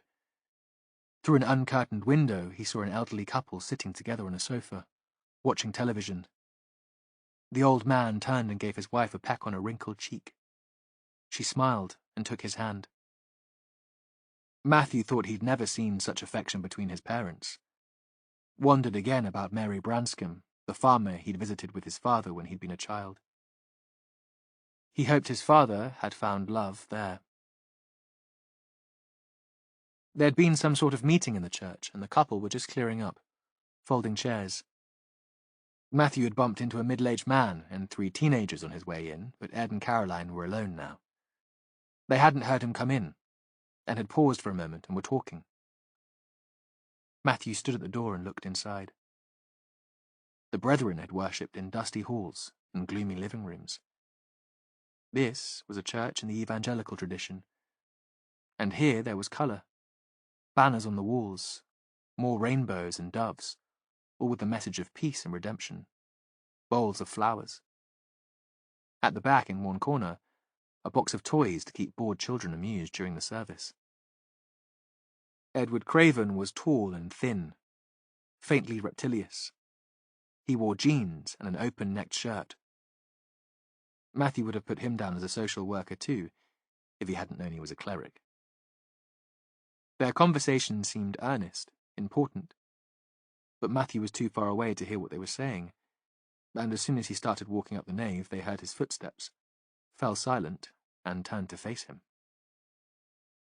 Caroline started moving towards him. The artificial light in the church reflected from her round glasses, so he couldn't quite see her eyes. "Inspector, we were just talking about the woman from the woodyard who was missing. Is there any news?" Matthew shook his head. "Do you know her?" "Not through work, but I've heard Gabby talk about her. Gabs goes down to the day centre once a week to teach art." She looked back at the tall man, hovering behind her. "This is Edward Craven, my friend and the curate here. He's been an absolute inspiration behind the mental health project at St. Cuthbert's." Matthew turned towards him. "And you volunteer at the woodyard too?" "I used to, before I got so involved with everything going on here." Ed's voice was warm and deep. Matthew thought it was a good preaching voice, though it was hard to imagine the man in the pulpit. He seemed too diffident, too anxious. But then, some shy people made great performers. "What do you think happened to the woman?" "We don't know. She has a learning disability. Of course, we're worried. Especially as another woman with Down syndrome went missing last week. It seems she might have been abducted." They were still standing close to the altar, looking at each other. "Where were you both between 11 and 12 this morning?" The couple looked back at him, shocked, and for a moment neither of them spoke. "You can't think we had anything to do with that." Caroline sounded horrified. "We're asking everyone who knew Simon Walden," Matthew said. "We think Lucy's disappearance is linked to his murder. They'd become friends." "I told you I went into Barnstable to do some shopping, but that would have been later. I didn't leave here until nearly 12. Caroline turned back to her boyfriend. "Ed was manning the office here. The priests and volunteers do it on a rota, and it was his turn." Matthew wondered if she'd speak for the man when they were married. because he thought they would marry. There was something settled, immovable about the relationship. He saw Caroline as one of those supportive, rather interfering wives who made their husbands' well-being their lives' work. She'd organised the business of the parish, leaving him to be figurehead. "I had 3 appointments and saw 5 people," Edward said. "A couple planning a wedding, another booking a baptism, and an elderly woman in to talk about her husband's funeral." He paused. "There are days when my whole life seems to be about death. I can't even guess how many funerals I take in a year." Matthew thought that he too seemed to be obsessed by the dying and the dead. Perhaps their work wasn't so different. Caroline looked rather disapproving, and Matthew expected her to comment, but she said nothing, and just placed her hand on Ed's arm. A gesture of sympathy, or a warning to be careful what he said. Matthew turned back to her. "How long were you in Barnstable?" "A couple of hours. I didn't actually buy anything. It was just about keeping out of Ed's way while he was working. We'd arranged to meet up again for a late lunch. I went for a coffee, and then I was browsing. Actually, it was a restful way to spend a Saturday morning." Matthew returned his attention to the curate. "You were here when Simon Walton first turned up?" "Yes. Caroline and I were both here. There'd been a service, and he was sitting outside, so drunk that he could hardly stand. The centre was closed then, but we let him in anyway. It was pouring with rain, and he said he'd nowhere to go. Yet it seems he did have a home, a flat in Braunton. We didn't know that then." There was a moment of silence. "Did you keep in touch with the man?" Matthew asked. "Because surely that was what clergymen did. They provided pastoral care." But Craven shook his head sadly. "I met Simon a couple of times at Caroline's house in Ilfracombe, but I never saw him again in any kind of professional capacity. Caroline's the trained social worker running the mental health project here at St. Cuthbert's. I try to support her, of course. She does marvellous work. But most of my energy is taken up with my duties here in the parish." Matthew took out a photo of Lucy. "This is the missing woman. Did you see her at all today? She would have been in Barnstable at the same time as you." Caroline took the image. "No. I didn't see her today, Inspector. I'm afraid I can't help you." Chapter 35. Jen Rafferty sat in the chaplain's cottage, near the creek, and eased her way carefully into a conversation with Christine and her mother. Although it wasn't quite dark outside, Susan had drawn the curtains and switched on the light. A fire burned in the grate again. There was more tea on a tray. No scones, because Jen hadn't been expected. In the weak artificial light, the mould on the ceiling was hardly visible. Everything was warm and welcoming, except for the subject of conversation. "Lucy's gone missing," Jen said. She was sitting where Jonathan had been on the previous visit, close enough to Chrissy to reach out and touch the woman. "We think she was taken by the same man as you. I know it's the last thing you want to talk about again, but we think you might be able to help us." A pause. "I'm going to show you photographs of some men. If you see the one who took you, can you tell me?" She lifted the tea tray from the coffee table and put it on the floor. There was a lace cloth underneath, and Jen spread the pictures over that. She tracked down an image of Christopher Preece. It had been taken at the time of the woodyard opening. He was cutting a gold ribbon, and there was a big grin on his face. Jonathan was standing in the background, and Jen had had to look twice before being sure it was him because he was wearing a suit. She thought it would be impossible to find a picture of Colin Marsden, but he'd appeared on the U3A website as a tutor, and she'd printed that out. It had been small, and had blurred as she tried to enlarge it, but it was better than nothing. He was in a wax jacket with a pair of binoculars around his neck. She'd added a picture of Dennis Salter as a wild card. She couldn't see how Christine hadn't recognized her uncle, but if he'd disguised himself in some way, perhaps she might be tricked. Then there was Edward Craven, the picture taken from the North Devon Journal, looking rather grand in full dog collar and cassock, celebrating the day he'd moved to the parish. Jen couldn't think that there was another man involved in the case, and Christine had been clear that a man had picked her up. If Jen was right, and the abductions were all to do with Simon Walden, one of these people must be holding Lucy.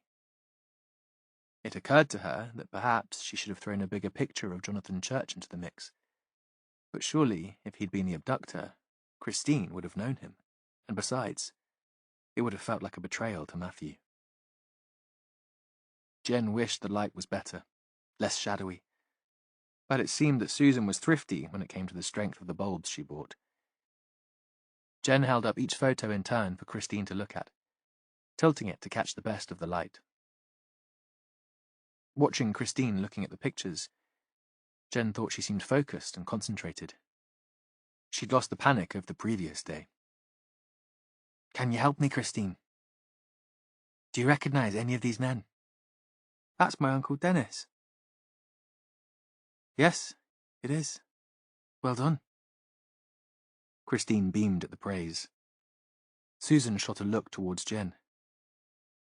"What's he doing there?" Jen smiled. "I just wanted to see what your daughter's memory for faces was like. She's always been good at pictures." Susan was appeased. "Is there anyone here you recognize?" Susan pointed to Preece. "He's a big cheese at the woodyard. Loads of money and on the board.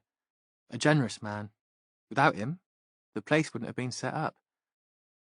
Her fat finger moved across the table. "And the vicar came and helped out in the day centre a few times when he first moved down here." She sniffed. "I haven't seen him recently, though. You get a lot of that. Do-gooders, thinking they're going to change the lives of our people, then getting bored and moving on to other things." She looked up. "Nothing happens quickly with people like Christine and Lucy. You need to be patient to work with them." "Anyone else?" "I don't think so." "What about you, Christine? Can you see the man who drove the car that picked you up outside the woodyard and took you to the flat? The man who asked you all the questions?" Christine looked again at the pictures, and then she shook her head. She seemed upset that she hadn't been able to help. "I'm sorry." "No need to be sorry, my love. You're doing just great." Jen paused to choose her words carefully. "You're a good friend of Lucy's. Did she ever talk to you about another friend? A man called Simon Walden. She met him on the bus some night on her way home." There was silence. Complete silence.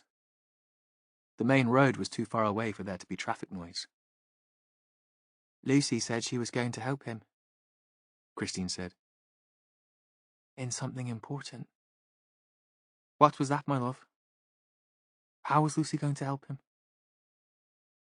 Christine shook her head. "She didn't tell me.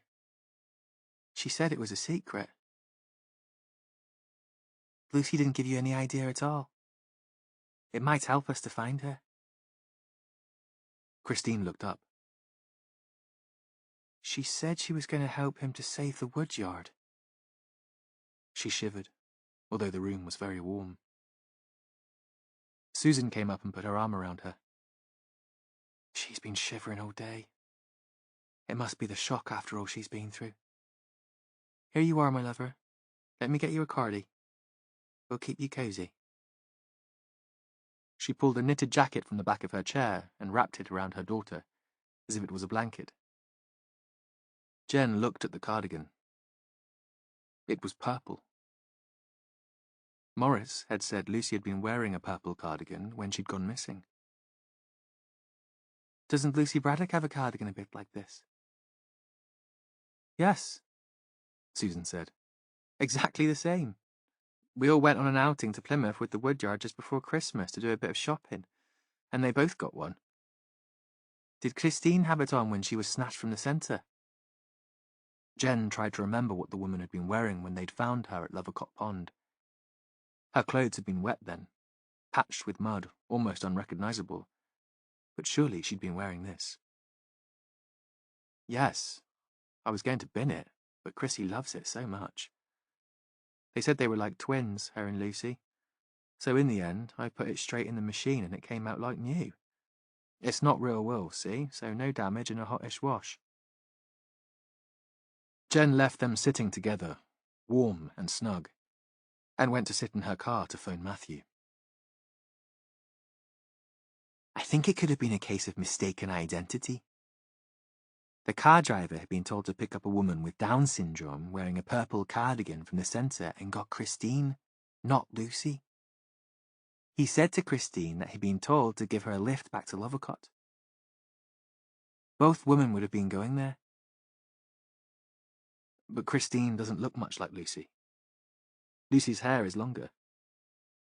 From behind, though, wrapped up in a purple cardigan, it might not be possible to tell them apart. Then Christine was sitting in the back of the car, and the driver would just have glimpsed her in the mirror. And once he'd got her to the flat, what could he do? Just say it had been a dreadful mistake and drop her back at the Woodyard where anyone could see him. Perhaps he thought she'd have the same information as Lucy, and he asked his questions anyway. It was quite dark outside now. No moon. No streetlights. Then he got frustrated, took her to Lovercott, where she was heading originally, and dumped her by the pond, said Matthew. I suppose it makes a kind of sense. But that implies that more than one person is involved in this. Someone giving the orders, and someone carrying them out. I asked Christine about Lucy's friendship with Walden. Lucy told her that together they were going to save the Woodyard. Matthew didn't answer immediately. I'm going to withdraw from the case. I should have done that from the beginning. There was always a conflict of interest, and the Woodyard is obviously at the heart of it. I'll contact management in the morning. From tomorrow, you'll be in charge. Temporarily, at least, until they decide what to do next. Jen didn't know what to say. She had mixed feelings.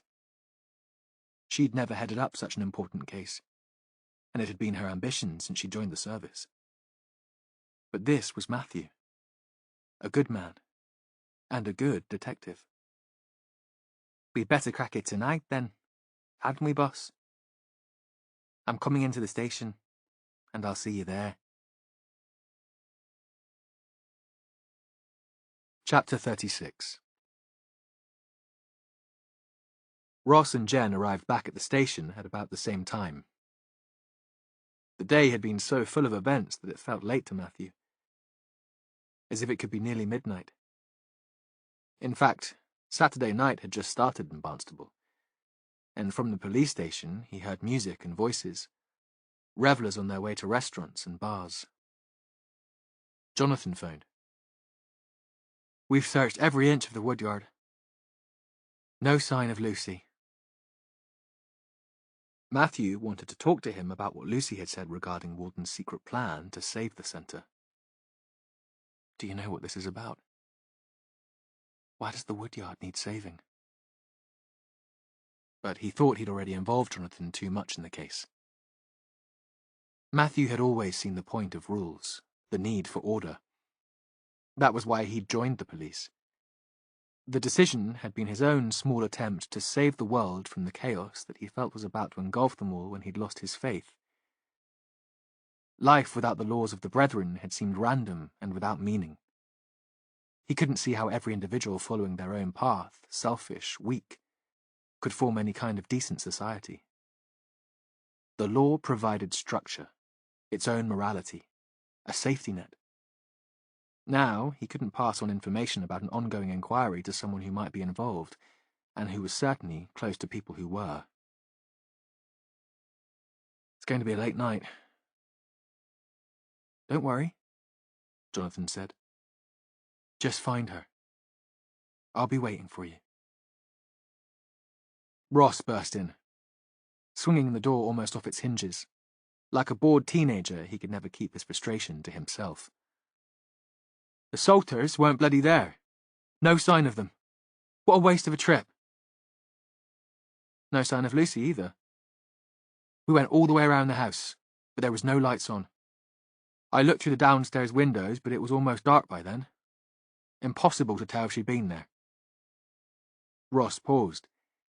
He knew what Matthew thought about rules too, and wasn't sure what the inspector would make of an attempted forced entry. But he continued anyway. I couldn't find any way of breaking in. I did check all the doors and windows just in case, but it was impossible. The Salters are very heavy on security, verging on the paranoid. Matthew nodded, and on impulse phoned his mother's landline. He still remembered the number from when he'd lived in the house. He was only half surprised when she answered. Ah, you're there, he said. I thought there might be a brethren meeting tonight. Or some sort of get-together. I've been trying to get hold of the Salters, but nobody's home. No, she said. There's nothing like that, as far as I know. Her voice wasn't as sharp as it had been in the past. But she wouldn't give him the satisfaction of asking why he wanted to know. Matthew was grateful for that. He replaced the receiver. His thoughts were wheeling and dipping like the gulls over the estuary, groping for an explanation, feeling that at last he was making sense of what might lie behind Walton's death. He'd never considered pride as one of his sins, but now it occurred to him that Jen might be right. He might crack the case overnight. The thought gave him an unexpected thrill of achievement. Then it occurred to him that Lucy was still missing, and that he had little of which to be proud. Jen arrived just as he replaced the receiver.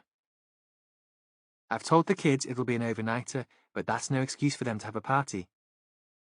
I don't want to go back in the morning to vomit in a bunch of comatose teens in sleeping bags looking like giant slugs on the front room floor. He grinned, grateful for the lift in mood. Her ability to raise his spirits alone made her an invaluable member of the team. He'd brewed coffee in the filter machine, and they sat around one of the tables in the big room. Ross joined them. I think we're looking at a conspiracy, Matthew said. If Jen's right, and Christine was snatched by mistake, at least 2 people are involved. He turned to Jen. She couldn't identify any of the men in your photos. Jen shook her head. But the pictures I managed to print off aren't brilliant quality. I don't think Colin Marsden's mother would pick him out from the only shot I could find. I've been trying to phone Marsden all evening, Matthew said. No reply. I can't see how Marsden can be important, Ross said. He doesn't have the same strong link to the woodyard as the others. He only teaches a weekly course there. Besides, if he'd kidnapped Lucy, I'd have thought he would reply to appear less suspicious. He told me he'd offered the board a couple of pieces of informal legal advice. Matthew remembered the conversation on the shore. He'd thought Marsden was being pompous, inflating his own importance, but perhaps he was more caught up in the affairs of the woodyard than they'd realized. Again, a few strands of the investigation came together in his mind, and he thought he could glimpse a motive at least. We need to track down Colin and Hilary Marsden, and the Salters, who seem to have mysteriously and conveniently disappeared too. Can you get the word out? I want them brought into the station as soon as we find them. We've got their car registrations. As suspects? Jen sounded shocked. Not yet, Matthew grinned. They'll be helping us with our inquiries. Respectable people like them, they'll be glad to help the police. Ross got to his feet and stretched. He'd been still for long enough. They were both looking at Matthew for an answer, but his thoughts were too tentative at this stage. If he put them into words, they might disappear altogether. Could it be about money? Jen said. We know that Walden had plans for his 200 grand, but then he sent it to his solicitor for safekeeping instead. We know he'd been planning a big donation to the woodyard, then thought better of it. Perhaps he discovered something dodgy had been going on. The organisation at the woodyard seems a bit chaotic, so fraud could have been relatively easy. Priest and Salter are both trustees, and they both have a background in finance. Could they be filtering off donated cash or charitable funding for their own use? It does happen in charities. There have been a few cases recently in the press. One guy got away with hundreds of thousands. And it can take years for the crime to come to light. That would fit in with the conspiracy theory. She looked at Matthew. Jonathan wouldn't be aware of that. He manages the place, but I guess he has nothing to do with the financial administration. Matthew didn't know what to say in reply. He appreciated Jen's kindness. He wanted to tell her that Jonathan was the most honest man he'd ever met. That his husband would work at the woodyard for nothing to keep it running. That he fretted if he thought he'd undertipped a waiter in a mediocre hotel. But until they found Walden's killer, Jonathan would still be an object of suspicion. It would be interesting to look at Priest's and Salter's bank accounts. They seem prosperous enough, but they might have had problems with money. He was thinking that Priest had provided the deposit for the house in Hope Street. Matthew had gained the impression that the man was trying to buy his daughter's affection. He was probably still subsidizing her lifestyle. Perhaps that, and the guilt-ridden donation to begin the development of the woodyard, had depleted his savings. Let's bring Priest in too, if he hasn't disappeared like the others. We'll interview them separately. See if we can find some inconsistencies in their stories. He couldn't imagine what Salter's guilty financial secret might be. It could be related to the Devonshire Building Society, perhaps. Could he have been stealing from them, too? Ross gave an embarrassed little cough. Matthew could see now that he'd been building up to this throughout the conversation, gathering his courage. Perhaps we should look at Jonathan's bank account, too. Just to put you both in the clear in case the press gets hold of the connection. Jen jumped in, fighting. Is this your idea, or Oldham's? Been brown-nosing again, Ross? More cosy chats over a few beers? Hoping for another speedy step up the ladder? Matthew raised his hands, a gesture of agreement and peacemaking. You're quite right, Ross. I'll give the forensic accountants all the details for Jonathan's accounts and mine. We have to be transparent here. And, as all our victims and witnesses seem to be connected to the woodyard, I've already discussed the conflict of interest with Jen. She'll be taking over the case tomorrow. You'll be reporting to her from first thing in the morning. He sent them away and sat for a moment in his office. Matthew felt no resentment about the request to disclose his financial affairs, but he wished it had been done differently. The decision had obviously come from Oldham, but filtered through Ross. The DCI had been too idle or too cowardly to ask himself, and that wasn't fair either to Ross or to him. He suspected that Jonathan would find the idea of being a suspect faintly amusing, especially if the motive was supposed to be greed. Money had never mattered much to either of them. Matthew tried to set Office tensions aside and replayed the conversations he'd had with Salter and Priest. Suddenly, his perspective shifted. There was something that mattered more to both these men than money, too. He wound back the timeline since the opening of the woodyard to look for a trigger. Something that might have led to one murder and 2 abductions. Then he stood up and made for the door. Where are you going, boss? That was Rosk at his desk, a little subdued, but resentful because he was still here in the police station, waiting. I need to speak to a witness. He still thought it was too soon to tell the team about his suspicion. There was someone who had far too much to lose. The Rosebank care home was 2 stories high, purpose-built with a narrow strip of garden in the front. Parking for staff and visitors was at the back, most of the spaces empty now. All but a few rooms were in darkness. It was only 9 o'clock, but it seemed that most of the residents were already in bed. The door was locked, and he rang the bell. A buzz, and a crackly voice through the intercom. "Inspector Venn, for Mrs. Janet Holsworthy." A brief silence. "You'll find me in the office at the end of the corridor." The door clicked open, and he went in. Through open bedroom doors, he saw carers in pink tunics, helping the last remaining residents still up to prepare for bed. Matthew imagined his father in a place like this, because surely his hospital ward hadn't been very different, and he thought there were worse things than death. One woman was sitting on a commode. He turned away and hurried on before she saw him. Rosa's mother sat in a small office, a plate on the desk in front of her, with a half-eaten sandwich and a banana skin, a mug of coffee in her hand.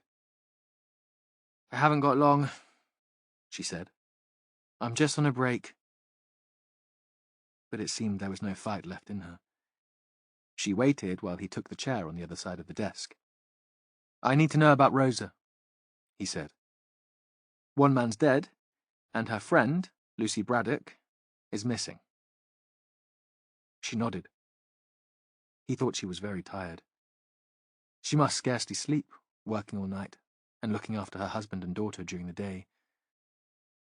"Why don't you tell me what really happened? Why Rosa doesn't go to the woodyard anymore?" "You met her," the woman said. "That's how she's always been. Affectionate, loving.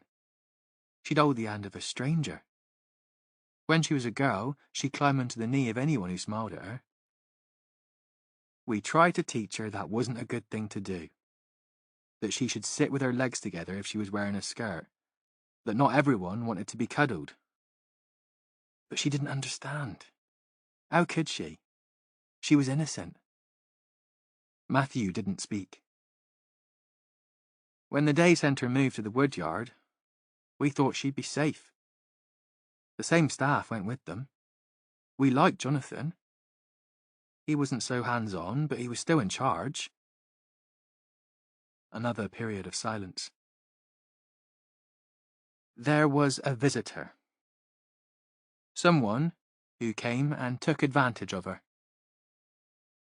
Took advantage of her because she was so trusting." "Did Rosa tell you what happened?" "Not at first. I could tell that something had happened when she came in that afternoon. She said that she was feeling poorly, that she needed to stay home the next day. We thought the move had unsettled her, that it was nothing serious." In the distance, one of the home's residents started shouting. "Help! Mummy! Please help me!" "Do you need to go to her?" Matthew asked. Janet Holsworthy shook her head. "That's Eunice. She shouts every night just before she goes to sleep. She'll settle now." There was one more scream, low and plaintive, and the home was quiet again. "When did you realize that Rosa had been abused?" "I thought a bath might calm her. I saw that her underwear was torn. There were bruises. She'd been raped." Janet shrugged. She couldn't say in any detail what had happened. She wouldn't know the words. But she'd been assaulted. "Why didn't you go to the police? To a doctor?" But Matthew knew the answer. This was delicate, personal. They wouldn't want to tell the story to a stranger. "You could have told Jonathan. You knew him." Matthew tried to keep the emotion out of his voice. "Jonathan wasn't there. He'd been away for 3 weeks on honeymoon." I went to the big boss. Something had to be done. The big boss? The head of trustees, Christopher Priest. She paused. I phoned him at first. He asked me to his house. He said it would be best to talk there. Matthew pictured her standing outside the house by the park, nervous, but expecting sympathy, that something would be done. When I got there, it wasn't just him, Janet said. He said it was such a serious allegation that he had to consult his colleagues. There were 3 of them. 3 men. Who else was there? Matthew could only imagine how intimidating that must have been. One was another trustee, Dennis Salter. I hadn't met him before. And there was someone else who they said was their legal advisor. Colin Marsden. Though what someone who'd overseen contracts in the car industry might have to do with a criminal case of sexual assault, Matthew couldn't imagine. He'd be there solely to intimidate. It must have been frightening for you, facing those men. It was the word allegation, as if I was making it all up. Mr. Priest said he couldn't understand how it had happened there at the woodyard with all the staff around. I told him it had happened in a counselling session. They'd started that when the centre first moved to the woodyard. One-to-one chats in the small meeting rooms, the users talking about the place, their ideas and hopes for the future. She looked up at Matthew. He asked if I had proof. If I'd been to a doctor or the police. As if I wasn't telling the truth. I told him I couldn't have put Rosa through that. Not yet. That's why I was talking to him, so he could help us through the process. Rosa wouldn't understand without support. She'd get in a state, and she wouldn't be able to explain. Imagine her having to go to court. Another pause. But I told him I'd kept the torn knickers. They were stained.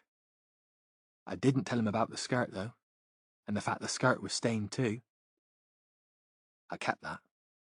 My secret. She looked up. I was thinking about the American president and that scandal with the young girl. It was a skirt that proved she was telling the truth. I didn't trust them, you see. There'd be DNA, wouldn't there? On both of them. There would. I don't think they were expecting that I'd have proof. What happened, Janet? Why didn't you pursue it? She stared up at him, and he saw she was crying. Because they bought me off. They gave me money to keep quiet. It was a dreadful time. My husband had just lost his job and there was no cash coming in. We were waiting for the welfare people to sort out his payments. I get attendance allowance for Rosa, but that's nothing. A pittance. We were weeks behind on the rent. And Priest offered me money. She shook her head, as if she was trying to shake out the memory. I knew it was the wrong thing to do, but he was so persuasive. It was as if it wasn't about the money at all. Not really. He said the woodyard was such a great project, and any bad publicity would mean the funding would stop, and all those service users would be left without care. He promised to keep the perpetrator away and make sure that he got help. He'd never be allowed to do anything like that again. A little gasp. And then he wrote the check. Buy something nice for Rosa, he said. Take her away for a break. A weekend. It wasn't huge, but it was enough to pay back the rent that we owed. It was enough to keep us going. Another pause. That's why I didn't tell you about Rosa when you came looking for Chrissy Shapland. I was still ashamed at taking their money. They told me when I took it that it was a kind of contract. I was promising to keep quiet. To keep the secret. Was Priest the only person to sign the cheque? Matthew asked. Or did Salter sign it too? If it was a joint signature, it would have come from the Woodyard account, not from Priest's personal bank, and there'd be a record of that. A record that Walden might have come across. None of the office doors in the building were ever locked, and Jonathan would never have picked up on any discrepancy in the accounts. They both signed it. Matthew nodded, but still he showed no emotion. Has anyone else come along to ask you about Rosa's story? A man called Simon Walden? Is he the man that was killed out at Crow Point? She seemed shocked. That's right. He was a volunteer at the Woodyard. I think he was taking an interest in what happened to Rosa. No, she said. I've never met him. Matthew felt a stab of disappointment. His theory, his hope of bringing the investigation to a close, was based on Simon having discovered what had happened to Rosa. Janet continued. The only person from the Woodyard we've seen recently is Lucy Braddock. You know, Rosa's friend. She looked at him again, her eyes so tired that they looked bruised. Did you say she was missing? He nodded. That's why I'm here, bothering you. We need to find her. It was a couple of weeks ago. The two of them text from time to time, scraps of nonsense. Then Morris phoned and said Lucy was missing Rosa. Could he bring her around after the Woodyard? They came to tea. It was lovely to catch up, and the girls got on as well as they always had. They disappeared upstairs, and we didn't see them until it was time for me to go to work. Matthew thought for a moment. Could Lucy have taken the skirt with her? Because I think Rosa must have told her what happened. Perhaps just after the abuse took place. Perhaps Lucy saw that Rosa was upset. And if Lucy had confided in Walden, he might have asked her to help him find evidence. This could have been his great campaign, the secret that they shared. I don't know. The skirt was in a plastic bag in my wardrobe. Janet was thinking. I haven't checked if it's there, not recently. A pause. The girls were in my room, though, that day. I heard their footsteps through the ceiling, and I shouted up to them not to be cheeky monkeys. I thought they were trying on my clothes. Rosa likes to do that, to dress up in my things, my high-heeled shoes. She comes down with her face plastered with makeup. She looked at Matthew. Shall I phone my husband and ask him to check? If it's not too difficult for him. He'll be upstairs now anyway, getting ready for bed. Matthew sat quite still and tried not to listen to the conversation. Tried not to allow emotion to cloud his judgment. He only looked at the woman when she clicked off her mobile. The skirt's gone, she said. He's looked everywhere. Did Lucy have a bag with her when she came to visit? Yes, Janet said. A shoulder bag. Morris said she should leave it with him when she went upstairs, but she took it with her. And she hid the skirt in it and carried it to the Woodyard to give to Walden. And even when Chrissy went missing and Walden died, she kept her promise. She kept her secret. Thank you, Matthew said. Thank you. She put her mug on her plate and looked at her watch. I should go, she said. My break was over 5 minutes ago. Who was it, Janet? Who abused your daughter? There was a moment. He thought she still might refuse to tell him. It was the clergyman. She stood up. The young curate. Of all the people you think you should trust, it would be a man of God. Chapter 37. Matthew was surprised when he returned to the police station to find that only 40 minutes had passed. It still felt as if time was stretching, allowing him the chance to recover Lucy, giving him hope that he'd find her well and alive. Ross was in the police station, waiting for him. "We've only got Priest so far. Jen's with him. She hasn't started on him yet. She was holding him in the interview room until you got back. No sign of Salter or Marsden or their vehicles. We haven't been out to Marsden's place yet, though. Leave that for now." Matthew didn't want Marsden scared off until he'd worked out the details of the case in his own mind. He certainly didn't want to send a patrol car out, siren blaring. Let's see what Priest has to say for himself. He might know where Lucy is. Even if he wasn't involved in the abduction, he was a part of the original conspiracy.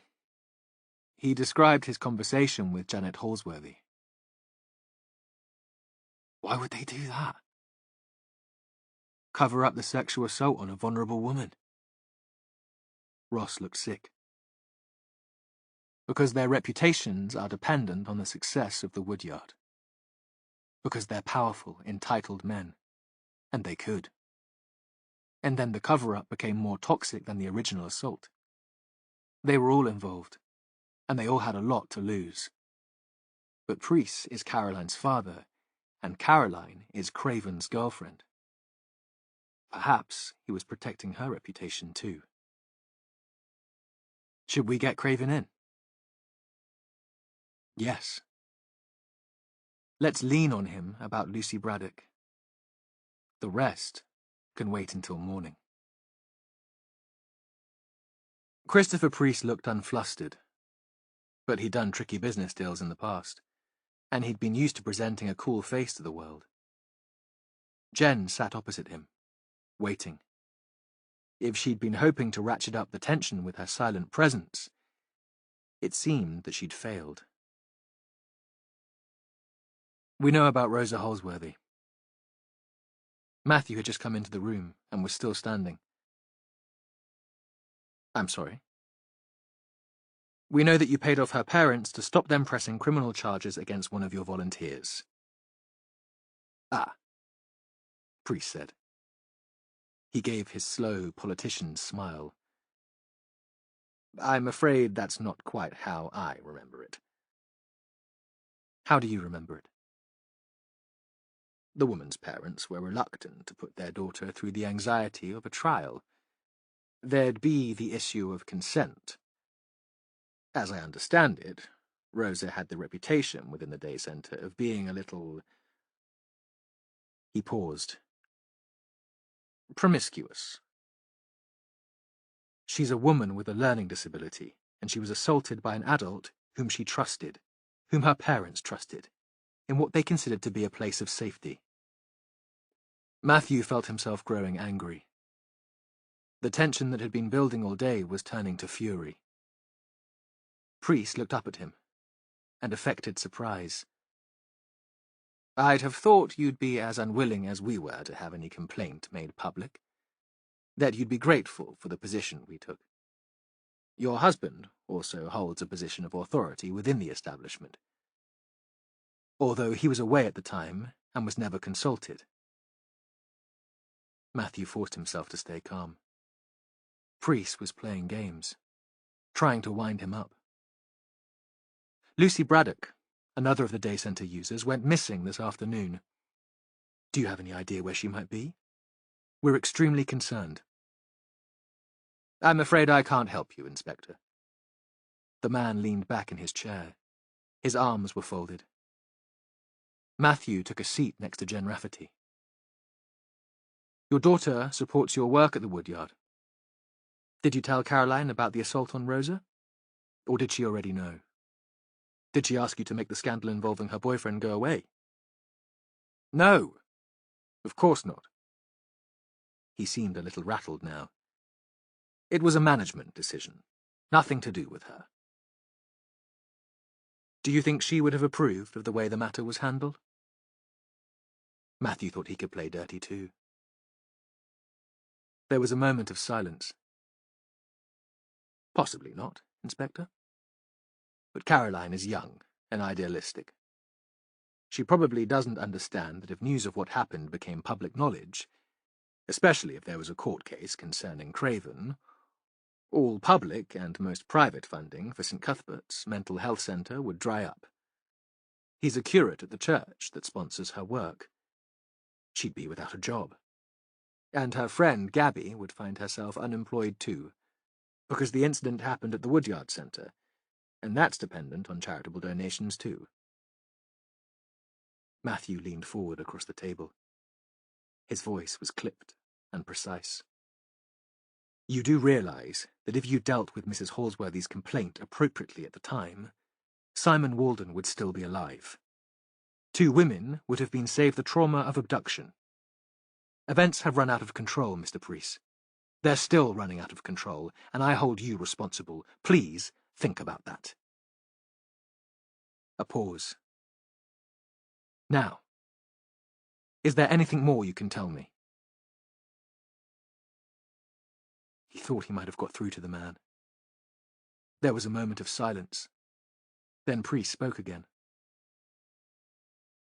I'm very sorry, Inspector. I'm afraid I can't help you. Matthew left the room.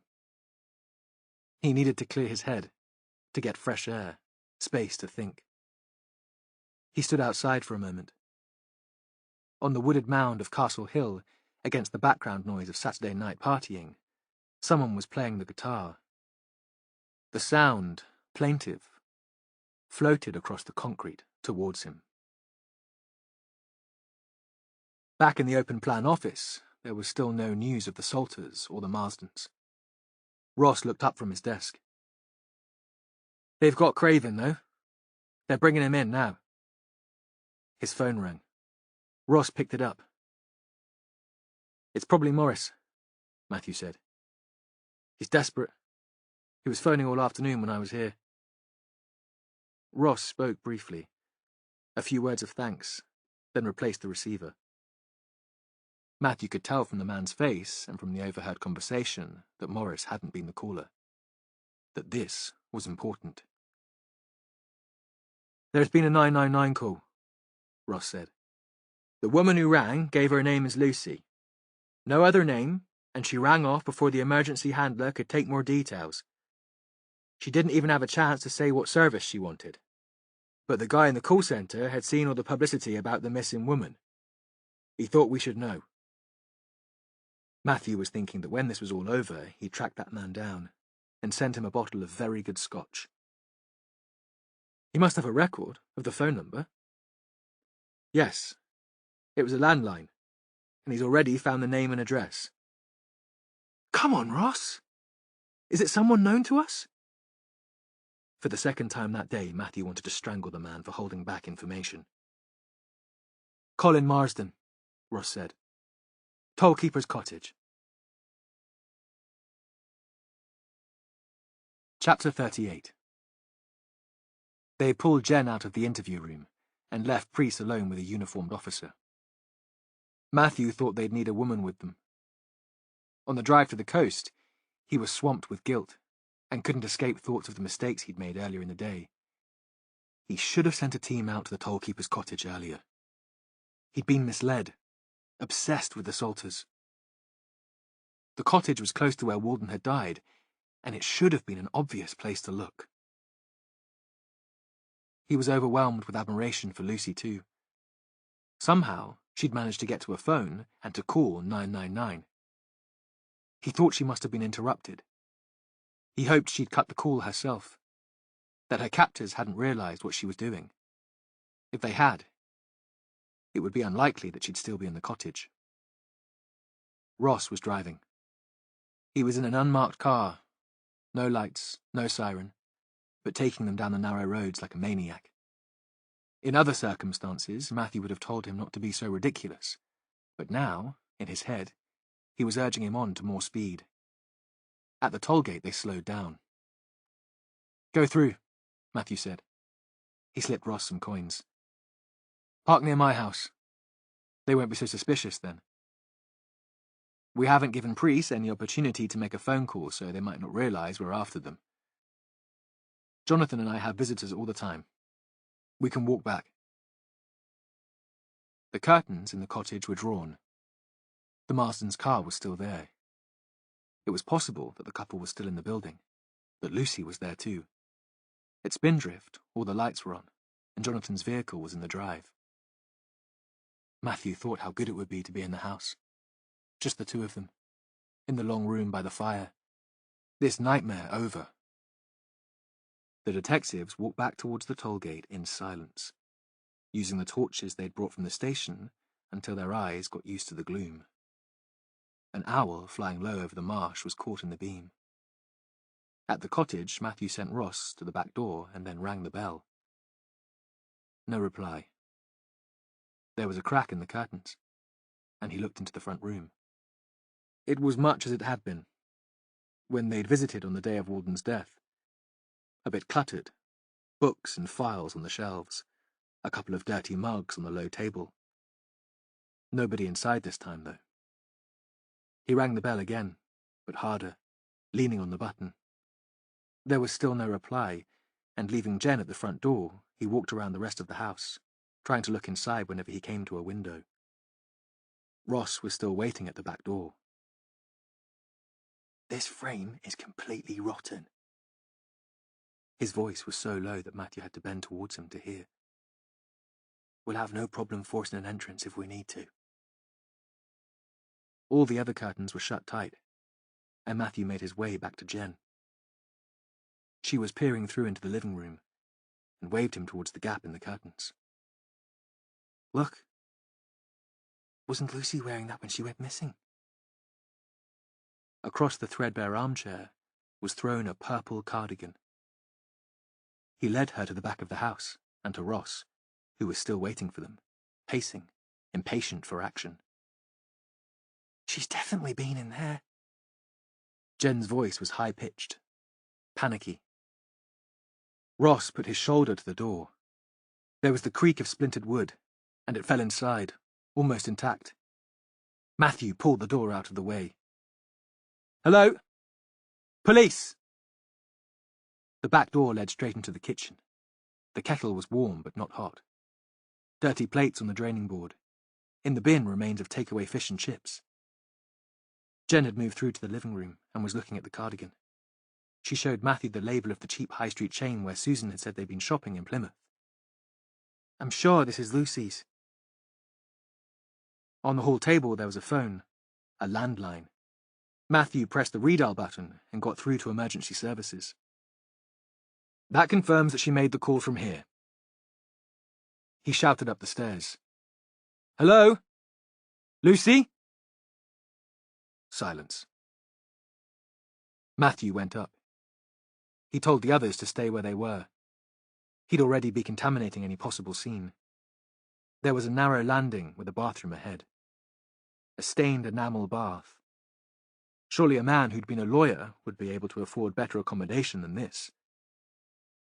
Perhaps Marsden had conned them all, including the Woodyard board, and lied about his qualifications and experience. Or had the pull of the wildlife on the marsh really been the big draw? Every muscle felt tense, and his heart was racing. He wondered if this was the onset of an anxiety attack. He'd suffered from them when he first went to Bristol as a student, but hadn't had one for years. He wasn't sure what he was expecting to find in the upstairs rooms. Another stabbing, perhaps. Blood. He thought he wouldn't know how to tell Morris if anything had happened to his daughter. Found himself groping already for the words to explain. For a story. The bathroom was empty. A search team would come in later, but now he just wanted to find Lucy, to get her back to her father. He pushed open one of the bedroom doors. A spare room, barely furnished with a single bed and clothes rail. Still no sign of the woman. Nowhere to hide a body. The last bedroom obviously belonged to the Marstons. Colin's clothes were neatly folded on a chair. Hilary's thrown on the floor. He pulled back the duvet. But there was no blood-soaked mattress. No Lucy. He was hit by relief and an overwhelming sense of anticlimax. In the ceiling of the landing, there was a small plyboard hatch that would lead into the loft. But Matthew could tell that Lucy was too big and too physically unfit to get through it. He shouted down to the others. "She's not here!" They gathered in the cramped hall. "What do we think?" This was Jen. "That they caught her ringing out to the emergency services and realised they had to get her out of the house. They'd know we'd be on our way. There are cars here, so how did they move her? Taxi? Did they get someone to come and give them a lift?" Maybe. But Matthew wasn't sure the Marstons would have waited for someone to drive from the town. They were city people, and they'd expect an immediate police response. Or maybe they just walked her out. They hoped we'd find nobody at home. They might not have realised she'd given her name, or the call handler would be bright enough to pass the message on to us. They could be hiding, waiting for us to go away again so they can bring her back. Marsden knows the marsh and the shore. He'd be aware of the places to hide her.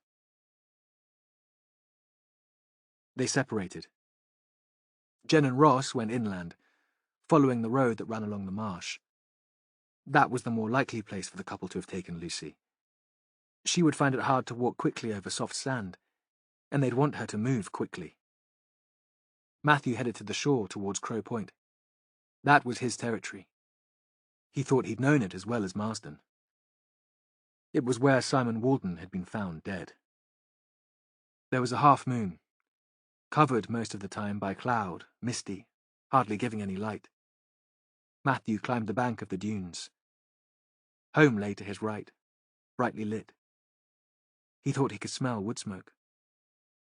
Jonathan would have lit the log burner, would be waiting, restless and anxious. On the far bank of the river, a string of lights marked Instow, and beyond the mouth of the Torridge, more lights, Biddeford and Appledore, the map of his patch. The tide was low when they'd left Barnstable, but it had turned now, and was on its way in, the water inching its way up the shore.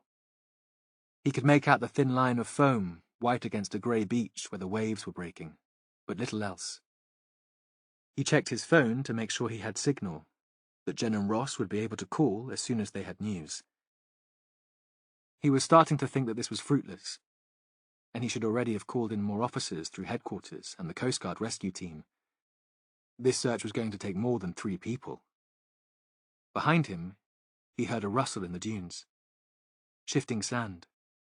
Some small animal sliding home with its prey. Then a heavier step. Ross and Jen had already walked all the way to the road, perhaps, and had come to join him here on the shore.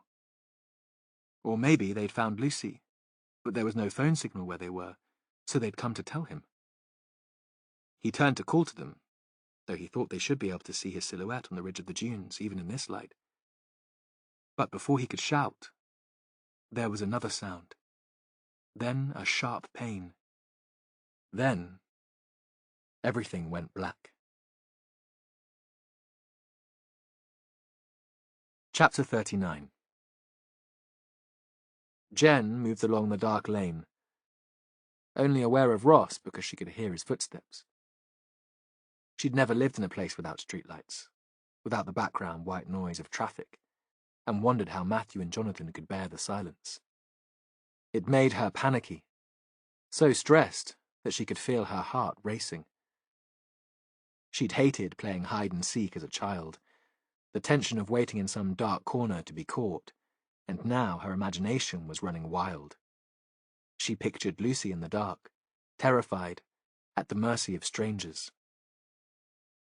To hold on to a shred of control, she let fire at Ross. "What is it about you and Oldham? Why do you end up doing his dirty work?"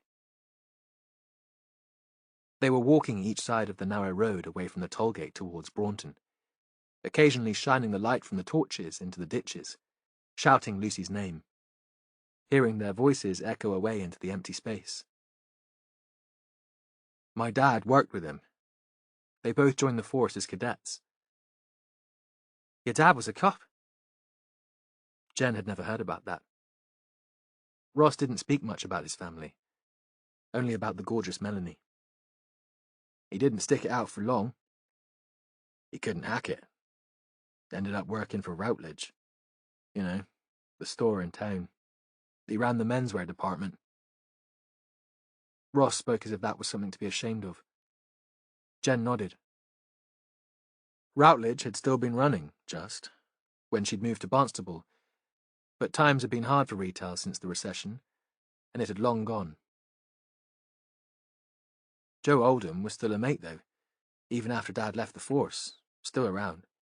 I think he bailed him out when Dad lost his job at Routledge. He was more like an uncle. When I was a kid, we went on holiday with him and his wife, Maureen, every year. They couldn't have children. He stopped to shout for Lucy. Still no reply. No sound at all. Jen wanted to fill the silence, but she knew there was more to come. I had more in common with Joe than I did with my dad. He encouraged me to apply for the police, joined me up to the rugby club, and there were times when I wished I was his son. I thought there was more I could be proud of. So when he asked for favours, you didn't think you could refuse? Jen felt almost sorry for him. Yeah, something like that. A pause. Now I don't know how to get out of it. Jen thought of Oldham, red-faced, smelling of booze from his drinking the night before, starting to lose it. I don't think he'll be in the force for very much longer. There was the sound of an engine behind them. The noise split the silence, shocking, making the panic return.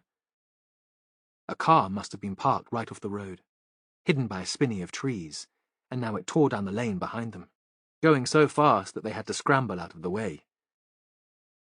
In the dark and at that speed, she had no idea of the colour, let alone the make of the vehicle. Jen pressed her phone to call Matthew. She had signal, but there was no reply. I think we should go back, see if the boss is okay. That wasn't some courting couple. She started running back along the track. They'd gone further than she'd thought, and she soon got out of breath and needed to walk. Ross overtook her, and she heard his running footsteps disappear into the distance until they faded to silence. She had another moment of panic, felt smothered by the dark, so she could hardly breathe. Then she must have turned a slight bend in the road, because there were lights ahead of her, a long way off, but providing somewhere to head for. Comfort, Spindrift, Matthew's home. She passed the tollkeeper's cottage and continued towards the dunes and the beach, more confident now that she knew where she was. She'd be able to navigate her way from here. There was no sign of Ross. He must have left the road already, taken the same path as Matthew over the sandhills towards the shore. Just as well that one of them was fit. She turned off the road and began the scramble to the ridge of dunes, needing to stop again when she reached the top to catch her breath. Looking down at the beach, all she could see was a flashing buoy somewhere in the distance. Then the brown cloud cleared, and briefly the beach was flooded with moonlight. She saw something far below the high water mark, close to the incoming tide. No colour. The light wasn't sufficiently strong to make out more than a shape. A heap of discarded clothes, perhaps, or some washed-up debris from a passing ship. It could be a weird sculpture, something Gabby Henry might have put together from found objects, a twisted piece of driftwood covered by seaweed. Ross was standing there, and he was shouting. She wasn't a sporty woman. She'd never seen the appeal of lycra and the gym, but now she ran. The strong moonlight had disappeared again, and the object she'd seen from the dunes was no more than a grey shadow, marginally darker than the flat sand that surrounded it. Ross was still shouting, and she could hear the desperation in his voice. Chapter 40. Matthew woke to a bright light, pain, and cold. He couldn't scream because his mouth wouldn't open. Later, he thought that had at least provided him with a tatter of dignity. He couldn't yell with pain, or whimper like a child. It gave him time to pull himself together. There was noise, too. Somebody shouting. A voice he recognized. Ross. Then the tape was pulled from his mouth. More pain. Ross shouted again, and Matthew had recovered enough by then to realize the man was shouting to Jen. "It's the boss!" Ross put his arm around Matthew's back and pulled him into a sitting position. Cut the tape that was binding his hands. "Lucy." Matthew could hear Morris Braddock's voice in his head, recriminating. "So, he managed to save you. What about my girl?" "Alive." "Where?" "Here, on the beach, not far from you." "For God's sake, see to her first." Matthew was pleased that he'd managed to shout. "Jen's already with her. She wasn't far behind me. And you were unconscious. I thought you might be dead." Ross sounded very young, as if he'd been crying. He repeated the words. "I thought you were dead." He cut the tape that had been tied around Matthew's ankles, and at the same time the cloud parted again. Matthew held on to Ross and pulled himself onto his feet. For a moment, he stood with his hand on the DC's arm. "Thanks," he said. "Great work." He saw that he'd been lying on the sand, and about 2 meters away, Lucy was being helped by Jen. The woman had been gagged and tied too. Matthew walked unsteadily towards her, and in the spotlight of Jen's torch, saw her in small glimpses. A trainer, turned on one side, covered in sand. An arm, soft and fleshy, very white against the shadowy shore. An eye, open, then blinking in the torchlight. Alive. Lucy had been lying helpless on her side. Even a fit person would be unable to move in that position, and she was unfit, cold, and scared. Jen was pulling away the parcel tape that was wound around her mouth and her head. Lucy winced at the pain as strands of her hair caught in it. He shone the torch onto his own face, so she could see who he was. There were tears rolling down her cheeks, but she gave a grin, defiant and brave. The water was only meters from them now, sliding up the beach, a gentle and secret killer. If she'd been there an hour longer, Matthew thought, Lucy Braddock would have drowned. And if Ross hadn't found us, I would have drowned too. Jen untied Lucy's hands and feet. Ross took off his coat and wrapped it around her. Together they helped her walk a little way up the beach until she was safely away from the tide. Her legs gave way again, and she collapsed onto the sand. "You'll need to call an ambulance." Matthew had the worst headache in his life, but his mind felt sharp and clear, focused, as if he'd OD'd on caffeine and could take on the world. "Tell them exactly what happened, and they'll need a chair or a stretcher to move her. Someone will stay with her and wait for the crew." While Ross was making the call, he phoned Jonathan. "We found her. On the shore near the house. She's cold, and she's been tied up, and I want her checked out medically before we start talking to her. Can you come?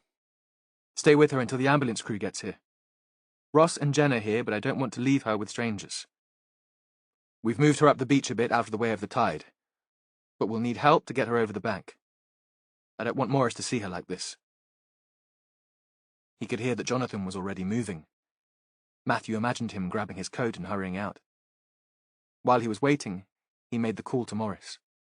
The phone was answered immediately. "Yes?" Hopeful and fearful, all at the same time. "It's all right, Morris. She's fine." This wasn't the time to give him any details. "We're getting her taken to the North Devon District Hospital just to be checked over, if you want to meet her there. Jonathan will be with her, and my Sergeant Jen Rafferty, so you don't need to worry." He looked at Lucy, who was sitting on the sand, shivering with shock and cold. "Can you talk to your dad?" She stuck up 2 thumbs and gave him the same defiant smile. The words came slowly. It was a struggle for her to get them out. Each syllable a small triumph. "Hello, Dad. Yes, I'm okay. I'll tell you all about it when I see you." There was a pause. "Can you buy some chocolate? A Twix and a Kit Kat? I'm starving." She handed the phone back to Matthew. The effort to be brave seemed to have exhausted her, and she started crying again. There was a torchlight in the distance now, coming closer. It would be Jonathan, doing the characteristic fast walk that was almost a run. He arrived more quickly than Matthew could have hoped, his arms full, throwing him off balance. There was a waterproof coat which he put on the sand for them to sit on, and a blanket, a flask. I had coffee already made. He was sitting beside Lucy, wrapping the blanket around her, on top of Ross's coat. "I don't like coffee," she said. She turned her head. Matthew could tell it was painful for her to twist her neck. "Have you got any biscuits?" "It just so happens." And Jonathan pulled a packet from his pocket, like a conjurer. She munched, almost content, almost enjoying the adventure and the attention now Jonathan was here. Jonathan looked up, spoke in a whisper to Matthew. "Who did this? And what happened to you?" Matthew didn't answer that. "I'll leave Jem with you. If Lucy speaks about it, will you both make notes? Or even better, take a recording, but no questions yet. An interview on a beach in the middle of the night with a woman in shock wouldn't be admissible in court. And I don't want this cocked up." They nodded. Matthew looked out again towards the water, that still crept slowly up the sand towards them. He thought that with the strength of the tide here, Lucy's body might never have been found. He too might have been dragged out into the channel, still alive, but unable to save himself. Drowning in the dark water, sucked under by the currents, the stuff of nightmares. "The ambulance will be here soon. I need to go." Matthew was already walking away, and if Jonathan replied, he didn't hear. It was Ross who shouted after him. "Wait! You had concussion! You need to go to the hospital too!" Matthew stopped and looked back at him. "No time for that. And I'm fine." A silence. He thought Ross was going to insist, but he said, "What do you want me to do?" "Take the car. I'll pick up Jonathan's from the house. Find the Marstons and the Salters. Bring them into the station as soon as you track them down. Tonight. Don't wait until the morning. Jem was right. This is all about conspiracy. Entitled people more worried about their own reputations than the people in their care. Losing any sense of humanity along the way. A kind of collective madness.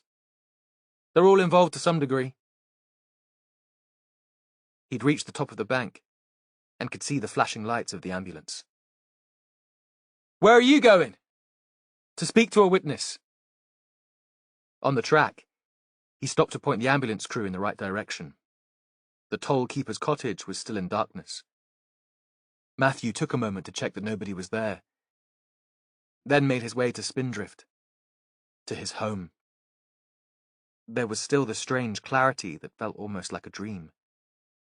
He lifted Jonathan's car keys from the hook in the kitchen. There was a file on the table, labelled Woodyard Finances. There was a coffee stain on the cover, and the pages were a little dog-eared. Jonathan had obviously had the report for a while, and struggled to get to the end of it. But even if he'd read every word, Matthew thought it was unlikely he'd find a record of the sum made out to Janet Holsworthy. It was nearly midnight when he got to 20 Hope Street, but there was still a light showing through the glass panel in the front door. He knocked loudly. As usual, it was Gabby who answered. "What's happened? Have you found Lucy?" "Yes," he said. "We found her. Is Caroline in?" Yeah, we were watching a film. Gabby led him through to the living room. It was less than a week since he'd first been here, but the place, colourful, cluttered, student chic, already seemed familiar. Caroline was on the sofa, legs curled under her. The film end credits were rolling. He turned back to Gabby. "Could I speak to Miss Priest on her own, please?" "Of course." He saw she was about to make a joke, to ask why he was being so formal and dramatic, but she thought better of it. She gave one last curious glance at the two, and then left the room. Caroline uncurled her legs and sat upright. "What's this about, Inspector?"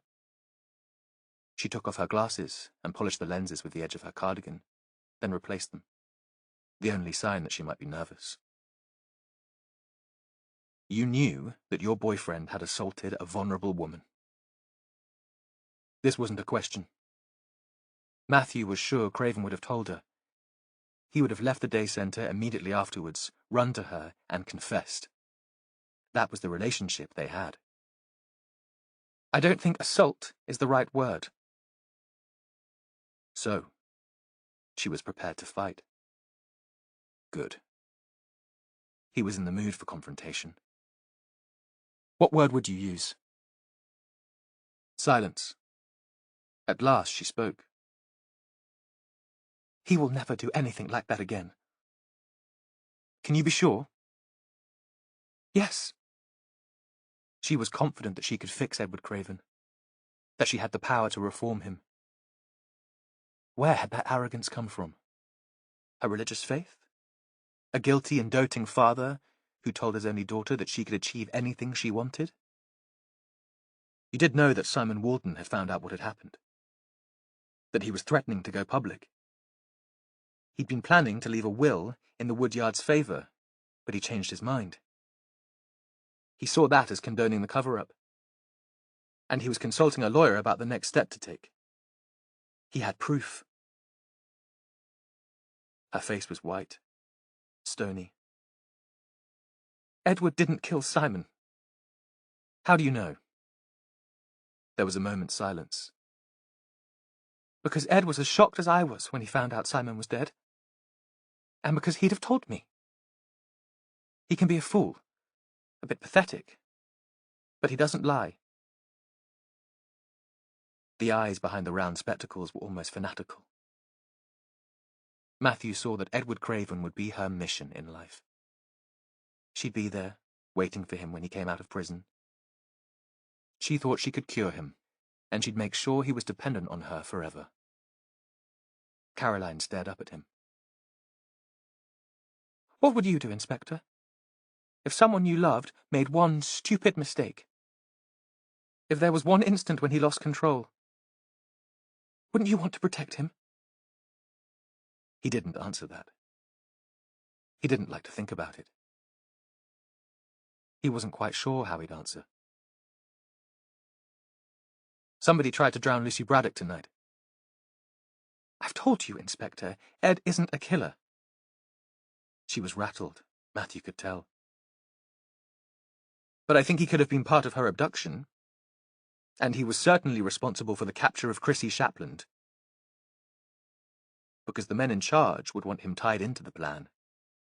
Edward would be the weak link, the one most likely to break down and talk. They'd have to give him a reason not to confess, to make sure he had too much to lose." Silence again. "We showed Chrissy his photograph."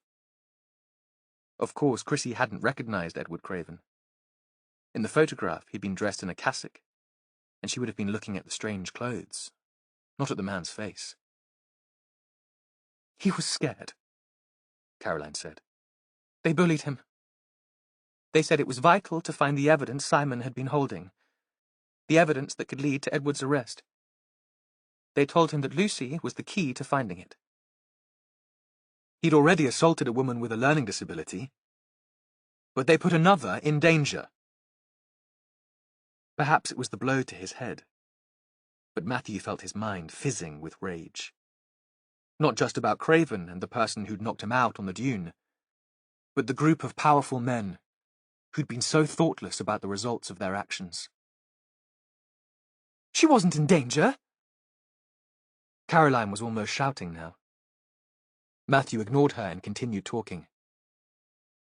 Edward picked up the wrong woman, though, didn't he? She nodded. Matthew thought part of her despised the man's incompetence. She continued quickly. He let Christine go, though. And then he phoned the police and pretended to have seen her from the Lovercott bus. He knew that you'd find her. After holding her for 2 nights, scaring her witless and putting her mother through hours of misery. And this morning? Did he take Lucy? No. He was in the church office having meetings with parishioners, just as he told you. You can check with them. He'll be at the police station now, and he'll be charged with rape and abduction. Matthew stood up. He wasn't even sure why he'd come to the house in Hope Street. Perhaps because this was where the investigation had started. Because he'd felt that Caroline should be forced to take some responsibility for the events that had rolled out. If she'd persuaded her boyfriend to admit to the assault on Rosa immediately after it had happened, a man would still be alive. I'll come with you. She was on her feet too, scrambling for her bag. No, he said. I think you've done quite enough damage already. Don't you? When Matthew returned to the police station, Edward Craven was being interviewed. He'd been held in a cell until Ross and Jen had returned. Jen's talking to him now, Ross said. She got a lift from the hospital. Morris is there, and Jonathan's still with Lucy. Apparently, Craven seemed almost pleased to see the arresting officer, like it was a weight from his mind. Or an albatross falling from his neck. Is Priest still here? Yes. He's called a fancy solicitor. Ross paused. All these respectable people. He could scarcely get his head around it. He'd been brought up to believe that respectable people could do no wrong. It's the respectable ones who have most to lose. That's why they got tangled up in the conspiracy, to hide what happened. If they'd told us about the assault when it happened, the woodyard would have hit the headlines for a few days, and then it would have all been forgotten. It's a bloody shame you and Jonathan were away when Rosa Holsworthy was assaulted. I know. Because Jonathan wouldn't have cared about the woodyard's reputation. He'd have been only concerned to protect the people in his care. A phone rang. Ross answered. British Transport Police have picked up the Marsdens. They were at St David's Station in Exeter, waiting for the first train north. They'll hold them in Exeter overnight. Do we know how they got to Exeter? Taxi, according to the guy I spoke to. We need to talk to the driver, find out what time he picked them up. It's possible that they gave up the use of their house, but I don't see that they can have played any part in the abduction or attempted murder of Lucy Braddock. Marsden might have been proud to be consulted in the role of legal advisor, but he wasn't so emotionally involved in the success of the woodyard that he'd think it was worth killing for. I think Walden's murder so close to their home seriously freaked the couple out. That's why they had such a morbid curiosity about what went on there. Why they tried to be so helpful. It was 2 a.m. Matthew was still in the big office with the remaining members of the team, but he phoned Jonathan. He didn't have the energy to walk to his own office. Are you home? Yes. They let Lucy go back to Lovercott with Morris. Poor chap. The shock nearly killed him. He looked 10 years older, but was so glad to have his daughter back. A pause. She's looking after him, not the other way around. He seems more of a victim than she does. Go to bed, Matthew said. I won't be done here for hours. He'd just clicked off his mobile when the phone on Ross's desk rang again. Ross put his hand over the receiver to pass on the message. Gary Luke's in an unmarked car on the square in Lovercott. The Salters have just returned home. They drove round once as if they were checking to see if anyone was watching the house. But they've gone in now. Do you want him to pick them up? Not yet. We'll go and speak to them there and bring them back with us. You come with me, Ross. He thought he'd fall asleep at the wheel. And anyway, he needed someone with him to keep him straight and controlled. He was too close to the Salters to be impartial. Too close to losing his temper. Tell Luke to stay there, though. I doubt they'll be going anywhere else tonight. But just in case. Chapter 41. Jen Rafferty sat opposite Edward Craven in the interview room. It was chilly. The heating must be on a timer at weekends, and she was hungry. She'd offered to get the duty solicitor for Craven, but he'd refused. A uniformed officer she scarcely knew sat beside her. The recorder was running, and she'd identified everyone present for the machine. The curate looked impossibly young, much younger than his real age, which she knew now was 27. He was wearing jeans and an open-necked shirt, a tweed jacket, and looked, she thought, like a posh Oxbridge student in a 90s time warp. His black shoes were highly polished. Jen supposed he'd wear those for work. He looked as if he'd been crying. She struggled to push away the pity, to think instead of Rosa, confused and hurt, of Janet Holsworthy, who'd been intimidated and humiliated by 3 powerful men. Tell me what happened.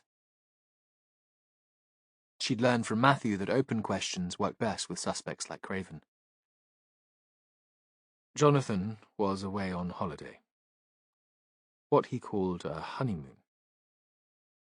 He decided that the Woodyard Day Centre clients should have key workers. People they could chat to about any worries. Not the care staff they met every day, in case one of the staff was bullying, being abusive. He looked up, and she saw the blush rise from his neck. He understood the irony in what he was saying. Jonathan was Rosa's mentor, but because he was on holiday and I was there on a visit, they suggested that I speak to her instead. I understand. They shouldn't have asked me to do that. They shouldn't have put me in that position. It wasn't what I was trained for. Still making excuses, making up a story to spread the blame. Jen felt the pity drain away completely. You'd already been DBS checked, and you could have refused if you felt uncomfortable in the role. I don't think the Woodyard can take responsibility. Do you? He didn't answer, and she continued. Where did you meet her? One of the small meeting rooms had been specially chosen for the sessions. It was furnished to be homely, welcoming. A couple of armchairs, wallpaper. Rosa was already there when I arrived. She smiled and asked me if I was all right, as if I were the client and she were looking after me. I sat on the arm of her chair because I thought that was what she wanted. That was how it seemed. I couldn't help it. She was so... He struggled to find the word. Available. She smiled again. It wasn't an innocent smile. It was suggestive. Sexy. That was clearly not a word he was accustomed to saying. Another excuse. Another justification. Jen forced herself to stay silent. She wanted to put him straight. To yell at him the things she'd never had the courage to yell at her husband. How dare you blame the victim? You were the one with the power. It was nobody's responsibility but your own. But she imagined her lips zipped shut, stuck with superglue. The man would condemn himself with his own words. Craven was talking again. I put my arm around her shoulders. I thought it might calm her. A pause. She was very soft. He stopped, looked up. That sounds as if I'm making excuses. I'm not making excuses. Oh, but you are. That's just what you're doing. Still, Jen stayed silent. I wanted to touch her. And I did. I should have had more control. I know that. And then it was all over.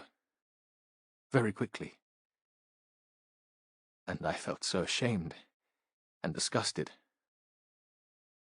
I was crying. He looked up. Did you rape her? I didn't think I had. That wasn't what it felt like. I didn't think I'd hurt her. You did hurt her. He nodded, but she still wasn't sure that he accepted his guilt. You had sex without consent. We need to be clear about this. That was rape. Still, he seemed unable to accept the fact of his guilt. I told her how sorry I was. What happened next? I tried to explain that it was our secret. I wouldn't tell anyone if she didn't. She just smiled and asked me again if I was all right. And then? I wasn't sure what I should do. I went to find Caroline. She'd just finished a session with a client, and we went for a walk along the river. She could see I was upset. I said I'd have to tell my boss or the bishop. I couldn't dream of being a priest now. I'd have to resign. He paused. There was a cold wind blowing across the water. I remember that. Hail that stung my face. And you know, part of me was relieved to be going. To be leaving the priesthood, the parish. Because I don't think I'd make a very good priest. I find it overwhelming. The demands. I'm too confused. Too weak. But Caroline persuaded you?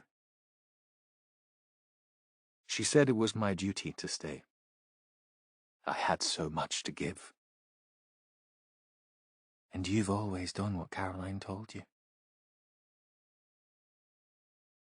She said she'd be strong enough for both of us. So, you carried on with your life and said nothing? Yes.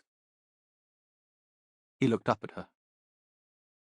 And I thought she was right. Really, that seemed the brave thing to do. The least easy. When did you know that the incident hadn't just gone away?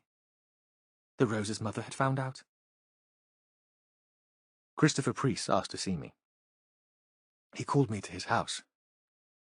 I thought he might call the police, or at the very least demand my resignation. But he said that the work that was happening at the woodyard was more important than me. More important than my conscience. I had to stay away. Never come to the place again. Never mention what had happened with Rosa to anyone. He paused. I promised. What else could I do? Did he ask you to stay away from his daughter? No. That seemed to astonish Craven as much as it did Jen. He didn't ask that of me. A pause. He said I made her happy, and that was all he'd ever wanted. A pause. I think he liked the power he had over me. He said if I ever did anything to upset her, he'd tell the police. Tell me about the abduction of Christine Shapland. Jen wondered what the time was, and glanced at her watch. Outside it was still quite dark. She wished she'd had the chance to phone the kids before she started the interview. They'd both be asleep by now. That was horrible. A terrible mistake. You picked up the wrong woman. Priest phoned me, told me my actions had come back to haunt me, to haunt the woodyard. He said Lucy Braddock had proof. There was an item of clothing with semen stains. A skirt. She'd know where it was. The blush again. As if the words were worse than the action of abducting a vulnerable adult. He said I should pick up a woman with Down syndrome, who'd be wearing a purple cardigan. I should say I'd been asked to give her a lift to Lovercott, but I was to take her to a flat in Braunton. Who gave you the key to the Braunton flat? Nobody. They said it had been left there under a slate next to the door. Go on. I was to ask her to give me the clothes she'd stolen from Rosa, or to tell me where they were, and then I was to let her go. But yes, I got the wrong woman. I couldn't even get that right. She didn't understand the questions I was asking. It was a nightmare. I didn't know I had the wrong woman until I got a phone call. I asked what I should do, and they said it was my mess, and I should sort it out. Jen thought about that. Priest had known that Craven had abused one vulnerable woman, but he'd set him up to be alone with another, in a situation where she'd be scared and powerless. Did you touch her? No.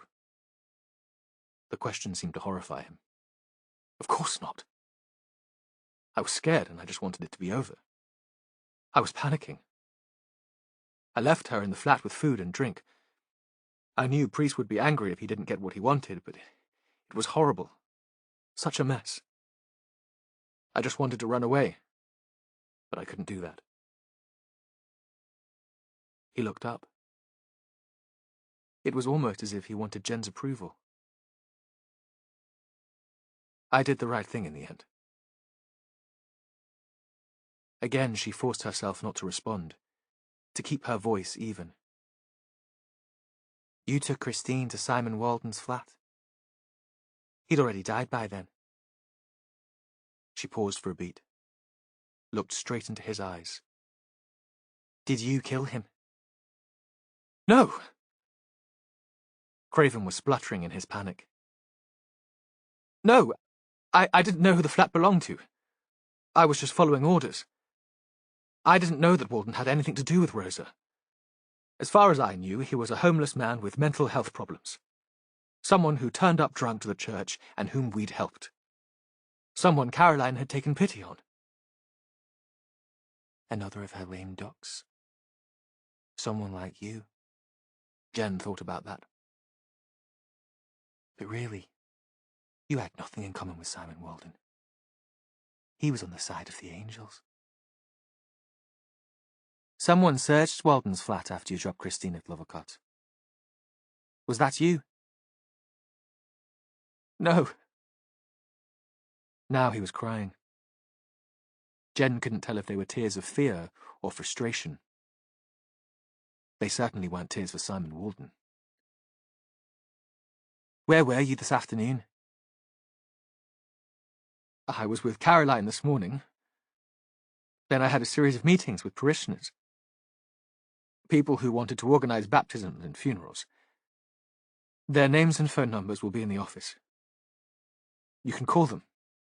Check. And then we spent the afternoon together.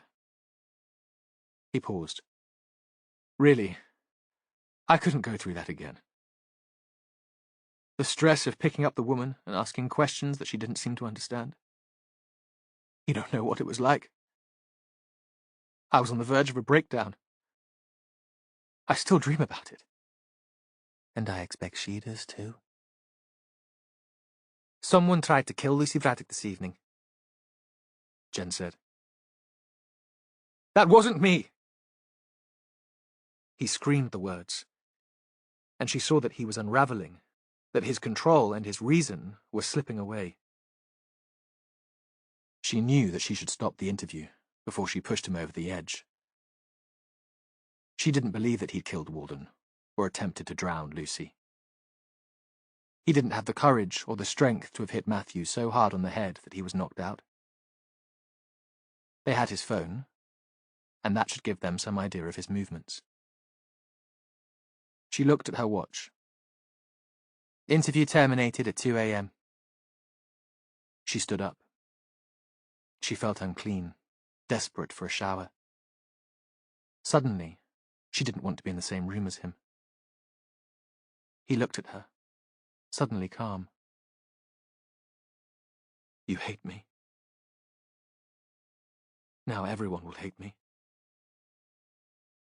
She didn't know what to say, then remembered a form of words used by one of the nuns who taught her. I don't hate you. I hate what you've done, and what it led to. She left the room, and didn't look back. Chapter 42. On the way to Lovercott, Matthew was still wired, fizzing. It was the end of the case, the shock of survival. There was no light at the front of the grand house on the square at Lovercott. But when Matthew leaned on the bell, and Dennis Salter answered the door, he was fully clothed. I expect you're surprised to see me, Matthew said. I should be dead. I'm sorry, but I don't know what you're talking about. Imperious. Dennis had always put on a good show. If Matthew was alive, he must know that Lucy would be safe too. Did Salter think she'd be so cowed she wouldn't speak? Or that the authorities would take no notice of the evidence of a woman with a learning disability? And it had been so dark on the beach, he'd know Matthew wouldn't have been able to identify the man who'd hit him. That he'd have no proof. You're up late, he said. I've been visiting the sick. The same brother you had to take to A&E on the evening that Chrissy went missing? I've explained that Chrissy's abduction had nothing to do with me. Really, Matthew, this is verging on harassment. Have you seen the time? As you say, it's very late and I need my bed. We know that you didn't abduct Chrissy. That's one reason for the visit. To explain what happened. Dennis looked at him warily. I'm sure an apology could have waited until a reasonable hour. This is serious. Matthew felt his temper rip, pulled apart like threads on a torn piece of cloth. I need to speak to you and Grace. You can't speak to Grace. She's been in bed for hours. Don't lie to me, Dennis. He knew he was yelling, but now he didn't care. We've been watching the house. We know you both arrived home 45 minutes ago. Now you're going to let me and my colleague in, or shall I continue shouting so we wake all the neighbours? Dennis Salter stood aside and let them in. Grace was standing at the bottom of the stairs, watching. Shall we all go into the kitchen? Matthew said, taking charge, taking over their territory. We'll be more comfortable there, and this might take a while. This time of night we could probably all use some coffee, to stay awake. He pushed ahead of Dennis and through to the back of the house. It was as he remembered. A table covered with a green oilcloth, a couple of easy chairs, and at the other end, the kitchen proper, with a stove and sink. The window was curtained, but he knew it looked out over a small walled garden, with a gate into an alley beyond. He sat at the table and nodded for Dennis and Grace to take the armchairs. Occasionally, after meetings, his father and Dennis Salter had drunk small tots of whiskey here. His father had liked Salter, admired him. They'd been friends. That idea made Matthew feel ill. Stick the kettle on, Ross. He waited until the instant coffee had been made before speaking again. I see you both wearing slippers. Very sensible to change as soon as you get into the house. I'm always trying to persuade Jonathan, my husband, Jonathan, that would be a good habit to get into. Very Scandinavian. He knew he was rambling and wondered if that was the result of his blow to the head. A pause and a sip of seriously dreadful coffee. My constable needs to see the shoes you were wearing when you arrived home this evening. Don't move. He'll find them himself, if you tell him where they're likely to be. Dennis and Grace shot a look at each other, and Matthew knew that they'd been on the beach, tying up Lucy Braddock, dragging her below the tide line in the hope that she'd drown. There would be sand in the treads of their shoes, even if they'd wiped them carefully before coming into the house. He wondered briefly what his mother would make of that when the news got out. If it would dent in the slightest her faith in the brethren. Or had she always guessed that Salter was a tyrant and a bully, but been too frightened of upsetting the group to speak out? Had her loyalty to the brethren been more important than anything he might have done? Ross left the room without waiting for them to speak. Someone tried to kill me tonight, Matthew said. And you think that was me? Really, Matthew? I think you must be mad. Your mother said that the stress of university made you ill. It seems this investigation has been too much for you too. Salter gave a strange little laugh. Matthew, who had never had a violent impulse in his life, pictured himself punching Salter. He imagined the dull crunch of his fist on bone and skin, the blood and the shards of bone protruding from the man's face. But in that moment, he saw that was exactly what Salter wanted.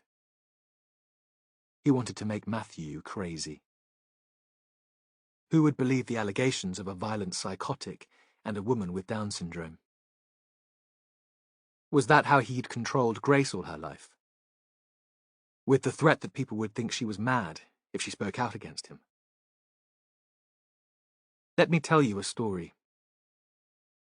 Matthew kept his voice even.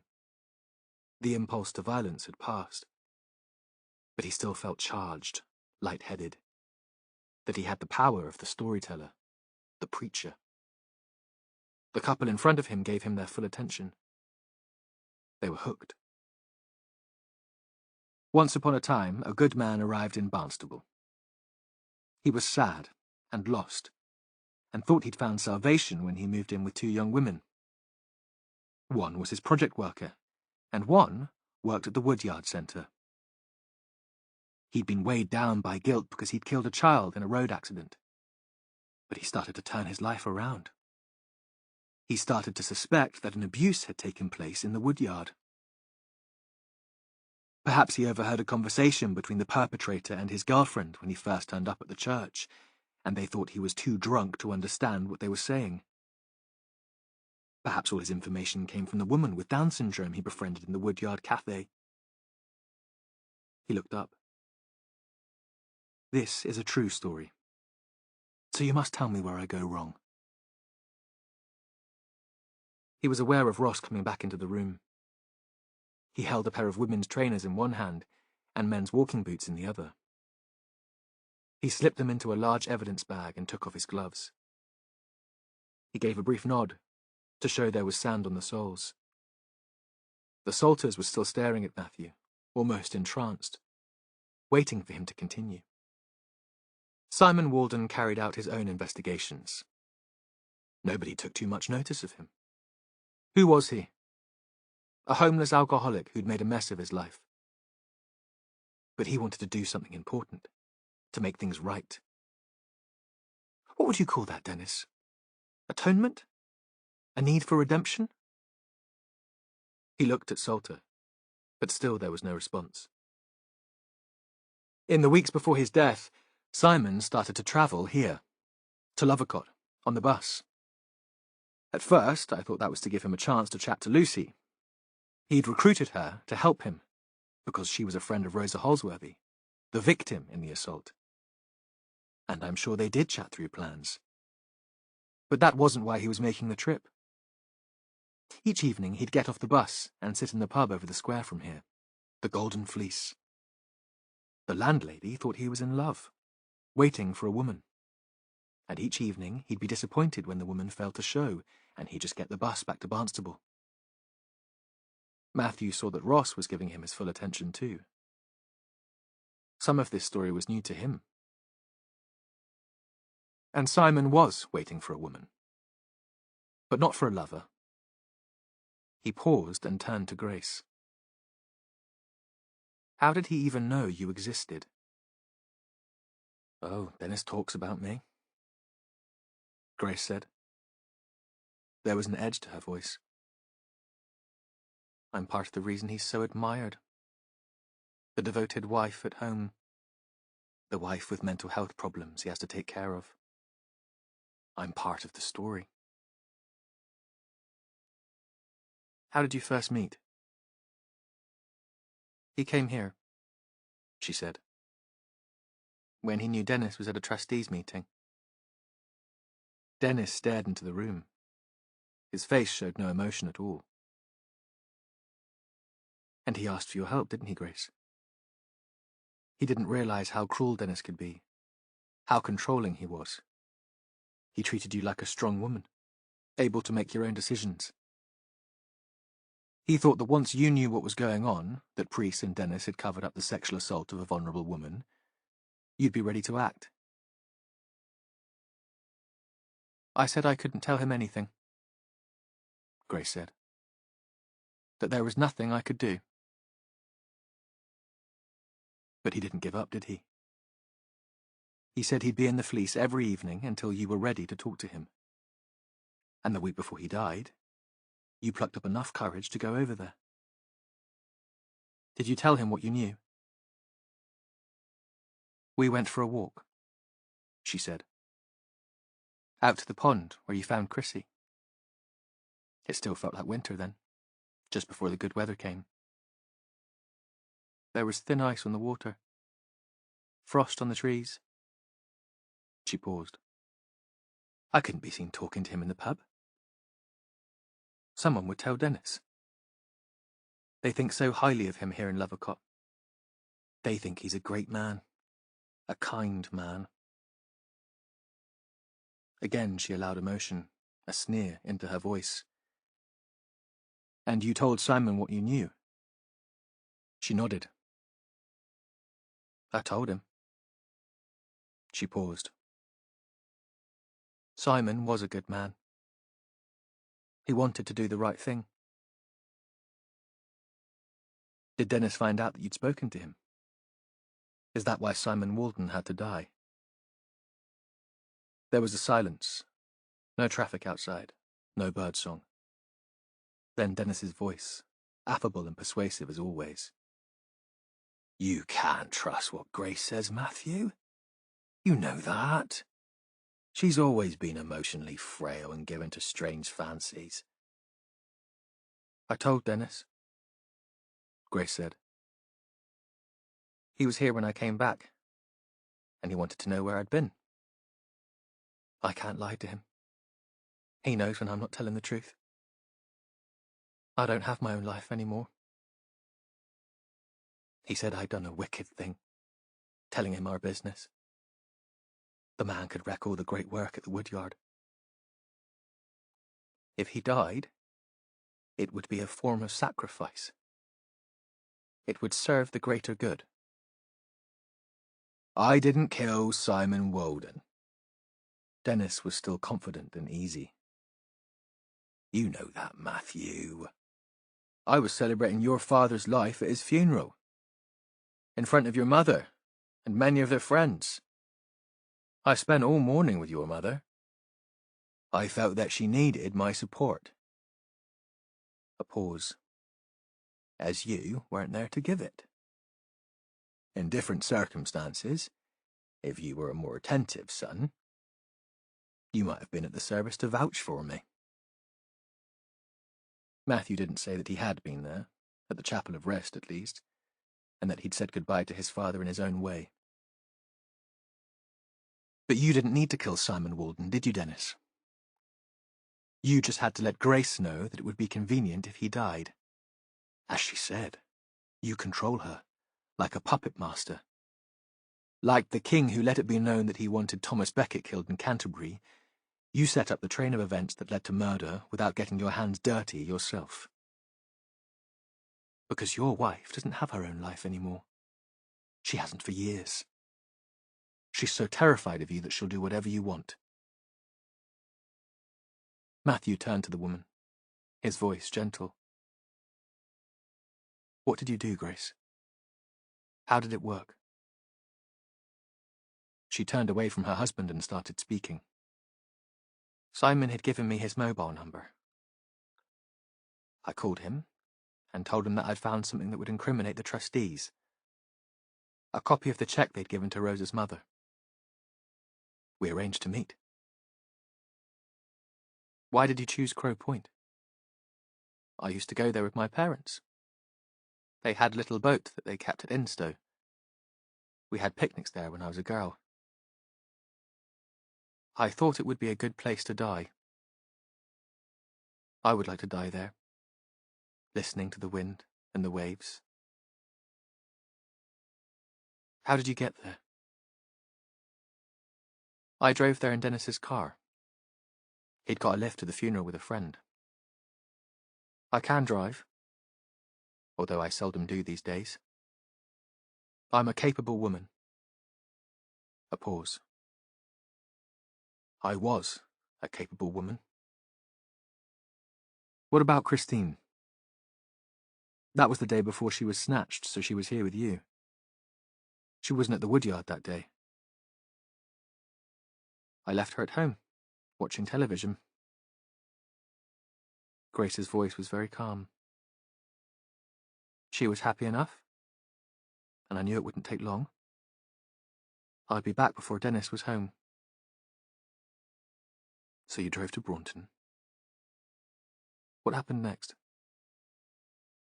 I didn't drive down the toll road, Grace said. Dennis had become friendly with a couple who lived in the cottage there, and I thought they might recognize the car.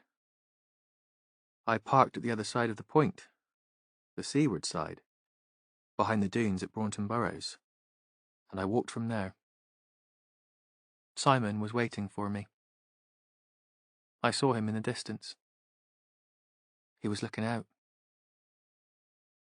She lifted her head. I think Dennis is right, and I'm mad. I must be mad. Matthew pictured her, lanky and awkward, with her scarecrow straw hair and her staring eyes, walking over the sand towards the man she was going to kill. I knew nothing of this. Dennis spoke for the first time since Matthew had begun his story. His voice was as Matthew remembered from his childhood, deep and rich, the sound of God. Of course, I wasn't pleased that Grace had gone behind my back to speak to Walden about our affairs, but I didn't threaten her. It's ridiculous to suggest that I asked her to kill him. Grace ignored him. It was as if he hadn't spoken. I'd brought a knife with me. It was in my bag. An ordinary kitchen knife. I sharpened it before I left home. I wanted it over quickly. She looked up at Matthew. It was over quickly. He had no idea what was happening. And when it was over, what did you take from Simon's body? Anything that might identify him. His phone and his wallet. A letter with his address on. An address in Braunton. Grace looked up. You see, Matthew, I was thinking quite clearly at that point. Perhaps I wasn't mad after all. There can be no excuse. Did you take a key from Simon's body? Yes, there was a key. I brought it home. I haven't seen it since. What did you do then? Matthew felt suddenly relaxed, almost disengaged. This was almost over. Soon he'd be back at the house on the shore with Jonathan. They'd lie in their bed and watch the sun come up over the marsh. I drove the car back here. I arrived just before Dennis. I told him what I'd done. What did Dennis say? Matthew tried to picture that. Grace opening the door for her husband, sand on her shoes, blood on her hands. The meeting in the dark hall, the explanation.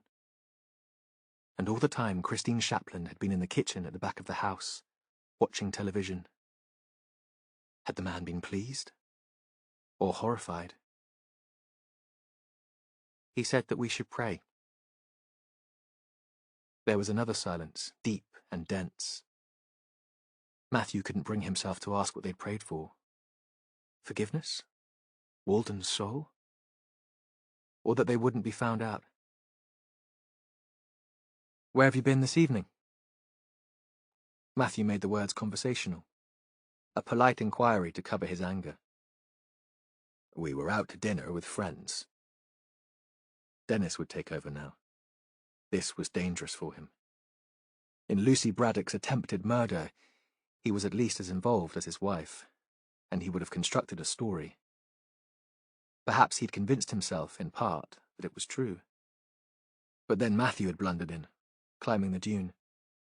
He would have found Lucy if the clouds had parted to let the moonlight through. But this wasn't about him. Which friends? Colin and Hilary Marsden. You might know them. You're almost neighbours. They're newcomers to the area, but Colin has become a valuable part of the woodyard.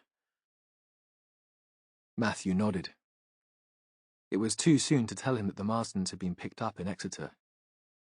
And though they might have let him use their house, Salter couldn't implicate them in the attempted murders. That could wait for a formal interview. Your car was seen driving off at speed from a parking spot behind a bank of trees. Not long after I was assaulted. Can you explain that? A pause. Was Salter starting to realize that he wouldn't be able to escape this time? That his power and his charm would no longer be enough? There must be a mistake, Matthew. That wasn't us. And during the day, have you been into Barnstable at all? Dennis paused. He wasn't sure how much Matthew knew. He wouldn't want to be caught out in a direct lie. Matthew continued. You'll be aware, of course, that most of the streets in the town are covered by CCTV. We often go into Barnstable to do some shopping on a Saturday. Lucy Braddock was snatched from the high street. She was there with her father, and she wandered away from him for a moment. Someone caused a diversion by pretending to fall. He paused. Someone wearing jeans and trainers like those belonging to your wife. Dennis was still considering his answer when Matthew continued. He was tired now, and these were just word games. He knew what had happened. Salter wouldn't have managed to abduct Lucy on his own. He must have persuaded Grace to help him, and as always, she'd done his bidding. Did you see Lucy and Morris in the town and take your chance? Or did you know they'd be there? Because that's what they do most Saturdays, and you must know them. You've lived for years in the same village. Dennis stared ahead. In a neighbouring garden, a dog barked. How did you get the Marstons to help you? Matthew was in full flow now. Nothing would stop him. Did you promise Colin a seat on the board at the Woodyard? The post of paid administrator? Because you never approved of Jonathan, did you?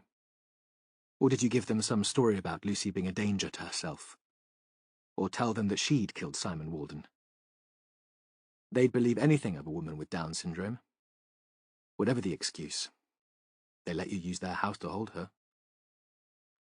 This time Dennis did respond. He stood up, his arms folded, and looked down at Matthew. His face was very white, and a nerve throbbed in his neck. He was struggling to hold things together. Matthew thought that for all his life he'd been obeyed. He'd basked in the adoration of his congregation, and he'd bullied into submission the people he couldn't persuade to love him. Even now, he couldn't believe that Matthew was standing up to him.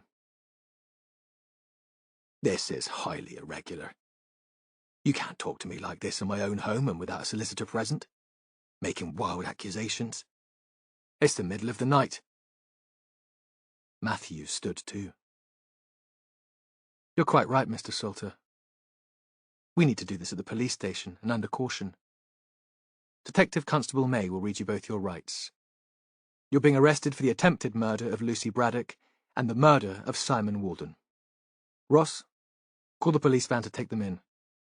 No reason why the neighbours shouldn't know what's happening at this point. They'll read about it in the journal soon enough. When they arrived back at the station, Jen was still there, and suddenly, Joe Oldham ambled in.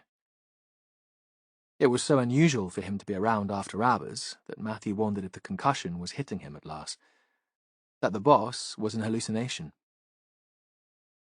I hear it's all over, Oldham said. Good work, everyone. I'm off to my bed now, and we'll catch up tomorrow.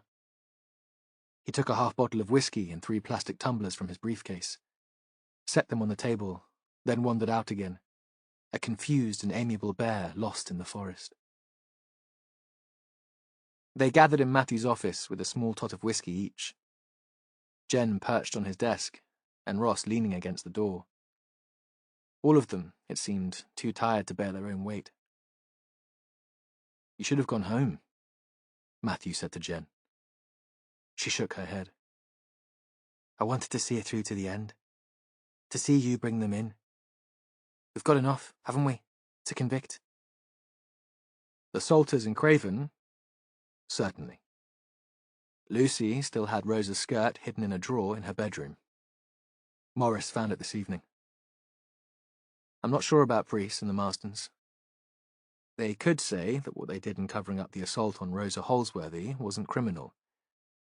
I'm sure they'll argue that they believe they were acting in Rosa's best interests, and in the interests of the Woodyard. Ross shifted his feet. Do you think Walden did the right thing, stirring it up? If he'd left it alone, he'd still be alive, and Lucy and Chrissy wouldn't have been put through that trauma. Jen turned on him, red hair flying. Is that what you really think? Just cover it up and it'll go away. That's what the men at the Woodyard thought. Are you one of them? No, Ross said. No. But he was obsessed with it, wasn't he? With the story of Rosa. I'm not quite sure why. He had a new life, a beautiful woman. He was making friends.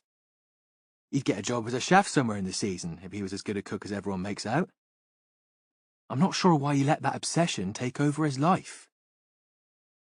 Because he knew that it was important for the truth to be told.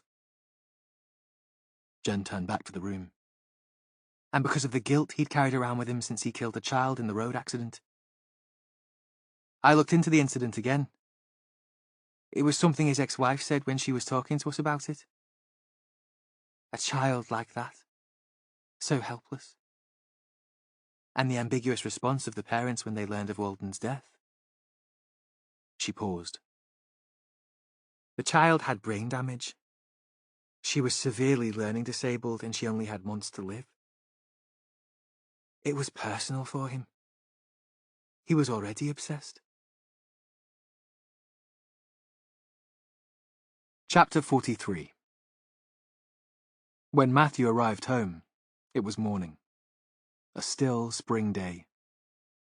Jonathan had stayed up, waiting for him as he'd promised, but he was asleep in the rocking chair in the living room, the fire out and the curtains drawn. There was a glass on the floor beside him, but otherwise the house was tidy, the kitchen clear. Jonathan didn't mind mess, but he knew Matthew hated coming home to it. Matthew drew the curtains and let in the light. Jonathan stirred. He looked up at Matthew. "Is it over?" "Yes," Matthew said. "It's over." "I was thinking we might visit my parents later," Jonathan said. "Get away from the coast for a bit. Have a walk on the moor. Blow away the cobwebs." Matthew kept his voice light. Jonathan seldom made the trip to the farm, and when he did, they were duty calls, birthdays, and the run-up to Christmas. "Build some bridges," Jonathan said. "Seeing Morris and Lucy together, I thought I should make more effort." Matthew knew what was coming next, and got him first. "Perhaps I should invite my mother to Sunday lunch someday. It seems like the right time to ask her." There was a moment of silence. Outside, the waves broke on the shore, and the gulls cried.